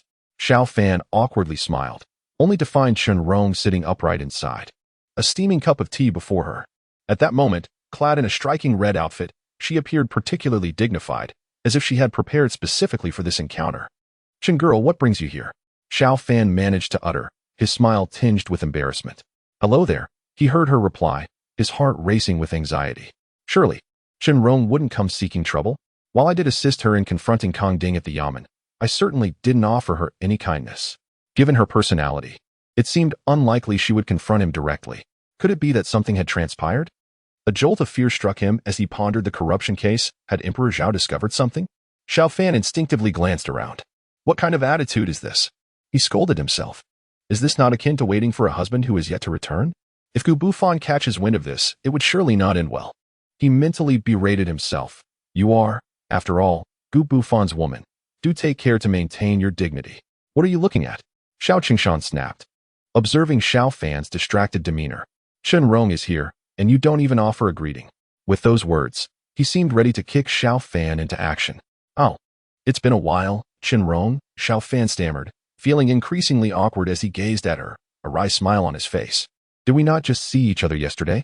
It seems more like a long absence, Chen Rong replied, her smile unwavering, yet it sent a chill down Xiao Fan's spine.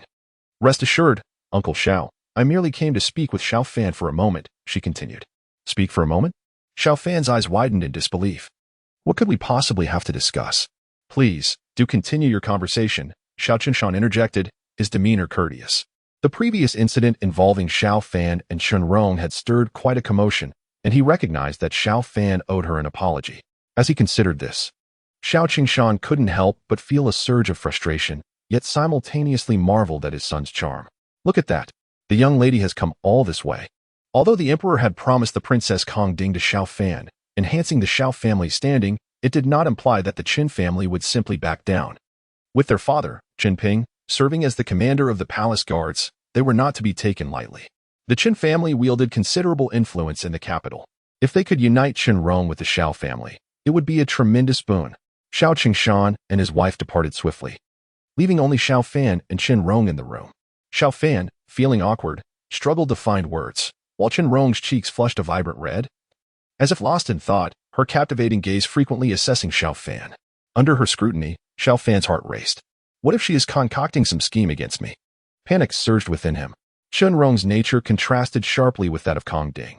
While Kong Ding would covertly create trouble, Qin Rong was forthright in her approach. Xiao Fan recalled their childhood games, where she had wielded a real knife against him. Surviving those encounters had been sheer luck. Caught in his anxious reverie, he watched as Qin Rong hesitated before finally speaking. Xiao Fan, was your decision to rescue me truly your own? At this, Xiao Fan's eyes widened in disbelief. He scrutinized Qin Rong, bewildered. I thought she was here to confront me about Lu Ji, yet this situation feels entirely different. Blinking in surprise, he contemplated his options. Qin Rong stared at him in disbelief. Yes, Qin Rong, I merely happened to pass by and witnessed your altercation. I could hardly pretend not to see it. So I intervened. Please, do not misunderstand. Xiao Fan's mind raced. Could it be that she harbors feelings for me? That would be disastrous. I only wish to protect myself. Why must I be entangled in such complications? One declaration from Yan Dynasty is already overwhelming. If Qin Rong follows suit, it would truly be a catastrophe. As these thoughts coursed through his mind, he felt a wave of dread. Meanwhile, Qin Rong's expression shifted dramatically. What? Yan Dynasty confessed to Xiao Fan? How could this be? She was utterly stunned, her mind swirling with a myriad of thoughts. Xiao Fan, equally troubled, muttered to himself, I must find a way to resolve this predicament. Upon hearing his inner turmoil, Qin Rong's face contorted with anger. Xiao Fan, if you do not harbor feelings for me, why did you come to my aid? You rescued me, yet now you adopt this demeanor. What do you mean by that? Xiao Fan's disbelief was palpable. Am I to blame for this? Did you not arrive at the Xiao residence of your own accord? You sit here as if you own the place. Who would believe this is the Xiao household and not your Qin estate? He mentally berated himself, wishing he could voice these thoughts. Unbeknownst to him, despite his silence, Qin Rong absorbed every word, her expression a mix of disbelief and fury. Xiao Fan, you. She stammered, struggling to articulate her thoughts. At that moment, a loud commotion outside interrupted their exchange. Xiao Fan, momentarily distracted, turned to see Xiao De rushing in, breathless and flustered. Young master, it's bad. Qin Ping has gone to the drunken immortal pavilion. The name struck Xiao Fan like a bolt of lightning, and he immediately glanced at Qin Rong, whose countenance darkened with growing fury. That Qin Ping, always shirking his responsibilities, and now he dares to venture to that establishment. Xiao De, upon noticing Qin Rong's presence, felt a sudden wave of guilt wash over him. Young master, Wang has gone to the drunken immortal pavilion. Xiao Fan assumed that Qin Rong was not present. After all, Qin Ping often behaved this way, and Qin Rong must have known that visiting the drunken immortal pavilion was quite ordinary. What is the matter? Xiao Fan spoke calmly, remarking that it would indeed be strange if Qin Ping did not go to the drunken immortal pavilion that day. Matters like these should not trouble me in the future. Young master is not like that. Xiao De exclaimed anxiously. This time, Qin Xiao went to the drunken immortal pavilion at the behest of Lu Ji, and the servant felt something was amiss. It seemed Lu Ji had laid an ambush there with numerous people. The spies in the residence discovered this and reported it to the servant, who hurried over upon sensing something was wrong. What? In the original narrative, Qin Ping indeed clashed with Lu Ji once again at the drunken immortal pavilion. Furthermore, Gu Bufan had allied with Lu Ji initially. Xiao Fan had severely injured Lu Ji during the autumn hunt, and the weapon in Lu Ji's possession was given by Gu Bufan. The two, through their interactions, decided to take action against Xiao Fan. And who in the entire capital was unaware of the relationship between Qin Ping and Xiao Fan? Lu Ji, realizing this, targeted Qin Ping, hoping to use Qin Ping's position as an official to justify executing him for indulging in pleasures instead of fulfilling his duties. Subsequently, Chen Rong conducted an extensive investigation, yet found no results, concluding that her brother must have been the aggressor before being killed. It was clear to anyone with common sense that this was undoubtedly related to Gu Bufan. With these thoughts racing through his mind, Xiao Fan could not afford to waste time and hurriedly made his way out. This was a grave situation indeed. Chen Rong, noticing that Xiao Fan was about to leave before she had finished speaking, could not contain her anger and shouted, "Xiao Fan, stop right there." Upon turning around, Xiao Fan remembered the troublesome presence of Chen Rong. "Miss Chen, please do not entangle me further. Your brother is in imminent danger? Do you understand?" "Danger? What kind of danger?" Chen Rong frowned, her face reflecting confusion. To her, although Chen Ping was indeed a bit frivolous, he was merely unproductive. What could possibly happen? Surely no one would dare to kill her brother. Unaware of Chen Rong's thoughts, Xiao Fan suddenly remembered something, and his eyes brightened. Indeed, Chen Rong is one of the 4 great captains of the capital. With her around, what could Lu Ji and Gu Bufan possibly do to Chen Ping? Yet, I have no knowledge of how many people Lu Ji has arranged on his side. If I rashly go over, I too might meet with disaster. Bringing Chen Rong along is the safest option, Xiao Fan thought resolutely. Regardless of the circumstances, Chen Ping was his friend, loyal to him, and he could not abandon Chen Ping. With these thoughts in mind, Xiao Fan wasted no more time and directly stated, "Chen Rong, come with me. This matter is of utmost importance." Chen Rong furrowed her brow, about to speak, but the next moment, Xiao Fan grasped her wrist and pulled her outside. As she felt Xiao Fan's grip on her wrist, Chen Rong's face flushed, rendering her speechless. Xiao Fan glanced at her in confusion. But thinking of Chen Ping's precarious situation, he hurriedly continued onward. The carriage was already waiting outside. Xiao Fan wasted no time and pulled Chen Rong onto it, with Xiao De promptly following suit. With a crack of the whip, the carriage sped away. Passers-by, upon seeing the Xiao family's carriage, dared not utter a word and swiftly made way. Before long, they arrived at the drunken immortal pavilion. At that moment, outside the establishment, brightly dressed young women were enticing patrons, and the madam of the pavilion spotted Xiao Fan at once, approaching with a smile. "Master Xiao, your arrival is truly an honor. Where is Chen Xiao?" Xiao Fan wasted no time and inquired directly. "Master Chen is enjoying himself on the 2nd floor, the madam replied, her demeanor suddenly akin to a mouse encountering a cat, barely daring to breathe. Chapter 83. Indeed, they have arrived who in the capital did not know that Chen Rong was one of the 4 great captains. Although the drunken immortal pavilion was not illegal under the laws of Dian, it was ultimately a gray industry. And Chen Rong harbored an instinctive fear deeply rooted in her bloodline. Observing the chaotic scene before her, Chen Rong could not help but frown, her displeasure evident on her face. "Xiao Fan, why have you brought me here?" she demanded, looking squarely at him. Xiao Fan, lacking the patience to explain, could only exclaim, "For heaven's sake, hurry. If we delay any longer, your brother may lose his life." Hearing this, the madam hastily interjected, "Master Xiao, such words should not be spoken lightly." Xiao Fan had no desire to waste time and pulled Chen Rong into the drunken immortal pavilion. At that moment, Chen Rong felt her heart racing uncontrollably.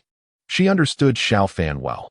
Although he was often unreliable, he would never jest about such serious matters. Could it be that Chen Ping was truly in danger? As these thoughts swirled in her mind, she felt something was amiss. Despite the Chen family not being on par with the prominent clans in Dian, and the Xiao family being a top-tier aristocracy, they still held sway in the capital. Who would dare so brazenly lay hands on her brother? Chen Rong was perplexed.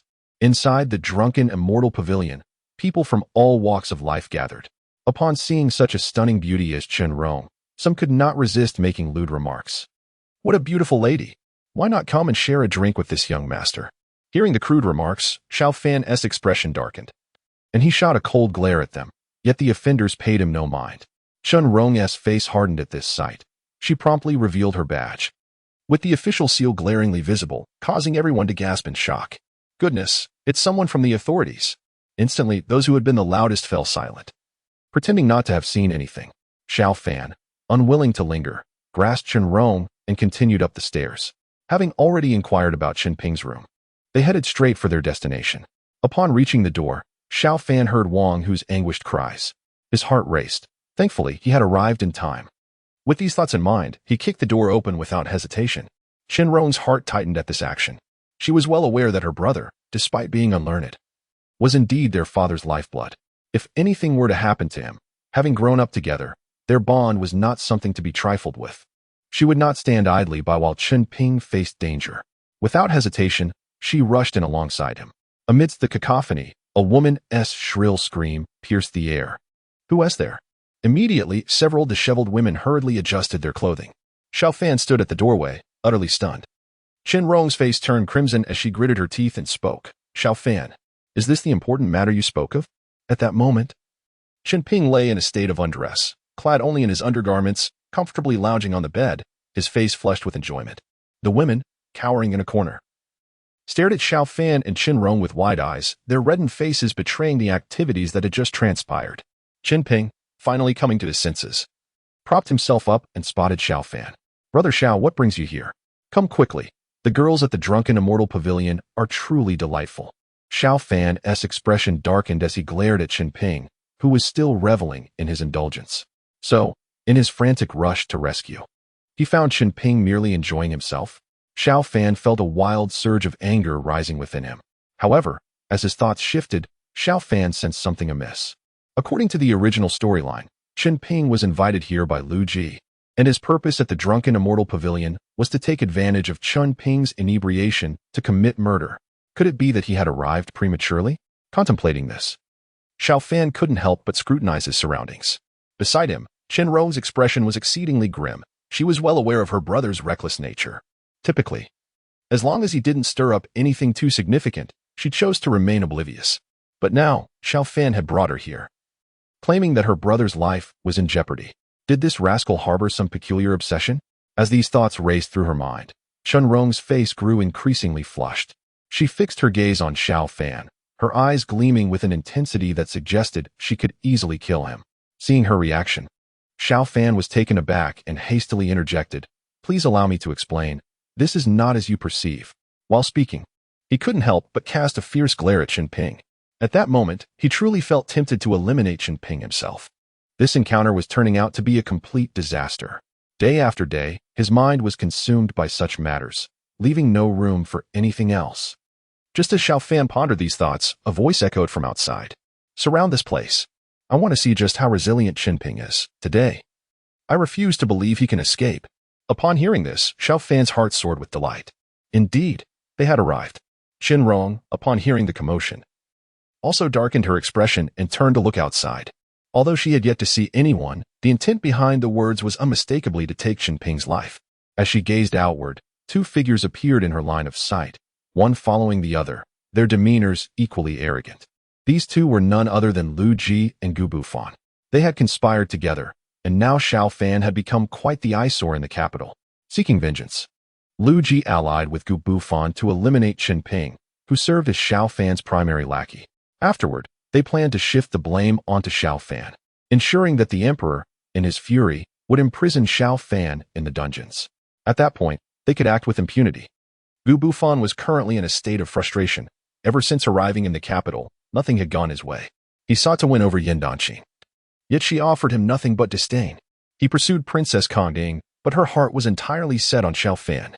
Gu Bufan realized that no matter the endeavor, Xiao Fan always overshadowed him. To make matters worse, after his last encounter with Lu, she resolutely refused to leave, as if she were determined to perish in the Xiao family. Chapter 84. A fortuitous encounter. At that moment, Gu Bufan was genuinely exasperated, leading him and Lu Ji to agree on taking action against Xiao Fan by first eliminating Xiao Ping. "Make sure you hold your ground. Today, Xiao Ping cannot escape," Lu Ji declared as he entered the room, only to abruptly turn and find Xiao Fan and Qin Rong standing there. Both Lu Ji and Gu Bufan were taken aback. Gu Bufan, upon seeing Xiao Fan and Qin Rong, trembled in disbelief, his face shifting from astonishment to sheer terror. Why was Xiao Fan here? He felt utterly lost. Meanwhile, Qin Rong had overheard their entire conversation and, in that instant, her expression darkened significantly.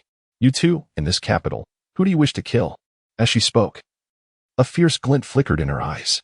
Qin Rong was a person who harbored a deep disdain for those who disregarded the law. And now, these two had the audacity to express their desire for her brother's life in her presence. Qin Rong was seething with rage. She regarded the two of them as if they were mere insects. Lu Ji's heart sank with unease. Gu Bufan, on the other hand, felt a flicker of excitement upon seeing Qin Rong. He had previously investigated her background, Her father was the captain of the palace guards. The power behind her was formidable. He had long considered Qin Rong as one of his potential consorts. But why was she here? If she was present, then all of his previous remarks had undoubtedly been overheard. Contemplating this, Gu Bufan stepped forward. Miss Qin, what brings you here? Isn't this quite the coincidence? I was merely, as Gu Bufan spoke, he attempted to tug at Lu Ji's arm for support. Lu Ji, however, clearly did not grasp his intent and instinctively retorted. Brother Gu, seeing as we've been discovered, why not resolve this matter decisively and eliminate all three of them? Lu Ji's gaze was devoid of any pretense of kindness. He had initially intended only to deal with Xiao Ping, but now that both Xiao Fan and Qin Rong had appeared, they represented the greatest obstacle in his pursuit of Princess Kongding. Thus, he thought it best to eliminate them all at once to avoid complications. Just as Lu Ji was mulling over this scheme, he was unexpectedly met with a resounding slap. Caught off guard, Lu Ji spun around from the impact, clutching his face in disbelief as he looked at Gu Bufan. Brother Gu, what was that for? What was that for? Gu Bufan retorted, feigning indignation. What nonsense are you spouting? According to the laws of Dian, what is the penalty for murder? Do not speak so recklessly. Gu Bufan's voice brimmed with righteous fury. He had initially planned to perform a heroic act in front of Qin Rong, hoping it would win her favor. However, if Qin Rong witnessed him conspiring with Lu Ji, all his subsequent plans would be in vain. If anything were to happen to Qin Rong, his standing in Dian would become untenable. Lu Ji was utterly bewildered by Gu Bufan's sudden change in demeanor. Feeling wronged, he exclaimed, Brother Gu, what are you saying? Did we not agree to eliminate Xiao Ping first? Shut your mouth. Gu Bufan, fearing Lu Ji might reveal something catastrophic, began to pummel Lu Ji mercilessly. Hearing Lu Ji's anguished cries, both Xiao Fan and Qin Rong felt a chill run down their spines. Good heavens, if that punch landed on me, my life would be forfeit. Moreover, Gu Bufan is truly ruthless. His strikes are aimed below the belt. Xiao Fan swallowed hard, unable to contain his unease. The more Gu Bufan feared, the more ferocious he became, and as he heard Lu Ji uttering something, he increased the force of his blows. He genuinely feared that Lu Ji might let something slip, making it impossible for him to salvage the situation. Within mere moments, Lu Ji was left in a pitiful state, barely able to breathe. Observing the scene, the servants trailing behind Lu Ji stood frozen, bewildered by the unfolding chaos. Hadn't their young master and Gu Bufan just been allies? How had they suddenly turned on each other? Was this a scheme? The servants, feeling a surge of anxiety, were at a loss for how to react. After all, their young master had instructed them to heed Gu Bufan's every word. Now, with Gu Bufan assaulting their master, should they intervene? As Xiao Fan surveyed the scene before him, a spark of inspiration ignited within him. Gu Bufan's visit to the drunken immortal pavilion is undoubtedly for Xiao Ping, and the situation regarding Yindan Xin and the young girl Kongding remains unclear. However, if Qin Rong were to be paired with Gu Bufan, perhaps he would harbor less animosity towards himself. As Xiao Fan contemplated this, he turned to Qin Rong and remarked, Miss Qin, look at how valiant and formidable this Master Gu is. Gu Bufan was deep in thought about his next move when Xiao Fan's voice broke through, causing him to momentarily freeze. Qin Rong, startled, instinctively glanced at Xiao Fan. Meanwhile, Lu Ji continued to wail in agony, prompting Gu Bufan to land another punch that rendered Lu Ji unconscious. Xiao Fan approached Gu Bufan, who stared at him with wide eyes, perplexed. Qin Rong observed the interaction, feeling a sense of confusion. She had just caught a glimpse of Xiao Fan's thoughts and felt an unsettling intuition stirring within her.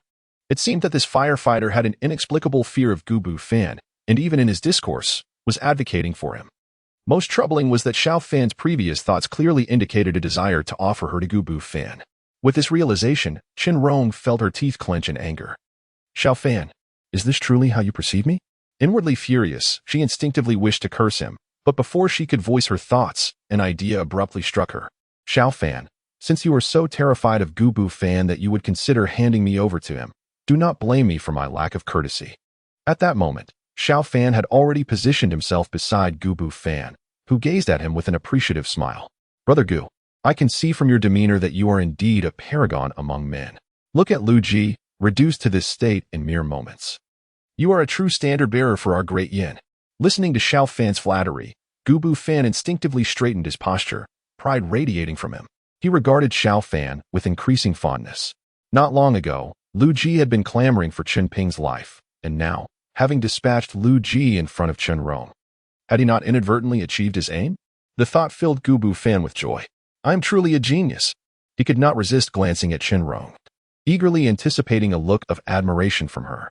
To his dismay, her expression remained unchanged, prompting him to furrow his brow in disappointment. Brother Bufan, you are truly remarkable. Just as Gu Bufan was lost in thought, Qinrong spoke up, her face flushed with shyness, embodying the demeanor of a girl harboring secret feelings. Xiao Fan felt a sudden wave of relief wash over him. Indeed, she is perceptive, he mused, feeling a sense of comfort. With Qinrong's approval, his safety seemed considerably more assured. This narrative could not possibly veer off course any further. Oh, I am truly a genius. Gu Bufan, buoyed by Qinrong's praise, began to feel a sense of euphoria. Do not worry, Miss Qin. As long as you voice your concerns, I will handle anyone for you. Aside from Lu Ji, is there anyone else who displeases you? His bravado was palpable, while Xiao Fan contemplated a chance to extricate himself from the situation. As for romance, Qinrong, you should pursue it at your leisure. It seems I should gracefully retreat now. Xiao Fan envisioned a future of carefree indulgence. Meanwhile, Qinrong appeared shy and uncertain, seemingly at a loss for words.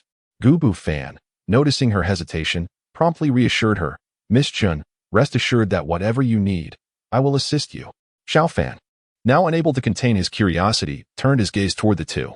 With Lu Ji dealt with, could there be other troubles? But with Gu Bufan here, I need not worry. He firmly believed there was no opponent Gu Bufan could not conquer. Just then, Qinrong raised her hand, pointing directly at Xiao Fan. Then you shall help me resolve this, she declared, tugging at Gu Bufan's arm. Xiao Fan's heart skipped a beat as he instinctively looked at Gu Bufan, whose eyes now blazed with murderous intent. No way, Xiao Fan thought, incredulous at Qinrong's betrayal. How could you do this? Just as Gu Bufan appeared ready to strike, Xiao Fan quickly interjected. Gu Bufan's expression was grim, clearly prepared for confrontation, while Qinrong stood with her arms crossed, exuding a sense of triumph. Xiao Fan, with a pained expression, stepped forward. Qinrong, what are you doing? Do you wish for my demise? She shot him a disapproving glance, huffing. Did you not say you would deliver me to Gu Bufan? Now that I have become his woman, is it not normal for me to deal with you? Xiao Fan gritted his teeth, indignation boiling within him. How cruel a woman's heart can be. Taking a deep breath, he gradually steadied himself. Gu Bufan's glare was intent, and he understood that maintaining a favorable demeanor was crucial to avoid provoking trouble. Though he had brought Xiao with him, he feared that even Xiao could not stand against Gu Bufan. First, he needed to appease the current dilemma. What must I do to be spared? He asked, suppressing his emotions. Qinrong regarded him with a mischievous glint. I can let you go, but you must accompany me to admire the flowers. Admire the flowers? Xiao Fan was taken aback. Indeed, the cherry blossoms are about to bloom, Qinrong stated matter-of-factly. Xiao Fan swallowed hard. Could you not simply let me go? What have I done to deserve this obsession? Look at Gu Bufan. Is he not satisfactory? Xiao Fan was genuinely bewildered. After dealing with Yin Dan Xian's confession, now there was Qinrong wanting to admire cherry blossoms with him. Why was this situation spiraling out of control? If Gu Bufan were to discover this, he might very well flay him alive. As these thoughts raced through his mind, Qinrong remained relentless, fixing her gaze on Xiao Fan. Consider it carefully. If you refuse, I will tell Gu Bufan that you have bullied me. Xiao Fan felt his scalp prickle at her words. He was certain that if she dared to voice such a threat, his chances of leaving the drunken immortal pavilion would vanish entirely. Grinding his teeth, he finally conceded. Fine. I agree. He whispered, realizing that a mere outing to admire cherry blossoms was far better than facing Gu Bufan's wrath. Upon hearing his agreement, Qinrong's face brightened with a triumphant smile. The two exchanged a high five, sealing their pact. She then took Xiao Fan by the hand and led him out from behind. Gu Bufan had been waiting for some time and immediately focused his gaze on the visibly awkward Xiao Fan. Sister Qin, what now? Shall we eliminate him? Gu Bufan inquired. There's no need. I still wish to dine with Xiao Fan.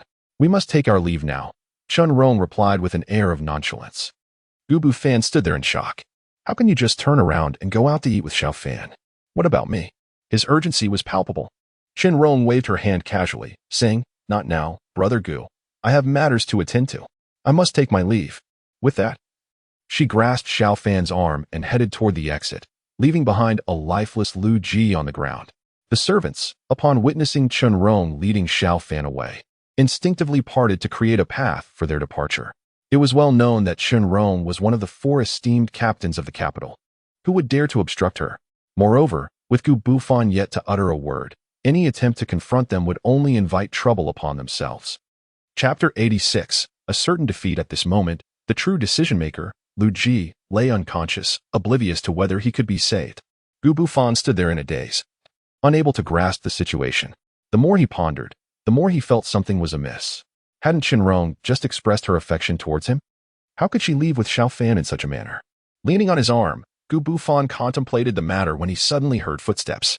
He watched helplessly as Xiao Fan, disheveled, lifted Ping, Rong's brother, declaring, "We must leave together." With a smile, before Gu Bufan could respond, Xiao Fan swiftly vanished with Ping. In the room, apart from Gu Bufan, only Lu Ji and several frightened young ladies remained.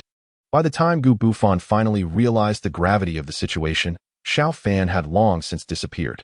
With the immediate danger averted, Xiao Fan breathed a sigh of relief. Thankfully, matters had not spiraled into the worst possible outcome. For now, his life was spared. Contemplating these thoughts, Xiao Fan glanced at the disheveled Ping. Unable to suppress a roll of his eyes. "Ping, can you not find yourself in such troublesome situations?" he remarked. "If it weren't for me today, you would be in dire straits." Ping pouted, feeling somewhat indignant. He knew that with Rong present, it would be unwise to speak out of turn, as it would only bring trouble upon himself.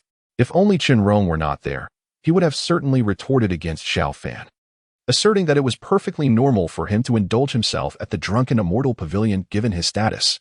Meanwhile, Rong turned to Xiao Fan, saying, "Xiao Fan, we made a promise, and you must not go back on your word." Xiao Fan wore a comical expression, realizing he had been caught in Rong's trap. If he dared to refuse, he was certain Gu Bufan would soon learn of it. Taking a deep breath, Xiao Fan reluctantly nodded. "Very well, I agree." Ping, still clad in his robe, casually reclined on Xiao Fan's carriage. Seeing this, Xiao Fan, displeased, gave him a light smack on the head. "Why did you hit me?" Ping protested, covering his head in annoyance. "If I don't strike you now, I might never have the chance again." Xiao Fan retorted. "You need to behave yourself and stay in Chen's residence. Refrain from wandering about, understand?" Gu Bufan sat on the steps, lost in thought. Was it possible that his timing in the capital was off?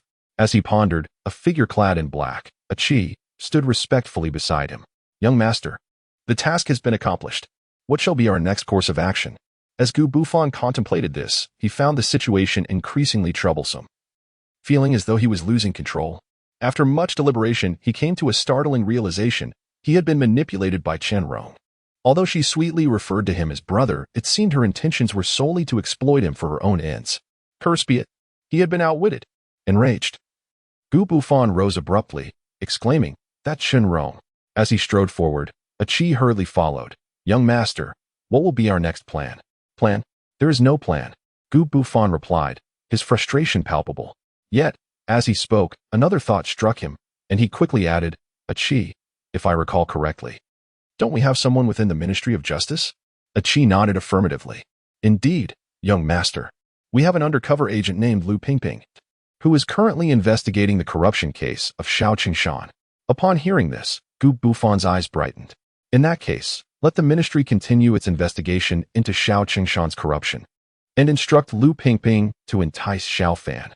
No matter what, we must ensure that Princess Kongding witnesses Xiao Fan's true nature."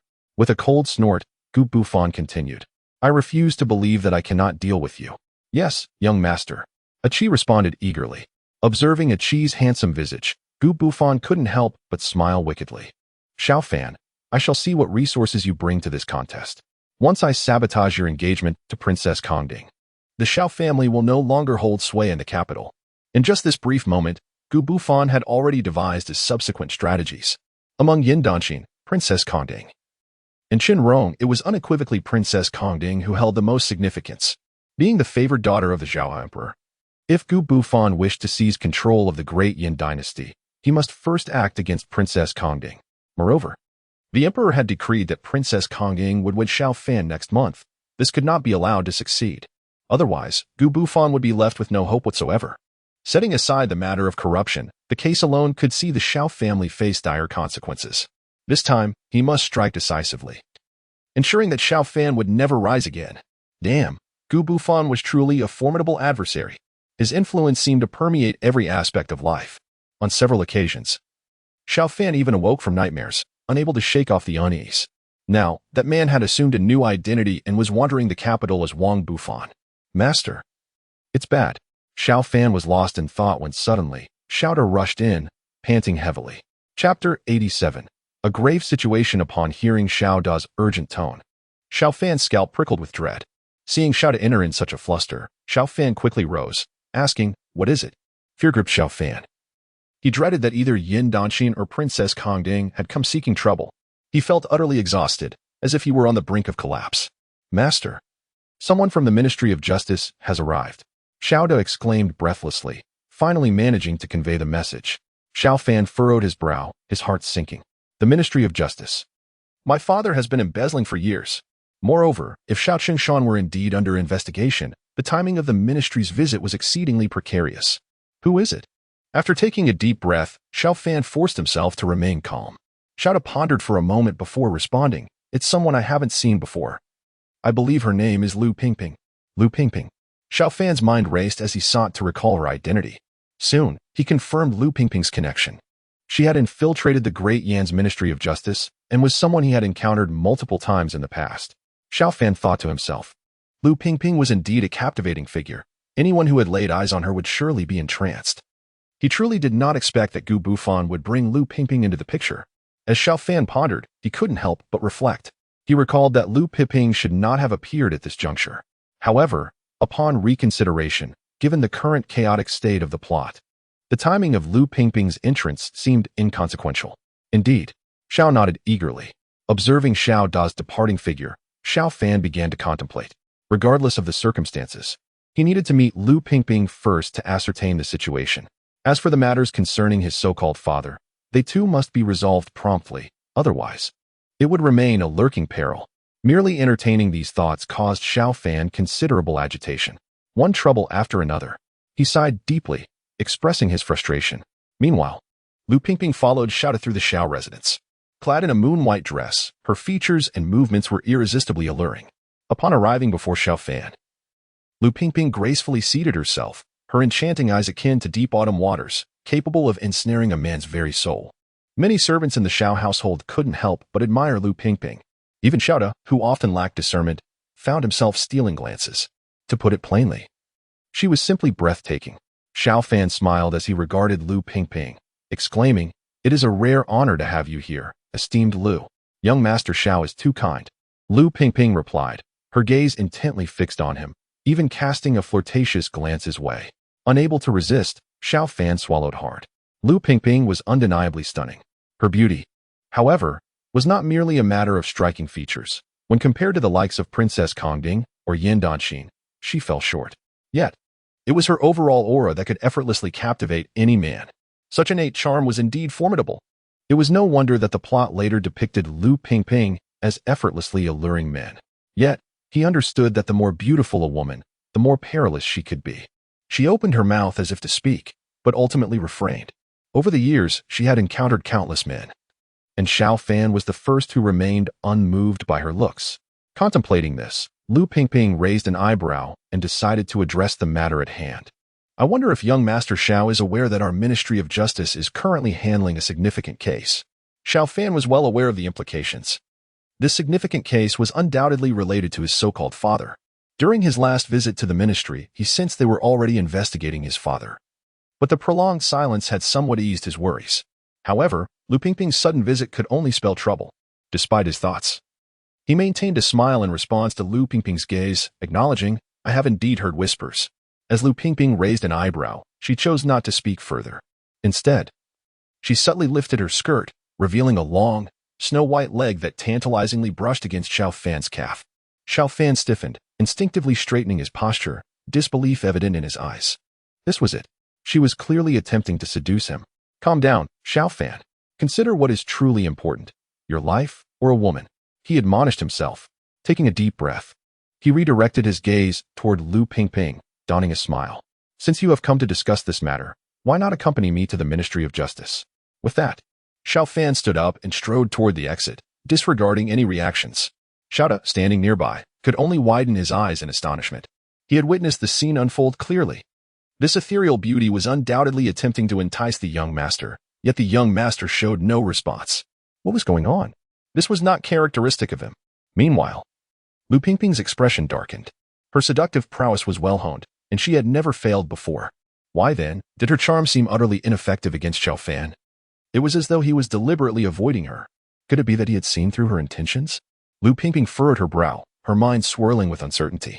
Surely, she couldn't have been discovered. Confident in her allure, she didn't believe any man could truly resist her charm. Yet, it appeared that Xiao Fan was proving to be a challenge. Chapter 88. The corruption case. Not wishing to waste time, Lu Pingping hastened after Xiao Fan. Despite her persistent invitations to share a carriage, Xiao Fan resolutely declined, insisting on separating their travel. Lu Pingping found herself at an impasse. She couldn't simply force her way onto the carriage, and even if she did, he would not acquiesce. Upon arriving at the now chaotic Ministry of Justice, Xiao Fan was left speechless. As shock coursed through him, his heart raced.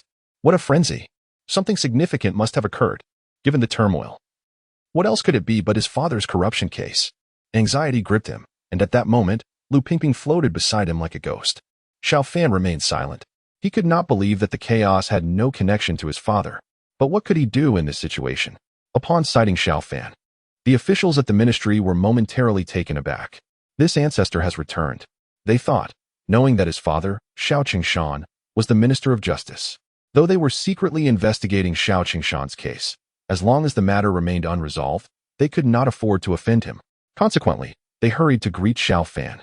Young master, they chorused in unison. At that moment, Xiao Fan's expression darkened. He was not a fool. He could see their attitudes clearly. Their politeness was merely a facade, waiting for the inevitable evidence to surface. As these thoughts crossed his mind, he couldn't help but frown. Taking a deep breath, his gaze landed on an elderly man clad in official attire, clutching a thick dossier as he entered the building. Xiao Fan quickly approached him. "Excuse me, sir? Whose dossier is that?"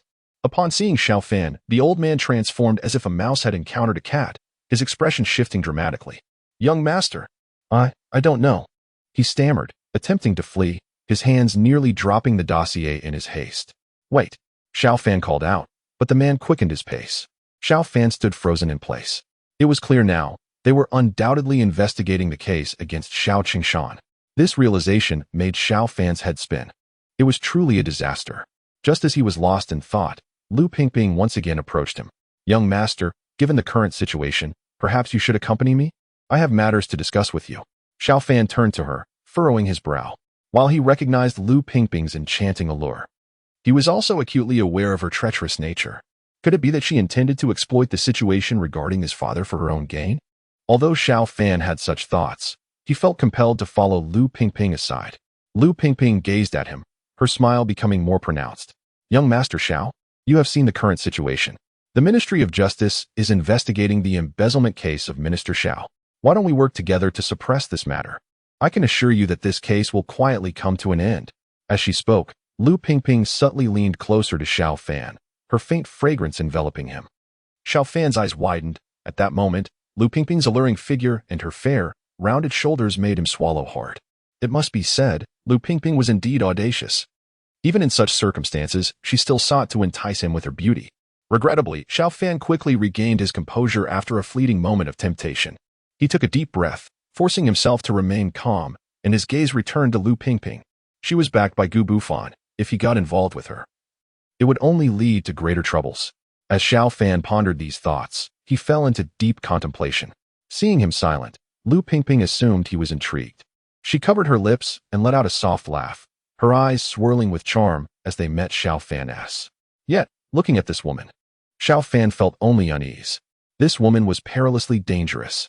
Taking a deep breath, he waved his hand. "Let me think this over." Given the ongoing investigation into Xiao Qingshan's embezzlement case, he truly could not conceive of an effective solution. For now, he needed to keep Lu Pingping calm. Although he was unsure how Gu Bufan had managed to place Lu Pingping in the ministry, dwelling on it now was futile. The ministry was indeed investigating his father's case of embezzlement. As Xiao Fan was lost in thought, a voice suddenly rang out from outside. "The Princess of Kongding has arrived." Instinctively, Xiao Fan glanced toward the door, his heart sinking. What brings the Princess of Kongding to the ministry at this time? All the officials knelt on the ground, respectfully greeting the princess. Dressed in a golden gown, Kongding entered the ministry, her demeanor radiating authority. "Rise," she commanded, her expression devoid of emotion. She had already heard about today's events. The ministry was investigating the embezzlement case of Xiao Fan's father, Xiao Qingshan. Moreover, the emperor had repeatedly cautioned her to proceed with caution. Most importantly, although the court of Dian appeared tranquil on the surface, beneath it lay turbulent currents.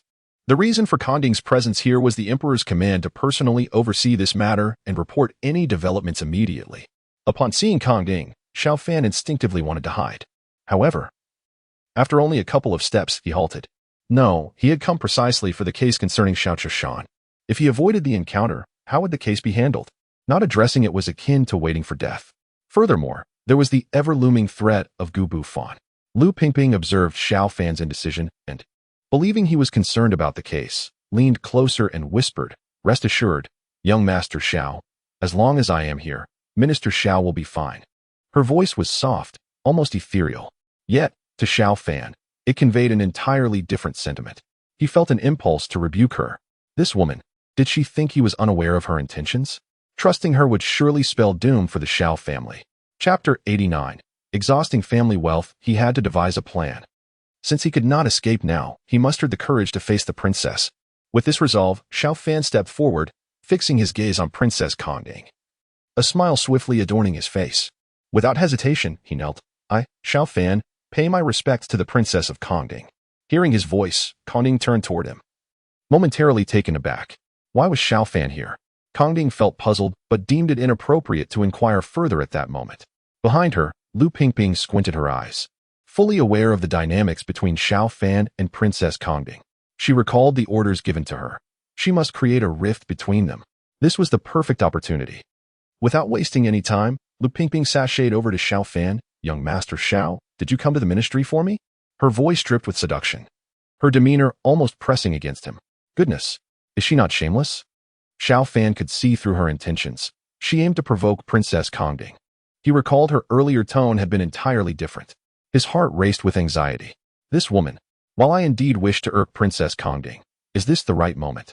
Not to mention, there are so many witnesses here. Xiao Fan's mind raced. The embezzlement case of my father is at stake. I cannot afford to anger her now. What if the emperor decides to annihilate my family in a fit of rage?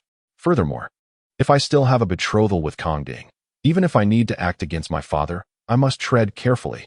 Xiao Fan's thoughts swirled as he considered how Kongding might assist him in this predicament. Meanwhile, Kongding had overheard Xiao Fan's inner musings and felt a surge of anger. "Xiao Fan, you scoundrel, you intend to use me to protect your family." Kongding felt as if she might explode with fury, her fists clenched, nearly grinding her teeth to dust. Xiao Fan, however, remained oblivious to her wrath, suddenly recalling Lu Pingping, whose infatuated gaze lingered on him. Kongding, observing the scene before her, felt even more incensed.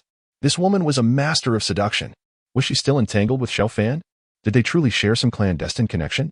The more Kongding pondered, the more her ire intensified.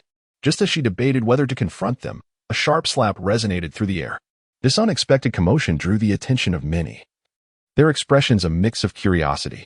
Lu Pingping, in disbelief, covered her face, which had turned slightly red and swollen, the imprint of a handprint stark against her fair skin. "Young Master Xiao, you." Lu Pingping was genuinely stunned. She had never anticipated that Xiao Fan would strike her so suddenly. Her intention had been to use this moment to aggravate Princess Kongding, hoping to provoke a rupture in their engagement. But why had Xiao Fan suddenly turned on her? Had her allure been broken? At that moment, Kongding was also momentarily taken aback. Just moments ago, they had appeared so intimate, yet now the scene had shifted dramatically. Xiao Fan, with a furrowed brow, declared with righteous indignation, "Miss Lu, I am not a person to be trifled with. Please remember your station." As he spoke, he glanced at the onlookers. Setting aside what Kongding thinks, there are so many witnesses here. If I were truly involved with Lu Pingping, would that not invite disaster? Xiao Fan thought fervently, not wasting any time as he addressed the assembly. "Esteemed officials, I know you are all currently investigating my father's case, and there is no need for pretense." As he spoke, he pondered his strategy, and upon uttering these words, the entire room fell silent. Even Princess Kongding stared intently at Xiao Fan. The case of Xiao Qingshan's embezzlement has become a topic of rampant speculation throughout the entire Yan Dynasty. It is said that the wealth he has embezzled over the years amounts to at least 10 billion taels of silver. Even the treasury of the Yan Dynasty itself pales in comparison to the substantial fortune of the Xiao family.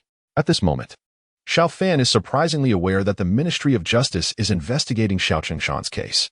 If he knows this, why does he not flee? Princess Kongding is perplexed by this and can only look at Xiao Fan, awaiting his next words. After much contemplation, Xiao Fan ultimately makes a decision. Esteemed officials, my family is willing to bear the consequences of our actions. I have come today to inform you that you may investigate this matter at your discretion. The Xiao family will not hinder your efforts.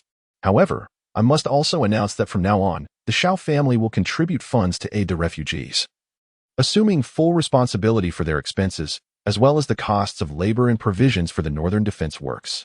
Xiao Fan's voice is calm. In this back and forth, the Xiao family will not suffer much. Having emptied their coffers, there should no longer be any issues, right? Xiao Fan ponders to himself. The Princess Kongding, upon hearing Xiao Fan's thoughts, feels a stirring within her. The embezzlement case of Xiao Qingshan is a matter of fact. The crux now lies in how she decides. Before she could say anything, Xiao Fan unexpectedly takes a bold step, dispersing his family's wealth. Kongding looks at Xiao Fan, feeling as if she no longer recognizes him. Is this truly the same dandy she once knew? At this moment, Lu Pingping sits on the ground, gazing at Xiao Fan in disbelief. According to the information from the young master, this Xiao Fan is supposed to be a libertine, valuing wealth above all else. How does this align with her expectations? Lu Pingping cannot help but question whether she has mistaken him for someone else. Xiao Fan, exuding righteousness, internally reflects that his decision is indeed the right one. That Gu Bufan is always fixated on him, not just because of his engagement with Kongding and his father's position. Now, with his wealth dispersed, and his father resigning from his post, he refuses to believe Gu Bufan will continue to pursue him. Chapter 90. Using oneself as bait to stir the storm, Princess Kongding continues to observe Xiao Fan, her mind racing with myriad thoughts. Currently, the plight of the refugees has been a source of constant worry for the emperor, causing him sleepless nights. One fears that substantial silver will have to be expended. Is Xiao Fan truly willing to bear this burden? At this moment, Xiao Fan has no desire to concern himself with their thoughts. Taking a deep breath, he speaks again. Princess Kongding, Miss Lu, I have matters to attend to and must take my leave. With that, Xiao Fan does not waste any more time and turns to depart. Who knows what other complications may arise? He is unwilling to face any further unexpected challenges. As Xiao Fan exits, the officials from the Ministry of Justice exchange glances, incredulous. Xiao Fan's words have indeed left them astonished. Leading the relief efforts requires substantial financial commitment. Kongding and Lu Pingping exchange glances, both huffing in unison, and cease further conversation. Kongding turns and departs immediately. Lu Pingping, recognizing Kongding's disdain, feels incensed. Meanwhile, Xiao Qingshan is in his study, clutching a stack of gleaming silver ingots. His eyes gleaming with avarice. Ah, these are my treasures, he exclaims with a smile. His sole creed is that wealth can accomplish anything. To him, silver ranks just below his son, Xiao Fan. Over the years, Xiao Qingshan has amassed wealth without scruples, and while he is aware of the whispers in the court, he remains indifferent. Once this silver is in my possession, it shall never escape, he declares, his greed unabashedly evident. At that moment, the study door is flung open, and Xiao Fan rushes in, panic evident in his demeanor. Upon entering, his gaze immediately fixes on Xiao Qingshan. Father, we are in grave trouble. What is so urgent? Xiao Qingshan admonishes, irate at his son's lack of composure. You are not a child anymore. When will you learn to act sensibly? Father, stop fixating on your silver. Xiao Fan exclaims, eager to avoid wasting time. Noticing the silver clutched in Xiao Qingshan's hands, he grits his teeth and continues, our family has drawn attention. What do you mean? Xiao Qingshan questions, confused. Xiao Fan hastily recounts the events that transpired. After listening, Xiao Qingshan chuckles, calm down, Fanner, this is nothing. Our family has weathered many storms over the years. As long as I am here, nothing will leave the Ministry of Justice. His confidence is unwavering. Xiao Qingshan has embezzled a considerable amount over the years, yet has he ever faced true consequences? To him, Xiao Fan's concerns are merely baseless rumors. Xiao Fan perceives his father's mindset and feels compelled to raise his voice, but this is a royal decree. As he speaks, Xiao Fan inhales deeply and continues, Father, I have made it clear at the Ministry of Justice that our family will donate all the embezzled silver for disaster relief. And we will also cover the expenses for labor and provisions for the northern defense works. Xiao Fan lays out his plan. Hearing this, Xiao Qingshan pales, trembling uncontrollably. What did you say? He exclaims in disbelief. Has he amassed all this wealth only to see it squandered by his inept son? The thought renders him dizzy. Father, please remain composed. If we cannot retrieve this silver, we face the death penalty. Xiao Fan urges, desperately trying to convey the gravity of the situation. As he speaks, he notices that Xiao Changshan has fallen silent. He quickly looks over, seeing his father's face ashen, mouth agape, breathing rapid and labored, on the verge of fainting. Father, please don't faint. Meanwhile, in the palace, the emperor inquires, is it true that Xiao Fan intends to donate all his silver and use it for provisions? In the imperial study, Emperor Zhao gazes at Princess Kongding, disbelief etched across his face. Princess Kongding nods earnestly, Father. I cannot shake the feeling that Xiao Fan and Minister Xiao, in their current demeanor, seem different. They appear genuinely concerned for our Yan Dynasty. She articulates her thoughts candidly. Hearing this, Emperor Zhao furrows his brow. Indeed, Kongding's observations hold merit. Each detail is substantiated by irrefutable evidence, even shocking. He has heard of Xiao Qingshan's corruption, but never considered it significant. To him, how much could he possibly embezzle? Clear waters harbor no fish, he thought. Yet he never anticipated that over the span of years, Xiao Qingshan would embezzle tens of billions of taels of silver. This amount exceeds what the Yin treasury could accumulate in years. Thus, he decided to investigate Xiao Qingshan. However, he never imagined that sending Kongding to the Ministry of Justice would lead to such revelations. Given this multitude of implications, he cannot help but ponder deeply. Kongding, what do you perceive as the intentions of the Xiao household? Princess Kongding stands opposite, her heart in turmoil. Your Majesty, I am perplexed. Over the past fortnight, it seems that Xiao Fan has undergone a profound transformation. The Xiao Fan of yore would never have made such a decision, even if scrutinized.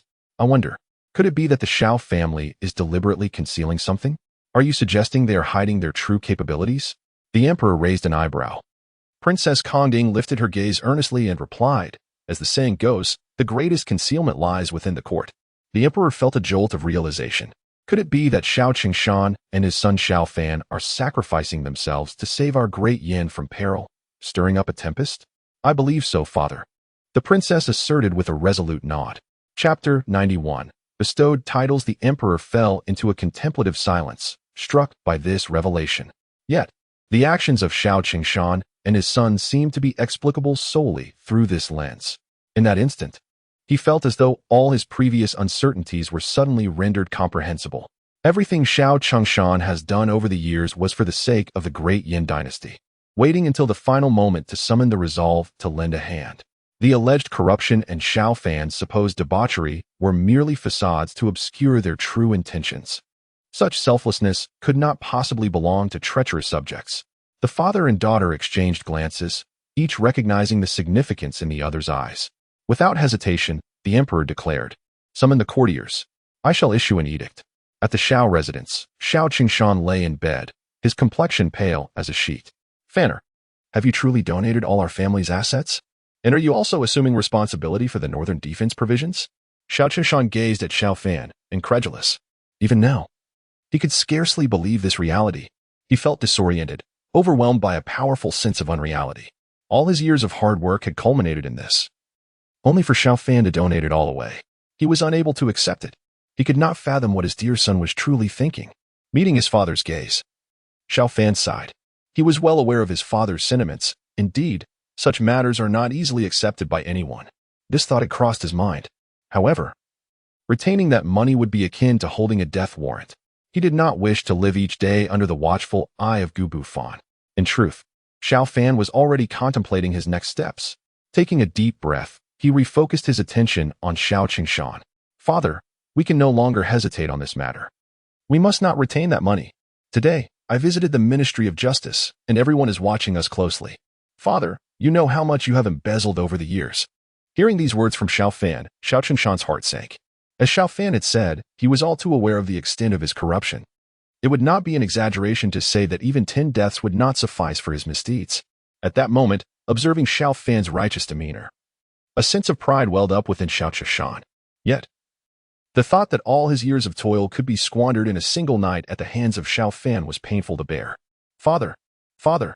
Seeing the agony on Xiao Qingshan's face, Xiao Fan quickly interjected. Though this man was greedy and lustful, he genuinely cared for him. If not for the dire circumstances, Xiao Fan would not have wished to act in such a manner. He felt he had no choice. Xiao Ping gazed at his son, torn for a long while before finally exhaling with a heavy heart. Fanner, since this is your decision, I will support you. However, after this, your path forward shall depend solely on you. As he spoke, he could not help but pat Xiao Fan's shoulder, his face filled with emotion.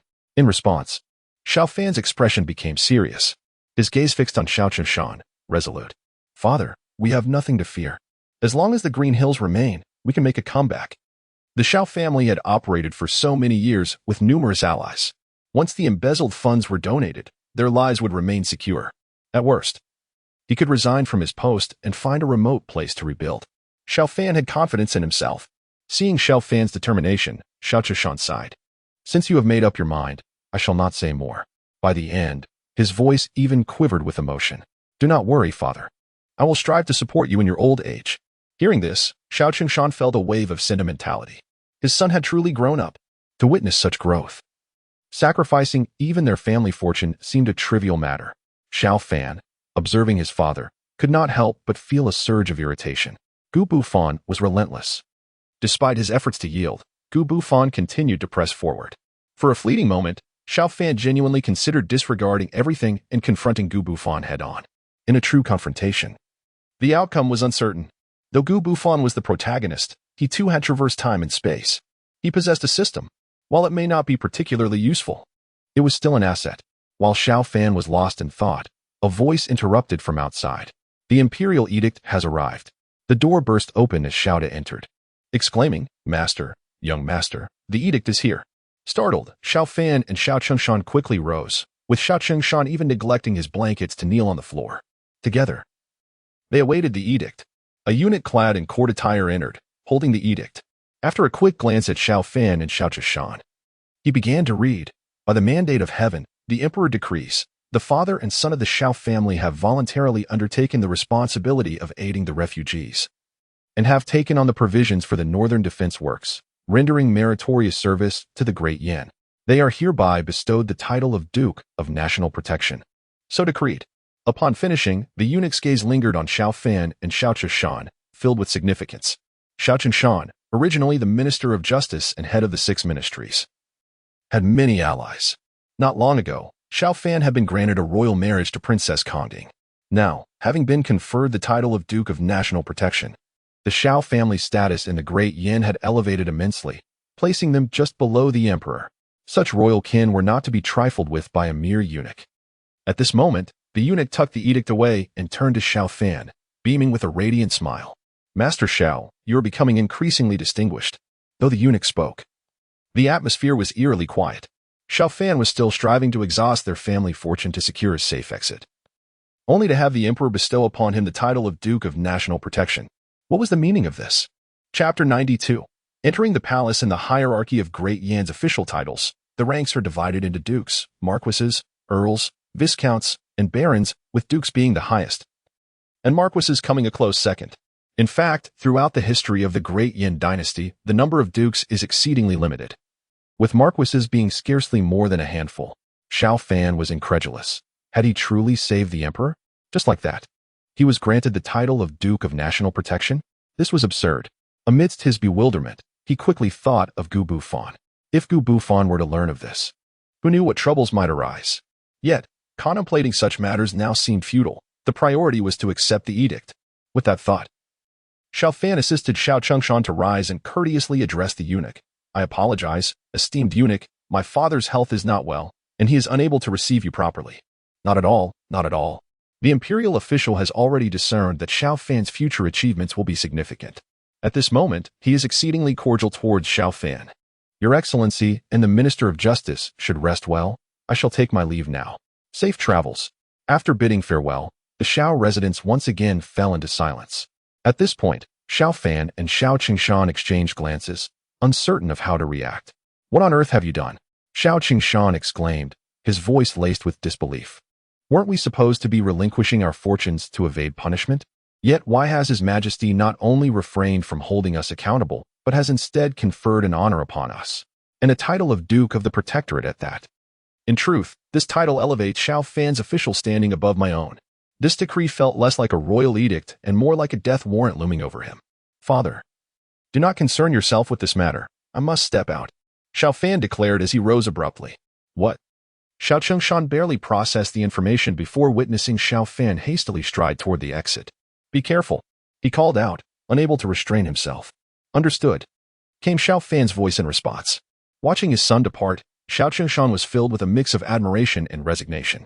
My dear son, your future path now lies solely in your own hands. As Xiao Fan exited the Xiao residence, he spotted Xiao squatting by the roadside. Without hesitation, he kicked him. Get up, we're going to the palace. Again? Young master, what is the purpose of this visit? Xiao instinctively inquired. Observing Xiao Da's confusion, Xiao Fan sighed. If only he knew the reason for their palace visit. With no clarity in sight, they had no choice but to proceed to the palace. He needed to uncover why the emperor had suddenly bestowed upon him the title of Duke of the Protectorate. This matter required elucidation. With the current circumstances, his aspirations to sever ties with Gu Bufan had evidently been thwarted. A sense of peril enveloped Xiao Fan. Quickly, let us not squander any more time, he urged. Yes. Xiao Da, seeing his master's urgency, promptly fetched the carriage. Upon arriving at the palace gates, Xiao Fan unexpectedly encountered a familiar face. Ah, Xiao Fan.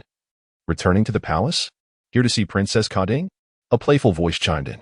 Xiao Fan instantly recognized the owner of the voice, Yan Dynasty. A wave of dismay washed over him. What misfortune was this? He grumbled inwardly but turned to face Yan Dynasty. She was elegantly mounted, her attire sharp, and her long, ebony hair casually arranged, exuding a spirited aura under the sunlight. With a smile on her face, she appeared to be anticipating something. Long time no see, Princess Dynasty. Xiao Fan managed to muster a strained smile, greeting her politely. Cut the pleasantries. What brings you to the palace so suddenly? Are you here to curry favor with Kongding? Yan Dynasty retorted, though she had already surmised Xiao Fan's intentions.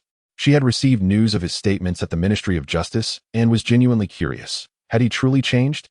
The promises he had made entailed considerable expenditure, enough to deplete even the royal treasury of the Great Yan Dynasty. Yet, Xiao Fan seemed intent on draining the Xiao family's resources. To her surprise, she had encountered him here. Xiao Fan, I must ask you, she began. But noticing his silence, she frowned and glanced in his direction, only to find he had vanished. Xiao Fan. Yan Dynasty ground her teeth in frustration.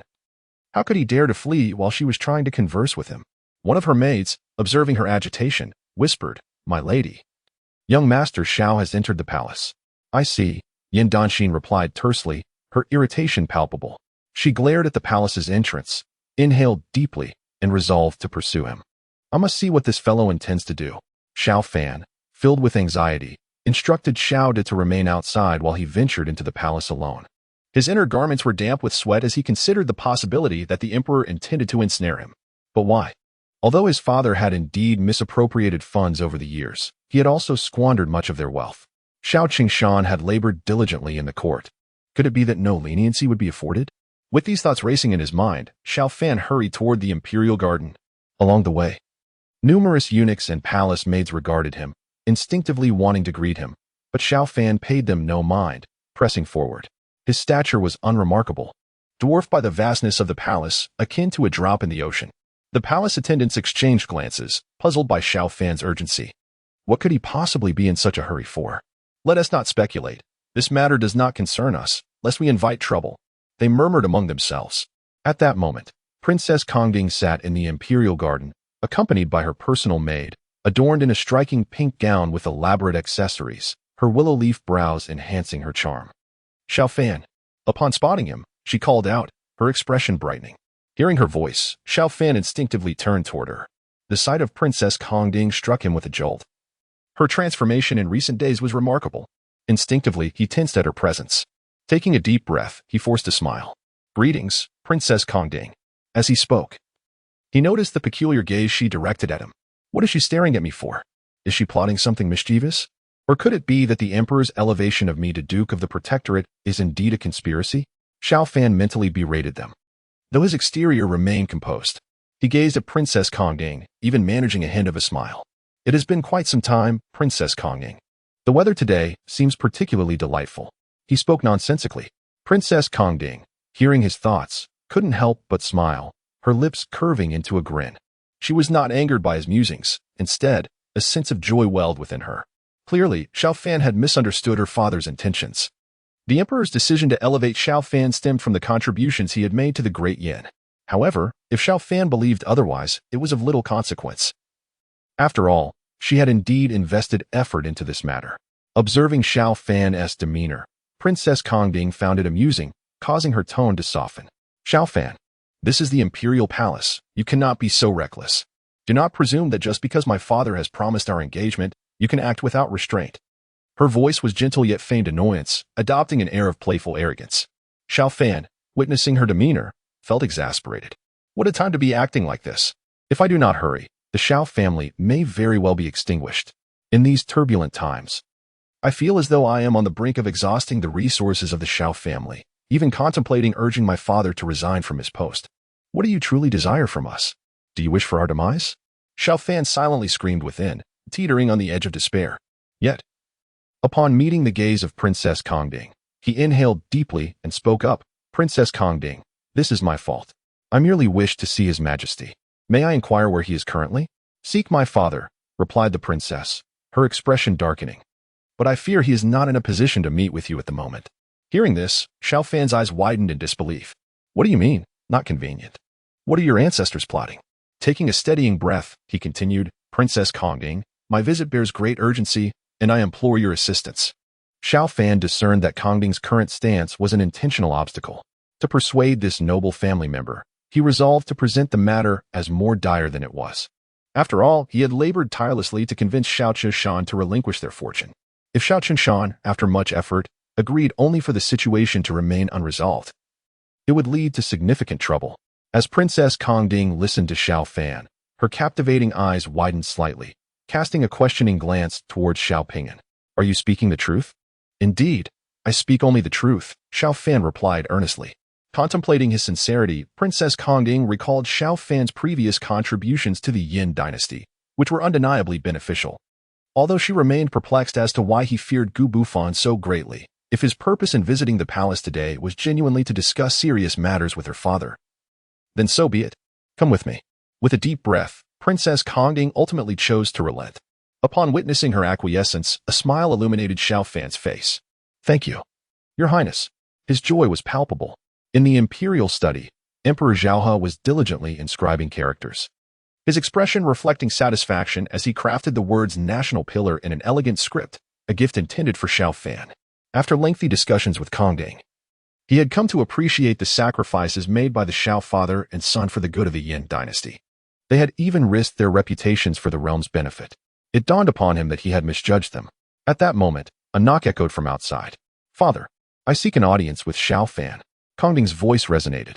Taken aback, Emperor Zhao nodded, enter. As he spoke, he set aside the freshly inked calligraphy. Xiao Fan followed Princess Kongding into the chamber, immediately prostrating himself before the emperor. Clad in his dragon robe, Emperor Zhao sat regally upon the dragon throne, his gaze resting upon Xiao Fan, who was flanked by the respectful Princess Kongding. Xiao Fan, what brings you to the palace at this hour? The emperor inquired, his voice direct yet gentle. He acknowledged that he had previously harbored biases against Xiao Fan due to his earlier conduct. But now he recognized the sincerity in the Xiao family's intentions. Regret washed over him for having treated them unjustly. As Xiao Fan knelt, he felt an uneasy sense that something was amiss. Could it be that my father has embezzled vast sums, tens of billions in silver? Is it possible that such wealth means nothing to them? This notion seemed absurd. Princess Kongding, overhearing Xiao Fan's thoughts, interjected, Father, Xiao Fan has urgent matters to discuss. Urgent matters? The emperor's interest piqued, his gaze shifted to Xiao Fan, admiration glimmering in his eyes. What strategies do you wish to propose? Xiao Fan felt a wave of confusion wash over him. When did I ever claim to have a strategy? Though he wondered about the emperor's mentality, he dared not voice his thoughts, for both his and his father's lives hung precariously in the balance. Taking a deep breath, he steeled himself and declared, Your Majesty, I have come to seek your consent to withdraw from the engagement. With that, he bowed his head forcefully against the ground, the sound echoing throughout the study. At the utterance of this request, a profound silence enveloped the room. Princess Kongding's expression shifted through a range of emotions before settling on indignation. Xiao Fan, you claim to have urgent matters to discuss with my father, and yet your pressing concern is to break our engagement? Frustration simmered within her, threatening to boil over. Emperor Zhaoya, initially taken aback, soon adopted a grave demeanor. An air of authority enveloped him, filling the chamber with an oppressive tension, though his reign was relatively short. He was one of the few enlightened rulers of the Yan Dynasty, known for his decisiveness and ruthlessness. Xiao Fan's audacity in proposing a withdrawal from the engagement struck a nerve with the emperor, for it was a matter initiated by Xiao Chengshan's formal request for marriage in the court. Feeling the weight of the emperor's gaze, Xiao Fan was overwhelmed by pressure yet. Resolutely, he prostrated himself once more, pleading for the emperor's grace. The emperor remained silent, his countenance icy, as the temperature in the study plummeted. Cold sweat trickled down Xiao Fan's brow. He was acutely aware that such defiance could cost him dearly. Your Majesty, I acknowledge my grave offenses and humbly await your judgment. Xiao Fan lay on the floor, heart racing, yet striving for composure. He had no choice but to gamble on this course of action, having depleted his family's wealth and now seeking to disengage from the marriage, both to shield himself from the emperor's wrath and to guard against Gu Bufan, two swords of Damocles looming over him. Very well, the emperor finally spoke after a long pause. His voice dark yet tinged with a hint of amusement, revealing his barely contained fury. Princess Kongding, usually favored, stood cautiously silent, acutely aware of her father's temperament. She was astonished by Xiao Fan's audacity in seeking to annul their engagement. Yet Xiao Fan, resolute, remained oblivious to her silent pleas for understanding. Your Majesty, I do not wish to offend you or the princess. My intentions are sincere. Once the Xiao family's fortunes have been exhausted, I aspire to serve my country at the frontier. What did you just say? Upon hearing Xiao Fan's words, the expression of Emperor Zhaohe finally softened a little. Your Majesty, my mind is made up. At present, Gu Bufan is pressing me relentlessly, and Lu Pingping is constantly watching my every move. I might as well seize this opportunity to extricate myself. In any case, I have no desire to remain in the murky waters of the capital. The frontier is preferable. It is remote and rugged, where no one can meddle in my affairs. Moreover, my father, despite lacking merit, has endured hardships over the years, depleting his fortune to retire in seclusion. I refuse to believe they can truly eradicate us. As for Princess Kongding, why do you look at me with such eyes? What choice do I have? You are Gu Bufan's, and thus can only belong to him. With these thoughts, Xiao Fan could not help but sigh internally. Kongding, hearing Xiao Fan's unspoken sentiments, widened her eyes in surprise. She had always believed that Xiao Fan wished to cancel their engagement due to a lack of affection, not realizing that the situation was far more complex. All of this stemmed from Gu Bufan. Not only that, but he also intended to guard the frontier. These revelations made Kongding's admiration for Xiao Fan intensify, although she remained perplexed as to why he feared Gu Bufan so greatly. It was evident that Xiao Fan was acting with her and the entire Great Yan in mind. Father, with these thoughts, Kongding could no longer contain herself and stood up. I believe Xiao Fan's decision must stem from some unspoken difficulty. I am willing to cancel our engagement and accompany him to the frontier to protect our Great Yan. What did you say? Emperor Zhaohe looked at Kongding, his eyes filled with disbelief. Although she had indeed agreed to their engagement previously, he distinctly remembered her strong aversion to Xiao Fan. Confounded, he observed both Kongding and Xiao Fan, furrowing his brow in silence. Unspoken difficulties? What could they be? After a long pause, Emperor Zhaohe finally spoke, while Xiao Fan stood there in utter shock. He turned to Kongding, his eyes wide with disbelief. How did the situation develop in this manner? Little princess, what is this about? I applied for an annulment, and you are not supposed to agree while adding a stipulation to accompany me. Chapter 95. Together to the frontier. Xiao Fan felt a sense of numbness wash over him. What is going on, little ancestor? When did I ever have unspoken difficulties? You should simply agree and leave with me. Would it not be better for you to remain obediently as Gu Bufan's woman? Xiao Fan mentally ranted, unaware that Princess Kongding had already comprehended all his thoughts. Unperturbed by his complaints, she continued, Father, Xiao Fan once mentioned that a man must prioritize the nation and guard the borders. He is worried about me in the capital, fearing that I may face misfortune and end up wrapped in a shroud of war. Tears began to fall as Kongding spoke softly, her head bowed. Xiao Fan was astounded by her remarkable performance. When did I ever say such things? How is it that I am unaware of my own words? Shocked, he pondered these thoughts until suddenly it dawned on him, and he turned his gaze toward the emperor. At that moment, the emperor's expression had completely transformed. Gone was the anger, replaced by admiration, profound admiration. After a long silence, Emperor Zhaohe took a deep breath and straightened his posture. He had never anticipated that Xiao Fan harbored such thoughts. Even now, he was considering the well-being of Great Yan. The emperor had observed Xiao Fan's feelings for Kongding and was deeply moved. Excellent. With these thoughts, Emperor Xiao finally spoke up. His voice was loud, causing Xiao Fan to tremble and fall to the ground. It's over. This is truly a mess. These two are more troublesome than the other. Ancestor, you are royalty. Shouldn't you be furious about an annulment? Father, I have a humble request. Kongding continued. Speak. Without hesitation, Emperor Xiao responded. His mind now preoccupied with how to reward Xiao Fan. Such a pillar for Great Yan must not be lost. As he recalled contemplating punishment for Xiao Fan, guilt washed over him. The warmth in his gaze towards Xiao Fan was palpable. Seeing this, Xiao Fan was taken aback. This is absurd. Taking a deep breath, Xiao Fan considered what he should say. Just then, Kongding interjected. Father, Xiao Fan is so sincere. And I vow that I shall not marry another for the rest of my life. I do not wish to grow old alone in the capital. As she spoke, Kongding's eyes were filled with determination. Absurd. At this moment, Xiao Fan could only feel the absurdity of the situation. He gazed at Kongding, rendered speechless. For a fleeting moment, he wished he could simply end her life with a dagger. You refuse my annulment, and now you wish to accompany me away from the capital. Sister, have you ever considered my feelings? Your actions are akin to those of a rogue. Xiao Fan mentally criticized her. Meanwhile, Emperor Xiao felt a surge of emotion upon hearing Kongding's words. As an emperor, he had long since suppressed many emotions to better manage state affairs. However, hearing Kongding's heartfelt declaration and witnessing the bond between her and Xiao Fan, he admitted to being genuinely moved. For a moment, he even contemplated composing a poem for Xiao Fan. Excellent. Contemplating these matters, Emperor Xiao's demeanor became increasingly serious. His gaze fell upon Xiao Fan, looking at him as though he were a loyal subject. Under the emperor's gaze, Xiao Fan trembled. He wished to speak, yet found himself utterly at a loss for words. Truly at a loss. These two are clearly troubled. Just as Emperor Xiao was about to say something, a voice rang out from outside. Your Majesty, Princess Danxin requests an audience. The eunuch's announcement echoed in the chamber. Upon hearing this, Emperor Xiao displayed an expression of surprise and instinctively looked toward the door. Meanwhile, Xiao Fan, kneeling on the ground, felt a sudden jolt of anxiety. Damn it! Why is Yan Danxin here? He had not forgotten her previous confession. Surely she was not coming to address that matter now. As these thoughts consumed him, he felt a wave of dread wash over him. Let her in. Both Xiao Fan and Princess Kongding turned to watch as the door opened, and Yan Danxin entered. Even upon seeing the two kneeling figures, her expression remained unchanged. I have come to pay my respects to your Majesty. Standing to the side, Yan Danxin spoke respectfully. Danxin, it has indeed been a long time since we last met.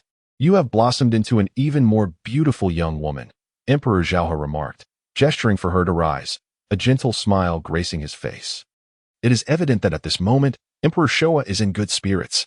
Yan Danxin, born of his elder brother, is also his niece. Your Majesty, Danxin has come today regarding the matter of Xiao Fan. Without wasting any time, Yan Danxin speaks directly. What? The smile on Emperor Showa's face falters as he hears her words, and his gaze instinctively shifts to Xiao Fan. What does this have to do with Xiao Fan again? Xiao Fan kneels, feeling an overwhelming urge to vomit in frustration. Why does everyone come to trouble him? What sins has he committed to deserve this? For Xiao Fan's sake. What is it? Yan Danxin stands firm, pausing momentarily before continuing.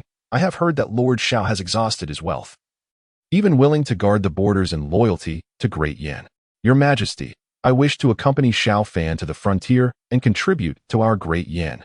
Xiao Fan. Emperor Showa is taken aback. He looks at Yan Danxin, momentarily doubting his hearing. Chapter 96. This is a good thing.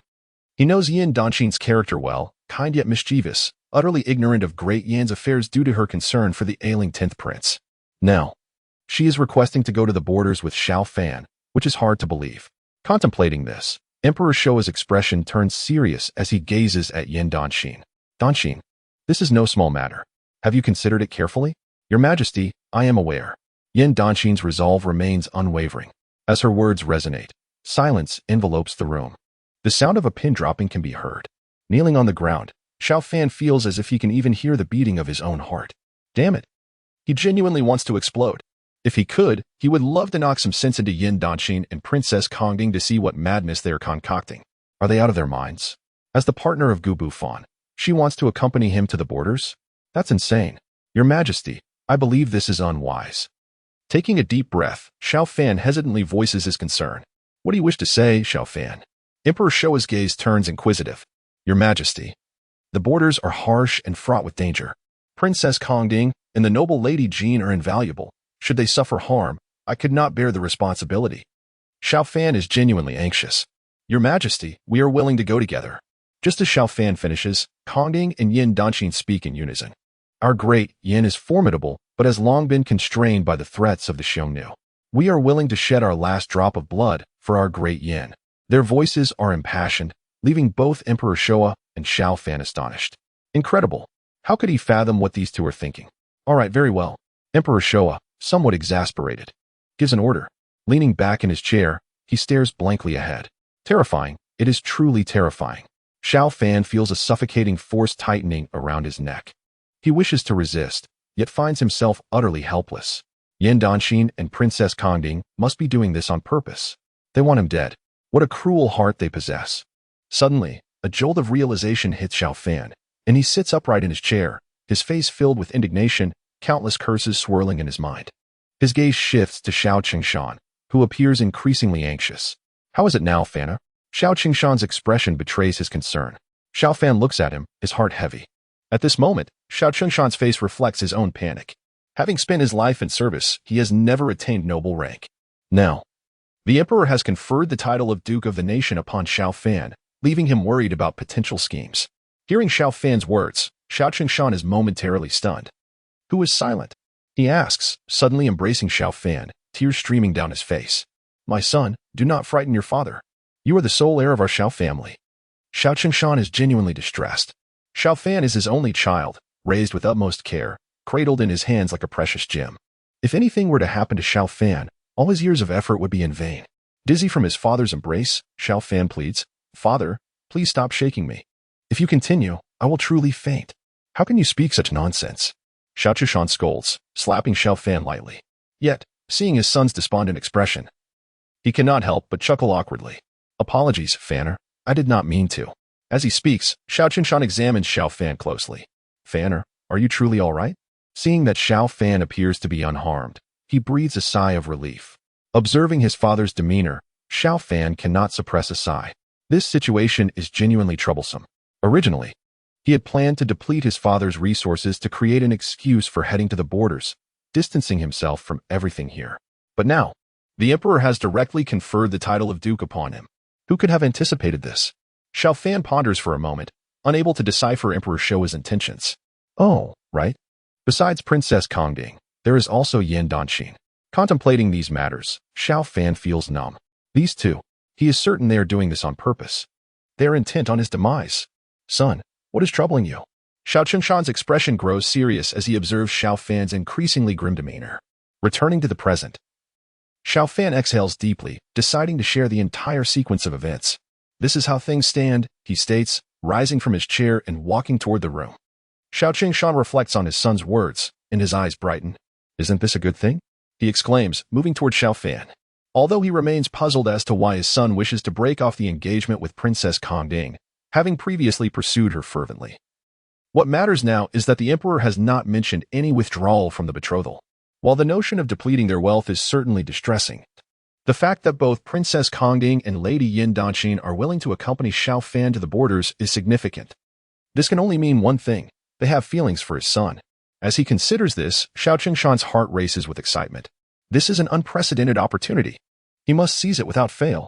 Furthermore, while Yan Dynasty's status may not rival that of Princess Kongding, she is still the legitimate daughter of the 10th prince, who happens to be Xiao Fan's godfather. By establishing connections with these two, how could they not hope for a resurgence? As long as the Great Yan Dynasty endures, the Xiao family shall never fall into obscurity. The more Xiao Qingshan thinks, the more elated he becomes. Just as he is about to say something further to Xiao Fan, he turns and realizes Xiao Fan has already left the spot.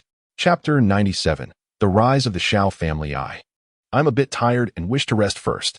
Xiao Fan's voice, noticeably lacking in vigor, echoes. Very well. I shall call for you when it is time for dinner. Hearing Xiao Fan's words, Xiao Qingshan promptly nods and heads outside without wasting any time. This is truly a splendid turn of events. It seems the Xiao family is poised to rise. As he walks, Xiao Shan can hardly contain the smile spreading across his face. For several consecutive days, Xiao Fan had not ventured beyond the confines of the Xiao family estate. Reclining in a chair, he found himself unable to suppress the tumult of thoughts regarding the recent events that had unfolded. To speak candidly, had he the choice, he would have adamantly refused to traverse to this wretched place. Now, a cascade of troubles beset him one after another. The more he pondered these matters, the more discontent brewed within him. That Gu Bufan was clearly unhinged. Not only him, but everyone in this realm seemed afflicted with some grave malady. It appeared that no matter what actions he undertook, nothing would proceed smoothly. Most troubling was the news he had just received. He was to accompany others to the border. It was one thing for Yin Danxin and Princess Kong Ding to create a ruckus, but even Shenrong had submitted a request to the emperor, expressing her desire to accompany him. This audacious Shenrong even threatened to take her own life if the emperor refused. Faced with her resolute determination, the emperor could hardly deny her request, thus he acquiesced, issuing orders to permit Shenrong to join Xiao Fan on his journey to the border. Upon receiving this news, Xiao Fan felt utterly despondent. This was simply absurd. He could not fathom how circumstances had spiraled to such an extent. At times, Xiao Fan couldn't help but reflect on his own fortitude. He was grateful for his resilience, for had it been another in his place, they might have succumbed to despair. Meanwhile, word of Xiao Fan's financial ruin and his efforts to safeguard the border spread through the capital. At that moment, countless citizens were extolling his virtues, elevating him to a status akin to that of a celestial being. It was precisely because of this that Xiao Fan dared not step outside. He feared that should he do so, that wretched Gu Bufan would find him and bring about his demise. One must understand, Gu Bufan's cunning was minuscule, even when compared to that of an ant. Simultaneously, in a bustling tavern, the patrons were abuzz with gossip. Have you heard? Our esteemed young master Xiao, the notorious libertine, has squandered his fortune to aid refugees. How could one not have heard? I say, young master Xiao's actions are truly commendable. With so many refugees outside the capital, to assist them requires a significant sacrifice. Such noble spirit from young master Xiao. In this moment, the tavern's patrons spoke of Xiao Fan as though he were a deity descended from the heavens. All previous misdeeds were now mere whispers of the past, with many even contemplating establishing a shrine in his honor.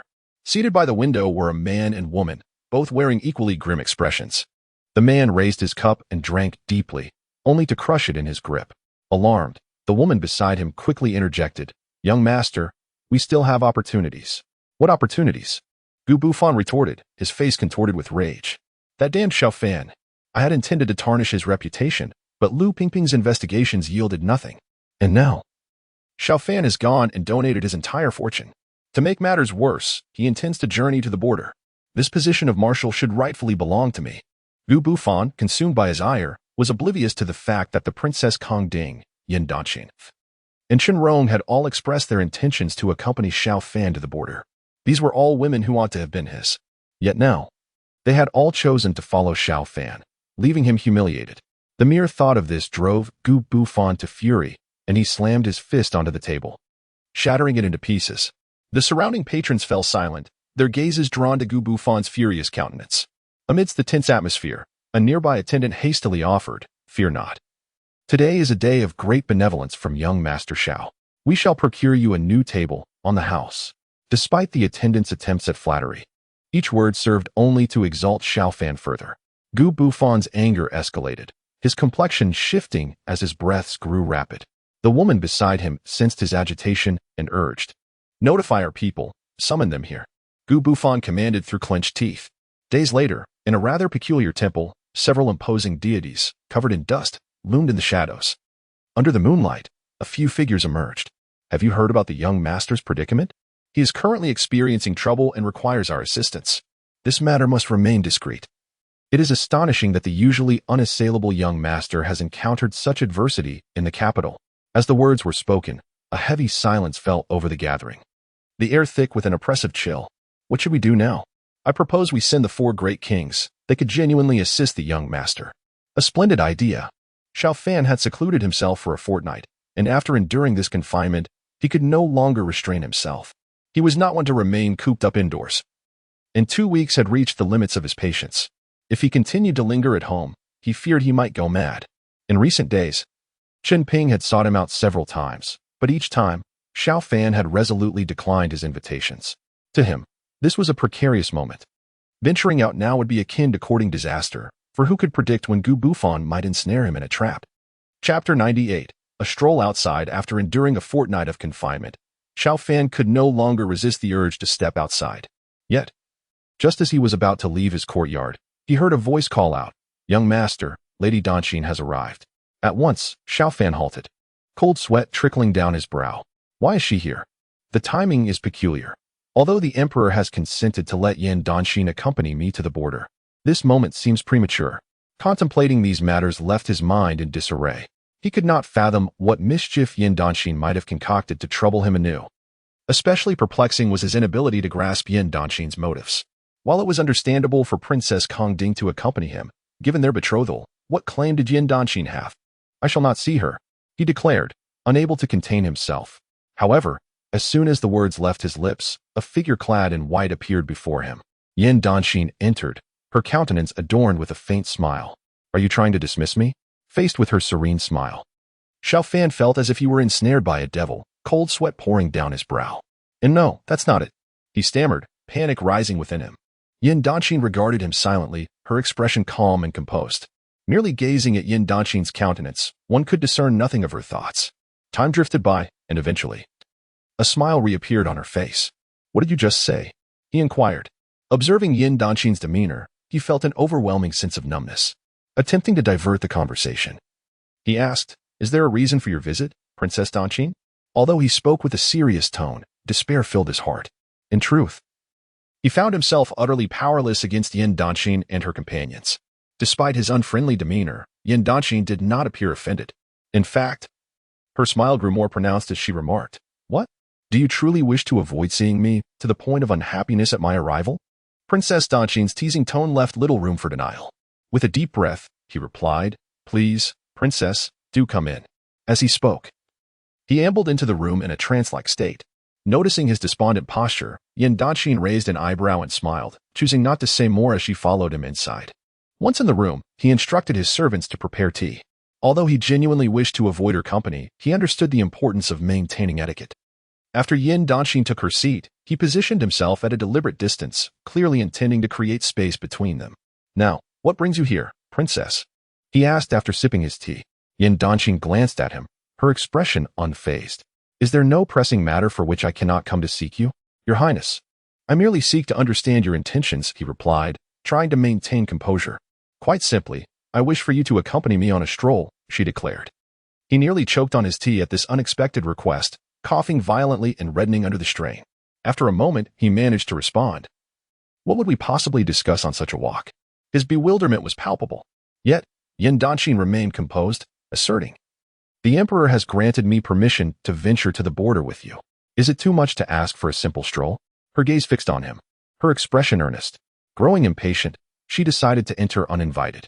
Faced with her determination, he sighed, "Princess Danxin, why do you require my company for a mere excursion? You requested the border visit yourself." He felt utterly speechless. This young woman had approached the emperor about this matter of her own volition. It was not his suggestion. She seemed to believe that the border held the same allure as the capital. "If you refuse to accompany me, I shall simply disrobe here." "Feel free," he replied instinctively. But as soon as the words left his mouth, he realized the implication of her statement. His eyes widened in disbelief. "What did you say? Disrobe?" At that moment, he caught sight of her slightly loosening her collar, exposing her fair skin. The atmosphere in the room shifted to one of undeniable tension. Yan Danxin's sparkling eyes were fixed on him, her luscious lips enticingly licking, presenting an image of absolute allure. As he met her gaze, her cheeks flushed slightly. "If you refuse, I shall have no choice but to inform Brother Gu that you harbor ulterior motives towards me and subsequently report to the Emperor. You are truly ruthless." He gritted his teeth. Even now, he could not fathom how she knew of his apprehension regarding Gu Bufan. Yet, dwelling on it was futile. If this matter reached Gu Bufan's ears, his fate would be sealed. What if the Emperor learned of it? The corruption case involving Xiao Chishan remained unresolved. If Yan Danxin's annex surfaced now, it would spell disaster. "Must I really go?" he asked, his brow furrowed. "Should I go, I shall disrobe." Clenching his fists in frustration, he ultimately relented. "You are truly formidable," he muttered through gritted teeth, realizing he was utterly at her mercy. Upon his reluctant acquiescence, a smile blossomed on Yan Danxin's face. "While I have agreed, I have one condition." He bit his lip, but as he looked up, he found that she had vanished from her previous spot. "What are you waiting for?" Her playful voice chimed from the doorway.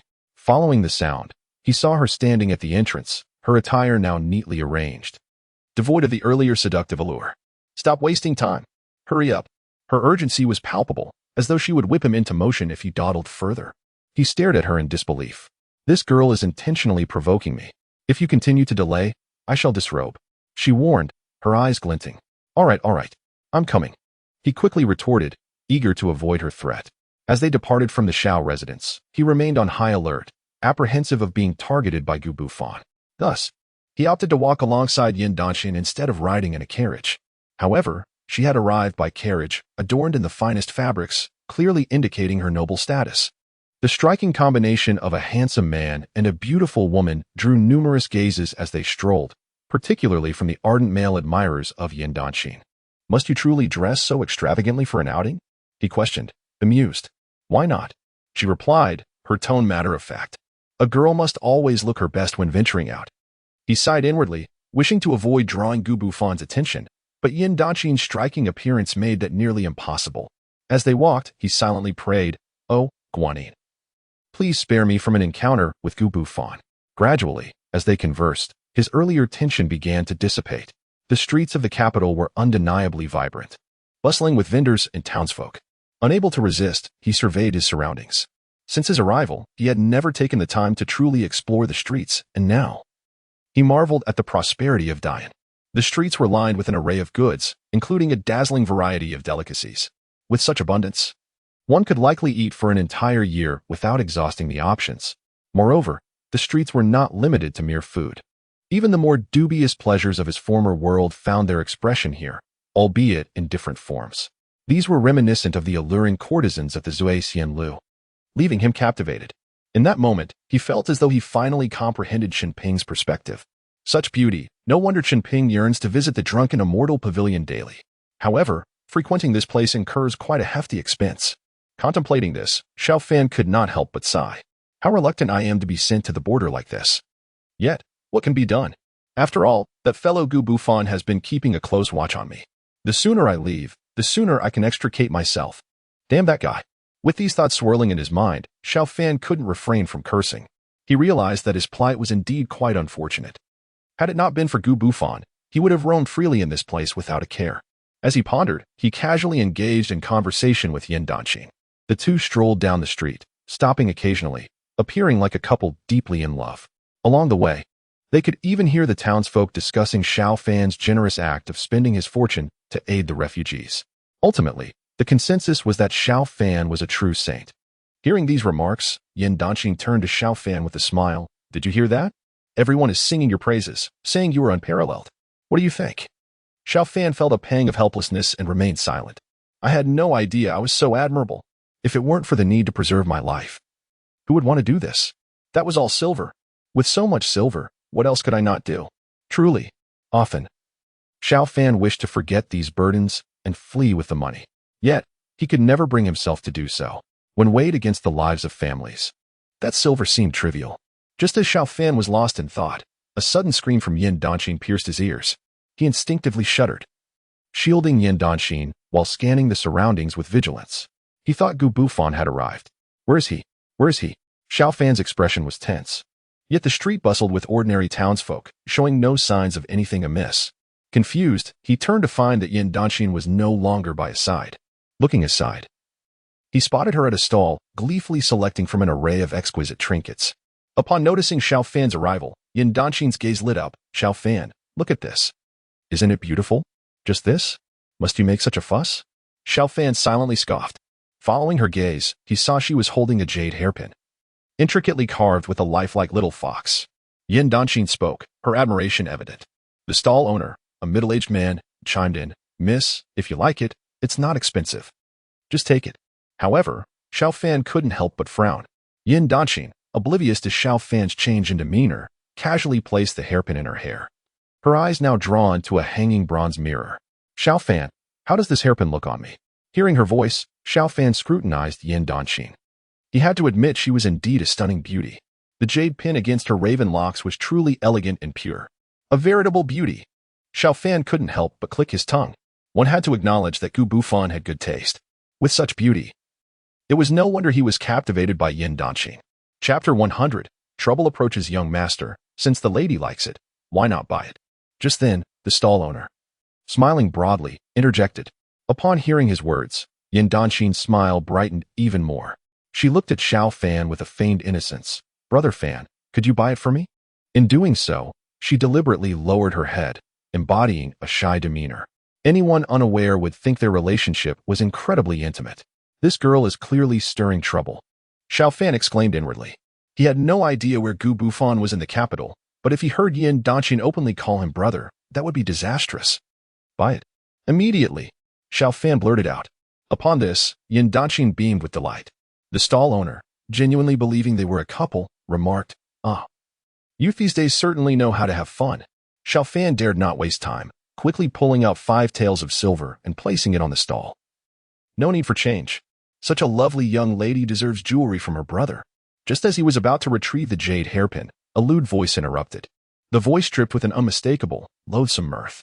Frowning, Xiao Fan and Yan Dynasty turned to see several burly men leering at Yan Dynasty from a distance. Their yellowed teeth were particularly repulsive. When Yan Dynasty turned to face them, they could not help but salivate at her exquisite beauty. Such a pretty little thing. How about we take good care of you? Yan Dynasty frowned, feeling nothing but disdain for these men. She instinctively stepped back, clutching Xiao Fan's arm. In response, Xiao Fan's expression darkened. Damn it, worrying about that brainless Gu Bufan daily is one thing, but now even these ruffians dare to provoke me. He was infamous in the capital for being a playboy. Aside from Gu Bufan, when had anyone ever dared to directly challenge him? Xiao Fan cursed internally. Meanwhile, the men remained unfazed, their expressions filled with contempt. What's wrong, pretty boy? You want to take us on? Their words were met with raucous laughter, clearly underestimating Xiao Fan. Who are you? Xiao Fan asked coldly. Although the men appeared imposing, Xiao Fan felt no fear, even though it was just himself and Yan Dynasty. He knew Xiao Da would be lurking in the shadows. Despite Xiao Da's less than bright intellect, he was undeniably strong and skilled. Upon hearing Xiao Fan's question, the men burst into laughter. You, a pretty boy, dare to ask our names? Afraid you'll be scared to death? One of them boasted, I am Qing Long. Others followed suit, introducing themselves as Zuke, Baihu, and Xuanwu. Just as Xiao Fan was about to mock their absurd names, a jolt of realization struck him. He recalled that in the original story, 4 individuals bore those names, and they were all subordinates of Gu Bufan. They were notorious for their ruthlessness. It was said that one could drain a person dry from several meters away. Oh no. Xiao Fan shivered, fear creeping into his heart. How did things escalate to this point? In his recollection, those 4 appeared only much later in the tale. Noticing Xiao Fan's silence, Yan Dynasty's anger flared. Folding her arms, her pretty face turned cold. What do you want? This is the Great Yan Dynasty, beneath the emperor's feet. You ought to know your place. At this moment, the stall owner had already cowered in a corner, too frightened to utter a word. The men's fearsome demeanor was utterly terrifying. In the eyes of the stall owner, these were genuine murderers. Xiao Fan watched as Yan Dynasty displayed her formidable demeanor, causing a sense of urgency to swell within him. He grasped her arm, lowering his voice. Let us just forget about this. What do you mean? Yan Dynasty replied, her dissatisfaction evident. Are you afraid of these mere fools? Xiao Fan hesitated, his gaze darting among the group, his heart racing. Truth be told, he had little reason to fear these individuals. What truly made him apprehensive was the formidable Gu Bufan lurking behind them, although Xiao Fan could not fathom why such individuals had suddenly appeared in the capital. It was clear they were not to be trifled with. A misstep could easily draw Gu Bufan out into the open. The 4 individuals opposite them, noticing Xiao Fan's apparent retreat, became increasingly emboldened. Look at this coward, nothing but a softy. Little beauty, why not join your brothers for some fun? Just as the leader reached out to seize Yan Dynasty, Xiao Da suddenly burst forth from the shadows, positioning himself protectively in front of Xiao Fan and Yan Dynasty. The 4 were momentarily taken aback by Xiao Da's presence, the atmosphere growing tense. Xiao Fan's heart sank upon seeing Xiao Da. Instinctively, he wished to intervene. But it was too late. Who do you think you were to mock, my young master? The group assessed Xiao Da, and their disdain quickly surfaced. I thought it was someone noteworthy. Turns out it's just a muscle-bound fool. Xiao Da felt indignant, realizing the irony of their taunts, given that their physiques were quite comparable. As Xiao Fan's heart raced, an idea struck him, and without hesitation, he stepped forward. The attention of the 4 shifted to him, their expression shifting from arrogance to confusion. Hadn't this pretty boy just been cowering moments ago? Xiao Fan thought to himself. These individuals were indeed Gu Bufon's men, and if this situation escalated, it would surely spell trouble.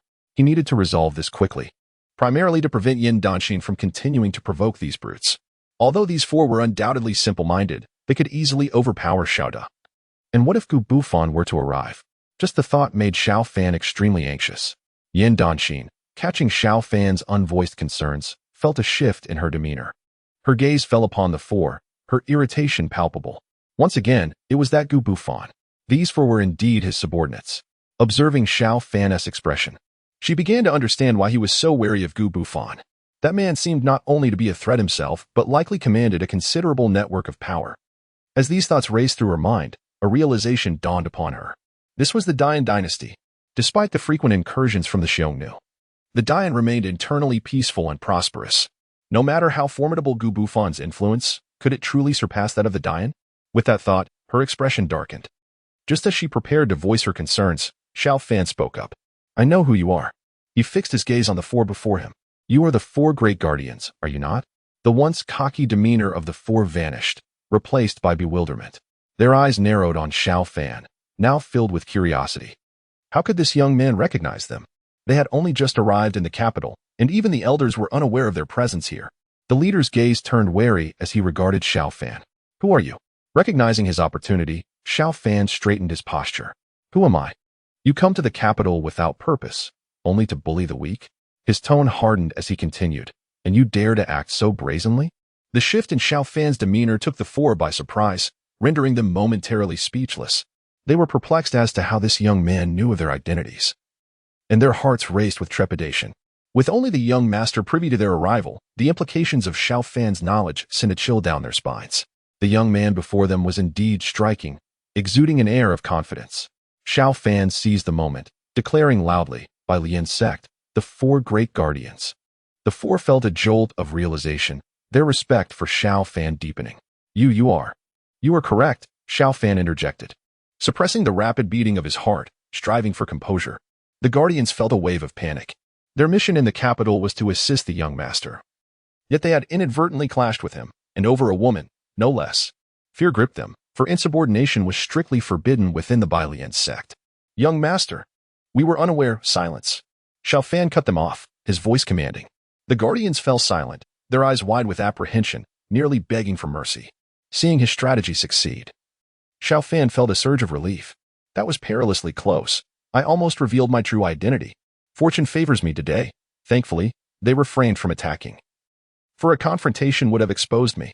He grasped Yan Dynasty's sleeve and addressed the guardians. You first stay put.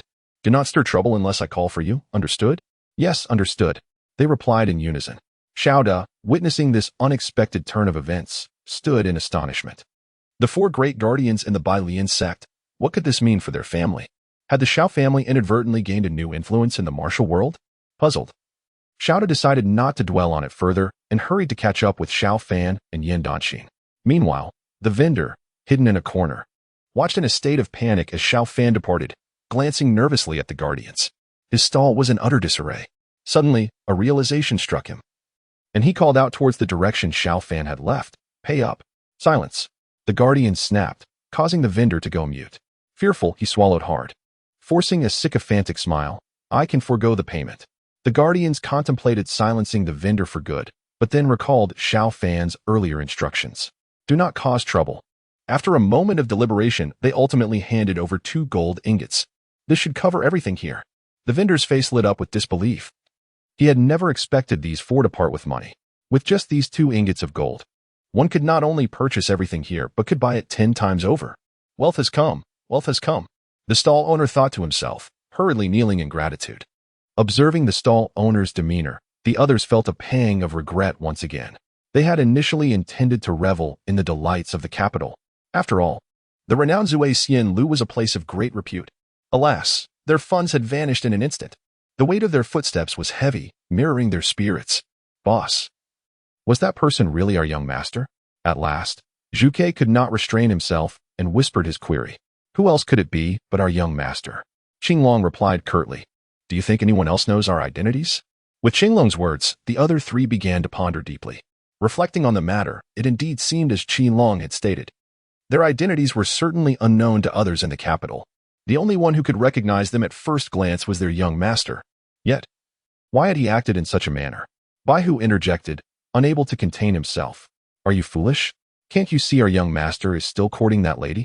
Qing Long retorted sharply. Let us not forget our young master's plan.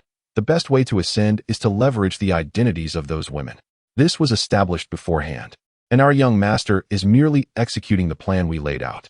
We must not jeopardize his strategy. Do you understand? But what if? Qing Long interrupted. What if what? The other three clutched their stomachs in discomfort, their faces betraying their grievances. But, boss, we're hungry. As they spoke, the sound of rumbling stomachs echoed in agreement. And even Qing Long's belly began to protest. In that moment, he wore an expression of profound woe. Meanwhile, on the other side, Xiao Fan hastily pulled Yan Dynasty away, moving so swiftly that the wind stung their faces. As they fled, Xiao Fan frequently glanced back, anxious that the four guardians might sense something awry and pursue them. Should they catch up, calamity would surely follow. Xiao trailed closely behind, keeping pace with Xiao Fan and Yan Dynasty. Who are those four guardians? Xiao inquired, unable to suppress his curiosity. Do not ask what should not be asked. Xiao Fan snapped irritably. The trio continued until they reached a sufficiently safe location, where Xiao Fan finally released Yan Dynasty. Due to their rapid pace, he found himself winded, gasping for breath. That was far too perilous, he exclaimed. And upon lifting his gaze, he noticed Yan Dynasty smiling at him, her expression tinged with mischief. What are you looking at? We nearly encountered disaster. Do you not comprehend the gravity of the situation?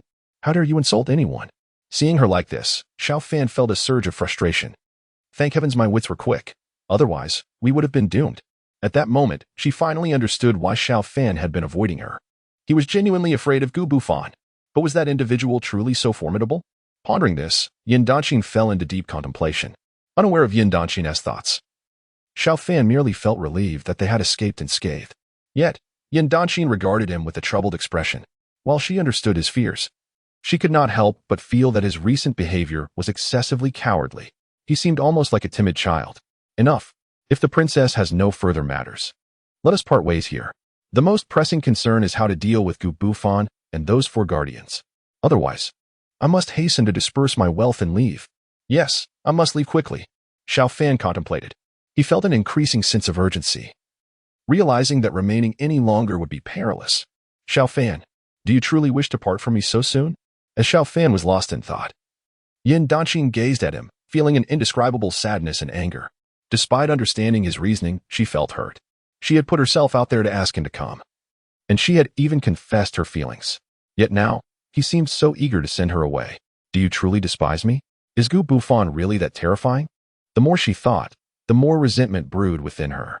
Xiao Fan looked at Yan Dynasty, sighing. Dynasty, is this truly the time for such discussions? Oh, you do not understand.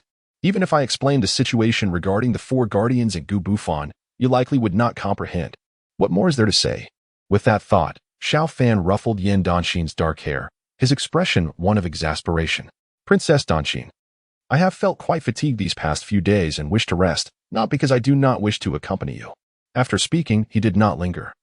Hastening to depart, Xiao followed closely behind, witnessing Xiao Fan's abrupt exit. He glanced at Yan Dynasty, scratching his head with an awkward smile. Then we shall take our leave. Quickly go. Yan Dynasty snapped, exasperated. Having been scolded, Xiao dared not say more and quickly followed Xiao Fan away. Watching them leave, Yan Dynasty stood rooted, her defiance evident as tears welled in her eyes. She could not fathom why Xiao Fan was so afraid even to spend a moment longer in her company. After disembarking from the carriage, Xiao Fan could not help but speak. Do not worry, I have increased the guards at the Xiao residence. There shall be no danger.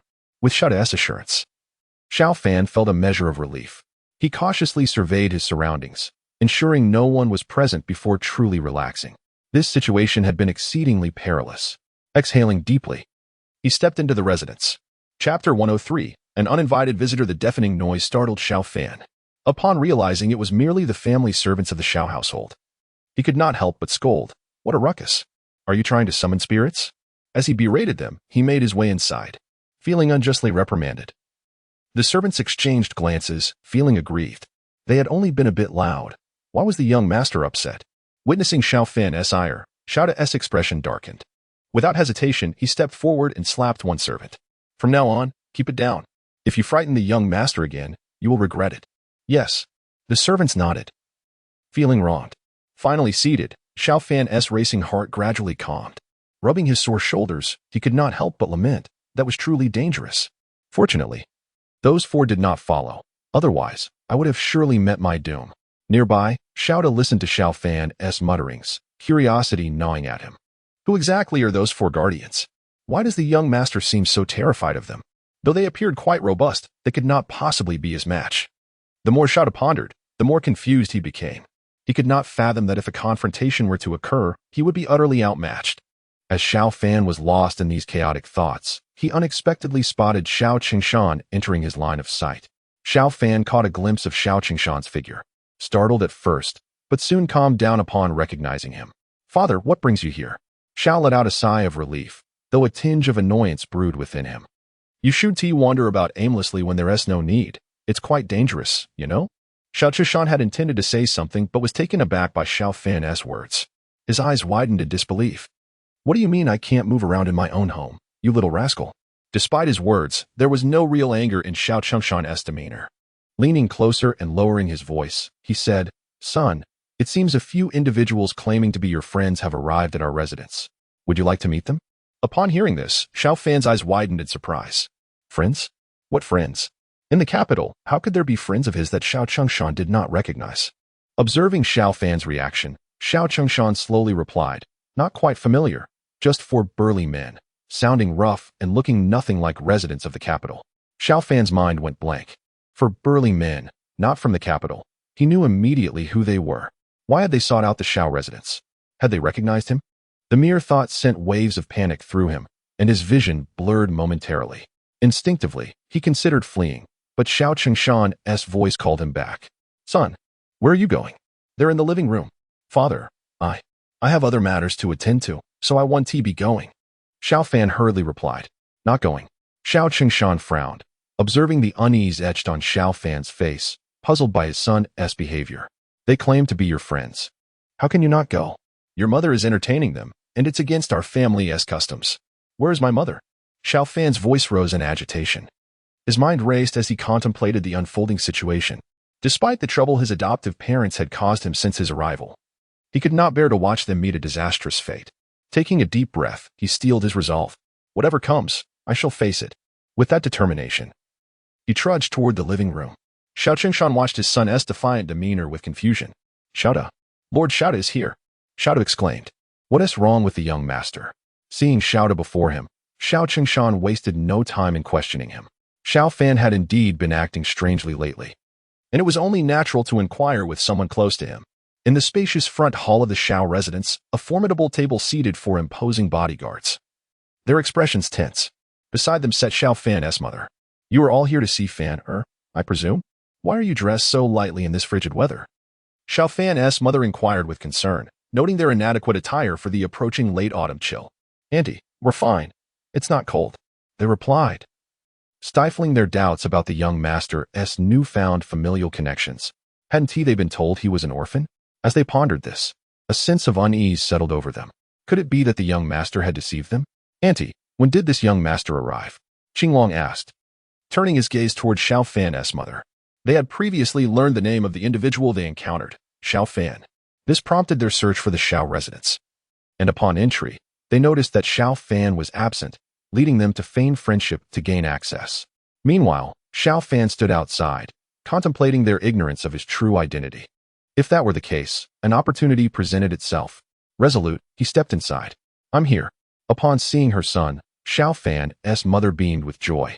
Fanner, you finally arrived. Your friends have been waiting for quite a while. Greetings, young master. The four bodyguards chorused in unison. However, as Xiao Fan looked at them, he felt their gazes pierce through him like daggers, as if they wished to dissect him alive. Chapter 104. Interrogation. Their reaction sent a chill through Xiao Fan. Their expressions, could they have figured something out? He admonished himself to remain calm. There was still a chance to salvage the situation. He was acutely aware that if these four men confirmed their suspicions of his deception, the consequences would be dire, not just for him, but for the entire Xiao household. Quickly, he turned to his mother. Mother, I'm feeling a bit hungry. Could you please fetch us something to eat? Of course, take your time, Xiao Fan's mother replied, oblivious to any underlying tension. Upon hearing this, the four men's eyes lit up. They were on the verge of starvation but had refrained from expressing their hunger out of politeness. Their smiles were barely contained. Auntie, we're in no rush. Please take care, they insisted as Xiao Fan's mother exited, leaving him seated, forcing himself to remain composed despite his racing heart. Why did you come here instead of staying put? Xiao Fan coldly reprimanded. Seeing Xiao Fan's demeanor, the four men exchanged glances, scrutinizing him closely. Though he resembled the young master described in their records, they had quickly discerned that he was Xiao Fan, not Gu Bufan. Young master. We are quite curious. When did you acquire parents? Qinglong pressed, his eyes fixed on Xiao Fan, intent on detecting any subtle change in his expression. The tone of his inquiry was accusatory. Listening to Qinglong's question, Xiao Fan's heart raced. This oaf must have truly figured something out, otherwise. Why would he ask such a question? But how to explain this? Damn it. In the original narrative, Gu Bufan was an orphan. There was no way he could become the young master of the Xiao household. Such a revelation would surely be met with disbelief. Yet, with these men before him, Xiao Fan maintained his composure, his mind racing. The fact that they could pose such a question indicated lingering doubts. The answer has yet to be definitively established. At this moment, if one could rationalize the situation, perhaps it could simply be brushed aside. Contemplating this, Xiao Fan's expression grew even colder. Must I explain my affairs to you? Xiao Fan's voice, laced with an undeniable air of authority, made it clear that he was not to be questioned. Faced with such demeanor, the four individuals hesitated, their apprehensive glances betraying their uncertainty. They were genuinely perplexed. If this person before them was not the young master, how could he possibly recognize them, let alone speak with such tone? Yet, if he were indeed the young master, his identity seemed incongruous. As these thoughts swirled in their minds, the four fell silent, waiting for Xiao Fan to speak. They dared not gamble on the matter. For if he truly was the young master, extinguishing their lives would be a mere flick of his wrist, and they were not willing to wager their lives. In this moment, Xiao Fan scrutinized their expressions, sensing that they were beginning to place some trust in him. Luckily, they had not encountered Gu Bufan, leaving him a window of opportunity. Suddenly, an idea sparked in Xiao Fan's mind. Indeed, these four individuals were unfamiliar with Gu Bufan. Could he exploit this chance to recruit them as his own followers? The thought delighted him. If he succeeded, then Gu Bufan, having acted without honor, would have to face the consequences of Xiao Fan's cunning. Xiao Fan prided himself on his ability to deceive, especially considering these four were notoriously dim-witted. In the original narrative, although the four guardians were formidable in combat, they were utterly devoid of intelligence. If they genuinely attempted to think critically, they would likely fare worse than Xiao Fan himself. Without further ado, Xiao Fan contemplated his next move. Observing their continued silence, Qinglong's eyes flashed with a hint of aggression. May I inquire how you came to know of us? He ventured cautiously. Fools.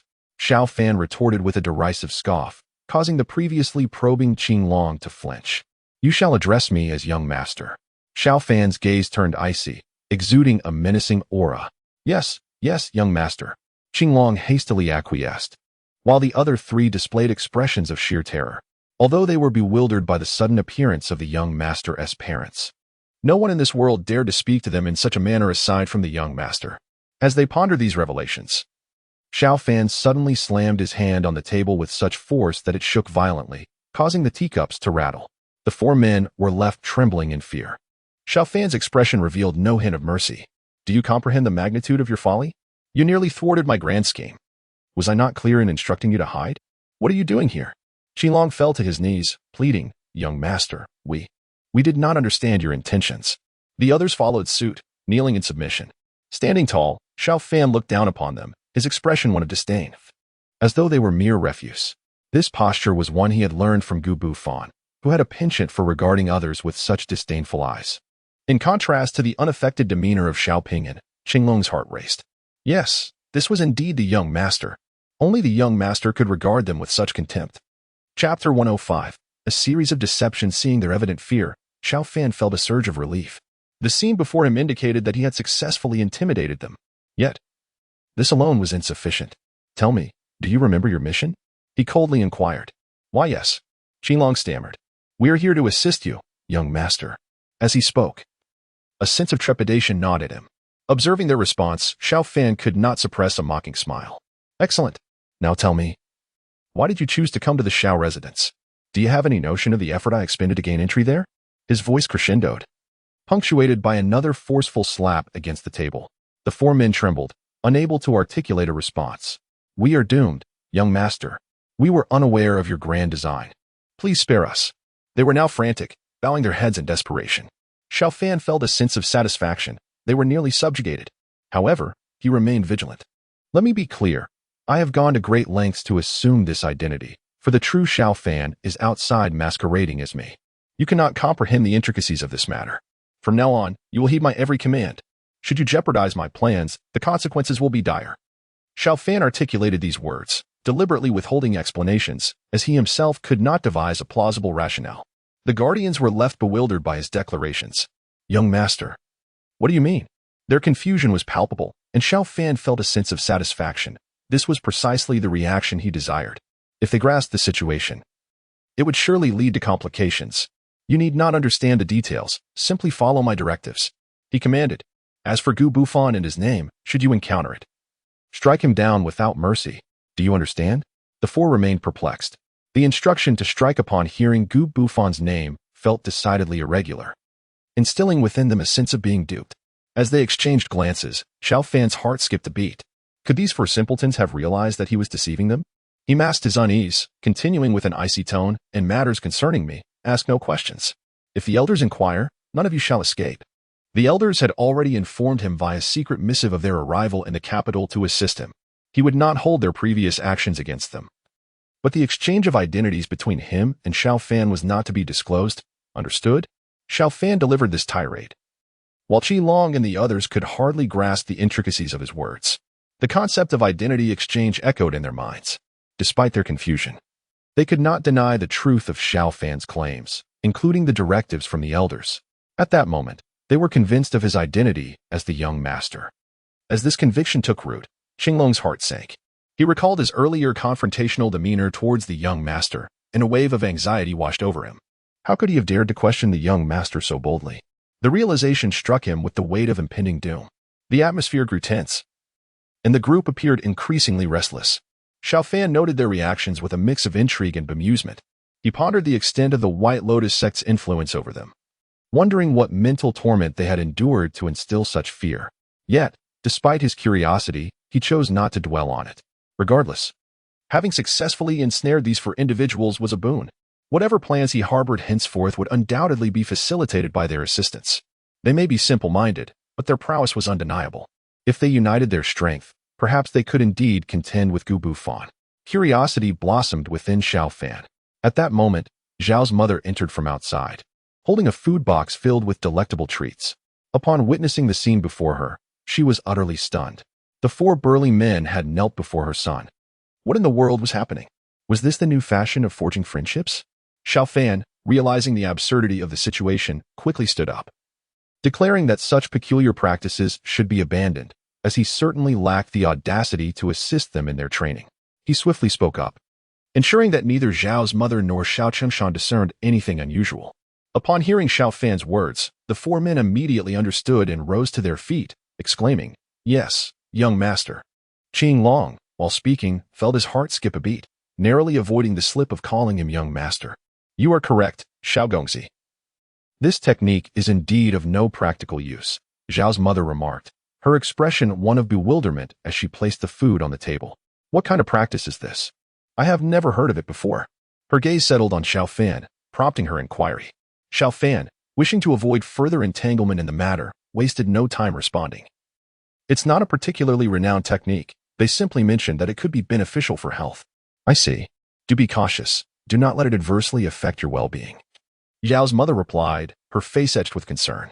She increasingly sensed that her son's behavior was becoming increasingly peculiar, leaving her perplexed.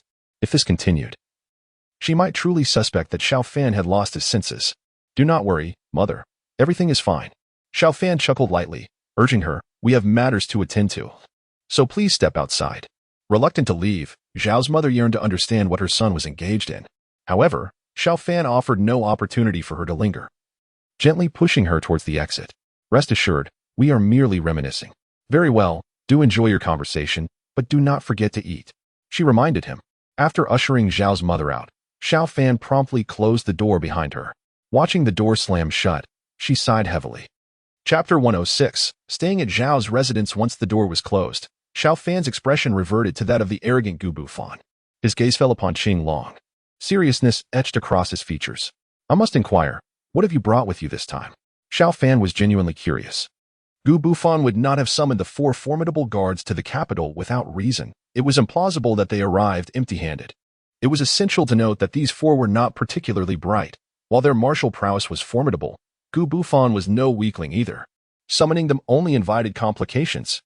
Xiao Fan recalled that in the original narrative, these 4 had significantly aided Gu Bufan upon arriving in the capital, assisting him in becoming the true military commander. This matter required his utmost vigilance.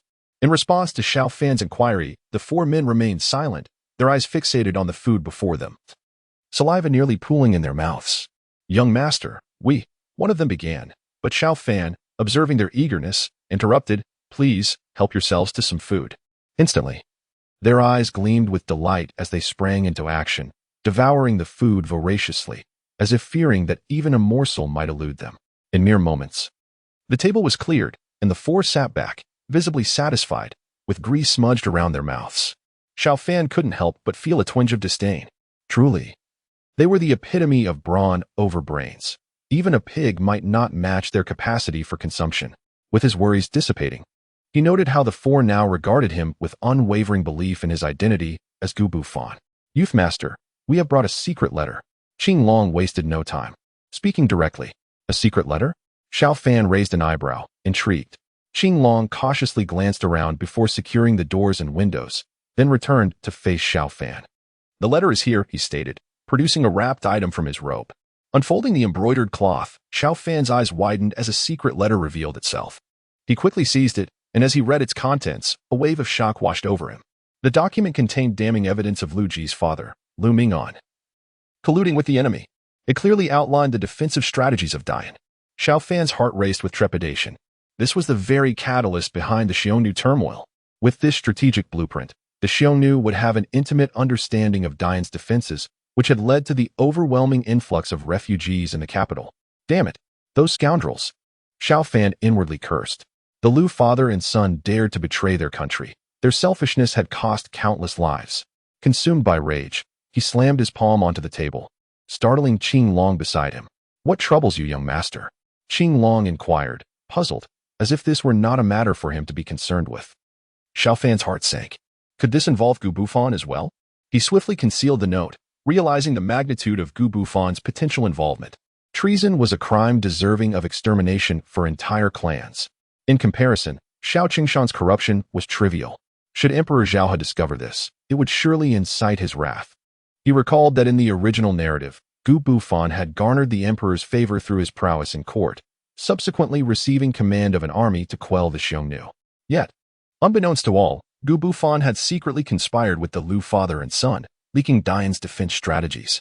Such duplicity was a blatant attempt to reap benefits from both sides. As Xiao Fan pondered this, a new idea took root within him. If Gu Bufan could leverage this method to communicate with the border, why could he not do the same? He had already intended to visit the border soon, prepared to depart at the appointed time. However, the challenge lay in bringing along Princess Kongding, Yan Danxin, and Shunrong. Yet, given the perilous nature of the border, simply proceeding without caution might not be wise. Have you all had your fill? Xiao Fan's gaze shifted to the 4 guards. A faint smile graced his lips. Should he find himself in dire straits, he would not hesitate to barter this information with Gu Bufan. Most importantly, possessing this secret letter would facilitate matters considerably. By following the trail of the Lu family, he was confident he could ensnare Gu Bufan in the process. Humph, Gu Bufan, you wish to thrive in Dian? Unfortunately, I shall not grant you that opportunity. From this day forth, you shall remain here at Zhao's estate. Remember, you are not to leave without my permission. All matters will be arranged according to my directives. Should you dare to act independently without my consent, regaining his composure, Xiao Fan continued. He deliberately left his words unfinished, casting a cold gaze over the 4 individuals. At that moment, the 4 elite guards had completely come to believe that Xiao Fan was indeed Gu Bufan, and they felt no peculiar emotions regarding Xiao Fan's reiteration. The most significant aspect was that remaining in the Xiao residence meant they would not have to worry about food and drink, which was certainly preferable to wandering aimlessly outside. Xiao Fan, Not wishing to squander any more time, directly summoned Xiao to arrange accommodations for the 4 guards, and then he strode purposefully towards Xiao Qingshan's study. Xiao stared at the 4 men, his eyes nearly bulging in disbelief. He could not comprehend how these 4, who had previously been at odds with one another, had so swiftly become aligned with the young master. What was even more concerning was that these 4 appeared to be nothing but fools. Though Xiao thought this, he dared not question Xiao Fan's decision and hurriedly went about arranging their lodgings. Xiao Fan remained somewhat vigilant towards these 4, instructing Xiao to place their quarters a considerable distance from Yonglu. After all, he could not be certain how well these 4 knew Gubu Fan. Yonglu was one of Gubu Fan's consorts, and ideally, there should be no contact between the 2 parties. Better safe than sorry. Upon reaching the door to Xiao Qingshan's study, Xiao Fan heard the unmistakable sounds of snoring emanating from within before he had the chance to knock. Taking a deep breath, he raised his hand and rapped on the door. Instantly, a groggy voice came from inside. "Father, it's me, Xiao Fan." With that, he pushed open the door and entered the study. At that moment, Xiao Qingshan sat at his desk, a red mark on his face indicating he had been asleep. Upon seeing Xiao Fan, he roused himself slightly and asked, "Didn't you go to meet your friends? What brings you here? And who are these friends of yours?" Xiao Qingshan's inquiry was filled with genuine curiosity. After all, when Xiao Fan had first heard that someone was looking for him, his expression had been decidedly off, and it was evident he had wanted to flee. Xiao Qingshan prided himself on being astute, and he could certainly discern the underlying thoughts of his son. However, seeing Xiao Fan's unusual demeanor at that moment had deterred him from asking further. Yet now that Xiao Fan had come to him, Xiao Qingshan could not help but inquire. "Just a few friends," Xiao Fan quickly replied. Xiao Qingshan let out a soft hum, neither agreeing nor disagreeing. Since Xiao Fan was unwilling to elaborate, he chose not to press the matter. "What brings you here then? Sit up straight," he commanded. His sharp gaze now fixated on Xiao Fan. Xiao Fan hesitated before responding, cautiously surveying the surroundings. After confirming there was no one else present, he swiftly closed the study door. This was the first time Xiao Qingshan had witnessed his son appear so anxious, and a flicker of curiosity sparked within him. "Fan, what are you doing?" "Father, lower your voice," Xiao Fan exclaimed urgently. He cautiously approached Xiao Qingshan, deliberately lowering his tone.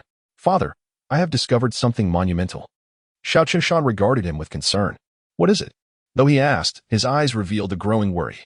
Why was his son coming to him with such alarming news? Had he truly lost his mind? Unaware of Xiao Qingshan's thoughts, Xiao Fan wasted no time in retrieving the secret letter that the 4 elite guards had given him. "Father, look at this." "What is it?" Xiao Qingshan asked, puzzled, yet he accepted the letter. As he read the contents, his expression turned to one of shock, his aged eyes widening in disbelief. After the initial astonishment, his body began to tremble uncontrollably. "Fan, this Xiao Qingshan struggled to articulate his thoughts. This information was exceedingly perilous. Who would have thought that within the Ministry of War, one of the 6 departments of the Yan Dynasty, there were traitors colluding with the enemy? This was a grave matter. So it was true. That damned Lu Duan actually dared to betray the country. It was a shame for all the silver that had been spent by the court. Xiao Qingshan felt a pang of sorrow for the wasted funds. In truth, he was fiercely loyal to the throne and the nation. He had never entertained the idea of usurping the emperor's authority or amassing power for himself. He was merely greedy for wealth, which hardly constituted a flaw. Seeing his father so enraged, Xiao Fan frowned. "Father, we cannot let this matter slip out." Xiao Qingshan's face darkened. "Do you need to tell me that?" "I am well aware. Father, I have already requested permission from His Majesty to prepare for a campaign against the Xiongnu at the border, and this matter must remain a secret in your heart. If the day comes when we are in dire straits, it could serve as our last resort," Xiao Fan asserted. Xiao Qingshan did not respond immediately, but regarded Xiao Fan with a contemplative gaze. His aged eyes were filled with swirling thoughts, and Xiao Fan could not decipher what his father was pondering. "Father, why are you looking at me like that?" Xiao Fan finally asked, bewildered. "What are you talking about?" Xiao Qingshan's words were not without purpose. Once upon a time, Xiao Fan had been a reckless youth, treating money with disdain and spending it frivolously, accomplishing nothing. The notion of defending the border against the Xiongnu was beyond what Xiao Fan would have once uttered. Yet now, confronted with such complex matters, Xiao Fan displayed remarkable composure, even leaving himself a backup plan. Xiao Qingshan believed that even he might not handle such a situation better than Xiao Fan was currently doing. He scrutinized his son, realizing that he increasingly found it difficult to comprehend this young man before him. Xiao Fan looked just like him in his youth. to the point where he began to doubt whether this person truly was his beloved son, though he had no idea where Xiao Fan had obtained such intelligence. It undoubtedly served as his protection. Should the emperor ever turn against the Xiao family, they could expose this treachery. As the saying goes, one should not perish while their friend survives. Father and son exchanged knowing smiles, both understanding each other's thoughts. Meanwhile, in the palace, Princess Kongding wandered aimlessly through the imperial garden, her mind drifting as she gazed at the blooming flowers. Behind her, a palace maid followed, deeply concerned. It had been 2 whole days since her Highness had eaten a single grain of rice. Just contemplating this made the maid feel indignant on the princess's behalf. That Xiao Fan was utterly intolerable. Once, he had pursued the princess with fervor, yet now that His Majesty had arranged a marriage for her, he had vanished without a trace. The princess was of noble lineage. Did that wastrel truly expect her to seek him out? Have you seen any suspicious individuals lately? Princess Kongding inquired, her expression darkening as she addressed her close maid. Upon hearing this, the maid's heart sank further for the princess. She clenched her delicate fists, her teeth grinding in frustration. That scoundrel! Let us go. At last, Princess Kongding could no longer contain herself and strode towards the exit. Where are you going, Your Highness? The palace maid was taken aback, instinctively speaking up. Are we heading to the Xiao residence? Prepare the carriage, Kongding declared, not wishing to squander any time. Without delay, he exited the palace gates in a horse-drawn carriage. Meanwhile, Xiao Fan, after relaying the news to Xiao Qingshan, felt an overwhelming fatigue as he made his way back to his courtyard. Passing by the quarters of the 4 great guardians, he couldn't resist casting a glance in their direction. The situation had grown increasingly convoluted. His initial intent was to avoid any ties with Gu Bufan. Yet now the 4 great guardians had arrived at the Xiao family estate. Merely contemplating this caused Xiao Fan to sigh heavily. This matter could not remain concealed indefinitely. Even the most foolish guardians would eventually uncover the truth that he was not Gu Bufan. What would he do then? Young master, Princess Kongding has arrived. As Xiao Fan was engulfed in anxious thoughts, Xiao Da's voice broke through. He felt utterly overwhelmed. Is there no respite for me? Just as I managed to sort out the 4 great guardians, Kongding has come knocking. Day after day, it was truly exhausting. Furthermore, she had previously insisted on accompanying him to the frontier and expressed her desire to marry him. With that matter still undecided, what could her sudden visit possibly signify? As these thoughts spiraled in his mind, he felt a prickling sensation at the back of his neck. After adjusting his emotions, he instructed for her to wait in the reception hall. Yes, young master. Xiao Da nodded and promptly departed. Once Xiao Fan tidied up a bit, he proceeded outside. Upon entering, he immediately noticed Kongding with a displeased expression, her gaze locking onto him as he approached. Though she remained silent, her eyes conveyed a multitude of emotions. The accompanying palace maid shot him a fierce glare, clearly dissatisfied. Seeing their expressions, Xiao Fan inwardly cursed. Oh no, could these 2 be here to confront me? Thank goodness Yan Dynasty did not come. It's evident that Princess Kongding's unexpected visit is not without purpose. Surely she isn't hoping to join me at the frontier again? After much deliberation, this seemed the most plausible scenario. Yet, considering the harsh conditions of the frontier, how could a pampered princess like Kongding possibly endure it?